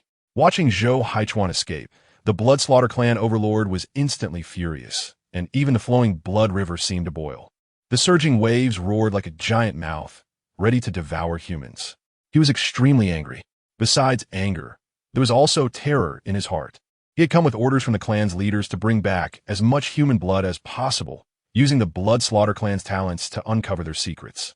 He thought that a Lord-level Zhou Haichuan alone could match many ordinary humans, and with the attraction of the centipede shell and the agreements with the leaders, he simply let those few survivors go.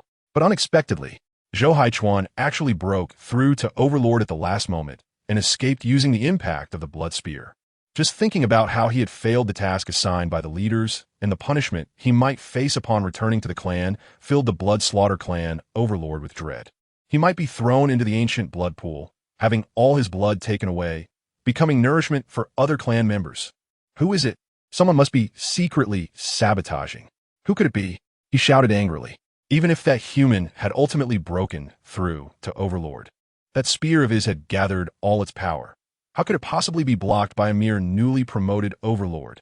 Therefore, someone must have helped that human in secret. He needed to find that person and bring him back to the leaders to redeem himself. To be fair, if Lu Changtian had known the Bloodslaughter clan's thoughts, he might have wanted to show up voluntarily and let the Bloodslaughter clan overlord take him back. After all, he was planning to cause trouble for the Bloodslaughter clan leaders. The Bloodslaughter clan overlord's fury erupted, and the blood river surged, rapidly rising and expanding like a tide, swallowing everything around. The boiling water coalesced into blood blades, blood spears, and blood arrows, launching indiscriminate attacks in all directions. For a moment, red weapons flew everywhere, and the battlefield was devastated beyond recognition. Who is it? Suddenly, the Bloodslaughter clan overlord seemed to sense something. The surging blood river formed a blood tsunami.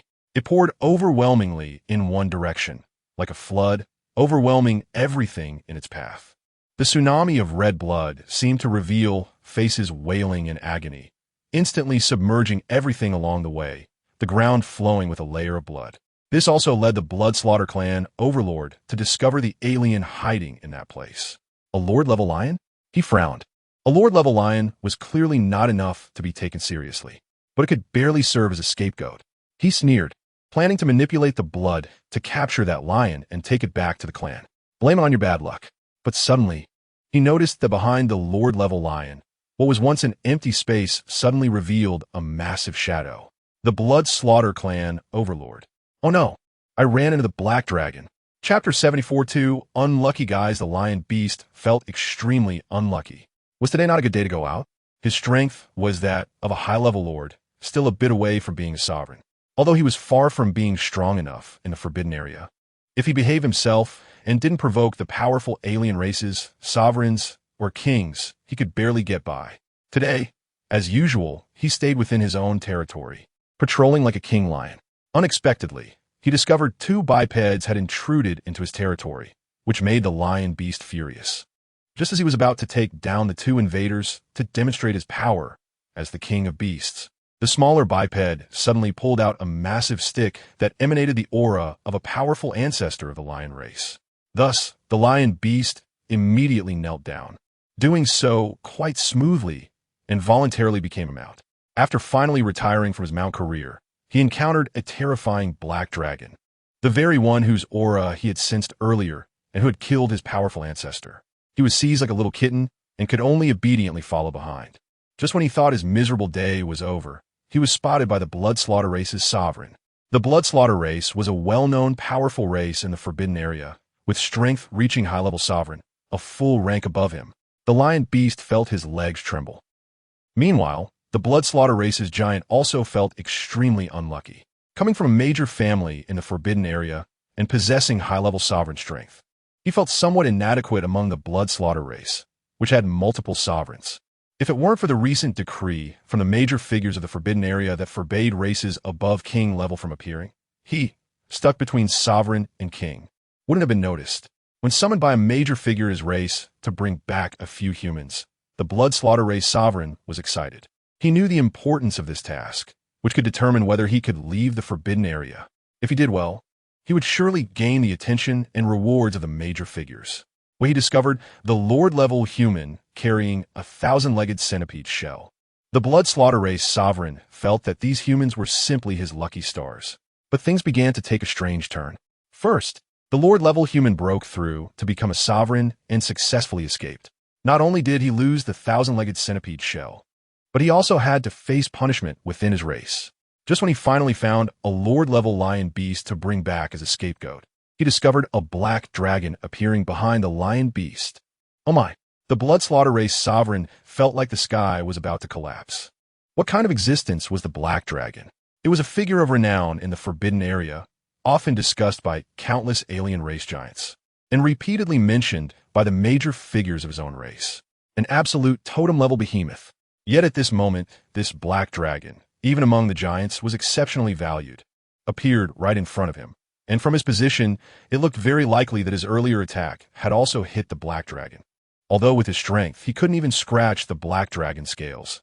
This was still a provocation to the giants.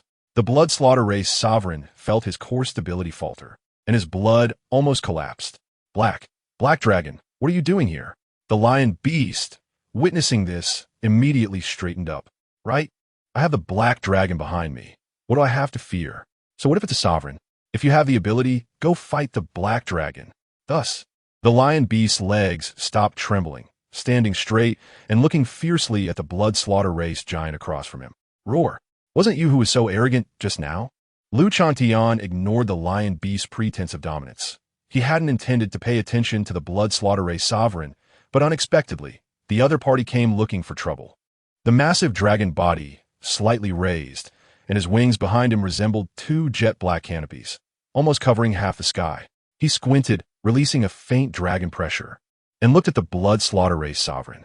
Do I need to report to you why I'm here? But you, a high-level sovereign, appearing here. Directly facing the aura of a totem-level giant, the blood slaughter race sovereign's body, which was solidified with blood, immediately collapsed. It transformed into countless streams of blood, flowing and rapidly reversing to reform, then continued to collapse, repeating the cycle. This black dragon is indeed going to kill me. The blood slaughter race sovereign trembled and said, Wait, black dragon, I was sent here by my race's giant. I am a high-level sovereign and have not violated the agreement that races above king level cannot take action. You cannot kill me. As he spoke, the blood slaughter race sovereign calmed down considerably. He felt his confidence gradually returning. Yes, the black dragon was indeed powerful, but he was also here on orders from the major figures of his race. He had giants backing him. Moreover, he was a sovereign and had not violated the rule against taking action above king level. The black dragon had no reason to act against him. Instead, it was the black dragon himself. The rule against taking action above king level was established by the giants, including the major figures of his race and the black dragon. But now you appear here, which seems somewhat inappropriate. The blood slaughter race sovereign said secretly, meaning one thing clearly. I am a high-level sovereign, and it is normal for me to appear here. All my actions are compliant and reasonable.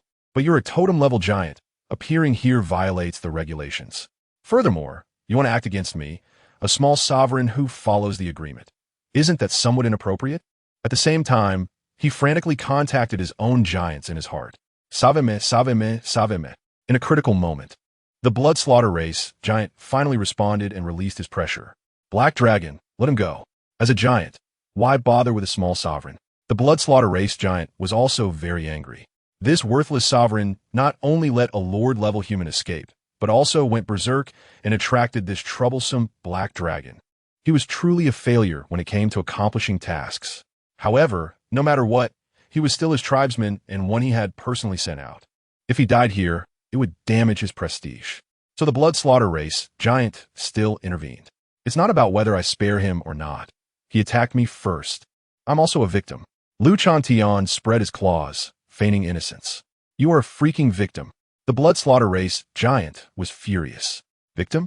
This black dragon was truly shameless. How could a mere sovereign's attack possibly harm him? You and I both know that with your totem level strength. Even if our sovereign drained blood dry, he couldn't harm you in the slightest. There's no need to use such excuses to act against him. The blood slaughter race giant said stiffly.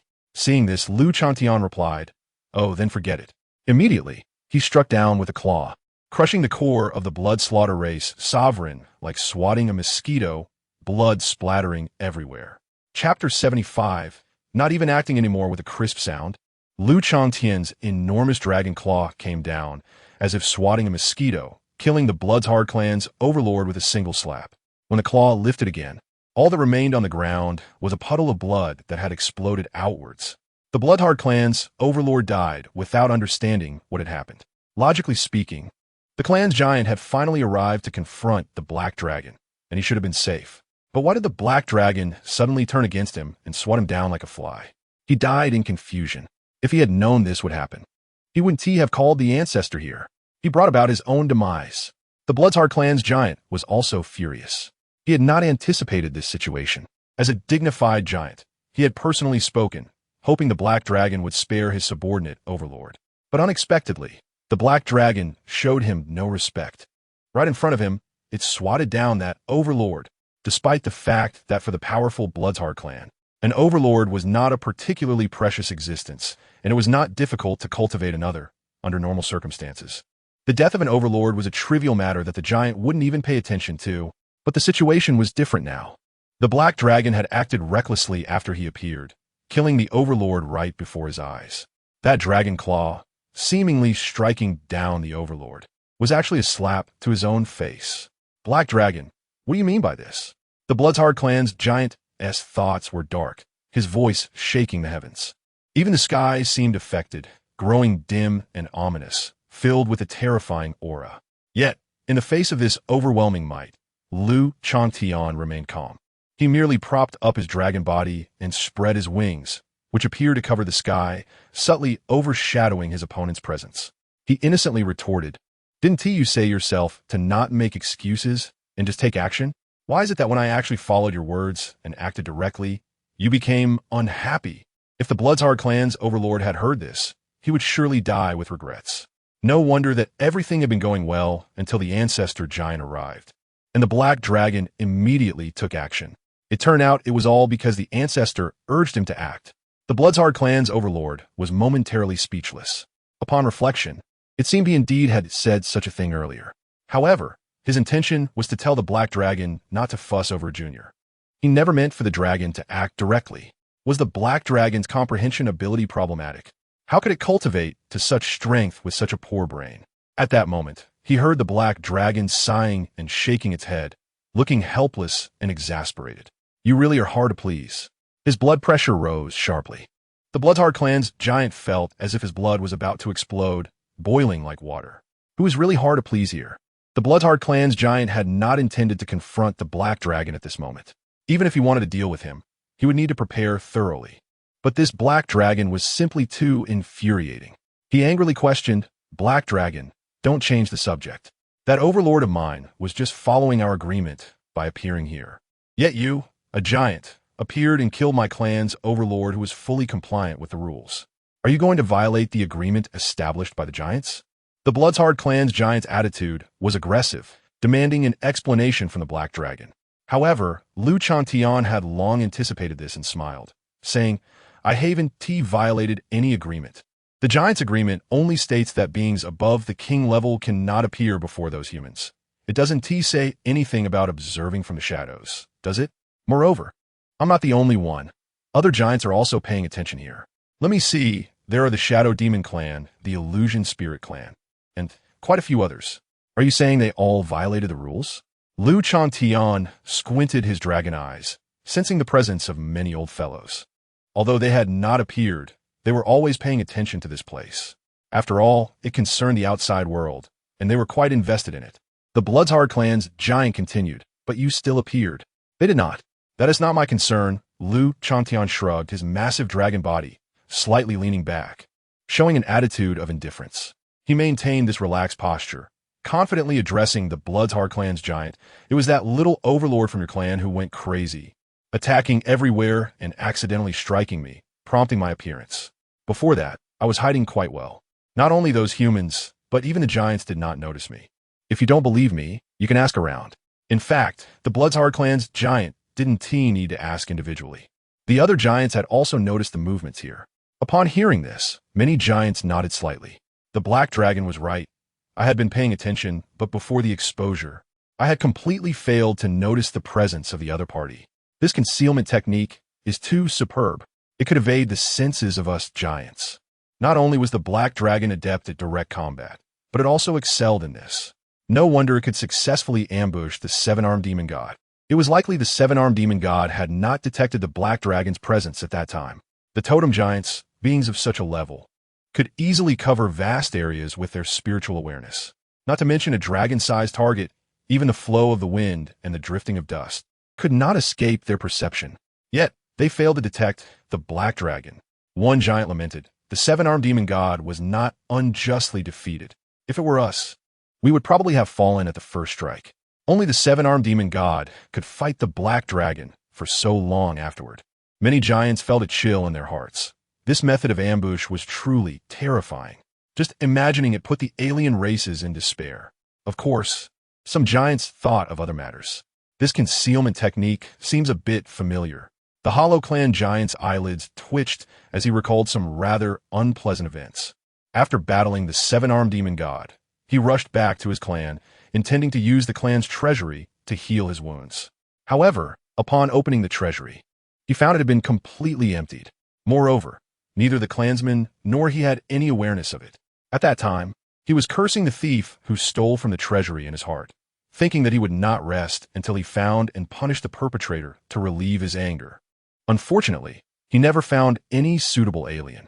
Either the concealment techniques were superb but lacking in strength, or they had enough strength but were too reckless, not meeting his criteria. He had almost forgotten about it, but today, seeing the black dragon appear out of nowhere, the Hollow Clan giant suddenly remembered. He couldn't help but shiver. Oh my! Could it be that the one who stole from his treasury was actually this black dragon? Chapter 76, Damn Heart-Eating Tribe. Now there is good news and bad news in front of the leader of the Hollow Tribe. The good news is that he finally found the alien race that stole from the treasury and whom he hates to the core. And the other party is currently in the forbidden area. The bad news is that thief is the black dragon. Damn it. The leader of the Hollow Tribe feels like the sky has fallen. I'm going to fight the black dragon? Is this for real? Recalling how the black dragon used one claw to severely injure the seven-armed demon god who was suppressing the seven great leaders. Although it was a surprise attack, the opponent's strength was evident. After the battle ended, he even thanked the black dragon for killing the seven-armed demon god and saving them, and wanted to offer a gift of gratitude, but the black dragon graciously declined. At that time, he mocked the sky-eating howl for being powerful yet simple-minded, taking such verbal courtesy seriously. Then he rushed ahead and offered the treasure Nirvana pool to the black dragon as a token of thanks, feeling quite pleased with himself for getting closer to the black dragon while outshining his foolish teammates. But now he looks back and realizes, the foolish teammate is actually me. Now, he remembers why the black dragon reacted strangely when accepting the Nirvana pool, curiously looking at the position of his heart. He initially thought it was because the black dragon had never seen the Hollow Tribe, so he took the initiative to introduce himself. Looking back now, it turns out the other party thought he was missing a heart. Damn it, it's all the fault of the heart-eating tribe. If they hadn't eaten the heart of my ancestors, I wouldn't be lacking a heart now. Following the usual practice, the leader of the Hollow Tribe shifted the blame onto the heart-eating tribe. Of course, the one who feels the most complicated right now is not the leader of the Hollow Tribe. After all, although the Nirvana pool he gave to the black dragon is precious, it doesn't really matter to him. It's just a bit regrettable. But for another leader, the situation is completely different. The leader of the Hollow Tribe received a communication from another leader. Hollow Tribe, are you missing a heart? The black dragon has already said no, yet you still insist on sending it. This made me have to follow suit. In the mental communication, he received a barrage of curses. The alien on the other side was another alien leader saved by Changtian during that great battle. That leader was almost furious with the leader of the Hollow Tribe. Damn it, it's all this idiot's fault. He was originally planning to just say thanks to the sky-eating howl. It's all this idiot's fault for insisting on sending the Nirvana pool, causing him to also get involved. Clearly, the treasury of his own clan is empty, and there are external enemies invading. He had to deal with the enemies while squeezing out the last bit of savings to send to the black dragon. That period was incredibly painful. He nearly perished on the spot. So you're telling me now that it's all the fault of this heartless leader of the Hollow Tribe? He didn't dare blame the Black Dragon. After all, the Black Dragon didn't force him, and even generously said that if he really couldn't come up with anything, it was fine not to give it. It was him thinking he couldn't fall behind the Hollow Tribe that made him go along with it. So, damn it, it's all the Hollow Tribe's fault. Wait, calm down. The leader of the Hollow Tribe was scolded so harshly that the other leader was almost unable to hold back and wanted to kill him offline. He managed to persuade the other party and explain the whole situation. So, you mean to say all of this is the fault of the Heart-Eating Tribe? The other leader hesitated, expressing doubt about the leader of the Hollow Tribe's words. Does this sound reasonable? Yes. The leader of the Hollow Tribe nodded vigorously, with a firm expression. How could someone who has cultivated to a totem-level Forbidden Area leader be heartless? That's certainly not possible. So, the leader of the Hollow Tribe said fiercely, it's all the fault of the Heart-Eating Tribe. The other leader followed suit. Yes, it's all the fault of the Heart-Eating Tribe. Meanwhile, on the edge of the battlefield, the remaining survivors of the exploration team are withdrawing from the Forbidden Area. Compared to the scene when they arrived, the sparse crowd now looks particularly miserable. Ding Kaifei, or rather, the Heart-Eating Tribe's king currently occupying Ding Kaifei's body, suddenly shuddered, feeling an ominous premonition. It was as if he was being watched by something terrifying.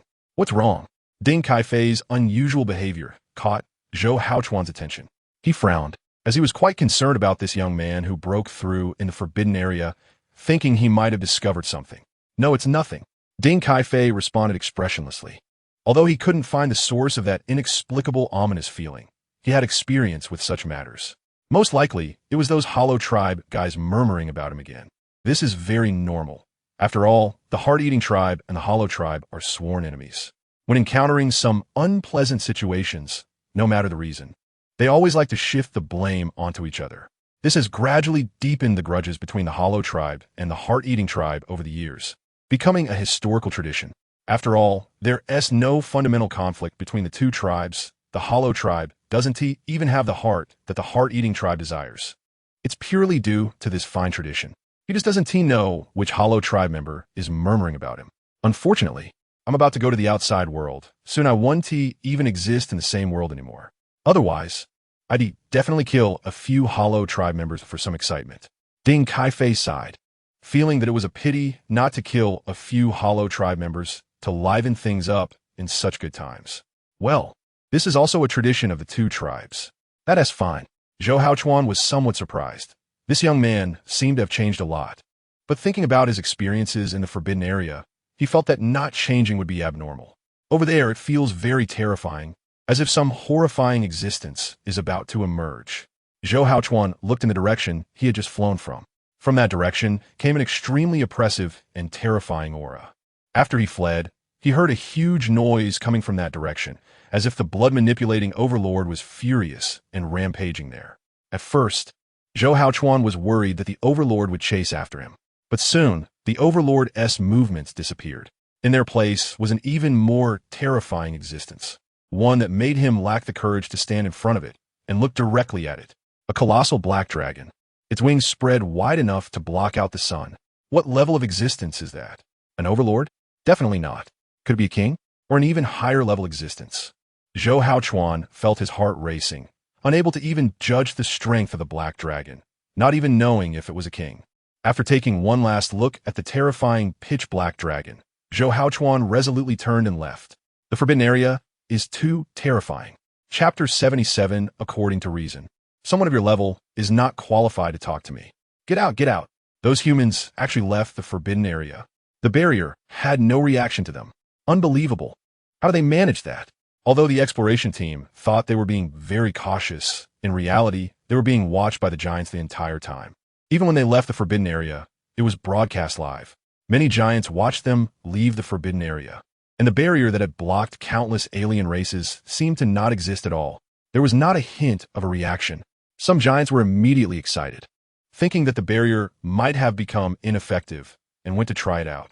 However, unlike when the exploration team left, the barrier showed strong resistance to this alien contact. The barrier reacted violently, with terrifying energy fluctuations flashing wildly in that direction, attempting to extinguish it. The overwhelming energy left the giants in the Forbidden Area shocked. Still not working. It seemed that the barrier had no effect on humans at all. That alien giant returned with a face full of dirt, having been backfired by the barrier and suffering considerable damage. After this news spread, he began to recuperate. Could it be that the barrier is ineffective against them because there are no humans inside the forbidden area? Some alien giants speculated. This might be the most plausible guess. After all, the barrier has no intelligence. It makes no sense to provide a special exemption for humans, granting them the privilege to come and go as they please. Of course, it's hard to say whether this privilege is good or bad for humans. But in any case, they cannot figure it out now. Hopefully, after those humans go out, they can indeed attract more people. One alien giant murmured, looking forward to the subsequent developments. Of course, before that, the troubles at hand need to be resolved first. An alien giant said, the giant of the Blood Slaughter clan, the Black Dragon, is right. If it weren't for your clan's overlord attacking him everywhere, he wouldn't have appeared. As for why he is here, we all know how the Black Dragon operates, don't we? At this point, this alien giant suddenly changed his tone, looking quite helpless. It is well known that most giants have their own races and territories, and generally do not go out unless there are special circumstances. But there is one exception. That is the Black Dragon. This guy loved to cause trouble throughout the forbidden area before he became a giant. He could almost be seen everywhere. It was only recently that he settled down a bit, choosing a mountain to become his lair. But evidently, that was only a little. Not long ago, during the seven-armed demon incident, he came out to stir up trouble and ambush some people. And now he is out causing a ruckus again, which is quite normal. The giants in the forbidden area were all aware of this, but there was nothing they could do. After all, they didn't have the same vigorous energy as the Black Dragon. They had just been exhausted not long ago. Moreover, don't think we don't know what you're thinking. If the Black Dragon hadn't shown up, you would have intended for your clan's overlord to kill that group of humans, right? Blood Slaughter clan, you've crossed the line, one giant said, with a questioning tone in his consciousness, piercing towards the Blood Slaughter clan giant. Giants are not fools. They can guess the Blood Slaughter clan giant's little scheme. The other side originally planned to keep all those humans, but due to the Black Dragon's interference, it ultimately failed. Perhaps out of unwillingness. They sent a clan member with just the right strength below the king level to find those humans, although it seemed to comply with regulations. But undoubtedly, this was exploiting a loophole. The Blood Slaughter clan giant explained. Perhaps our clan's overlord misjudged the strength of those humans and accidentally went too hard. At this moment, a very exaggerated voice suddenly came from the side. TSK, TSK, TSK. It turns out that the High Overlord of the Blood Slaughter clan has to use all his strength, even when facing a group of humans who are at most lord level. I didn't know before, should I say that the human race's racial talent is too strong, able to fight across a whole great level? Or should I say that the Blood Slaughter clan's talent is too weak, that they can be fought against by someone of a lower level? This made the Blood Slaughter clan giant's face darken suddenly, and his consciousness swept through like lightning, wanting to see which bastard was being sarcastic. The totem level might is extremely terrifying. However, when he saw clearly, his expression became even worse. It was that Black Dragon. What? Want to practice a bit? Noticing the reaction of the Blood Slaughter clan giant, Changtian first showed a provocative look. Then he displayed a disinterested expression, seeming somewhat unmotivated. Forget it. Someone of your level in the Blood Slaughter clan, according to reason, is not even qualified to fight with me. After all, you have to use all your strength against humans who are even one great level lower. If you want to fight me, you should at least train to the disaster level first. Damn it, I'm even angrier. The Blood Slaughter clan giant felt that his current expression was darker than the scales on this dragon. What do you mean by saying that someone of my level in the Blood Slaughter clan is not qualified to fight you? We are all totem level giants. How can this Black Dragon speak as if he has already achieved disaster level, acting so arrogantly? Other giants also found this amusing. Clearly, they're all giants, and according to reason, they should exist at the same level. Yet this Black Dragon, with just a few words, stepped on the status of the Blood Slaughter clan giant beneath them. Thinking about it this way, the attitudes of these giants also underwent a subtle change, looking at the Blood Slaughter clan giant with a hint of condescension. After all, according to the Black Dragon's words, to have an equal conversation with a totem-level giant, this Blood Slaughter clan giant must cultivate to the disaster level first. Considering that the overlord of that clan has already died, this matter will not be pursued further. However, we all hope that there won't be a next time with something similar. Hope you will take care of yourself. an alien giant said, putting an end to this matter. He looked at Changtian, seeking his opinion. Black Dragon, you have no objections, right? Changtian calmly shook his head. Of course not. Which adult dragon would be angry with a child? Thus, this incident was more or less concluded. The decision made by all the giants. Even if the Blood Slaughter clan giant was deeply dissatisfied, he could only endure and accept it. However, afterwards, according to informed sources, there would occasionally be a roar within the territory of the Blood Slaughter clan. It seemed to be from that clan's giant, due to the involvement of giants. The informed sources did not dare to listen too closely, only vaguely mentioning it. Instead, it piqued the curiosity of countless aliens. Chapter 78, The Ancient Blood Pool. The Bloodshed clan was once an incredibly powerful race. Legend has it that this alien race was born from the ancient blood pool, and as long as the blood pool exists, the Bloodshed clan can be reborn infinitely. At the height of its power, the Bloodshed clan was terrifyingly strong, causing many other races to be wary. Thus, a great war began, under the leadership of a powerful alien race. Many other races that had deep-seated grudges temporarily set aside their enmities and united to launch a war against the Bloodshed clan. This war lasted a long time, with blood spilling across the starry sky, and the sounds of wailing echoed everywhere. It seemed as if the entire world was mourning this tragedy. Eventually, even the Bloodshed clan's greatest reliance, the ancient blood pool, was shattered into countless fragments and disappeared. Without their greatest support, the Bloodshed clan began to weaken. The remnants of this clan within the Forbidden Area are a small branch of that once powerful race. This branch possesses a fragment of the ancient blood pool, which is the reason they are still able to survive today. If it were the complete ancient blood pool, the leaders in the Forbidden Area would not be able to accept it, fearing the emergence of another powerful race at any moment. However, just a fragment of the ancient blood pool is merely a treasure, albeit a precious one. Similar items are somewhat available among other alien races, and it falls within an acceptable range. Of course, it mainly depends on the fact that the leaders of the Bloodshed clan are indeed competent. Otherwise, given the temperament of these leaders, they wouldn't leave even a drop of blood behind. The ancient blood pool fragment is located in the most central area of the Bloodshed clan's territory, topped by a white dome that seems completely out of place with a blood-colored pool below. However, upon closer inspection, the white dome is constructed from the bones of numerous aliens. The bones are cracked, with fresh blood continuously flowing from the crevices, cascading down like waterfalls into the blood pool below. For the Bloodshed clan, this is an absolute sacred place, where only extremely valued clan members can enter and receive the baptism of the blood pool.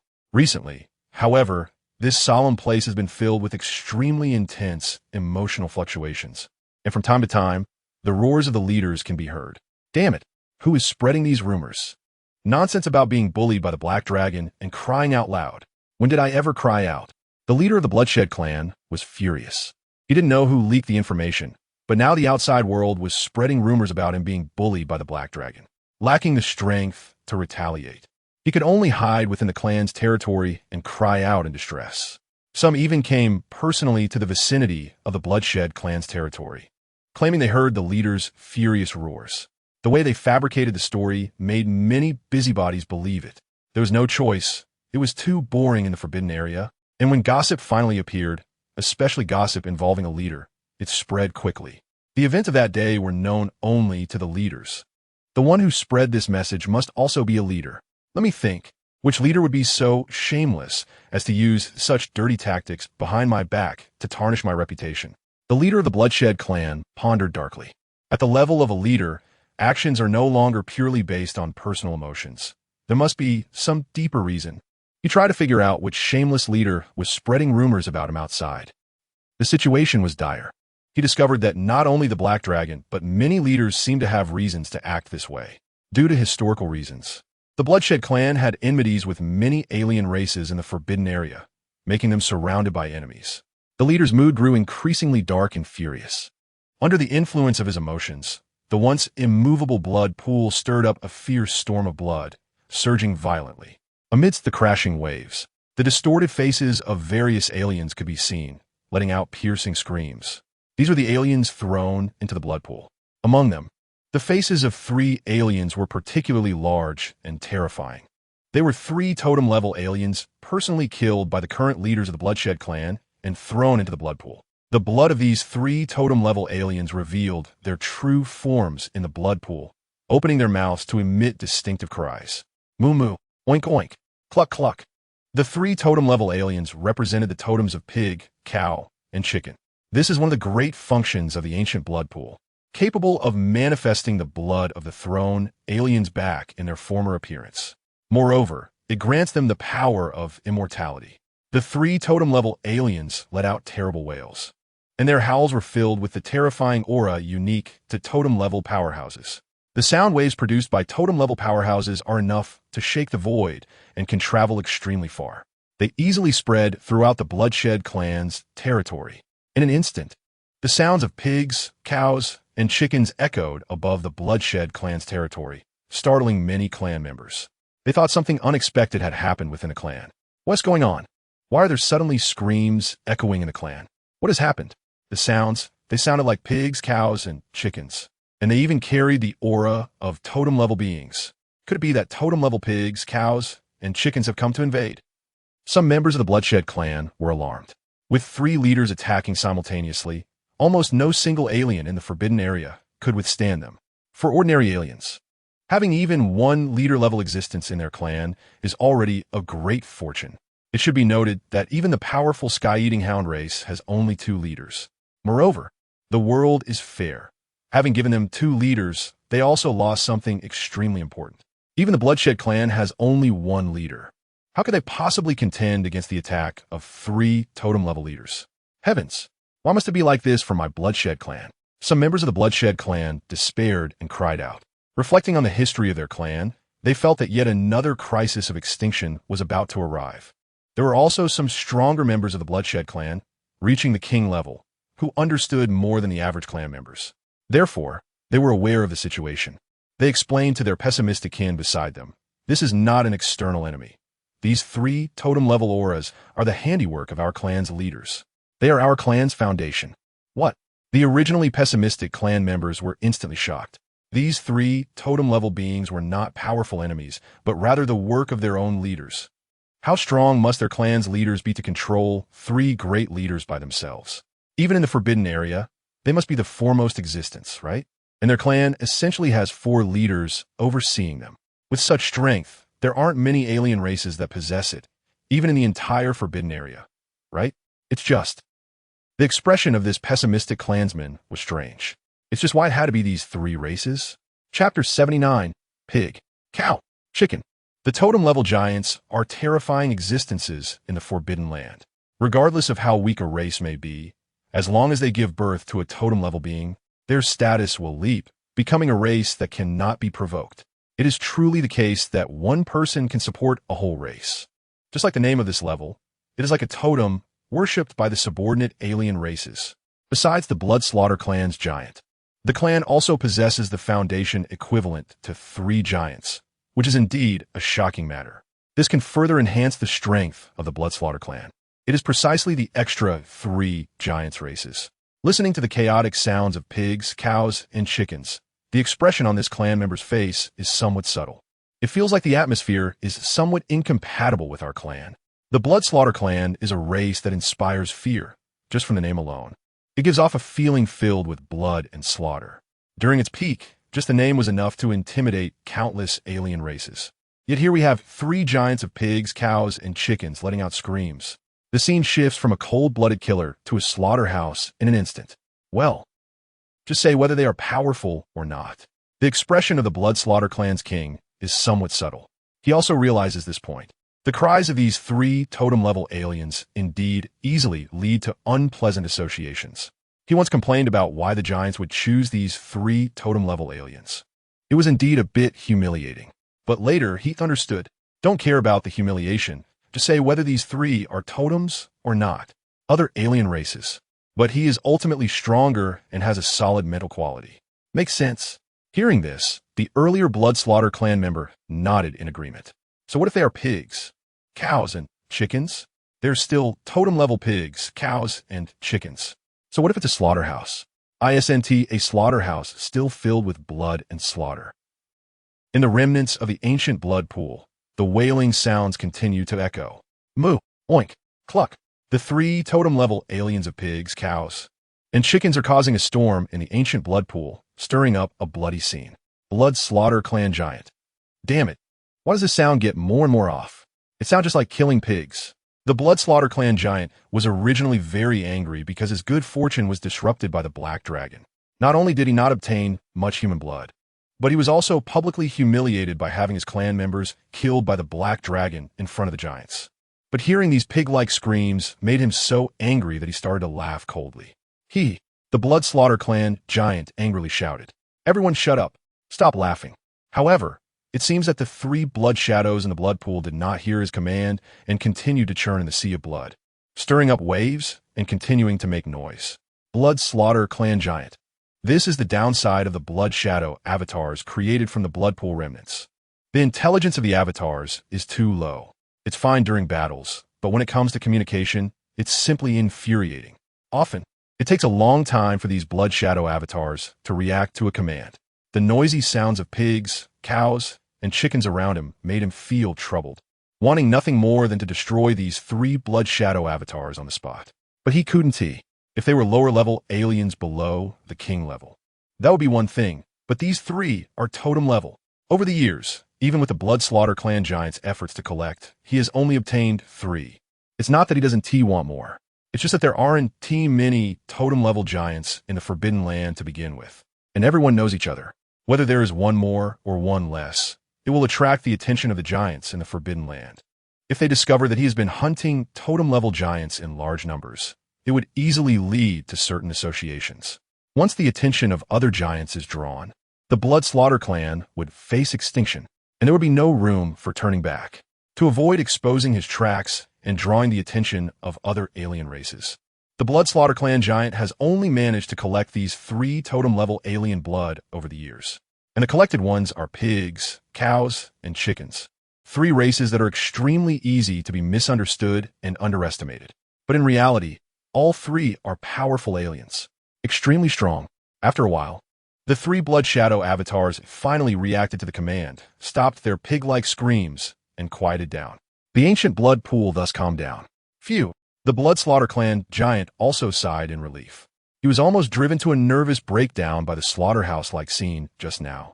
If it hadn't quieted down, he would have had no choice but to hide. The Blood Slaughter Clan Giant felt helpless. He couldn't bear to destroy them, but he could only hide. Speaking of which, it's all that Black Dragon's fault. The Blood Slaughter Clan Giant's eyes darkened, filled with hatred for that Black Dragon. If it weren't for that Black Dragon causing trouble, the overlord he sent out would have surely brought back enough blood.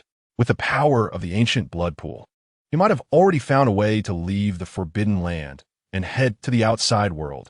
At that time, he would be able to collect blood in abundance, restore the ancient blood pool, and recreate the glory of the clan.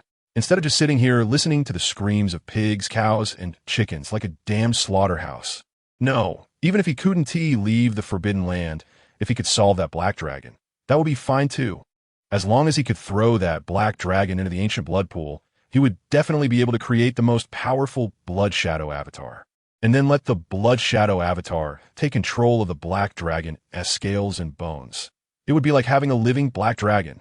This would be a powerful force capable of killing the 7-armed demon god, plus the existing 3 Blood Shadow avatars, and himself. That would be equivalent to 5 totem-level combat powers, enough to sweep through the Forbidden Land. Unfortunately, it was discovered. The Blood Slaughter Clan Giant has long coveted the power of the Black Dragon, wanting to kill the other party and throw them into the ancient blood pool. To this end, he even secretly incited the relationship between the Black Dragon and the giants at the recent giant meeting. Unfortunately, not only did he fail, but he was also threatened by the Black Dragon, causing those giants to instantly distance themselves from him. A bunch of fools, none of you can escape. He took note of those giants, and a surge of killing intent erupted in his heart. Feeling the killing intent of the Blood Slaughter Clan Giant, the ancient blood pool, which had finally calmed down with great difficulty, suddenly boiled again. In the waves, the Blood Shadow avatars of pigs, cows, and chickens reappeared, opening their bloody mouths and letting out their unique howls. Moo, oink, cluck. Blood Slaughter Clan Giant. Maybe it's better to not deal with the Black Dragon for now, and just go kill a few giants instead. Let us replace these 3 fools first. Chapter 80. Sky-devouring hound. Black dragon. Could you spare some dragon transformation grass? I didn't expect the Blood Slaughter clan to have such a significant background. Lu Changtian showed a look of surprise. He wasn't very interested in the Blood Slaughter clan, a foreign race that couldn't be consumed, so he didn't know much about them. The information about the Blood Slaughter clan was something he specifically sought out from the Sky-devouring hound. He didn't expect the result to be somewhat surprising. The Blood Slaughter clan actually had such a large background and such a glorious past. Indeed, that war back then involved countless foreign races, including many predecessors from my Sky-devouring hound clan and your dragon clan. The Sky-devouring hound on the other side said, sounding quite sentimental. It seemed he felt regret for not personally participating in that war, although Lu Changtian thought it was unnecessary. If what the Sky-devouring hound said was true, then with his strength, even if he had appeared in that war, he would just be a mere supply. Was that ancient blood pool really that powerful? Lu Changtian asked. According to the Sky-devouring hound's description, the reason the Blood Slaughter clan could be so strong was largely due to the ancient blood pool. A single treasure could create a race that ranks among the top among foreign races. He realized that perhaps he had misunderstood the Blood Slaughter clan before. The ancient blood pool, which had soaked countless calamities and even beast-surpassing calamity levels, would definitely make for a delicious blood stew. He had to get his hands on this. Of course, the ancient blood pool seizes the creation of heaven and earth, able to draw on the strengths of other foreign races' bloodlines, endowing the Blood Slaughter clan it created. One of the reasons why your dragon clan participated in that war was because you felt that your noble bloodline was being desecrated, the Sky-devouring hound said, earning Lu Changtian's agreement. This was indeed true.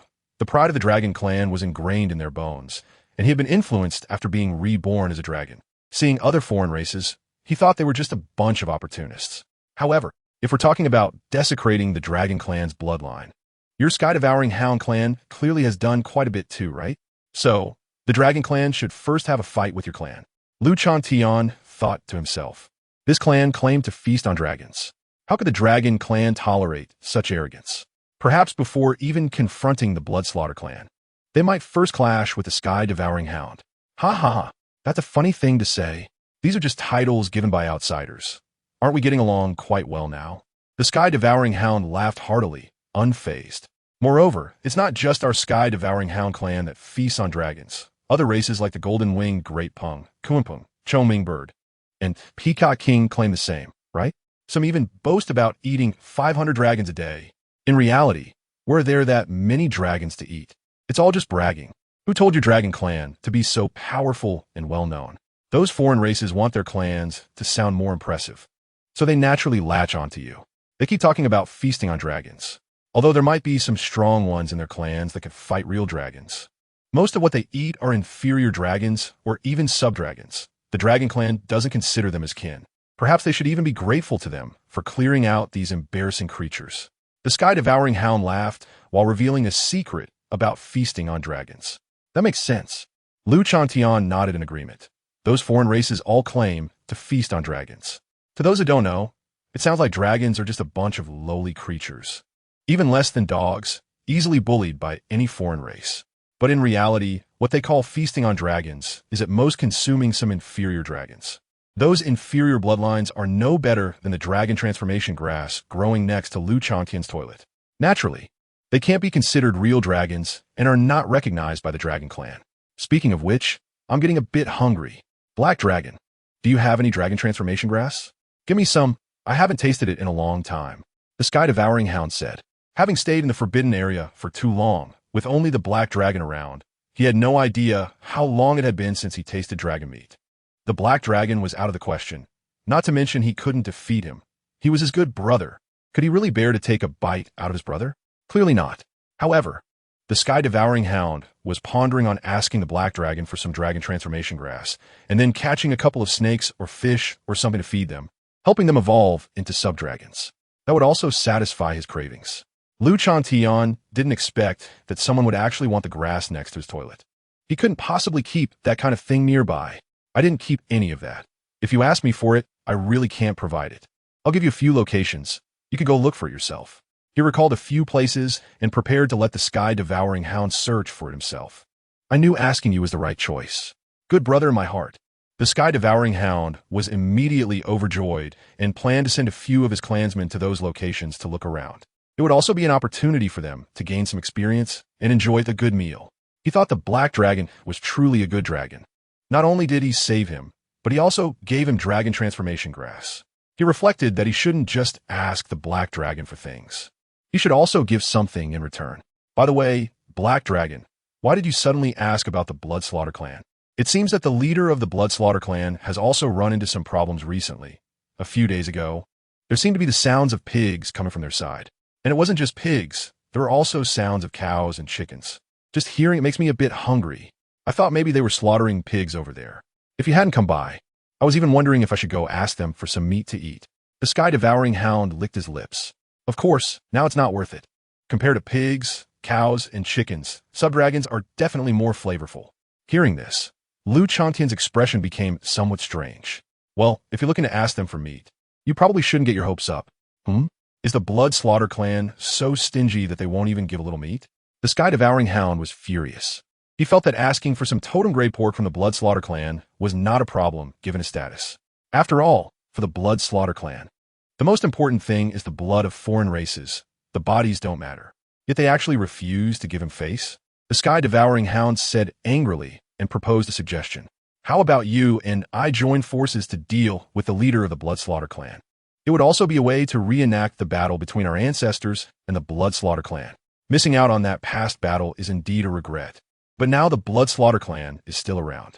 The sky-devouring hound rubbed his fists, filled with fighting spirit. We could even invite the phoenix bird. He remembered that there were strong beings from the bird race in that past battle. Moreover, it would also give the black dragon and the phoenix bird a chance to deepen their relationship. For the sake of his good brother's feelings, the sky-devouring hound was truly worried. Lu Changtian showed no desire to talk to this foolish dog and directly cut off the communication. I have something to do, so I won't be in touch for now. Chapter 81. Lu Changtian. Very busy spreading rumors.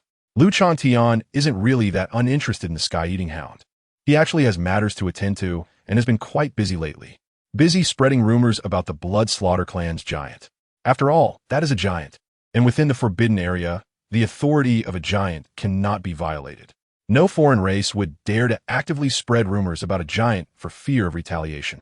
But coincidentally, Lu Changtian dares, and he is not afraid of the Bloodslaughter clan's giant's retaliation. Rather, he hopes for it. He hasn't forgotten that during the previous giant meeting, the Bloodslaughter clan's giant secretly sowed discord between him and the other giants. It was clear that the giant harbored hostility towards him. Although he didn't know where that hostility came from, Lu Changtian didn't care. He only knew that enemies need to be destroyed. So he spread rumors, trying to provoke the Bloodslaughter clan's giant into leaving its lair. At the same time, he sought out the Sky-Eating Hound, a foreign race with a considerable history in the Forbidden Area, to gather information related to the Bloodslaughter clan. Upon learning some of the Bloodslaughter clan's internal affairs, he was somewhat surprised by the scale of it. But this did not affect what Lu Changtian was about to do next.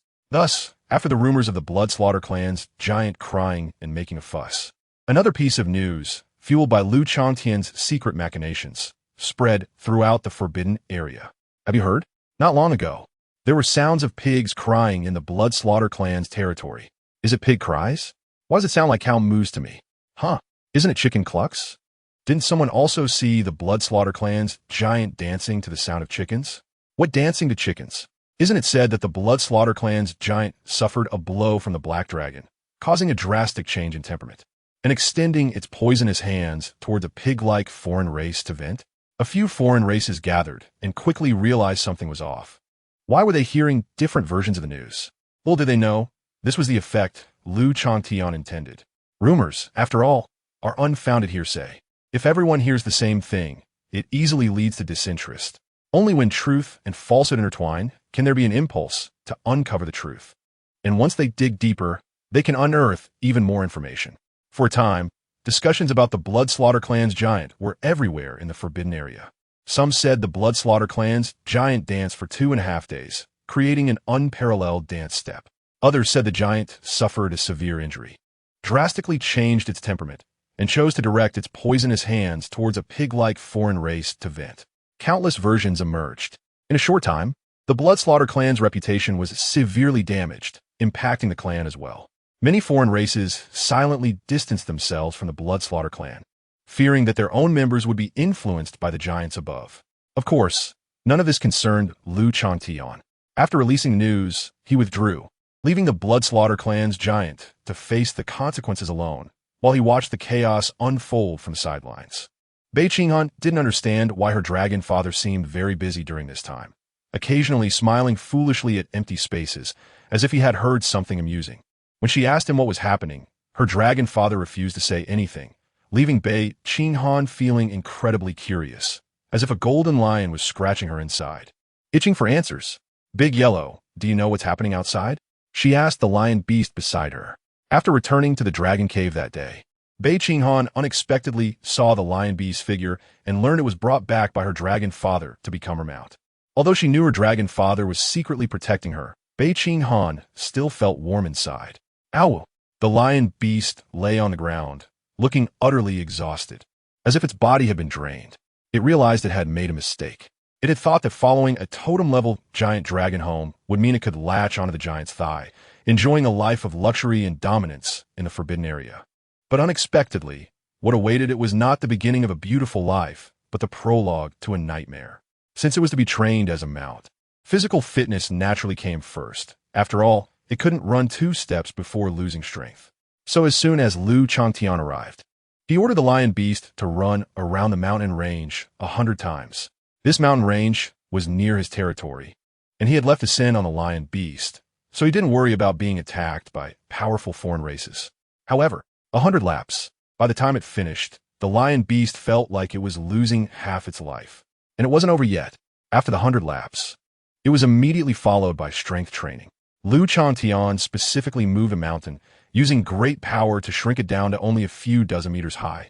But its weight remained unchanged. Then he placed the mountain on the lion beast's back, making it do push-ups. After finishing the strength training, the lion beast lay on the ground, unable to even crawl up. Hearing Bei Qinghan's inquiry, the lion beast, which had been drained of all energy, instantly regained its vitality, its eyes sparkling with excitement. It remembered the gossip it had heard while running around the mountain. That was gossip about the giants. The lion beast was overjoyed and got up from the ground. Ow! However, just as it opened its mouth, it felt a terrifying dragon aura enveloping its entire body. The lion beast instantly shivered and met Changtian's narrow dragon eyes. "You still have energy, and you're even interested in these gossip. It seems your training isn't enough. Go, carry that mountain and run around the dragon cave for another 10 laps. The lion beast was completely stunned. 10 laps? And I have to carry that mountain. If you want me to die, just say it. Ow, ow. The lion beast let out a mournful cry, looking at Bei Qinghan, trying to ask the little master to plead for it. It had basically figured out, although the black dragon was the strongest in the family, it was clear that the giant dragon was very fond of this 2-legged beast cub. As long as she was willing to speak, it would likely be saved. A majestic and powerful beast lord was now looking at her like a pitiful little kitten. Bei Qinghan couldn't help but say, "How about we let it go? His training is about done for today. I still want to ask him what happened outside." Ow! The lion beast eagerly nodded its head beside her. "Yes, yes. I still want to accompany the little master. How about we just skip the training?" Oh, learning to be clever, asking the little white to help plead? Changtian glanced at the lion beast. Unfortunately, this lion had no idea why it was being punished with extra training. Wasn't it because the lion beast wanted to tell the little white about what was happening outside? To protect his pure daughter from being corrupted, Changtian had specifically kept it a secret from her. How could he let this little lion spill the beans? Changtian shook his head firmly. "No. And you even thought about slacking off? At 10 more laps. Run 20 laps. Chapter 82. Changtian. I can't just bully the entire forbidden area. I don't feel safe. The lion beast ultimately carried the mountain away. For some reason, Bei Qinghan always felt that her dragon dad seemed to be intentionally making things difficult for this lion beast. It must be an illusion, right? Bei Qinghan thought, after all, her dragon dad was a totem-level powerhouse, and his opponents should be those giants in the forbidden area. Like that golden lion from before. There's no way he would vent his anger on this lion beast. He must really want to train this lion beast. This is the guidance of a totem-level powerhouse, which ordinary people can't even beg for. So Bei Qinghan looked at the lion beast and reminded Da Huang, "You must practice seriously. Don't be lazy." According to her dragon dad's plan, this lion beast was supposed to become her mount in the future.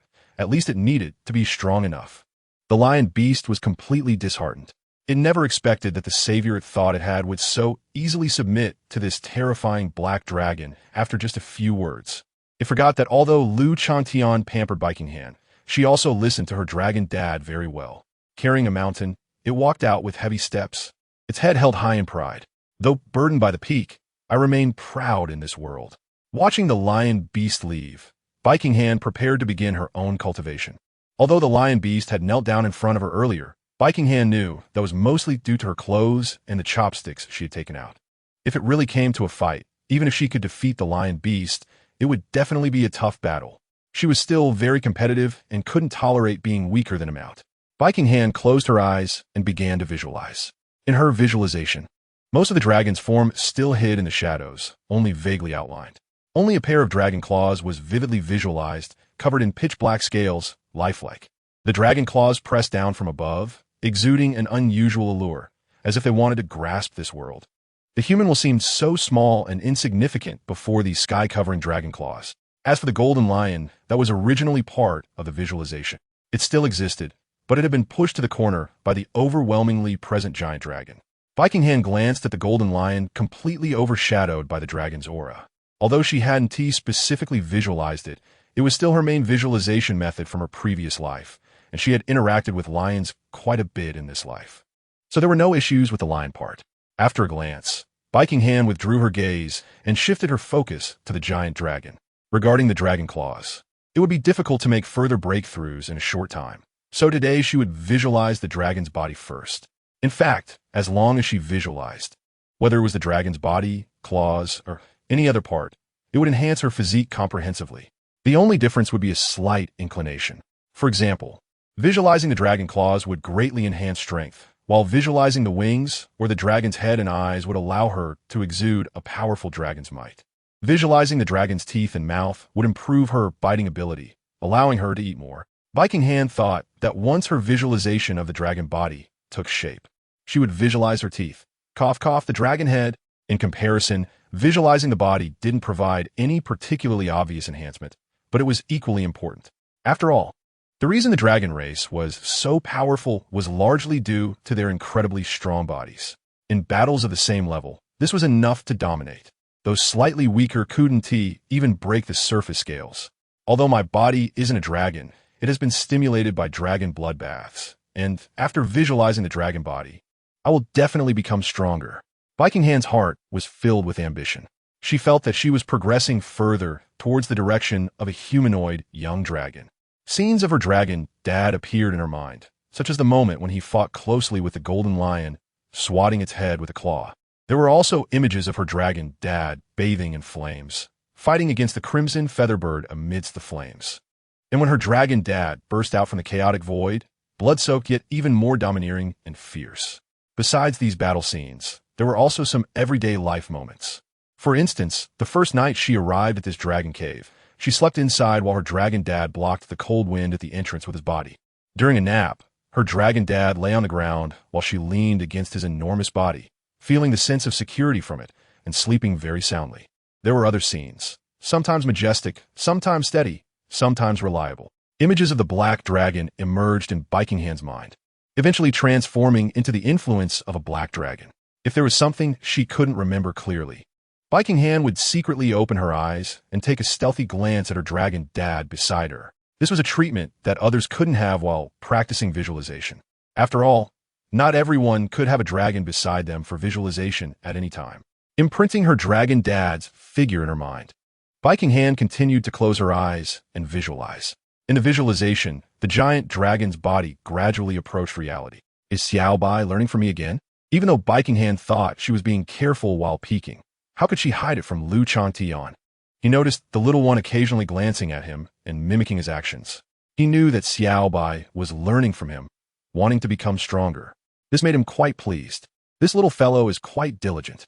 Could it be that it really wants to protect me in the future? He recalled the words he had heard earlier and couldn't help but smile knowingly. A child wanting to become stronger to protect themselves.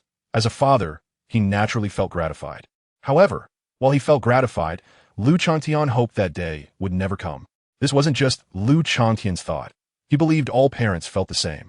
If possible, they would be willing to support their children for a lifetime. However, their aging bodies made them helpless. But Lu Changtian was different. He could truly protect his child for a lifetime. With my current strength, I should be among the top ranks among totem-level beings. Among the visible giants in the Forbidden Area, there shouldn't be many who are my opponents. Relying on the giant dragon's powerful body, even if surrounded by multiple giants, there would still be a good chance of victory. At the very least, I could definitely escape. But that's still not enough. What if all the giants in the Forbidden Area united to attack me? What if they couldn't defeat me and then turn their hands on Xiao Bai? No, my strength is still not strong enough. I have no sense of security. If I can't bully the entire Forbidden Area, how can I protect Xiao Bai? Chapter 83. Set a small goal, break through the catastrophe. Lu Changtian had a clear understanding of his own strength, which was roughly comparable to that of the seven-armed demon god, although he believed he was slightly stronger, just a little. After all, the seven-armed demon god had ultimately fallen because of Lu Changtian's betrayal. He didn't blindly think he was invincible in the Forbidden Area just because of his recent experiences and the avoidance of those giants. This was partly due to his own formidable strength, as the giants were unwilling to confront him for fear of being outmaneuvered by other giants.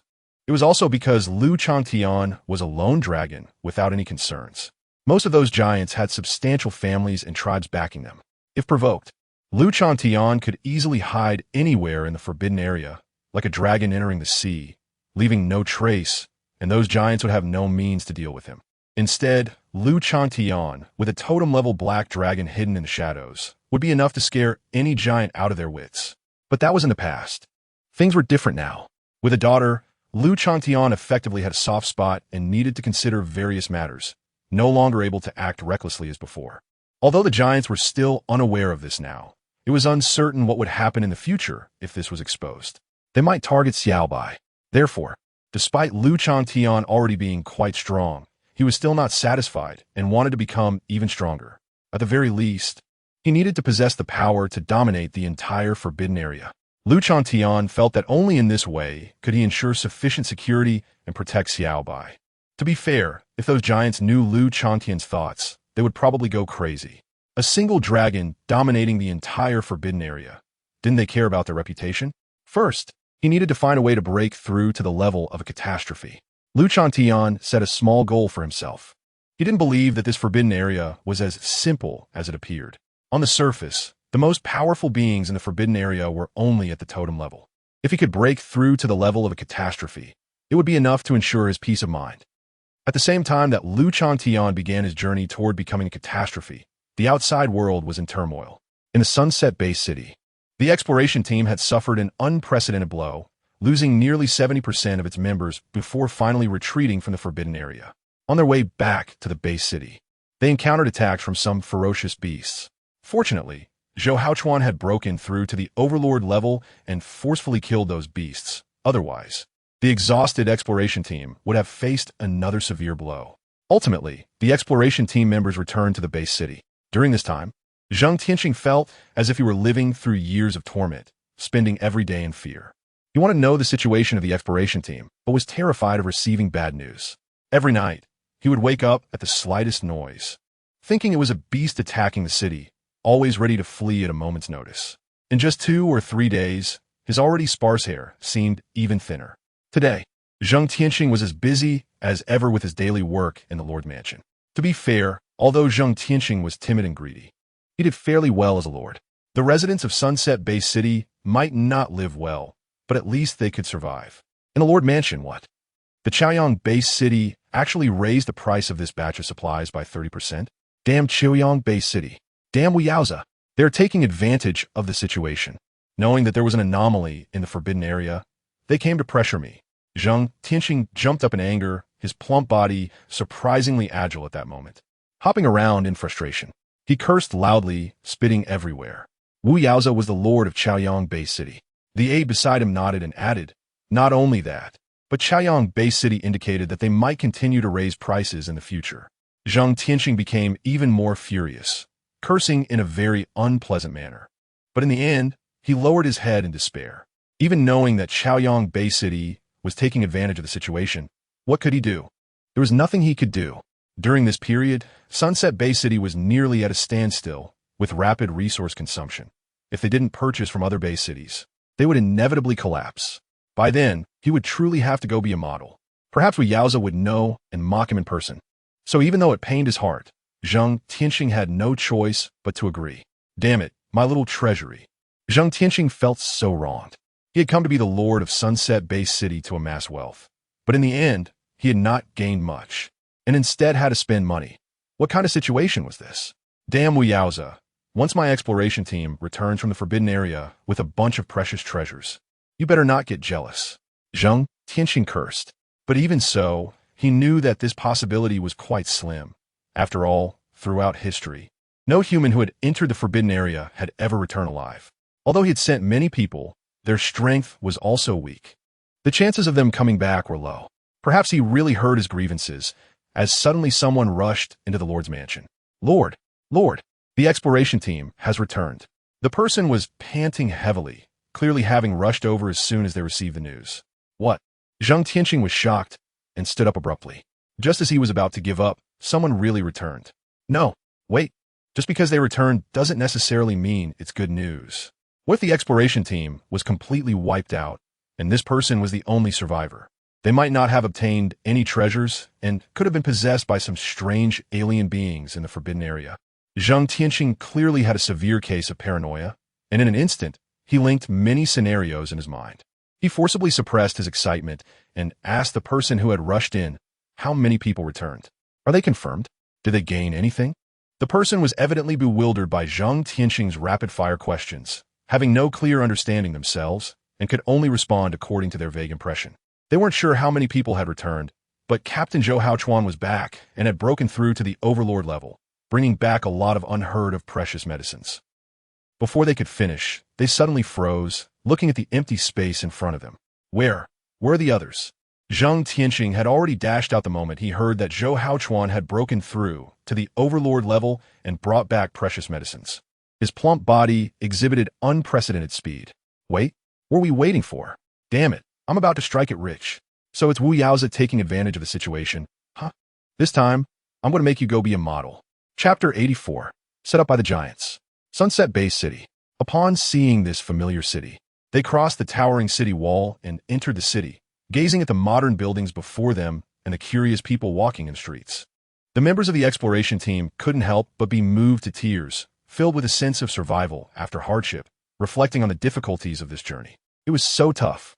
Inside the Forbidden Land, they encountered various forms of alien races, and every step they took was fraught with the worry of a sudden appearance of an alien or a fierce beast. Every moment, someone nearby died at the hands of an alien. Fortunately, they were finally back. Of course, not everyone was as happy as they were. For instance, Ding Kaifei. Is this the world outside the Forbidden Land? Ding Kaifei frowned, surveying the surroundings, strange buildings, unfamiliar streets, and unknown races. However, he did not show the naive gaze of someone who had never seen the world. There were plenty of aliens in the Forbidden Land, each with vastly different living environments and habits. There was even one alien with a unique personality who would tie a rope around its neck to hang itself while sleeping. It was said that this was a special cultivation method of that race. Once, a heart-eating clan member had taken over the body of this alien, and after getting used to it, even when returned to its original form, it habitually looked for a rope to hang itself. It almost ended up dying right there, losing half its life. The heart-eating clan found it to be a great joke. What surprised Ding Kaifei was something else. This is too weak, right? There's not even a single overlord, and most of them are just ordinary people without power, not even low-level fierce beasts. This is the place that those giants have exhausted themselves to leave the Forbidden Land for? Ding Kaifei felt cheated. He believed that the reason those giants were so eager to leave the Forbidden Land, even going so far as to sleep for long periods and using various methods, was that the outside world must be better than the Forbidden Land. But now, looking at it this way, it's even worse than the Forbidden Land. The concentration of energy and spiritual power is far lower. Previously, the Heart-Eating Clan's king had thought about seizing Ding Kaifei, a lord-level human, to leave the Forbidden Land. Once in the outside world, without the threat of giants, he could act without caution and devour, seize overlords, or even king's hearts. But now, the Heart-Eating Clan king was dumbfounded. Where would he find an overlord or king-level heart now? Oh wait, there is still one overlord level nearby. Ding Kaifei recalled and glanced at the side of Zhou Haichuan. But that was meaningless. Even if he devoured the heart of a newly promoted overlord, it would mean much to him. Damn, set up by the giants. He felt that this might be a trap set by the giants, deliberately painting the outside world as an incredibly attractive place for aliens, luring potential threats from the Forbidden Land, like himself, out. Then, the giants could continue to remain safe and sound in the Forbidden Land. It must be that damned hollow clan giant. Fearing that I would also become a giant and threaten his position, he used such a dirty trick to lure me out of the Forbidden Land. How shameless. The heart-eating clan king cursed and shifted the blame entirely onto the hollow clan giant. What is wrong? Xiang Huayan noticed something was off with his companion. He felt that Ding Kaifei seemed to have changed a lot. Logically, after escaping the Forbidden Land with great difficulty, he should be happy, right? Why did Ding Kaifei not only look unhappy, but also appear somewhat disappointed? He thought that maybe Ding Kaifei was sad for those who would forever remain in the Forbidden Land. So he spoke to comfort him. Don't be sad. You've already done your best. It's not your fault those people died in there. What is this human talking about? He obviously knew it wasn't his fault. Everything wrong in the world is the fault of the hollow clan giants. The heart-eating clan king glanced at Xiang Huayan, a low-level lord, who was not even as valuable as that newly promoted overlord.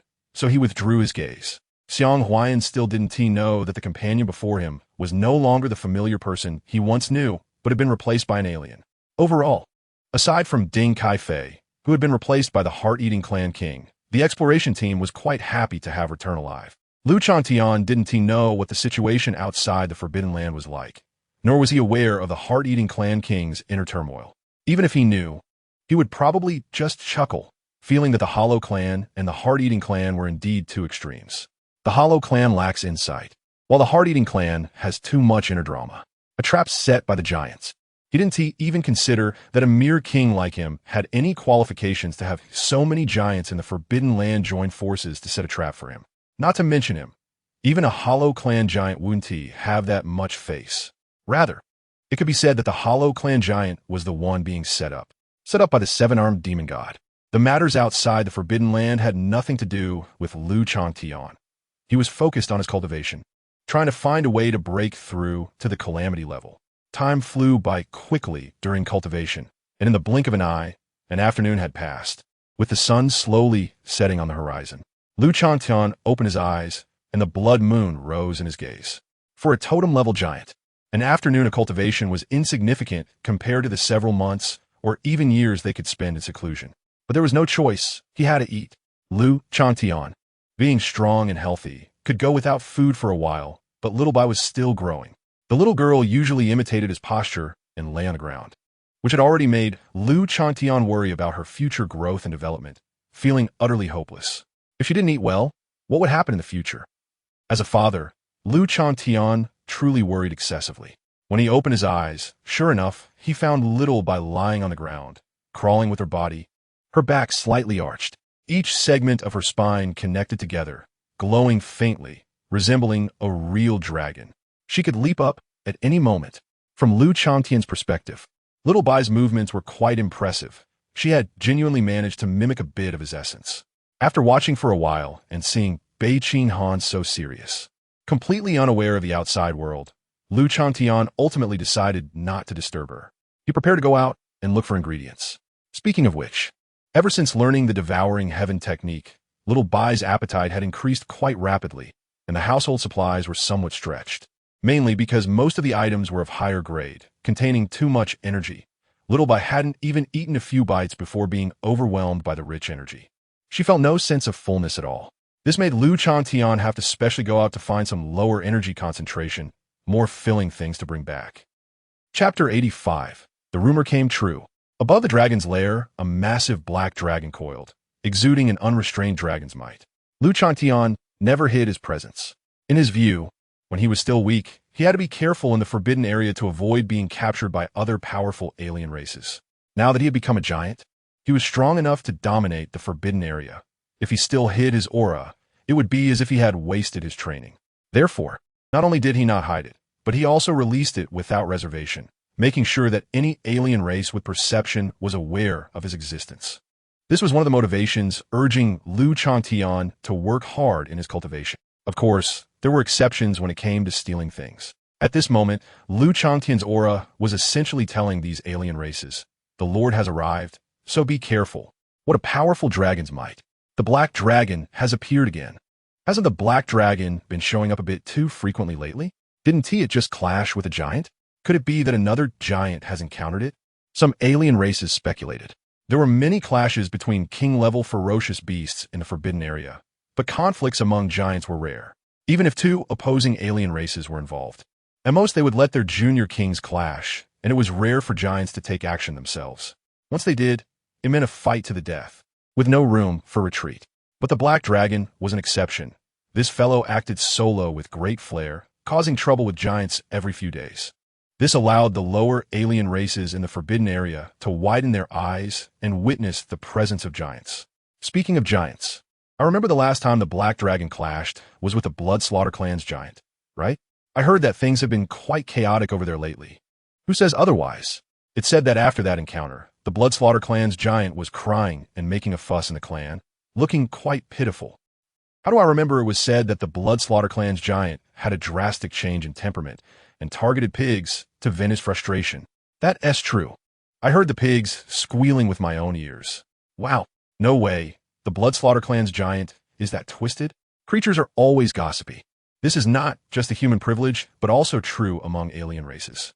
For them, giants are usually high and mighty, immensely revered. And now, gossip about a giant naturally draws the attention of these little races, making them feel a bit closer to the giants.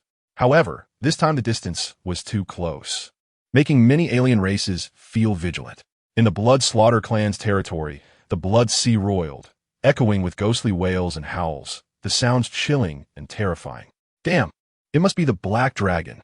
The Bloodslaughter clan's giant was furious, stirring the blood sea into turmoil. He had now confirmed that the one spreading rumors behind his back was that damned Black Dragon. Aside from the timing, it was also because only this Black Dragon could come up with such malicious words.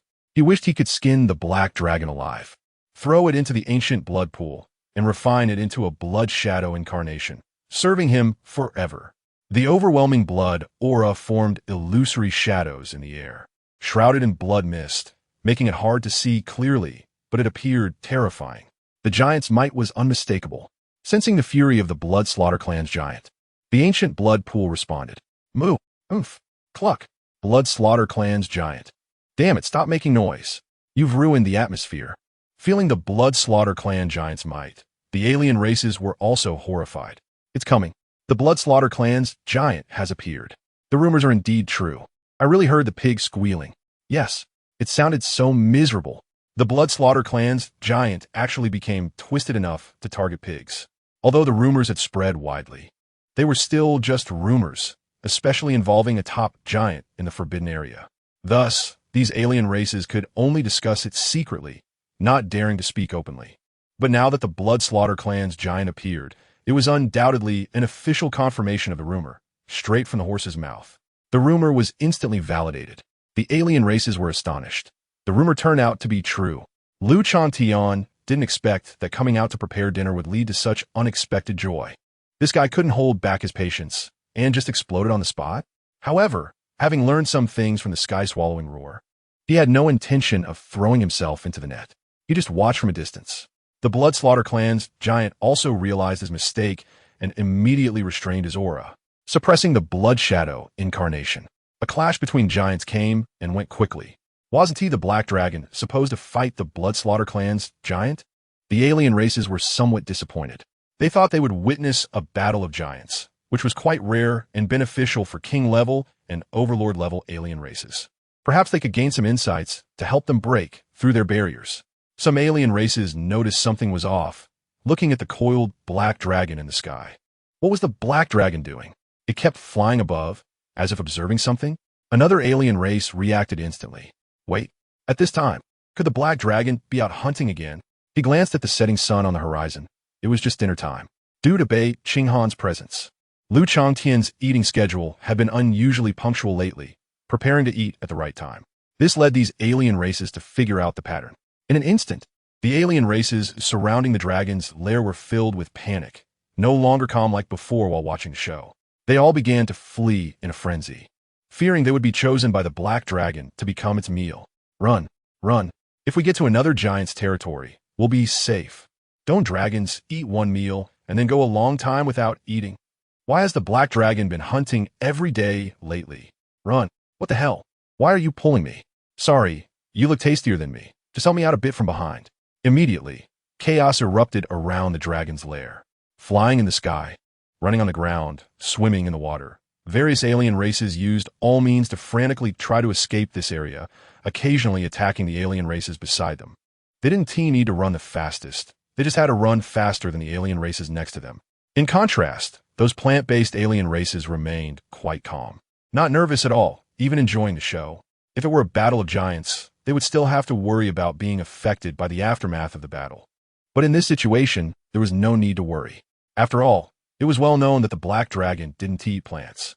However, above the dragon's lair, Changtian glanced at the animal-shaped alien races fleeing in panic, having no intention of making a move. His gaze shifted to those plant-shaped alien races. How about trying something different today and having a vegetarian meal with Xiao Bai? Chapter 86. The Black Dragon Goes Grocery Shopping. It's not that Changtian was deliberately mistreating Bei Qinghan by not giving her meat to eat. He wasn't some malicious stepfather or a poor person who couldn't even afford a little meat. How could he possibly be stingy with that bit of food? He just noticed that, compared to meat, the little one seemed to prefer vegetarian food more. In fact, this was partly his fault. When the little one first ate the barbecued lion head, she seemed quite happy, savoring it with delight. Changtian thought that since she was still young, eating such greasy food all the time wouldn't be good for her health, and he didn't want her to develop picky eating habits. So he decided to add some vegetarian options to her diet. However, he didn't expect that it would open a new door for the little one. Bei Qinghan suddenly developed a fondness for vegetarian food. Even the special eggs from the red-feathered bird he brought back didn't seem to interest her that much. She only ate them to avoid wasting his hard work. Changtian clearly noticed that the little white one was uncomfortable enough to shed tears but still swallowed without a word. This moved him greatly. He was even glad he and brought the bird back to roast. Otherwise, the little one wouldn't have been able to finish it even if she had stuffed herself. To avoid similar situations in the future, Changtian decided to hunt for food himself and, after he was full, would return to eat some vegetarian food with the little one. Occasionally, he would wave a piece of roasted meat in front of her, but she would just glance at it before ignoring it completely. This only reinforced Changtian's judgment that this child indeed preferred vegetarian food. Little did he know, it was actually because Bei Qinghan was already stuffed and couldn't eat another bite. His dragon dad was overestimating her appetite, preparing so much each time that her little belly felt like it was going to burst. What Bei Qinghan found particularly annoying was that her dragon dad loved to wave golden, fragrant skewers in front of her just when she couldn't eat anymore, letting the enticing aroma waft into her nostrils to tempt her. But since her belly was already full, she couldn't eat a single bite. Each time, she would just take a glance and turn her head away, protesting with her actions. Today she thought, let it go. I can't always eat alone. Let us change things up and have a vegetarian meal with Little White. At that moment, Changtian felt like his entire black dragon form was radiating a dazzling light, illuminating even the forbidden area. That was the brilliance of paternal love. He felt so moved, thinking he was a model father in the forbidden area. He needed to look around carefully. Changtian scanned the various plant-like beasts below. No, this one is too weak. It's only at the lord level. Not worth eating. This one has acceptable strength at the king level, but it looks too old. Wrinkled. It must not taste good. No. Changtian began to be selective. In fact, for him, it didn't really matter what he ate. He could chew down rocks and metal, and even the oldest tree bark could be ground to bits. But the little one was different.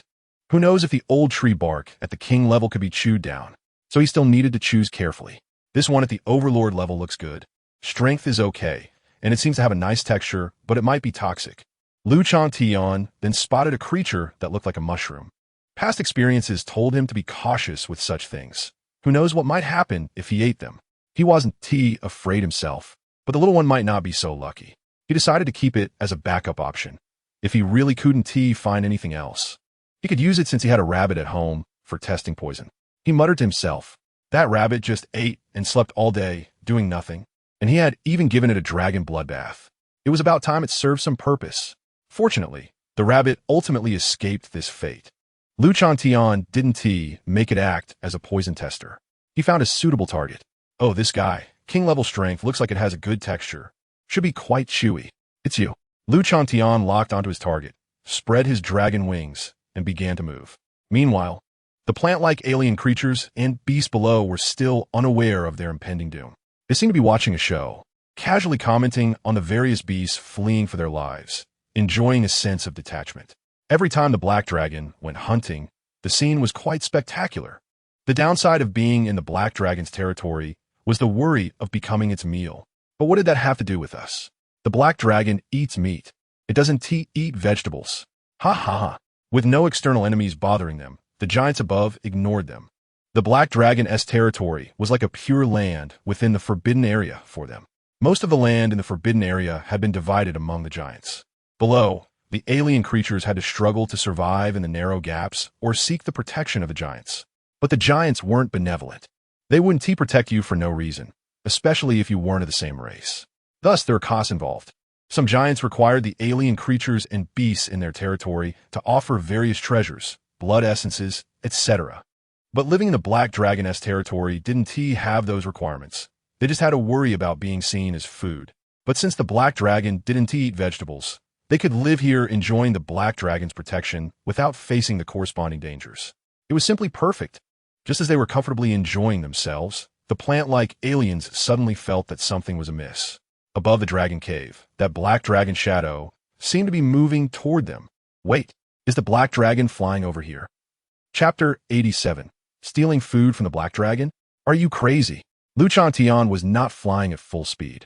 He was just lazily hovering in the sky, casually displaying his dragon might, which gave the alien races and ferocious beasts time to react. When they saw the black dragon flying this way, those plant-like aliens thought it was the ferocious beasts running towards them, which had attracted the terrifying black dragon. In a moment, they activated their abilities to drive the ferocious beasts away. They did not want to be accidentally stomped to death by the black dragon while it was hunting. That would be too unjust. Among these aliens was a white weeping willow. It looked like a harmless willow tree, with countless branches swaying gently in the wind. However, when a dominating level ferocious beast approached, this willow instantly revealed its terrifying side. The delicate willow branches transformed into a white light, shooting out instantly and piercing through the head of the dominating level ferocious beast. The white willow branches, like chains from hell, easily penetrated the hard skull without any resistance, impaling the dominating level ferocious beast on the spot. A trickle of blood slowly flowed from the wound, but was quickly frozen. The jade-white willow branches emitted a faint white mist, which floated around, freezing the blood and forming a layer of white frost that spread across the surface of the dominating level ferocious beast. Soon, the beast was encased in a thick layer of white frost. Only then did the snow willow demon vine retract its branches, bringing the dominating level ferocious beast back to its root position. The roots pierced through the ice layer and into the beast's body, absorbing the essence within. A dominating level ferocious beast was thus instantaneously killed and turned into nourishment for growth. Moreover, it could be seen that at the root of this snow willow demon vine, there were many similar ferocious beast corpses, making this place seem like a snowy graveyard, filled with a chilling atmosphere and piled high with frost-covered beast bodies. The strength of these ferocious beasts was at least at the lord level, and among them were quite a few dominating level ones, just like the previous beast. Some were well-fed, having been recently hunted, while others had already been drained to mere mummies. This was a king-level snow willow demon vine. Something was off. Hadn't they already driven those ferocious beasts away? Why was the black dragon still coming this way? Some aliens were puzzled. The ferocious beasts fleeing in this direction had already been driven away by them, yet the black dragon's movements showed no signs of changing. A plant-like ferocious beast spread its consciousness, trying to sense if there were any stragglers nearby that had led the black dragon here. Upon sensing, this alien was instantly shocked. What are you doing? Although they were in the same direction, the distances between them were quite far. Otherwise, some plant-like aliens would have bumped into others. So initially, they had not noticed, but now upon closer inspection, They found that a snow willow demon vine was taking advantage of the chaos to hunt ferocious beasts. Stealing food from the black dragon? Are you crazy?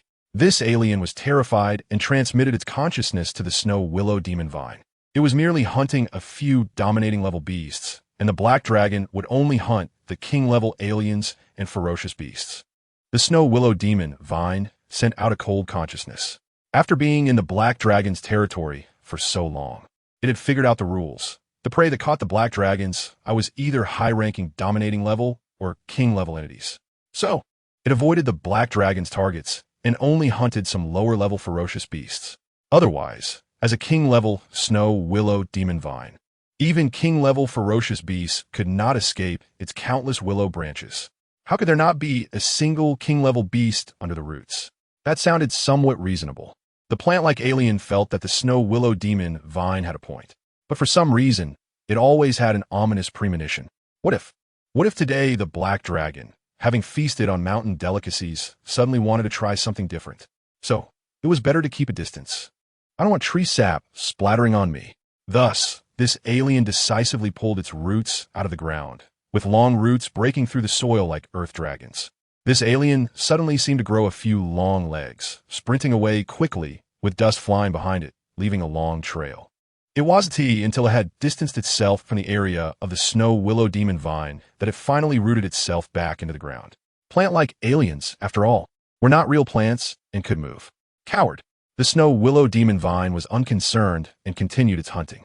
Usually, few ferocious beasts dared to venture here, and it was thanks to the black dragon's appearance that these beasts had panicked and run into its vine's range. Meanwhile, those ferocious beasts fleeing for their lives seemed to have noticed something. The terrifying black dragon did not seem to be coming after them anymore. They exchanged glances, puzzled. What's going on? Why isn't the black dragon chasing us? Could it be that one of our brothers has already been caught by the black dragon and filled its belly? Could it be that guy I left behind earlier? Thank you for saving my life, brother. I'll go collect your body later. Get lost. You wanted to leave me behind to take the hit. Just wait until I bite you to death. One ferocious beast suddenly exploded in fury and started fighting with another beast nearby. It was this guy who had been plotting against it, slowing it down, intending to use it to fill the black dragon's belly. It's not right. I Haven T smelled the aroma of roasted dragon meat. An alien shook its head. The aroma of roasted dragon meat was enticing and would waft far away. There was no reason they wouldn't smell it. Sometimes, these aliens would wait from a distance for Changtian to finish eating, then rush back to gnaw on the leftover bones. There was no way around it. It wasn't easy to make a living in the forbidden area. Moreover, that was prepared by a totem-level giant. Even the leftovers could be considered a meal made for them by a totem-level giant. Could other places' aliens get that? Winning. So should we keep running or not? The ferocious beasts were confused. They hesitated for a moment, but ultimately chose to stop. Besides facing threats from others after leaving the black dragon's territory, another reason was, even if they ran, could they outrun a totem-level black dragon? They were done for. So those ferocious beasts instantly gave up, stopping in place and curiously looking at the black dragon. They watched as its body descended from the sky, finally landing in front of the snow willow demon vine. The snow willow demon vine suddenly felt a wild wind blowing through, causing its branches to dance wildly in the air, nearly uprooting the entire tree. No, it wasn't nearly. It was actually uprooted before the snow willow demon vine could react. It felt an incredibly terrifying totem-level dragon might enveloping it, and then its body was grabbed by a dragon claw, like pulling a radish. It was forcibly yanked from the ground. Following that, the black dragon's voice, which sounded terrifying to it, echoed. Not bad. Tonight's dinner will be you. Chapter 88. Changtian. What level is this? Playing this with me? Changtian pulled the snow willow demon vine out of the ground. With roots and mud, he also dragged out a few corpses of fierce beasts entangled by the roots of the snow willow demon vine, which were now swaying beneath him. The snow willow demon vine was instantly dumbfounded. Suspended in midair, it took a while to react. What's going on? Could it be that it was really so unfortunate that it hunted the prey favored by the black dragon? Was there still time to return it? It raised a root, offering the several king-level fierce beasts entwined on it to the black dragon, hoping to use them to exchange for its safety. What is this? Changtian frowned, examining the few fierce beasts. They were covered with a thick layer of frost, Some even had their flesh and blood almost sucked dry, turning into mummies. And just looking at them made him feel displeased. Especially this snow willow demon vine, it actually brought those fierce beast corpses closer to itself. Don't touch me. Changtian distanced himself from the snow willow demon vine, not wanting to be touched by those things. He shook it vigorously a couple of times, shaking off the mud and the fierce beast corpses that were pulled out together. Black Dragon, I've already given you food. What else do you want? The snow willow demon vine transmitted its angry consciousness. It felt that the Black Dragon was being too much. It had already given him the hunted fierce beasts. Yet the Black Dragon was still not satisfied, shaking around. The willow branches and vines on it had wilted from the shaking. If you're still not satisfied, there are many fierce beasts under my feet. You can take them at will. You seem to have misunderstood something. Changtian looked at this snow willow demon vine with interest. The dinner I mentioned, isn't those fierce beasts you hunted. But you, what? The snow willow demon vine was suddenly shocked. This Black Dragon just said it wanted to eat it. What a joke. Who in the Forbidden Land doesn't know that the Black Dragon doesn't eat plants? Would any alien believe such an absurd statement? Right? I also find it hard to believe. Changtian nodded in agreement. But this is the reality. Fatherly love is quite wonderful. Isn't it? It seems you really have to make a move against me today. But my snow willow demon vine clan isn't that easy to mess with. The snow willow demon vine didn't expect that this Black Dragon was too lazy to even find an excuse and was going to tear the face off and attack it directly.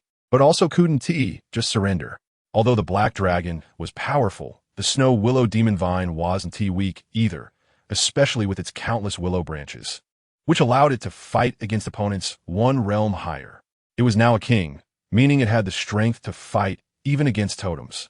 The willow branches and roots of the snow willow demon vine danced wildly in the air, growing with the wind, as if transforming into thousands of demon vines, thrashing around chaotically. Thousands of demon vines, like soul-catching chains stretching from the underworld, each capable of instantly nailing a powerful, fierce beast, were now entwining around Changtian's dragon claws, attempting to extend upwards along the claws. With so many demon vines launching an attack together from a distance, it created a feeling of chaotic demons dancing, each willow branch resembling a devil's tentacle. When they struck the ground, they could easily leave a huge crack. Even king-level aliens would feel their scalp tingle and turn a flea upon seeing it. But unfortunately, what he faced was Changtian. The snow willow demon vine could fight beyond its level, and he could do the same, and even more so than the snow willow demon vine. Moreover, his own strength was already a significant level higher than that of this snow willow demon vine. The attack of the snow willow demon vine looked intimidating, creating a grand scene that could scare off king-level beings. But in reality, those willow vine attacks that could nail down king-level beings and bind them could not even break through the scales on his body. The chill could only leave a shallow white frost on the surface of the scales, completely unable to penetrate deep. Changtian simply exerted a little force with his claw. Dragon blood boiling and surging, the white frost instantly disappeared, and even the entangled demon vines were shaken off by this terrifying strength. At this moment, he raised another claw and slapped it down on the snow willow demon vine. This directly stunned the snow willow demon vine, causing its willow branches to scatter. What level is this? Learning to play bondage? Can you even play it? You still want to bind me? Don't you have any self-awareness? Are you still going to play? Huh? Muttering to itself, Changtian didn't stop his movements, slapping down one after another, each slap landing firmly. After a series of combos, he directly rendered the snow willow demon vine powerless. Its willow branches drooped weakly, looking lifeless. In the distance, the previously fleeing plant-like alien saw this miserable state. Every time the Black Dragon's claw fell, the leaves on its body couldn't help but tremble, falling down in droves, until finally it looked with regret at the snow willow demon vine, which was caught in Changtian's claws, showing no signs of life. I already told you not to snatch food in front of the Black Dragon. Why didn't you believe it? Now you're getting educated by the Black Dragon, aren't you? At the same time, it felt grateful for its quick reaction. Fortunately, it ran fast earlier. Otherwise, it wouldn't just be splashed with tree sap now. Who knows when the Black Dragon would take a dislike to it, and give it a slap too. Meanwhile, those remaining animal-like aliens basically figured out the situation. It seemed that maybe the black dragon wasn't here to hunt us. It was targeting that snow willow demon vine. What the hell? What is going on? Is the black dragon going vegetarian? Why are you shouting? Isn't it a good thing for us if the black dragon goes vegetarian? Right? Let those guys who always watched while the snow willow demon vine took the opportunity to hunt us. Now, it's our turn to hunt them. Some animal-like aliens were overjoyed and turned to look at the plant-like aliens, with killing intent surging in their eyes. They had disliked these guys for a long time. Why was it that every time the black dragon came out to hunt, they ran for their lives while those plants had nothing happen to them? Now the situation was different. Everyone was food. Chapter 89. Bei Qinghan, the sky has fallen. Inside the forbidden area, the alien creatures within Changtian's territory instantly erupted into chaos. The animal-shaped aliens and plant-shaped aliens attacked each other, their long-standing grudges exploding at this moment, creating a scene of utter confusion. Even those originally carnivorous aliens took the opportunity to attack the plant-shaped aliens amidst the turmoil. In the midst of the chaos, a plant-shaped alien shouted angrily, "Damn it, Dark Demon Wolf! Why are you biting me for no reason?" He glared at the dominant beast opposite him, which had a wolf-like body, opened its bloody mouth full of sharp fangs, clearly a carnivorous creature. At this moment, a hint of green was caught between its teeth, which had just been bitten off from the alien's own body. The alien was furious. Other beasts are one thing. After all, they were herbivorous to begin with, so it's normal for them to bite a few times in the chaos. But this dark demon wolf is clearly carnivorous. Why are you butting in here? The dark demon wolf's response was very calm. So what? Isn't the black dragon also an herbivore? If I want to change my diet to be like the black dragon, what's wrong with that? The dark demon wolf replied, opening its bloody mouth and chewing, swallowing the food in its mouth. It grinned, revealing an evil smile. Unexpectedly good. It's comparable to those precious herbs. All right. The plant-shaped alien was almost driven mad. So you're going to play like this? You eat what the black dragon eats? The black dragon is an herbivore, so you'll be a herbivore too? Do you understand what you're eating? The same situation occurred in other parts of Changtian's territory. Seeing that even the high and mighty totem-level giant, the black dragon, was eating plants, many carnivorous beasts suddenly became interested. The totem-level giant must have its reasons for doing this. Just follow along. Thus, in no time, they all turned their targets toward the plant-shaped aliens and beasts, causing these aliens to cry out in distress. However, they had no way to fight back. They certainly couldn't go plead with the black dragon, as they might end up as a snack themselves. However, none of this concerned Changtian. After giving the snow willow demon vine a slap that left it wilted, Changtian took it and soared into the sky, planning to find a place to clean it up. Meanwhile, in the dragon's lair, Bei Qinghan was visualizing when she suddenly heard a cacophony of sounds. Among them were the roars and growls of aliens and beasts, as well as the booming sounds of their attacks colliding and the intense fluctuations of energy waves. It seemed like a battle was taking place among the aliens. Moreover, there were quite a few of them. It wasn't just one or two, as signs of fighting emerged from all directions. The noisy situation made her frown, interrupting her visualization. She had already initially visualized her dragon body, and her physical strength had been comprehensively enhanced, reaching the commander level. Bei Qinghan's palms slightly opened and closed, feeling the improvement in her strength, and she was quite satisfied. She had finally broken through to the realm of cannon fodder. Breaking through to the commander level in just a few months sounded fast, and indeed it was. But one must know that Bei Qinghan's eating and drinking during this time had all been with Changtian. In her small body, she had consumed an unknown number of precious herbs and powerful beast meats. But the effects were also significant, even at the commander level. She believed she could defeat her past self at the same level with just one hand. Indeed, the visualization method referencing Daddy Dragon is powerful, Bei Qinghan mused. Judging her current strength, it really is strong. In comparison, the previous visualization method of a lion was completely inferior. However, Bei Qinghan did not feel disheartened at all. Instead, she felt increasingly proud. She thought to herself that Daddy Dragon was indeed impressive. Her own strength was one thing, but even the visualization method she referenced was so strong. As for the lion, who was that? Really unfamiliar, just feeling a bit hungry. Bei Qinghan rubbed her little belly, feeling a wave of hunger inside. Visualization couldn't become strong out of thin air, it still required energy. Just visualizing the dragon body consumed a large amount of her energy, leaving her in a state of extreme deficit. She wondered where Daddy Dragon had gone to find food. Looking around in the dragon's lair, Bei Qinghan didn't find Lu Changtian's figure, so she assumed he had gone out to look for food. With this thought, a surge of ambition suddenly filled her heart. This time, she absolutely could not be filled up with those appetizers. No matter what, she had to wait until she could eat meat. Bei Qinghan was ambitious. After cultivating the swallowing heaven technique, her appetite had greatly increased, and combined with the fact that the visualization method had consumed a large amount of energy that needed replenishing, she believed that this time she would definitely hold out until it was time to eat meat. While waiting, Bei Qinghan once again noticed the noise coming from outside. Why was it so noisy outside? Were there a large number of aliens fighting? No way.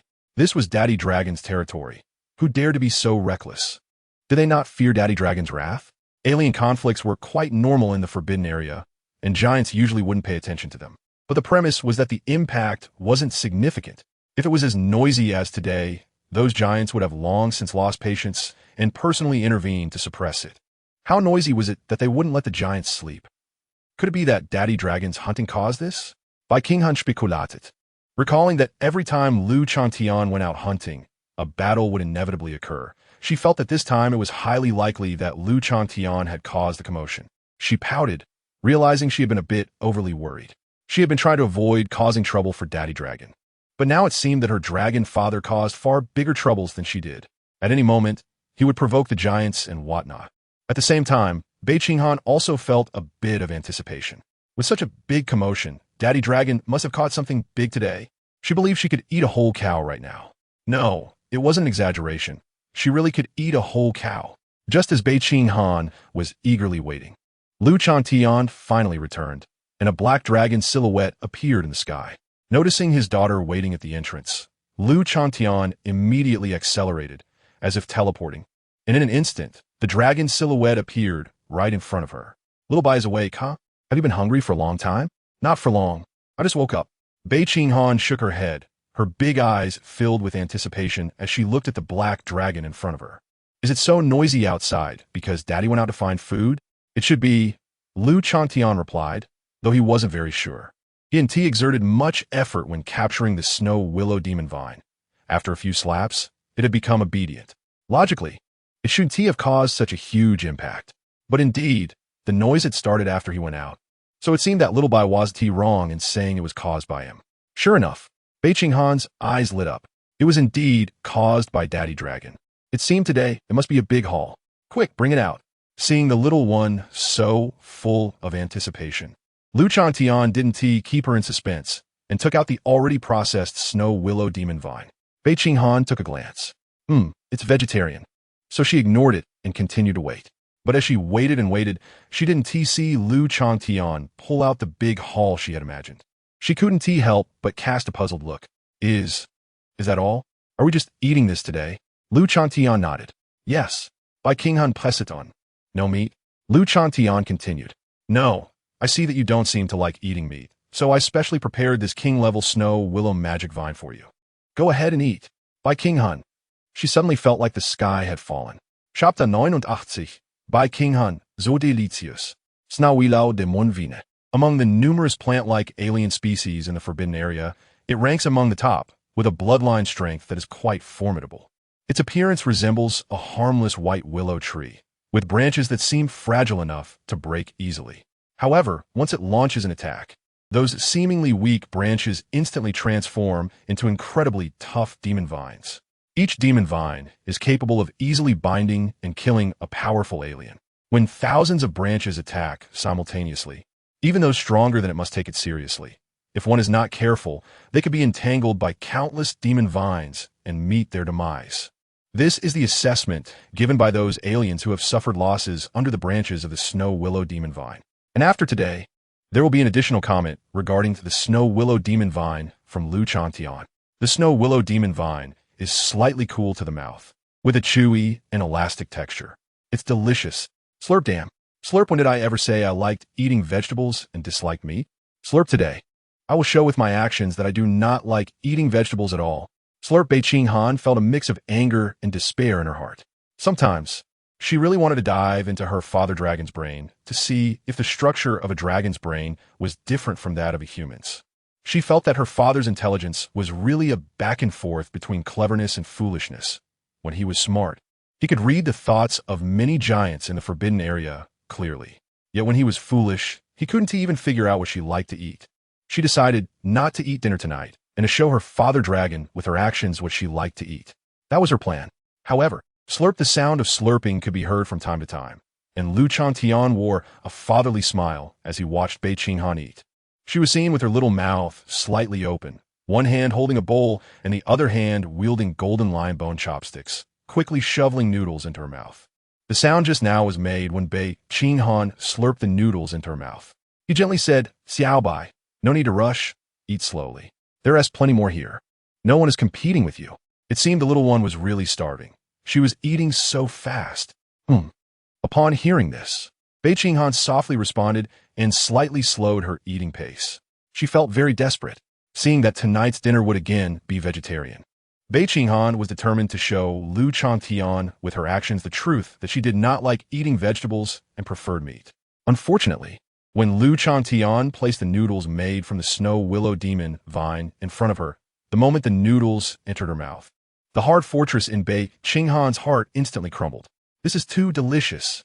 The noodles were cool, and the moment they entered her mouth, it felt as though she had fallen from the scorching summer into the cold winter. The refreshing sensation penetrating her heart, making the originally disappointed Bei Qinghan shiver. Her gaze became serious as she scrutinized the noodles before her. They had excellent elasticity without being overly chewy. A light bite would break them apart, and she could almost feel the ends hitting her palate. Thus, she was completely conquered. Her already weak resistance crumbled completely, bite after bite. Then she launched into a feeding frenzy, gulping down the noodles made from the snow willow demon vine as if they transformed into flying white dragons, rushing into Bei Qinghan's little mouth one after another, making slurping sounds. Soon, a large bowl was entirely cleaned out. "Give it to me, I want another bowl." Changtian couldn't help but smile and made her another bowl right there. He peeled off the outer layer of the snow willow demon vine, revealing the soft white part underneath, resembling noodles, and took some abundant spirit spring water to toss the noodles in. Then, the dark dragon claws turned frost white, exuding a chilling aura, and snowflakes began to drift down in the air. The snowflakes seemed utterly ordinary and unremarkable. However, if the chilling essence contained within were to erupt without reserve, it could instantly turn a 10-mile radius into a frozen wasteland, freezing all living beings. But at this moment, Changtian was using it to chill the noodles. The temperature of the spirit spring water dropped sharply, and frost appeared on the surface, quickly forming ice cubes that floated on the water. Thus, a bowl of cold noodles made from the snow willow demon vine was prepared. Changtian had a good grasp of his power, perfectly interrupting the release of cold air. Otherwise, the little one would be eating not cold noodles, but a lump of ice. "Here." Thank you, Daddy." Bei Qinghan accepted it, looking a bit shy. She felt she really should not have been so indecisive.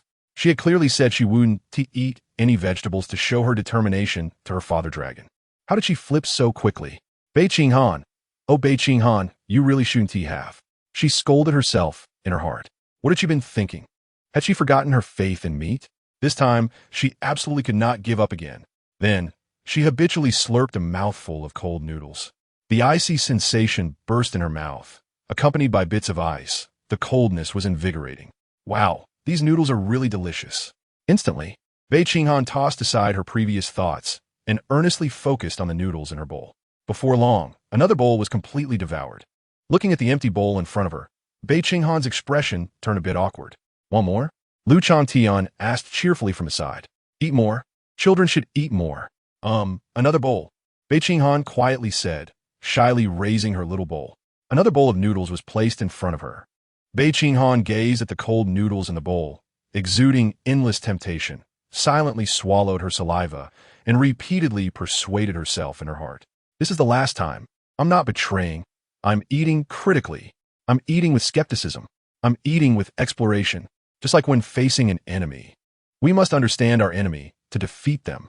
Bei Qinghan was building herself up, so she solemnly picked up her chopsticks. However, this seriousness didn't last long before it disappeared. The next period was spent in such a repetitive cycle. Each time, Bei Qinghan was determined but quickly fell apart, then made her determination again and again fell apart. This also confirmed Lu Changtian's judgment. Xiaobai truly loves to eat vegetables. Chapter 91, I am the Celestial Worm. The Celestial Dragon. Just when Bei Qinghan was struggling hard with vegetarianism and questioning her food preferences, back in the city of Sunset Base, the return of the exploration team caught the attention of many. Rumors about the forbidden area began to spread. Some were shocked by its terror, as it truly lived up to its reputation. Others were curious.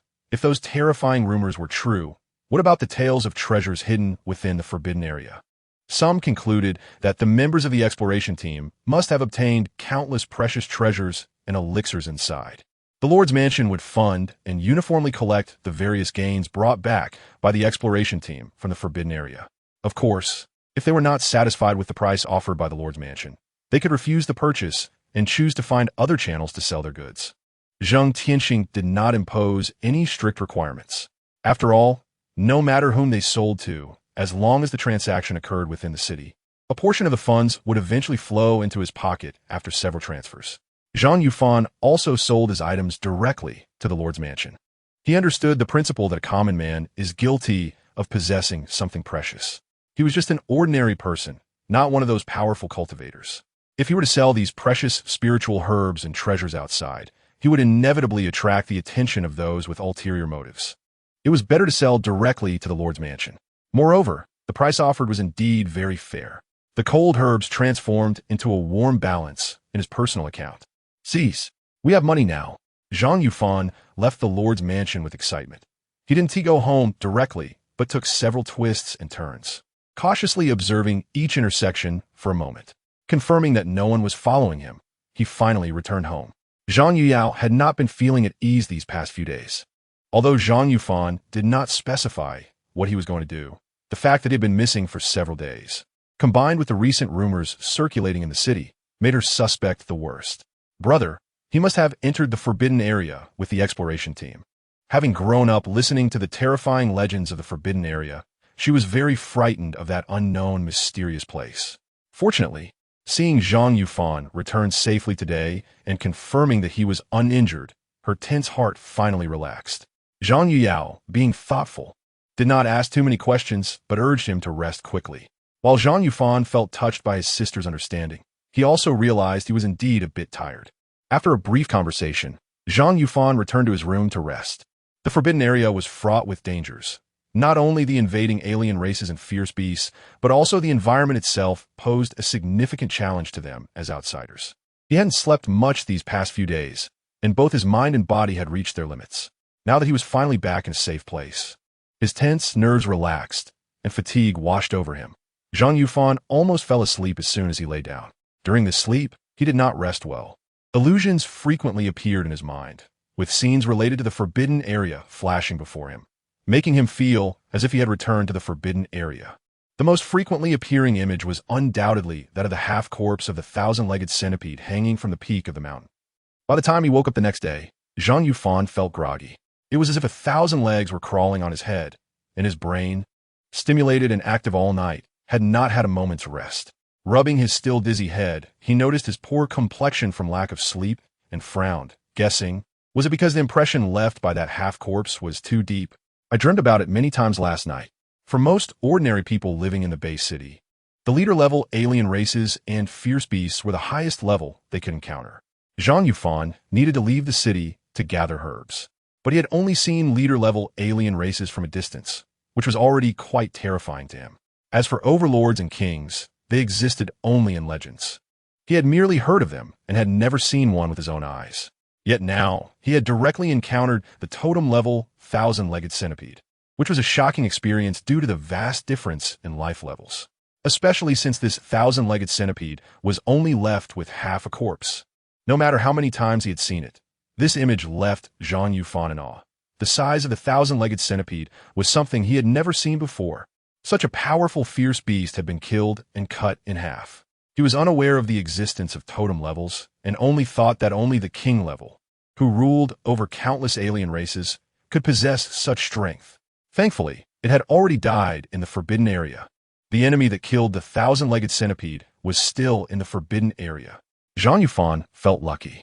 If such a level of fierce beast appeared in the outside world, they wouldn't even need to act intentionally. Just a slight movement of that mountain-like massive body would cause the city walls of the Bei City to collapse and shatter like a child's sandcastle. Just as Zhang Yufan was feeling relieved and preparing to get up, he suddenly realized that a chilling sound came from beside his ear. It sounded like the mouth parts of an insect moving near him, sending chills down his spine. Dead? I am a thousand-legged centipede. I am a celestial worm. I am a celestial dragon. I am immortal. Zhang Yufan's movements froze instantly.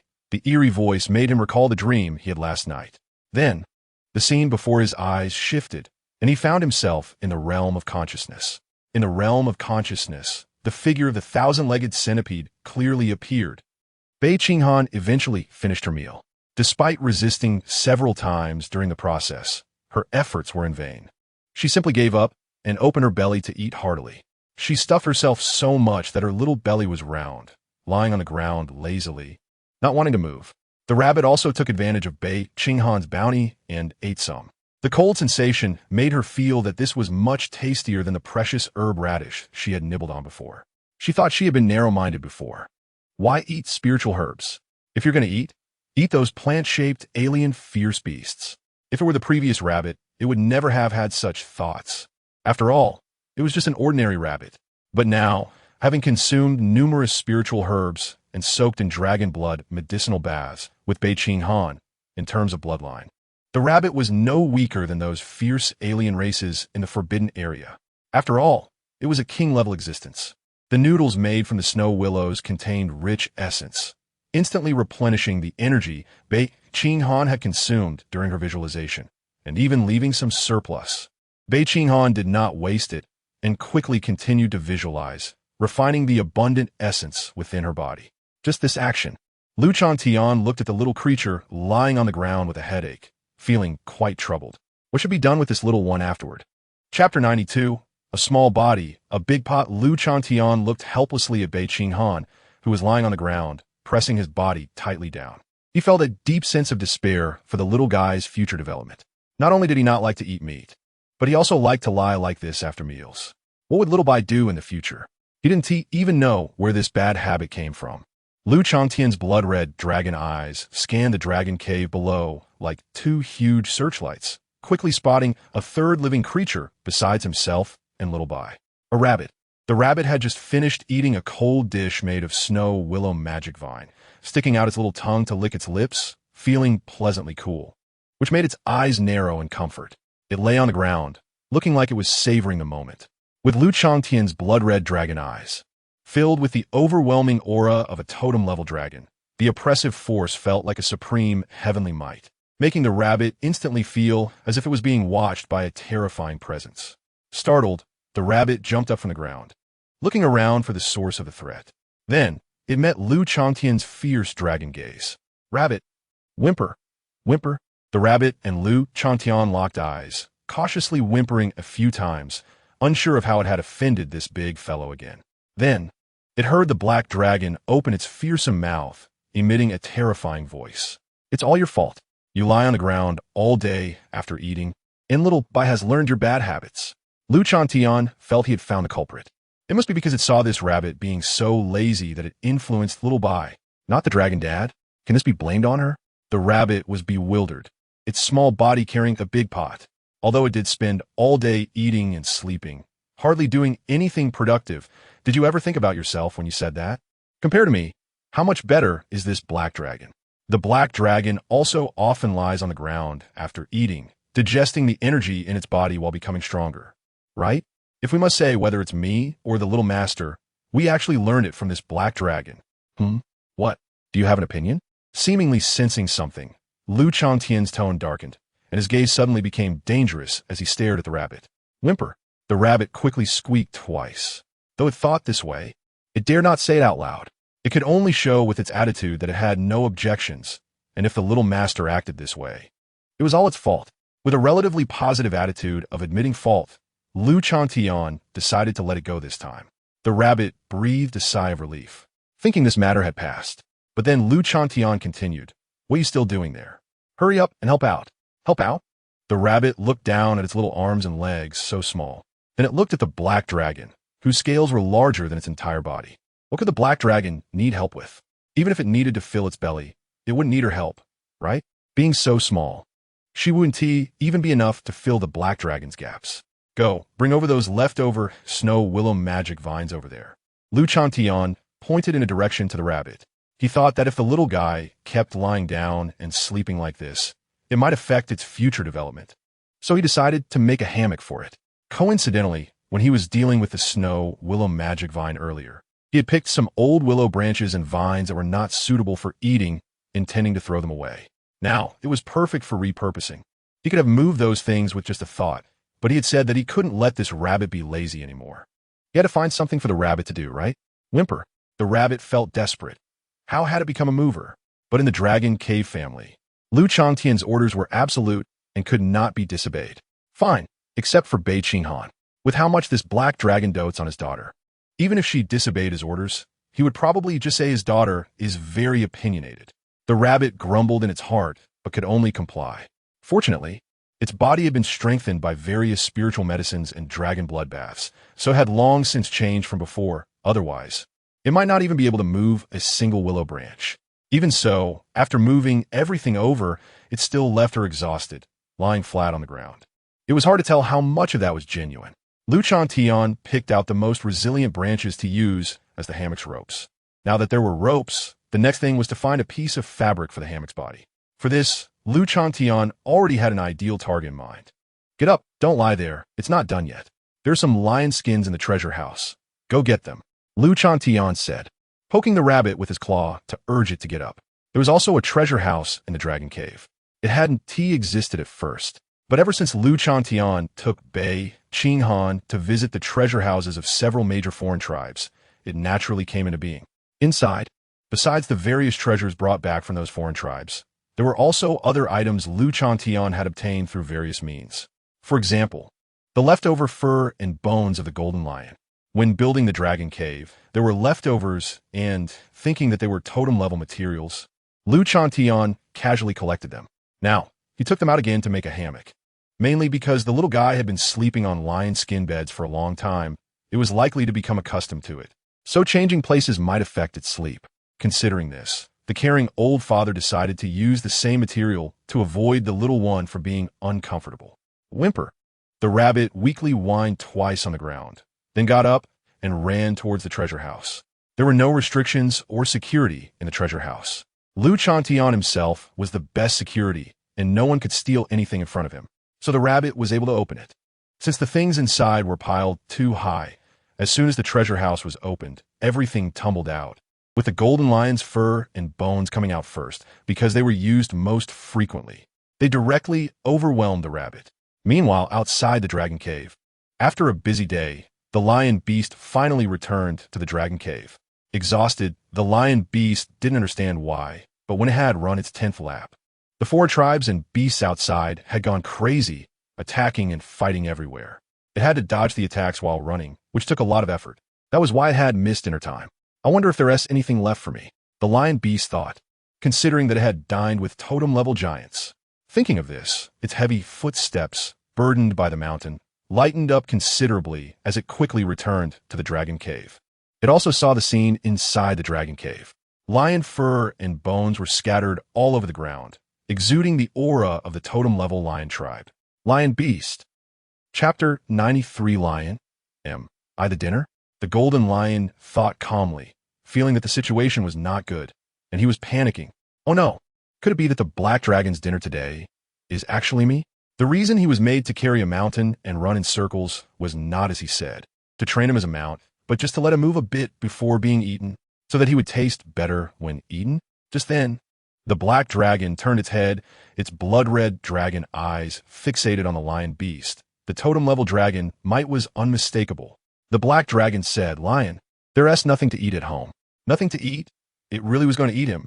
The lion beast became more convinced of his guess. His forelegs suddenly softened. He was already exhausted and barely holding up his body, and at this moment, he could no longer support himself. With a thud, he was directly crushed to the ground by the mountain on his back. Changtian.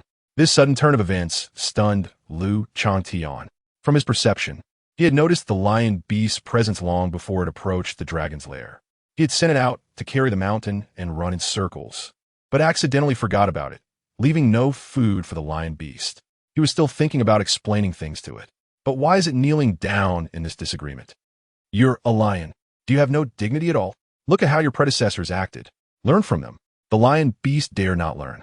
The bones of its predecessors were still lying there. The cautionary tale was right there, and it didn't want to follow in their footsteps. The lion quickly glanced at the skeleton of its predecessor, its large lion head facing him, eye sockets hollow, as if staring at him.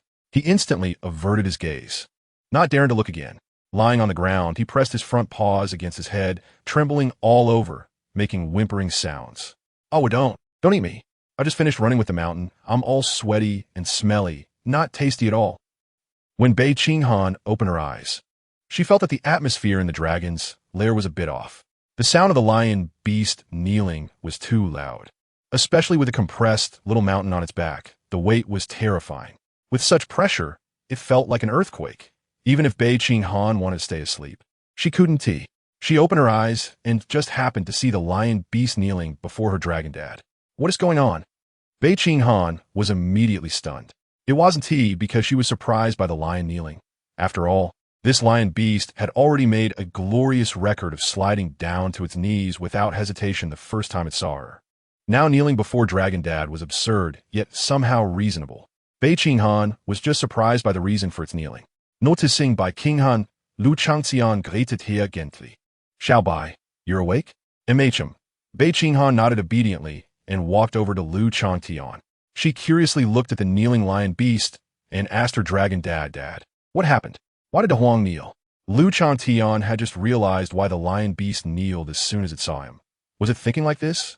He explained what had just happened to Bei Qinghan. Bei Qinghan's little face immediately showed a very subtle expression. How to say? This answer was both unexpected and reasonable. She had previously asked the lion beast why it slid down to its knees upon seeing her, and the answer was similar to this. How to say? It seemed like this lion had a bit of a persecution complex. Lu Changtian cleared his daughter's confusion. He waved a paw and moved the mountain off the lion beast's back, smiling as he asked, "Who said I was going to eat you?"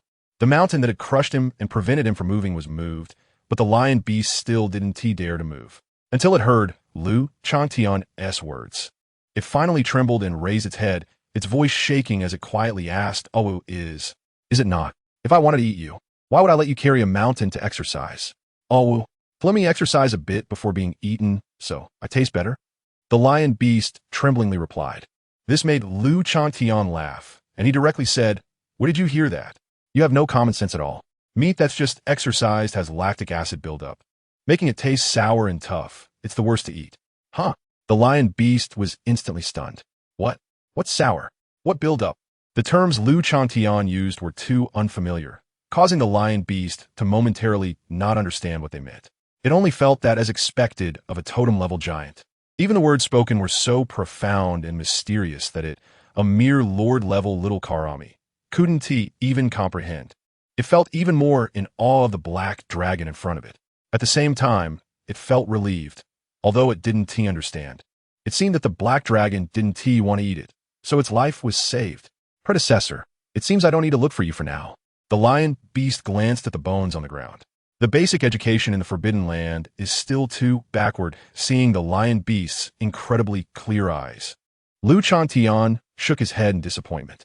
In terms of strength, the Forbidden Land was undoubtedly powerful. The totem-level giant possessed nearly world-destroying power. Even the most terrifying ultimate weapon of the past was like a child's toy in front of a totem-level giant. But apart from that, it was lacking in other aspects. After all, those giants all had grand goals. Who had time to study the issue of lactic acid buildup? Only Lu Changtian would care about such things. Lu Changtian also had no intention of explaining things to the lion beast. However, when he turned his head, he happened to see his daughter looking at him with the same clear eyes as the lion beast, as if she could see through to the bottom of his heart. Noticing that her dragon dad was looking at her, Bei Qinghan curiously raised her little hand and asked, "Dad, what is lactic acid buildup? Why does it make meat taste sour and tough?" Lu Changtian. All right, I forgot there's a little one here.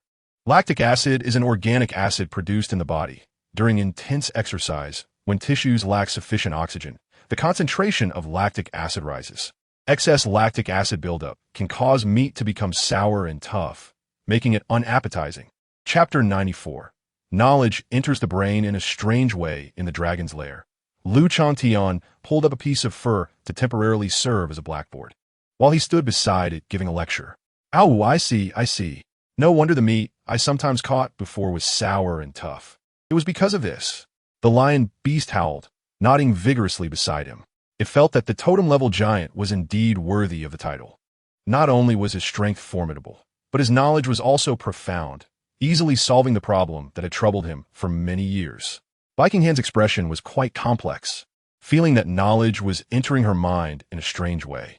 She had once had the opportunity to learn, after she had gained a certain level of strength and could barely protect herself during the mutations. Bei Qinghan arrived at a relatively large base city.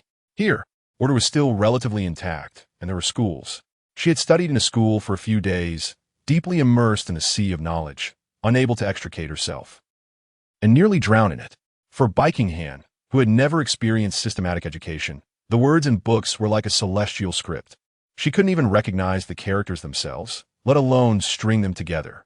The characters seemed to jump out of the pages, crazily attacking Bei Qinghan's brain, making her feel as if she was suffering a mental attack from a bizarre alien race. No, the mental attacks from aliens weren't this terrifying. After all, alien mental attacks lasted only for a while. As long as you dealt with the opponent, it was fine, but learning was different. This pain was long-term, unless she could blow up the school. A horrifying thought appeared in Bei Qinghan's mind, but fortunately, she did not realize it later.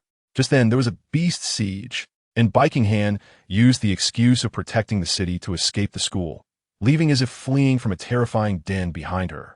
She had since avoided that terrifying organization like the plague. It wasn't until she became the Empress that, due to her different position and the different matters she had to face, Bei Qinghan realized the importance of knowledge and remembered the existence of the school. Thus, she began to vigorously promote the establishment of schools, requiring that each base city must have at least one school. Furthermore, all children in the base city must enter to study at the appropriate age.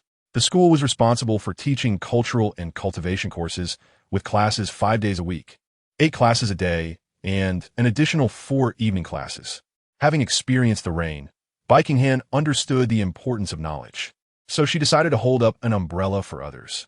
As for herself, Bei Qinghan felt that humanity's situation was still very dangerous, with the threat of aliens looming. So she would just help others hold up the umbrella and wouldn't go in to avoid the reign herself. Thus, she escaped enrollment. But Bei Qinghan never expected that she had already been reborn in a forbidden area, and the one raising her was still a dragon. As a result, she still couldn't escape the fate of attending classes. Little Bei, a stern voice suddenly rang out, and the memories of her past surged back, attacking her fiercely. Having had a period of learning experience, Bei Qinghan suddenly shivered and instinctively stood up. Her posture was straight, hands together beside her thighs, chin slightly raised, responding loudly as if she were a primary school student caught daydreaming in class. She saw Changtian looking at her with a serious face. "Little Bei, where did I leave off just now?" Bei Qinghan had never seen such a serious expression on Dragon Daddy's face. All along, he had given her a warm and reliable feeling, like a father, but now was different. Faced with Changtian at this moment, Bei Qinghan felt a strong sense of pressure, not from a dragon's might, but from the different positions they held.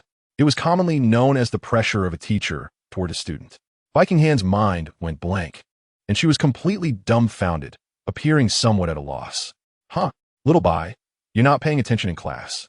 Changtian sighed, fully immersing himself in the role of a teacher. He then turned to the lion beast beside him. "So, De Huang, can you answer the question I asked earlier?" The lion beast immediately began to call out, saying a long string of words. Fortunately, both Changtian and Bei Qinghan had rich experience in dealing with lion-shaped alien beings, and they understood the lion beast's speech perfectly. Changtian nodded in satisfaction. De Huang answered well. The lion beast immediately became excited and invigorated. It knew that, not to mention its lord level, even overlord or king level aliens would not necessarily catch the attention of a giant. Yet it had received praise from a totem level giant. "Indeed, I am a hope of the lion-shaped alien beasts." The lion beast was filled with confidence for the future. believing that the hope for the revival of the lion race rested on its shoulders. As for that totem-level senior, it was already a relic of the old era. Then, Changtian turned to Bei Qinghan and, after encouraging her in a teacher's tone, finally allowed her to sit down. Little Bai, you need to work harder. You can't let yourself be surpassed by a lion. Sit down. Changtian continued his lecture. Earlier, we discussed how high lactic acid can make meat sour and tough. So, how do we reduce lactic acid? This requires a process called acid elimination. Bei Qinghan sat down awkwardly, feeling extremely embarrassed. She never expected that she, the Empress, would be called upon by Dragon Daddy during class to answer questions, and she couldn't even answer. It felt just like being a primary school student. Although she looked even younger than a primary school student now. And that lion! Bei Qinghan felt that she was indeed at odds with the lion. Not only could she not answer, but this lion managed to do so, which only made her feel worse. The lion beast suddenly sensed a strong malice approaching and turned to see Bei Qinghan glaring at it fiercely. The lion beast. What's going on? Why is it looking at me like that? What have I done to provoke this little ancestor? Today's class will end here. With Changtian's words, Bei Qinghan finally breathed a sigh of relief. She was truly exhausted just now. To avoid embarrassing herself in front of Dragon Daddy, she had been extremely focused, and that was why she hadn't daydreamed during class. Finally, she had made it through. She thought it was over, but unexpectedly, she heard Changtian's voice again. You should attend class more often in the future. Bei Qinghan. Chapter 95, A Comprehensive Guide to Eating the Exotic Races in the Forbidden Land the next day. Bei Qinghan slowly woke up, feeling as if she was floating in the clouds, her whole body wrapped in soft clouds. It was warm and fluffy, making her reluctant to get out of bed. She blinked her eyes slightly and found herself sleeping in a hammock.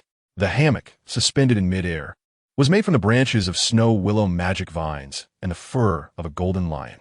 It had a very strong load-bearing capacity while providing a considerable level of comfort to those sleeping on it. It was specially made for her by Changtian, who was concerned that Bei Qinghan spent all day lying down, fearing it would affect her future physical development. Although he himself thought that even if he did it, it probably wouldn't have much effect. But as long as the little one slept comfortably, that was enough. Was it Dragon Dad who made this while I was asleep last night? Bei Qinghan speculated. In fact, the fur of the golden lion was very soft, and Changtian had also placed several layers underneath, so even if she slept directly on the ground, it wouldn't feel hard. But the fact that Dragon Dad noticed these details and specifically made her a soft and comfortable hammock made Bei Qinghan feel very warm inside. Speaking of which, what did I fall asleep last night? It seems I had a strange nightmare. Bei Qinghan couldn't quite remember when she fell asleep yesterday, only vaguely recalling that she had a nightmare. In the dream, she was in class with the lion beasts, and Dragon Dad was the teacher. Bei Qinghan felt that this dream was very illogical. After all, she was in the Forbidden Land. How could she possibly be in class? Not to mention that in her dream, she couldn't answer the questions, but the lion beast could, which made Bei Qinghan feel it was absurd. How could she possibly be outdone by a lion? What a completely illogical dream. How could Dragon Dad be so terrifying? He obviously loves me the most.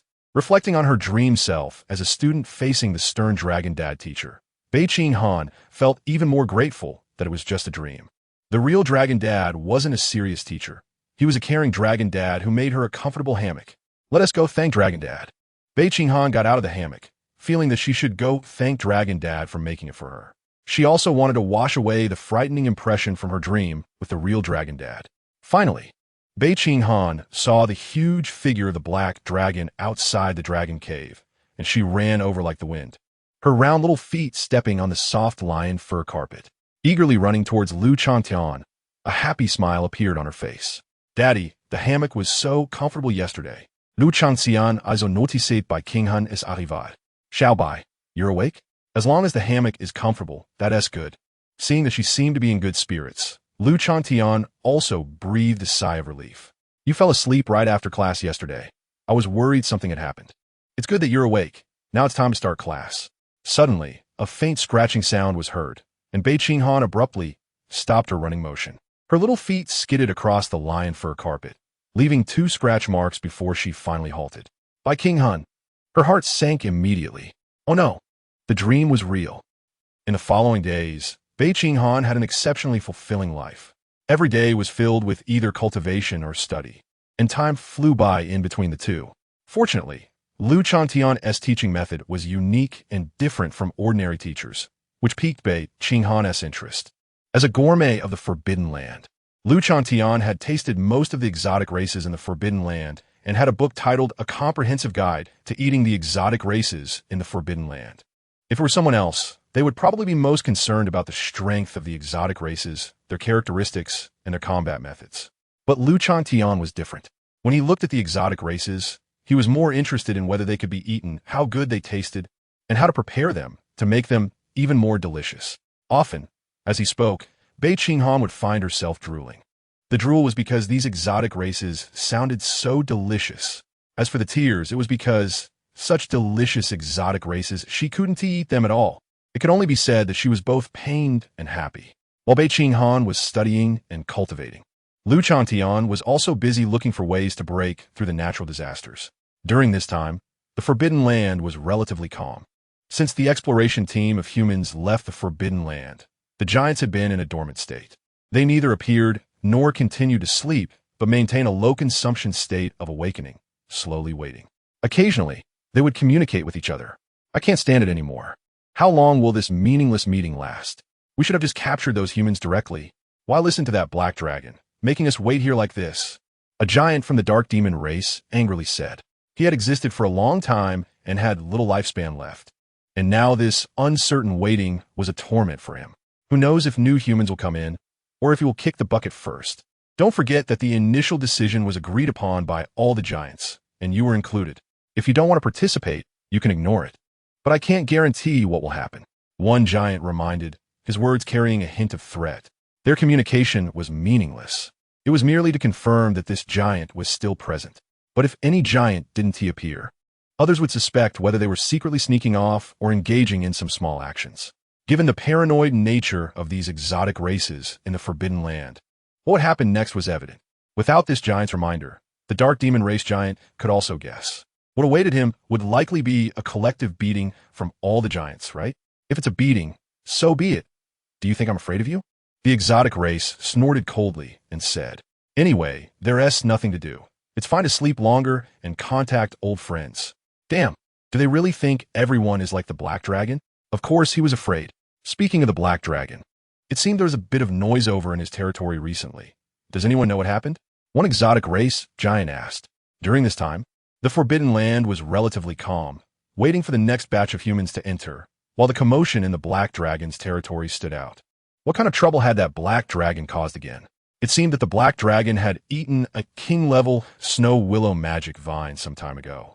And seeing the black dragon eating plants, those carnivorous exotic races in his territory had also started to target plant-type exotic races. What the hell? Black dragon? Eating plants? Chapter 96. Black Dragon Certification. A must-have treasure. The black dragon, a totem-level giant, is renowned and widely known in the Forbidden Area. Its fame is not only recognized by other totem-level giants, but is also widely circulated among many lower-level alien races. Due to Lu Changtian's frequent appearances, often accompanied by battles and hunts, along with his formidable strength and the immense dragon might that comes with his dragon form, Lu Changtian's image has become one of the most terrifying presences in the Forbidden Area, even capable of silencing crying young aliens. Many aliens would invoke the name of the black dragon when their children cried and misbehaved, warning that if they didn't behave, the black dragon would come to eat them. The effect was quite good. Upon hearing the name of the black dragon, those aliens would immediately stop crying. Gradually, this practice spread, not only among the lower-level aliens, but even among races with giants, who began to use this method as well. This black dragon really knows how to stir things up. The giants couldn't help but sigh, feeling that the black dragon was indeed true to its name, constantly causing a stir every few days. Just when things had settled down for a while, another wave of vegetarian frenzy was ignited. He is the giant of the tree spirit race, whose true form is an ancient towering tree. This race cannot take on a humanoid form until it reaches the king level. They must remain in the shape of an ancient tree, requiring a long time to absorb the essence of heaven and earth to grow and develop. However, the young saplings within the race are too lively and cannot stay put. They frequently pull their roots out of the ground, and after numerous instances, It severely impacts their growth and development. Scaring them with the black dragon doesn't help, as they know the black dragon doesn't eat vegetables. But now it's different. The tree spirit giant thought this was a good opportunity to scare the young saplings with the name of the black dragon, just like other alien races. While he was contemplating this, he suddenly noticed an unusual atmosphere among the giants. What's wrong with you all? Why is everyone silent? Why is everyone focusing their divine senses on me? And you, devourer hound, why has your divine sense suddenly become so ravenous? I can feel it. What do you all want? The tree spirit giant was terrified, and his divine sense was in a frenzy. Something was off, very off. Why were these guys looking at him like that? And their divine senses were showing signs of insatiable hunger. Could it be that they wanted to eat him? Cough, cough. How could that be? As the only giant singled out in the crowd, the devourer hound awkwardly coughed a couple of times. Regardless, showing appetite for food while being pointed out by the person involved was always an embarrassing situation for him. The devourer hound explained, I am the devourer hound. I eat dragons. I don't eat vegetables. What a joke. However, the tree spirit race did not believe him at all. How did the name of the devourer hound come about? Legend has it that the ancestor of this race had an enormous appetite, devouring all living beings in a star domain until there was nothing left to eat, even consuming the star core. This resulted in that star domain being completely hollowed out. This is the origin of the term devourer. With such a massive appetite, how could a race that could devour the heavens possibly not eat meat? As for eating dragons, who in the forbidden area doesn't know that you, the devourer hound, have a good relationship with that black dragon? How do you eat dragons? Thinking of this, the tree spirit giant suddenly felt a chill. The devourer hound has a good relationship with the black dragon? My goodness, he wouldn't really learn from the black dragon, would he? I warn you, you'd better not come near my race's territory. The tree spirit giant felt he could no longer stay there. He sensed that every giant around him was eyeing him as if he were food, making him feel very uncomfortable. After warning the giants present, the tree spirit giant immediately withdrew his divine sense and fled. Oh, why is that tree spirit giant running so fast? We're not the black dragon. How can we possibly harm him? Speaking of which, after all these years, don't we have a bit of trust? After the tree spirit giant left, the other giants sighed again, expressing that they had known each other for so long, with some having connections since the beginning of the forbidden area. After so many years, they had developed deep feelings. Little did they know, it was precisely because of this that the tree spirit giant felt uneasy. Deep feelings? Who knows what kind of feelings those are? Hey, isn't that the giant of the snow willow demon vine? An alien noticed and spoke up. The snow willow demon vine is a powerful race, and naturally, it has giants. The snow willow demon vine before them could be called the ancestor of all snow willow demon vines in the forbidden area. It is their king. Speaking of which, it seems the black dragon just ate the king of the snow willow demon vine, a race certified by the black dragon. It should taste pretty good, right? Some alien giants speculated, feeling their mouths watering. The black dragon's taste is highly regarded in the forbidden area. This dragon really knows how to eat. When the black dragon roasted the golden lion's head before, the aroma spread throughout the 10,000 mountains, waking him from his slumber. He was so tempted that if it weren't for considering that he wasn't familiar with the black dragon, he would have thought about going to ask the black dragon for a bite to eat. Any race that makes it onto the black dragon's menu is guaranteed to be delicious. The snow willow demon vine being targeted by the black dragon should also taste good, right? The snow willow demon vine felt speechless. Can you be a bit more careful when you're thinking in your heart? Your thoughts are leaking through your divine sense. The snow willow demon vine, the black dragon, just ate your race's king. This completely disregards your existence. Shouldn't you go reclaim your honor? The blood slaughter race giant was fanning the flames nearby, looking as if he couldn't bear it any longer. He was already furious that the black dragon killed a sovereign in front of him. The snow willow demon vine race had lost a king. How could this giant endure it? The snow willow demon vine glanced at the blood slaughter race giant nonchalantly. This guy had just been slapped in the face by the black dragon a few days ago, and the embarrassing rumors have been circulating widely these days. He had a grudge against the black dragon, and this was stirring up trouble, using himself as a tool. He certainly wasn't that foolish and coldly said, "The snow willow demon vine race has no ordinary kinship. The death of my kin has nothing to do with me." Sigh. Two sighs almost sounded simultaneously. The blood slaughter race giant was suddenly stunned. Why are there other giants sighing? He scanned with his divine sense and found it was the devourer hound, which made him feel strange. I find it regrettable, but that's fine. After all, I have a grudge against the Black Dragon. What are you regretting? Aren't you on good terms with the Black Dragon? Just then, the Devourer Hound said, What a pity. If you really wanted to deal with the Black Dragon, I could conveniently take you down. The regret of the Devourer Hound, feeling he missed a good opportunity. Blood Slaughter Race Giant. Snow Willow Demon Vine Giant. So you were regretting that. Chapter 97 AUV. Isn't that who I think it is? In the end, this meeting of giants, each with their own hidden agendas, concluded rather hastily. Despite some giants stating that everyone lives in a forbidden zone and has spent such a long time there, they should, once they leave the forbidden zone in the future, still be connected and share a common lineage, facing the great world ahead together. It shouldn't have turned into the current state of mutual hostility and incompatibility. There must be some misunderstanding. He generously expressed that his home is quite large, and recently, an extraordinary spiritual plant has bloomed, inviting the giants to his territory to admire it together, thus turning hostility into peace, preparing for the future. Naturally, no one would be so naive as to take this at face value. Are you kidding? Didn't even the simple-minded swallowing sky hound learn to play tricks to devour the Snow Willow demonic vine giant? Not to mention the other giants, each one more cunning than the last. Oh, except for the Hollow Clan. After all, they have no hearts. Who knows what would happen if they were tricked over? They could lose something even more important than life. So, they decisively left. Meanwhile, outside the Forbidden Zone in Sunset Bay City, Changtian had been living quite comfortably these days, as if he had reached the peak of his life. Every day, he heard a lot of flattering compliments. Even those Bay City lords who used to look down on him would say nice things when contacting him. It made him feel like he was about to float into the sky. All along, among many Bay cities, Changtian was actually the most looked down upon one. People thought he was not only weak, but that his Sunset Bay City was also quite small. And even his position as lord was only obtained through the backing of powerful forces. He was only slightly better at making money.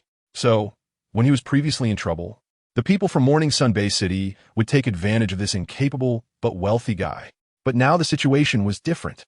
The exploration team had returned from the Forbidden Zone. You must know, that is the Forbidden Zone. Ever since its appearance, it has been shrouded in a layer of mystery, with many human powerhouses, including top-tier kings, having ventured in, yet it never stirred a ripple. The Forbidden Zone remained as mysterious as ever, like a Pandora's box. But now, a team he dispatched, with the strongest merely being a lord. Or rather, a hegemon now, since Zhou Haochuan had already broken through. A team of explorers, with only a hegemon as their strongest member, actually succeeded in returning from the Forbidden Zone and brought back many treasures, including the legendary dragon transformation grass. That was something only seen in records, said to transform fierce beasts into dragons. The exploration team brought back a whole bunch. This ignited countless people's curiosity about the Forbidden Zone and made Changtian, the one who sent out the exploration team, become incredibly sought after, with communication devices ringing nonstop. Huh, isn't this Lord Zhang from Tianhe Bay City? How did you know that my exploration team returned from the Forbidden Zone and brought back a lot of treasures? Lord Luo from Yuyuan Bay City. You've heard about the Forbidden Zone too? Lord Lin from Changtian Bay City. I can't believe this news has even reached you. Oh no.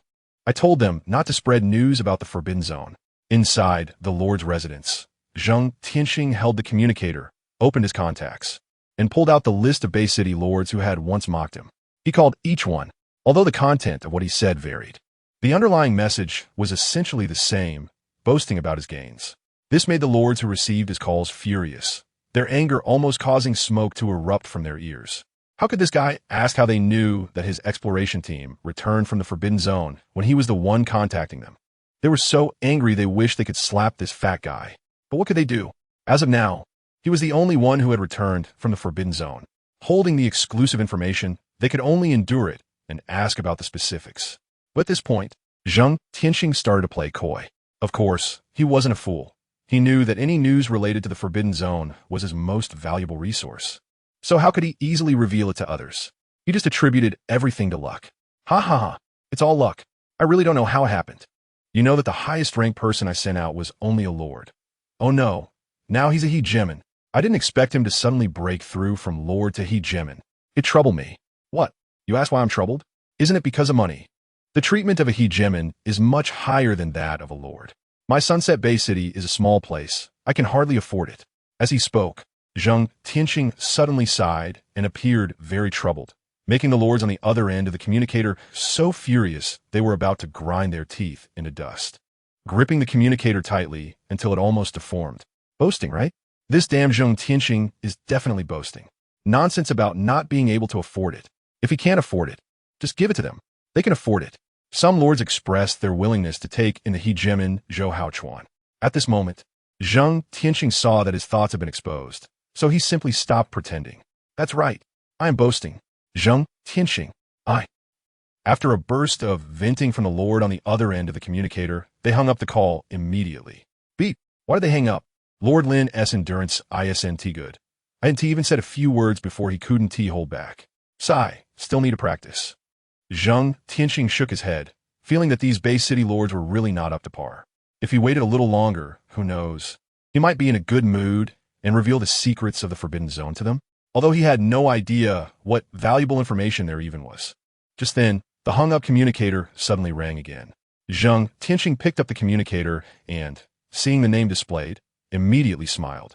He had originally planned to save the main event for last, so he and T contacted them first, but unexpectedly, you couldn't hold back. Although he was already somewhat impatient inside, Zhang Tianxing still deliberately waited a moment before answering the communicator. He opened with an extremely exaggerated tone. AUV. ISNT this Wu Yaoza from Morning Sun Bay City? Lord Wu. Chapter 98. Poor enough to only have treasures left AUV. Isn't this Wu Yaoza from the Chaoyang Bay City? My dear Wu. As soon as the communicator was connected, an extremely exaggerated tone came through, immediately silencing Wu Yaoza. He began to doubt whether he had dialed the wrong number and accidentally contacted the Yujing Bay City. He had been to that big city a few times, and the way the words came through the communicator reminded him so much of how some people from that city spoke. So authentic. He couldn't help but take a look at the communicator in front of him. Sure enough, the person on the other end wasn't from the Tianjing Bay City. It was Zhang Tianxing. What was this guy up to now? Wu Yaoza fell silent. He felt that Zhang Tianxing was doing it on purpose, deliberately mimicking the tone of those from Yujing Bay City just to annoy him. My dear Feng. Considering the purpose of his call, Wu Yaoza decided to skip this topic and get straight to business. However, before he could even say a word, he was interrupted again. What? My dear Wu. How did you know that the exploration team I sent out had great achievements in the Forbidden Area, and that the leader has even broken through to the Overlord level? Damn it. Who asked you? I hadn't even finished my sentence, and you just rambled on, then turned around and pretended to ask me how I knew? Do you have any shame? Wu Yaoza felt that Zhang Tianxing was like a boastful fisherman or a nouveau riche who, after finally achieving something, couldn't wait to boast about it to the heavens. He guessed that the news circulating outside was also intentionally spread by him, just to let him know that Zhang Tianxing had struck it rich. He probably waited a long time for this call, but there was nothing he could do. After all, he needed something from him. He could only endure it. Wu Yaoza forced a smile and congratulations, Mayor Zhang, for successfully returning alive from the Forbidden Area. This must be the first time in history, right? The Sunset Bay City is likely to become famous this time. Congratulations? I've been so busy lately that I'm almost dead. However, upon hearing Wu Yaoza's congratulations, Zhang Tianxing waved his hand, looking utterly troubled. My communicator has been almost blown up these past 2 days, all asking about the Forbidden Area. I haven't even had time to drink water. My mouth hasn't stopped. Is that so? That must be tough. Wu Yaoza's mouth twitched, awkwardly agreeing. He completely didn't believe Zhang Tianxing's nonsense. What do you mean your communicator is about to blow up? I see it's clearly you who have been contacting one by one. ISNT that so? I just finished dealing with one person, and here you are contacting me. After a moment of sighing, Zhang Tianxing seemed to finally remember the main topic and hesitantly asked through the communicator, speaking of which, Mayor Wu, you contacting me at this time wouldn't be to ask about that matter, right? Although he was pretending to inquire on the surface, in reality, Zhang Tianxing was screaming internally. Ask me.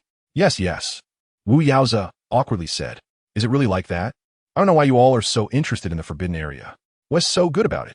Finally reaching the moment he anticipated, Zhang Tianxing's reaction was unexpectedly calm, and even his tone had a hint of disappointment.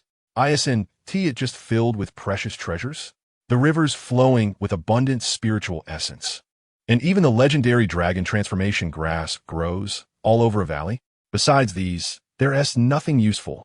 That tone made Wu Yao's veins pop. Damn it. Is he bragging? This guy must be showing off. Precious spiritual herbs everywhere. Abundant spiritual springs flowing. And even the legendary dragon transformation grass. Yet this guy still had a look of disdain. Clearly trying to provoke him. Mayor Wu, everyone is envious of my gains in the forbidden area, but I actually envy you. Suddenly, Changtian said. That sincere tone left Wu Yao's stunned. Compared to the Sunset Bay City, he was now as poor as a beggar. What was there for Changtian to envy? His subconscious told him that this Changtian was definitely not brewing anything good. And the facts proved that he guessed right. He reflexively asked, "What are you envious of me for?" The moment the words left his mouth, Wu Yaoza regretted it, wishing he could slap himself. Why did you have to be so mouthy? Sure enough, upon hearing this, Changtian immediately became energetic. Even his speaking speed quickened as he listed the differences between the two cities. Look, although your Chaoyang Bay City doesn't have a single overlord-level expert, and the city doesn't have as many precious medicinal herbs and treasures as we do, you are stable. Wu Yaoza felt increasingly uneasy. What the hell was this? Was he praising me or mocking me? Not a single positive thing was said. Unlike me, who now has nothing but these useless treasures piled up in my treasury. Not to mention that money is all spent and resources are nearly depleted. If this goes on, I might have to come begging you. Changtian said sincerely. I really envy you. Now Wu Yao's understood. Good grief, this fat guy was trying to hint at him. When the Sunset Bay City previously sought him to buy supplies, he was trying to raise the prices to gouge this fat guy. Now it seemed the boomerang had come back around. Wu Yaoza decisively offered goodwill. What are you talking about? It's just some supplies. I'll send someone over right away. Really? Changtian initially rejoiced at the words, but then he hesitated and declined. Or maybe not. After all, the prices of supplies have gone up. You know, I'm only left with those precious medicines and am broke, so I can't afford it. He also took the opportunity to show off to Wu Yaoza. Wu Yaoza. All right. So you want to show off, huh? If you call this poor, what do I call myself? A beggar? He waved his hand, gritting his teeth and pretending to be magnanimous. What kind of talk is that? Let us not mention our friendship. I heard there are so many people in the Sunset Bay City. How could I possibly watch them go hungry? I'll sell you all the supplies at original price. Upon hearing this, Changtian continued to act troubled. But that is still too expensive. A lot of the exploration team needs support, and that overlord-level person was heavily injured and needs a lot of money for treatment. Wu Yaoza. What the hell does that mean? I've already lowered it back to the original price, and you're still not satisfied? His teeth were almost ground to dust, but he could only swallow his anger and force out a few words. No money. What? Louder. I didn't hear clearly. Changtian shouted loudly, indicating that his fat was pressing on his ear canal. Damn it, Changtian, don't go too far. Wu Yaoza wished he could jump through the communicator and beat this fat guy to death. But he could only say fiercely, I said no money. All supplies are free for you. Chapter 99. The Supreme Demon Dragon Emperor, how embarrassing. Upon hearing this, Changtian immediately smiled widely. Fearing that Wu Yaoza would change his mind, he quickly said, I don't know when City Lord Wu plans to send the supplies over. Wu Yaoza replied. All right. Wu Yaoza thought that this fat guy would at least pretend a little, making some excuses before putting on a reluctant yet gracious demeanor to accept. Unexpectedly, this guy was too lazy to even pretend. He said irritably, I'll have someone arrange it right away and send it over as soon as possible. After that, both of them fell silent, and the communication became quiet for a moment. After a while, it was Changtian who spoke first, urging, Didn't City Lord Wu say to arrange it? Hurry up, I'm waiting. Although Wu Yaoza said he would arrange it immediately, who knows how long that immediately actually is? It could be forgotten in the process. People like them say things just like passing gas. They can't be taken seriously. Changtian understood Wu Yaoza well, because if it were him, he would do the same. So it was better to get things settled first. Wu Yaoza indeed thought this way, but he didn't expect Changtian to be even more relentless, sitting there looking at him as if to say, I'm right here, watching you get this done. He felt a sense of, I was just being polite, and you took it seriously. There was no way out. Wu Yaoza could only keep the communication open while calling someone in to arrange things in front of Changtian. Wu Yaoza's tone was exceptionally stiff, and he was in a bad mood. City Lord Zheng, is this all right now? While he was instructing that person, Tianqing occasionally interjected with his own demands, leaving Wu Yaozi speechless. Is this my city or yours? Damn, there's so much fuss over free stuff. Fortunately, Tianqing eventually recognized that he couldn't be too greedy and only made a few comments before letting that person arrange the supplies. He laughed heartily, feeling great. No problem. City Lord Wu is indeed generous. Although Wu Yaozi was angry at this fat guy, he couldn't do anything about it. After all, he was the one who wanted to take advantage of the situation first. Who would have thought that the playful exploration team would actually return from the Forbidden Area and bring back so many treasures, giving Tianqing the chance to turn the tables. Now, can we talk about the Forbidden Area? If you're thinking about entering the Forbidden Area, I advise you to give up that idea. Tianqing said, his tone unusually firm. Why? Wu Yaozi frowned. His attitude had already been lowered so much. Just now, he even sent a large amount of resources to the Sunset Bay City for free, taking care of every aspect. Yet this Tianqing was still not satisfied. In his heart, he was already dissatisfied with this fat guy's greed. Don't think I'm too greedy. It's not about the money. It's just that we're all human, and I don't want to see my kind go to their deaths. Tianqing knew what the other party was thinking, but not to mention that he really didn't know much about the Forbidden Area situation. Even if he did, he couldn't possibly tell Wu Yaozi. Although he was greedy, he had his bottom line. Is it really that dangerous in the Forbidden Area? Didn't your exploration team, with only 3 lords, come back alive? Wu Yaozi was quite surprised. In his view, if even the exploration team from Sunset Bay City, which only had 3 lord-level members, could come back alive from the Forbidden Area, there was no reason he couldn't do it. The strength of their Chaoyang Bay City was still somewhat stronger than that of Sunset Bay City. Of course, now that Sunset Bay City had a dominating powerhouse, they couldn't compare at all. However, it was still possible to form a stronger exploration team than before. But now, seeing Tianqing's expression, the problem seemed not as simple as he thought. Of course, Tianqing's tone was unusually serious, lacking the previous teasing attitude. You should also know that in the exploration team I sent out, someone broke through to the dominating level in the Forbidden Area. Wu Yaozi nodded. It was precisely because he heard this news that he thought about sending a few lord-level members from his city to venture into the Forbidden Area. What if they also broke through to dominating level? That would be a huge gain. But then he heard Tianqing's heavy tone. But you will never know that even though he broke through to dominating level, he was nearly killed by an alien of the same dominating level. What? Wu Yaozi was suddenly alarmed. Under equal strength, humans are actually stronger than ferocious beasts because humans have wisdom and inheritance. The techniques used are developed by predecessors and gradually perfected over generations, often much stronger than ferocious beasts that rely solely on physical strength. Of course, this experience does not apply to king-level beings and those above. But Tianqing said that a human at the dominating level was nearly killed by an alien at the dominating level. That's right. According to him, the alien could summon a sky full of blood spears, and being of the same dominating level, even if he exerted all his strength, he could only destroy a few. If it weren't for the fact that the alien seemed to want to make him despair, condensing all the blood spears into one, and he happened to find a highly defensive treasure in the Forbidden Area, using the impact of the attack to escape.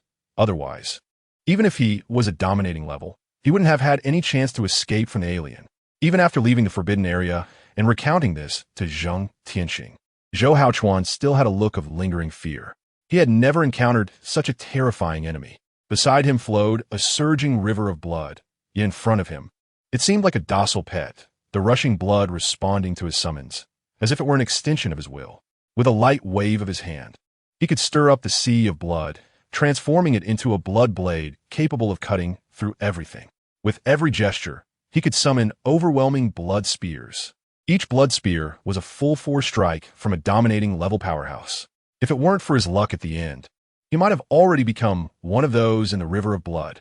In the end, Wu Yaozi, with a heavy heart, hung up the communicator. The information revealed by Tianqing made him need to reevaluate his original thoughts. In fact, Tianqing still had some things he hadn't told the other party, such as what Zhou Haochuan saw just before leaving the Forbidden Area. That world-destroying Black Dragon, the Supreme Demon Dragon Emperor. Chapter 100, Blame the Lion. Why is its fur so comfortable? Tianqing still remembered that the initial purpose of sending out the exploration team was not to seek the rumored treasures in the Forbidden Land. but to investigate the inexplicable anomaly that had occurred. This goal could be said to have been achieved, or not achieved at all. Upon entering the Forbidden Land, Zhou Haochuan and others discovered a mysterious battlefield relic, where remnants of energy related to that battle were everywhere. The mysterious poisonous mist could corrode and corrupt the thigh of a leader-level powerhouse in an instant, while the extremely cold mist could freeze a person into an ice sculpture, shattering upon contact.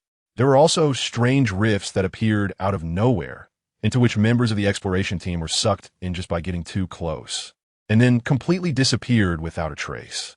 After this, they also found the bodies of several powerful alien races in the battlefield relics. However, they did not find the culprit who had killed them. For this reason, Zhou Haochuan took the risk of leaving the edge of the battlefield. But after advancing only a short distance, he encountered a powerful enemy and had to retreat from the Forbidden Land. He had already given up, yet unexpectedly, when he turned back while leaving the Forbidden Land, he caught a glimpse of a black dragon. It was impossible to look directly at it, impossible to judge, although it was at a considerable distance, in the face of the overwhelming dragon might emanating from the black dragon. Zhou Haochuan didn't even have the courage to look directly at it. As for the strength of the dragon, it was completely impossible to assess. He only knew that its power was absolutely immense. He could barely shatter the blood spear summoned by the blood-manipulating overlord-level alien with all his might. But even that blood spear could not leave a single mark on the scales of the black dragon, not even earning the right to trim its nails. It was powerful to the point of despair. Changtian also thought back to the time when the anomaly occurred, when many claimed to have seen the figure of a dragon in the sky above the Forbidden Land. The battlefield relics, the figures of aliens that appeared during the anomaly, the bodies of several aliens discovered by the exploration team, and that final pitch-black demon dragon. Changtian was not a fool. Being able to hold the position of city lord, he naturally had exceptional insight, and he roughly pieced together the truth of the so-called anomaly.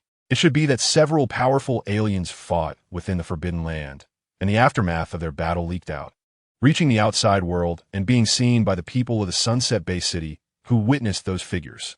The battle was exceptionally brutal, even turning a corner of the Forbidden Land into ruins, and the residual energy caused significant casualties to the later entering exploration team.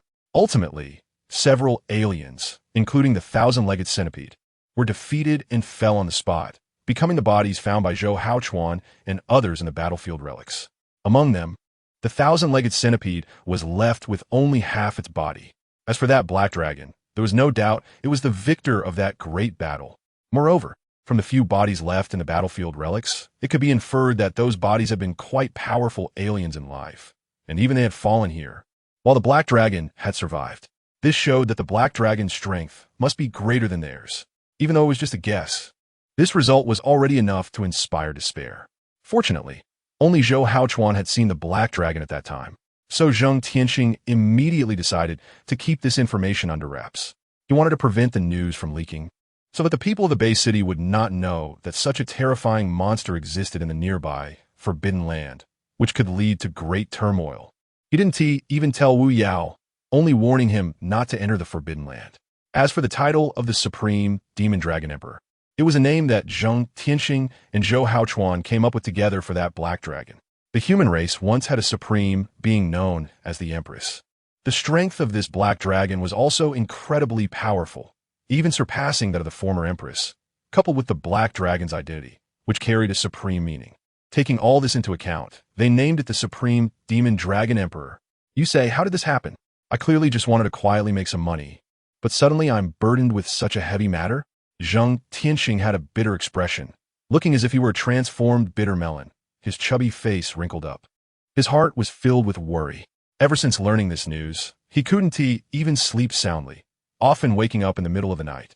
The first thing he did upon waking was to walk to the window and look towards the direction of the Forbidden Land. He was afraid that the terrifying demon dragon would suddenly appear and fly above his head. If only the Empress were still around. Changtian had actually not been very fond of the Empress before. The reason was simple. Some of the decrees issued by the Empress were overly harsh, even to the point of being idealistic. But it was undeniable that when the Empress was still alive, the overall situation for humanity was on the rise. In a stable environment, it was much easier for him to make money. So from this perspective, although he was not very fond of the Empress, he overall supported her. Moreover, the Empress had a very tough attitude towards the alien races. If she knew there was such a demon dragon, she would certainly pay great attention to it. Perhaps it would trigger an unprecedented great war. At the very least, it wouldn't be like that damn guy, leaving a message and then making him handle everything by himself. But now it was different. Changtian didn't even dare to be sure what kind of reaction the higher-ups would have if they knew about the existence of the supreme demon dragon emperor. Would they cautiously observe, decisively abandon the sunset-based city, or arrogantly enter again? It was precisely because he was unsure that he hesitated to report to the higher-ups.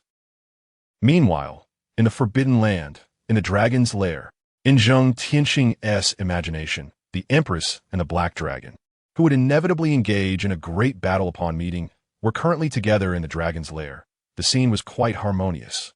Well, perhaps it couldn't be called harmonious.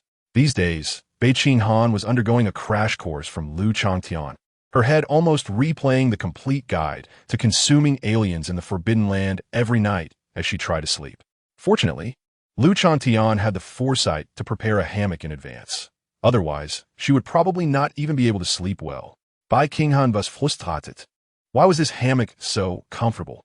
If not, she could at least use it as an excuse to say she hadn't slept well last night and then slack off. Along with that, she even glared fiercely at the lion beast beside her. It's all your fault, lions. Why is your fur so comfortable? The lion beast was filled with question marks. No, what did I do to provoke this little ancestor?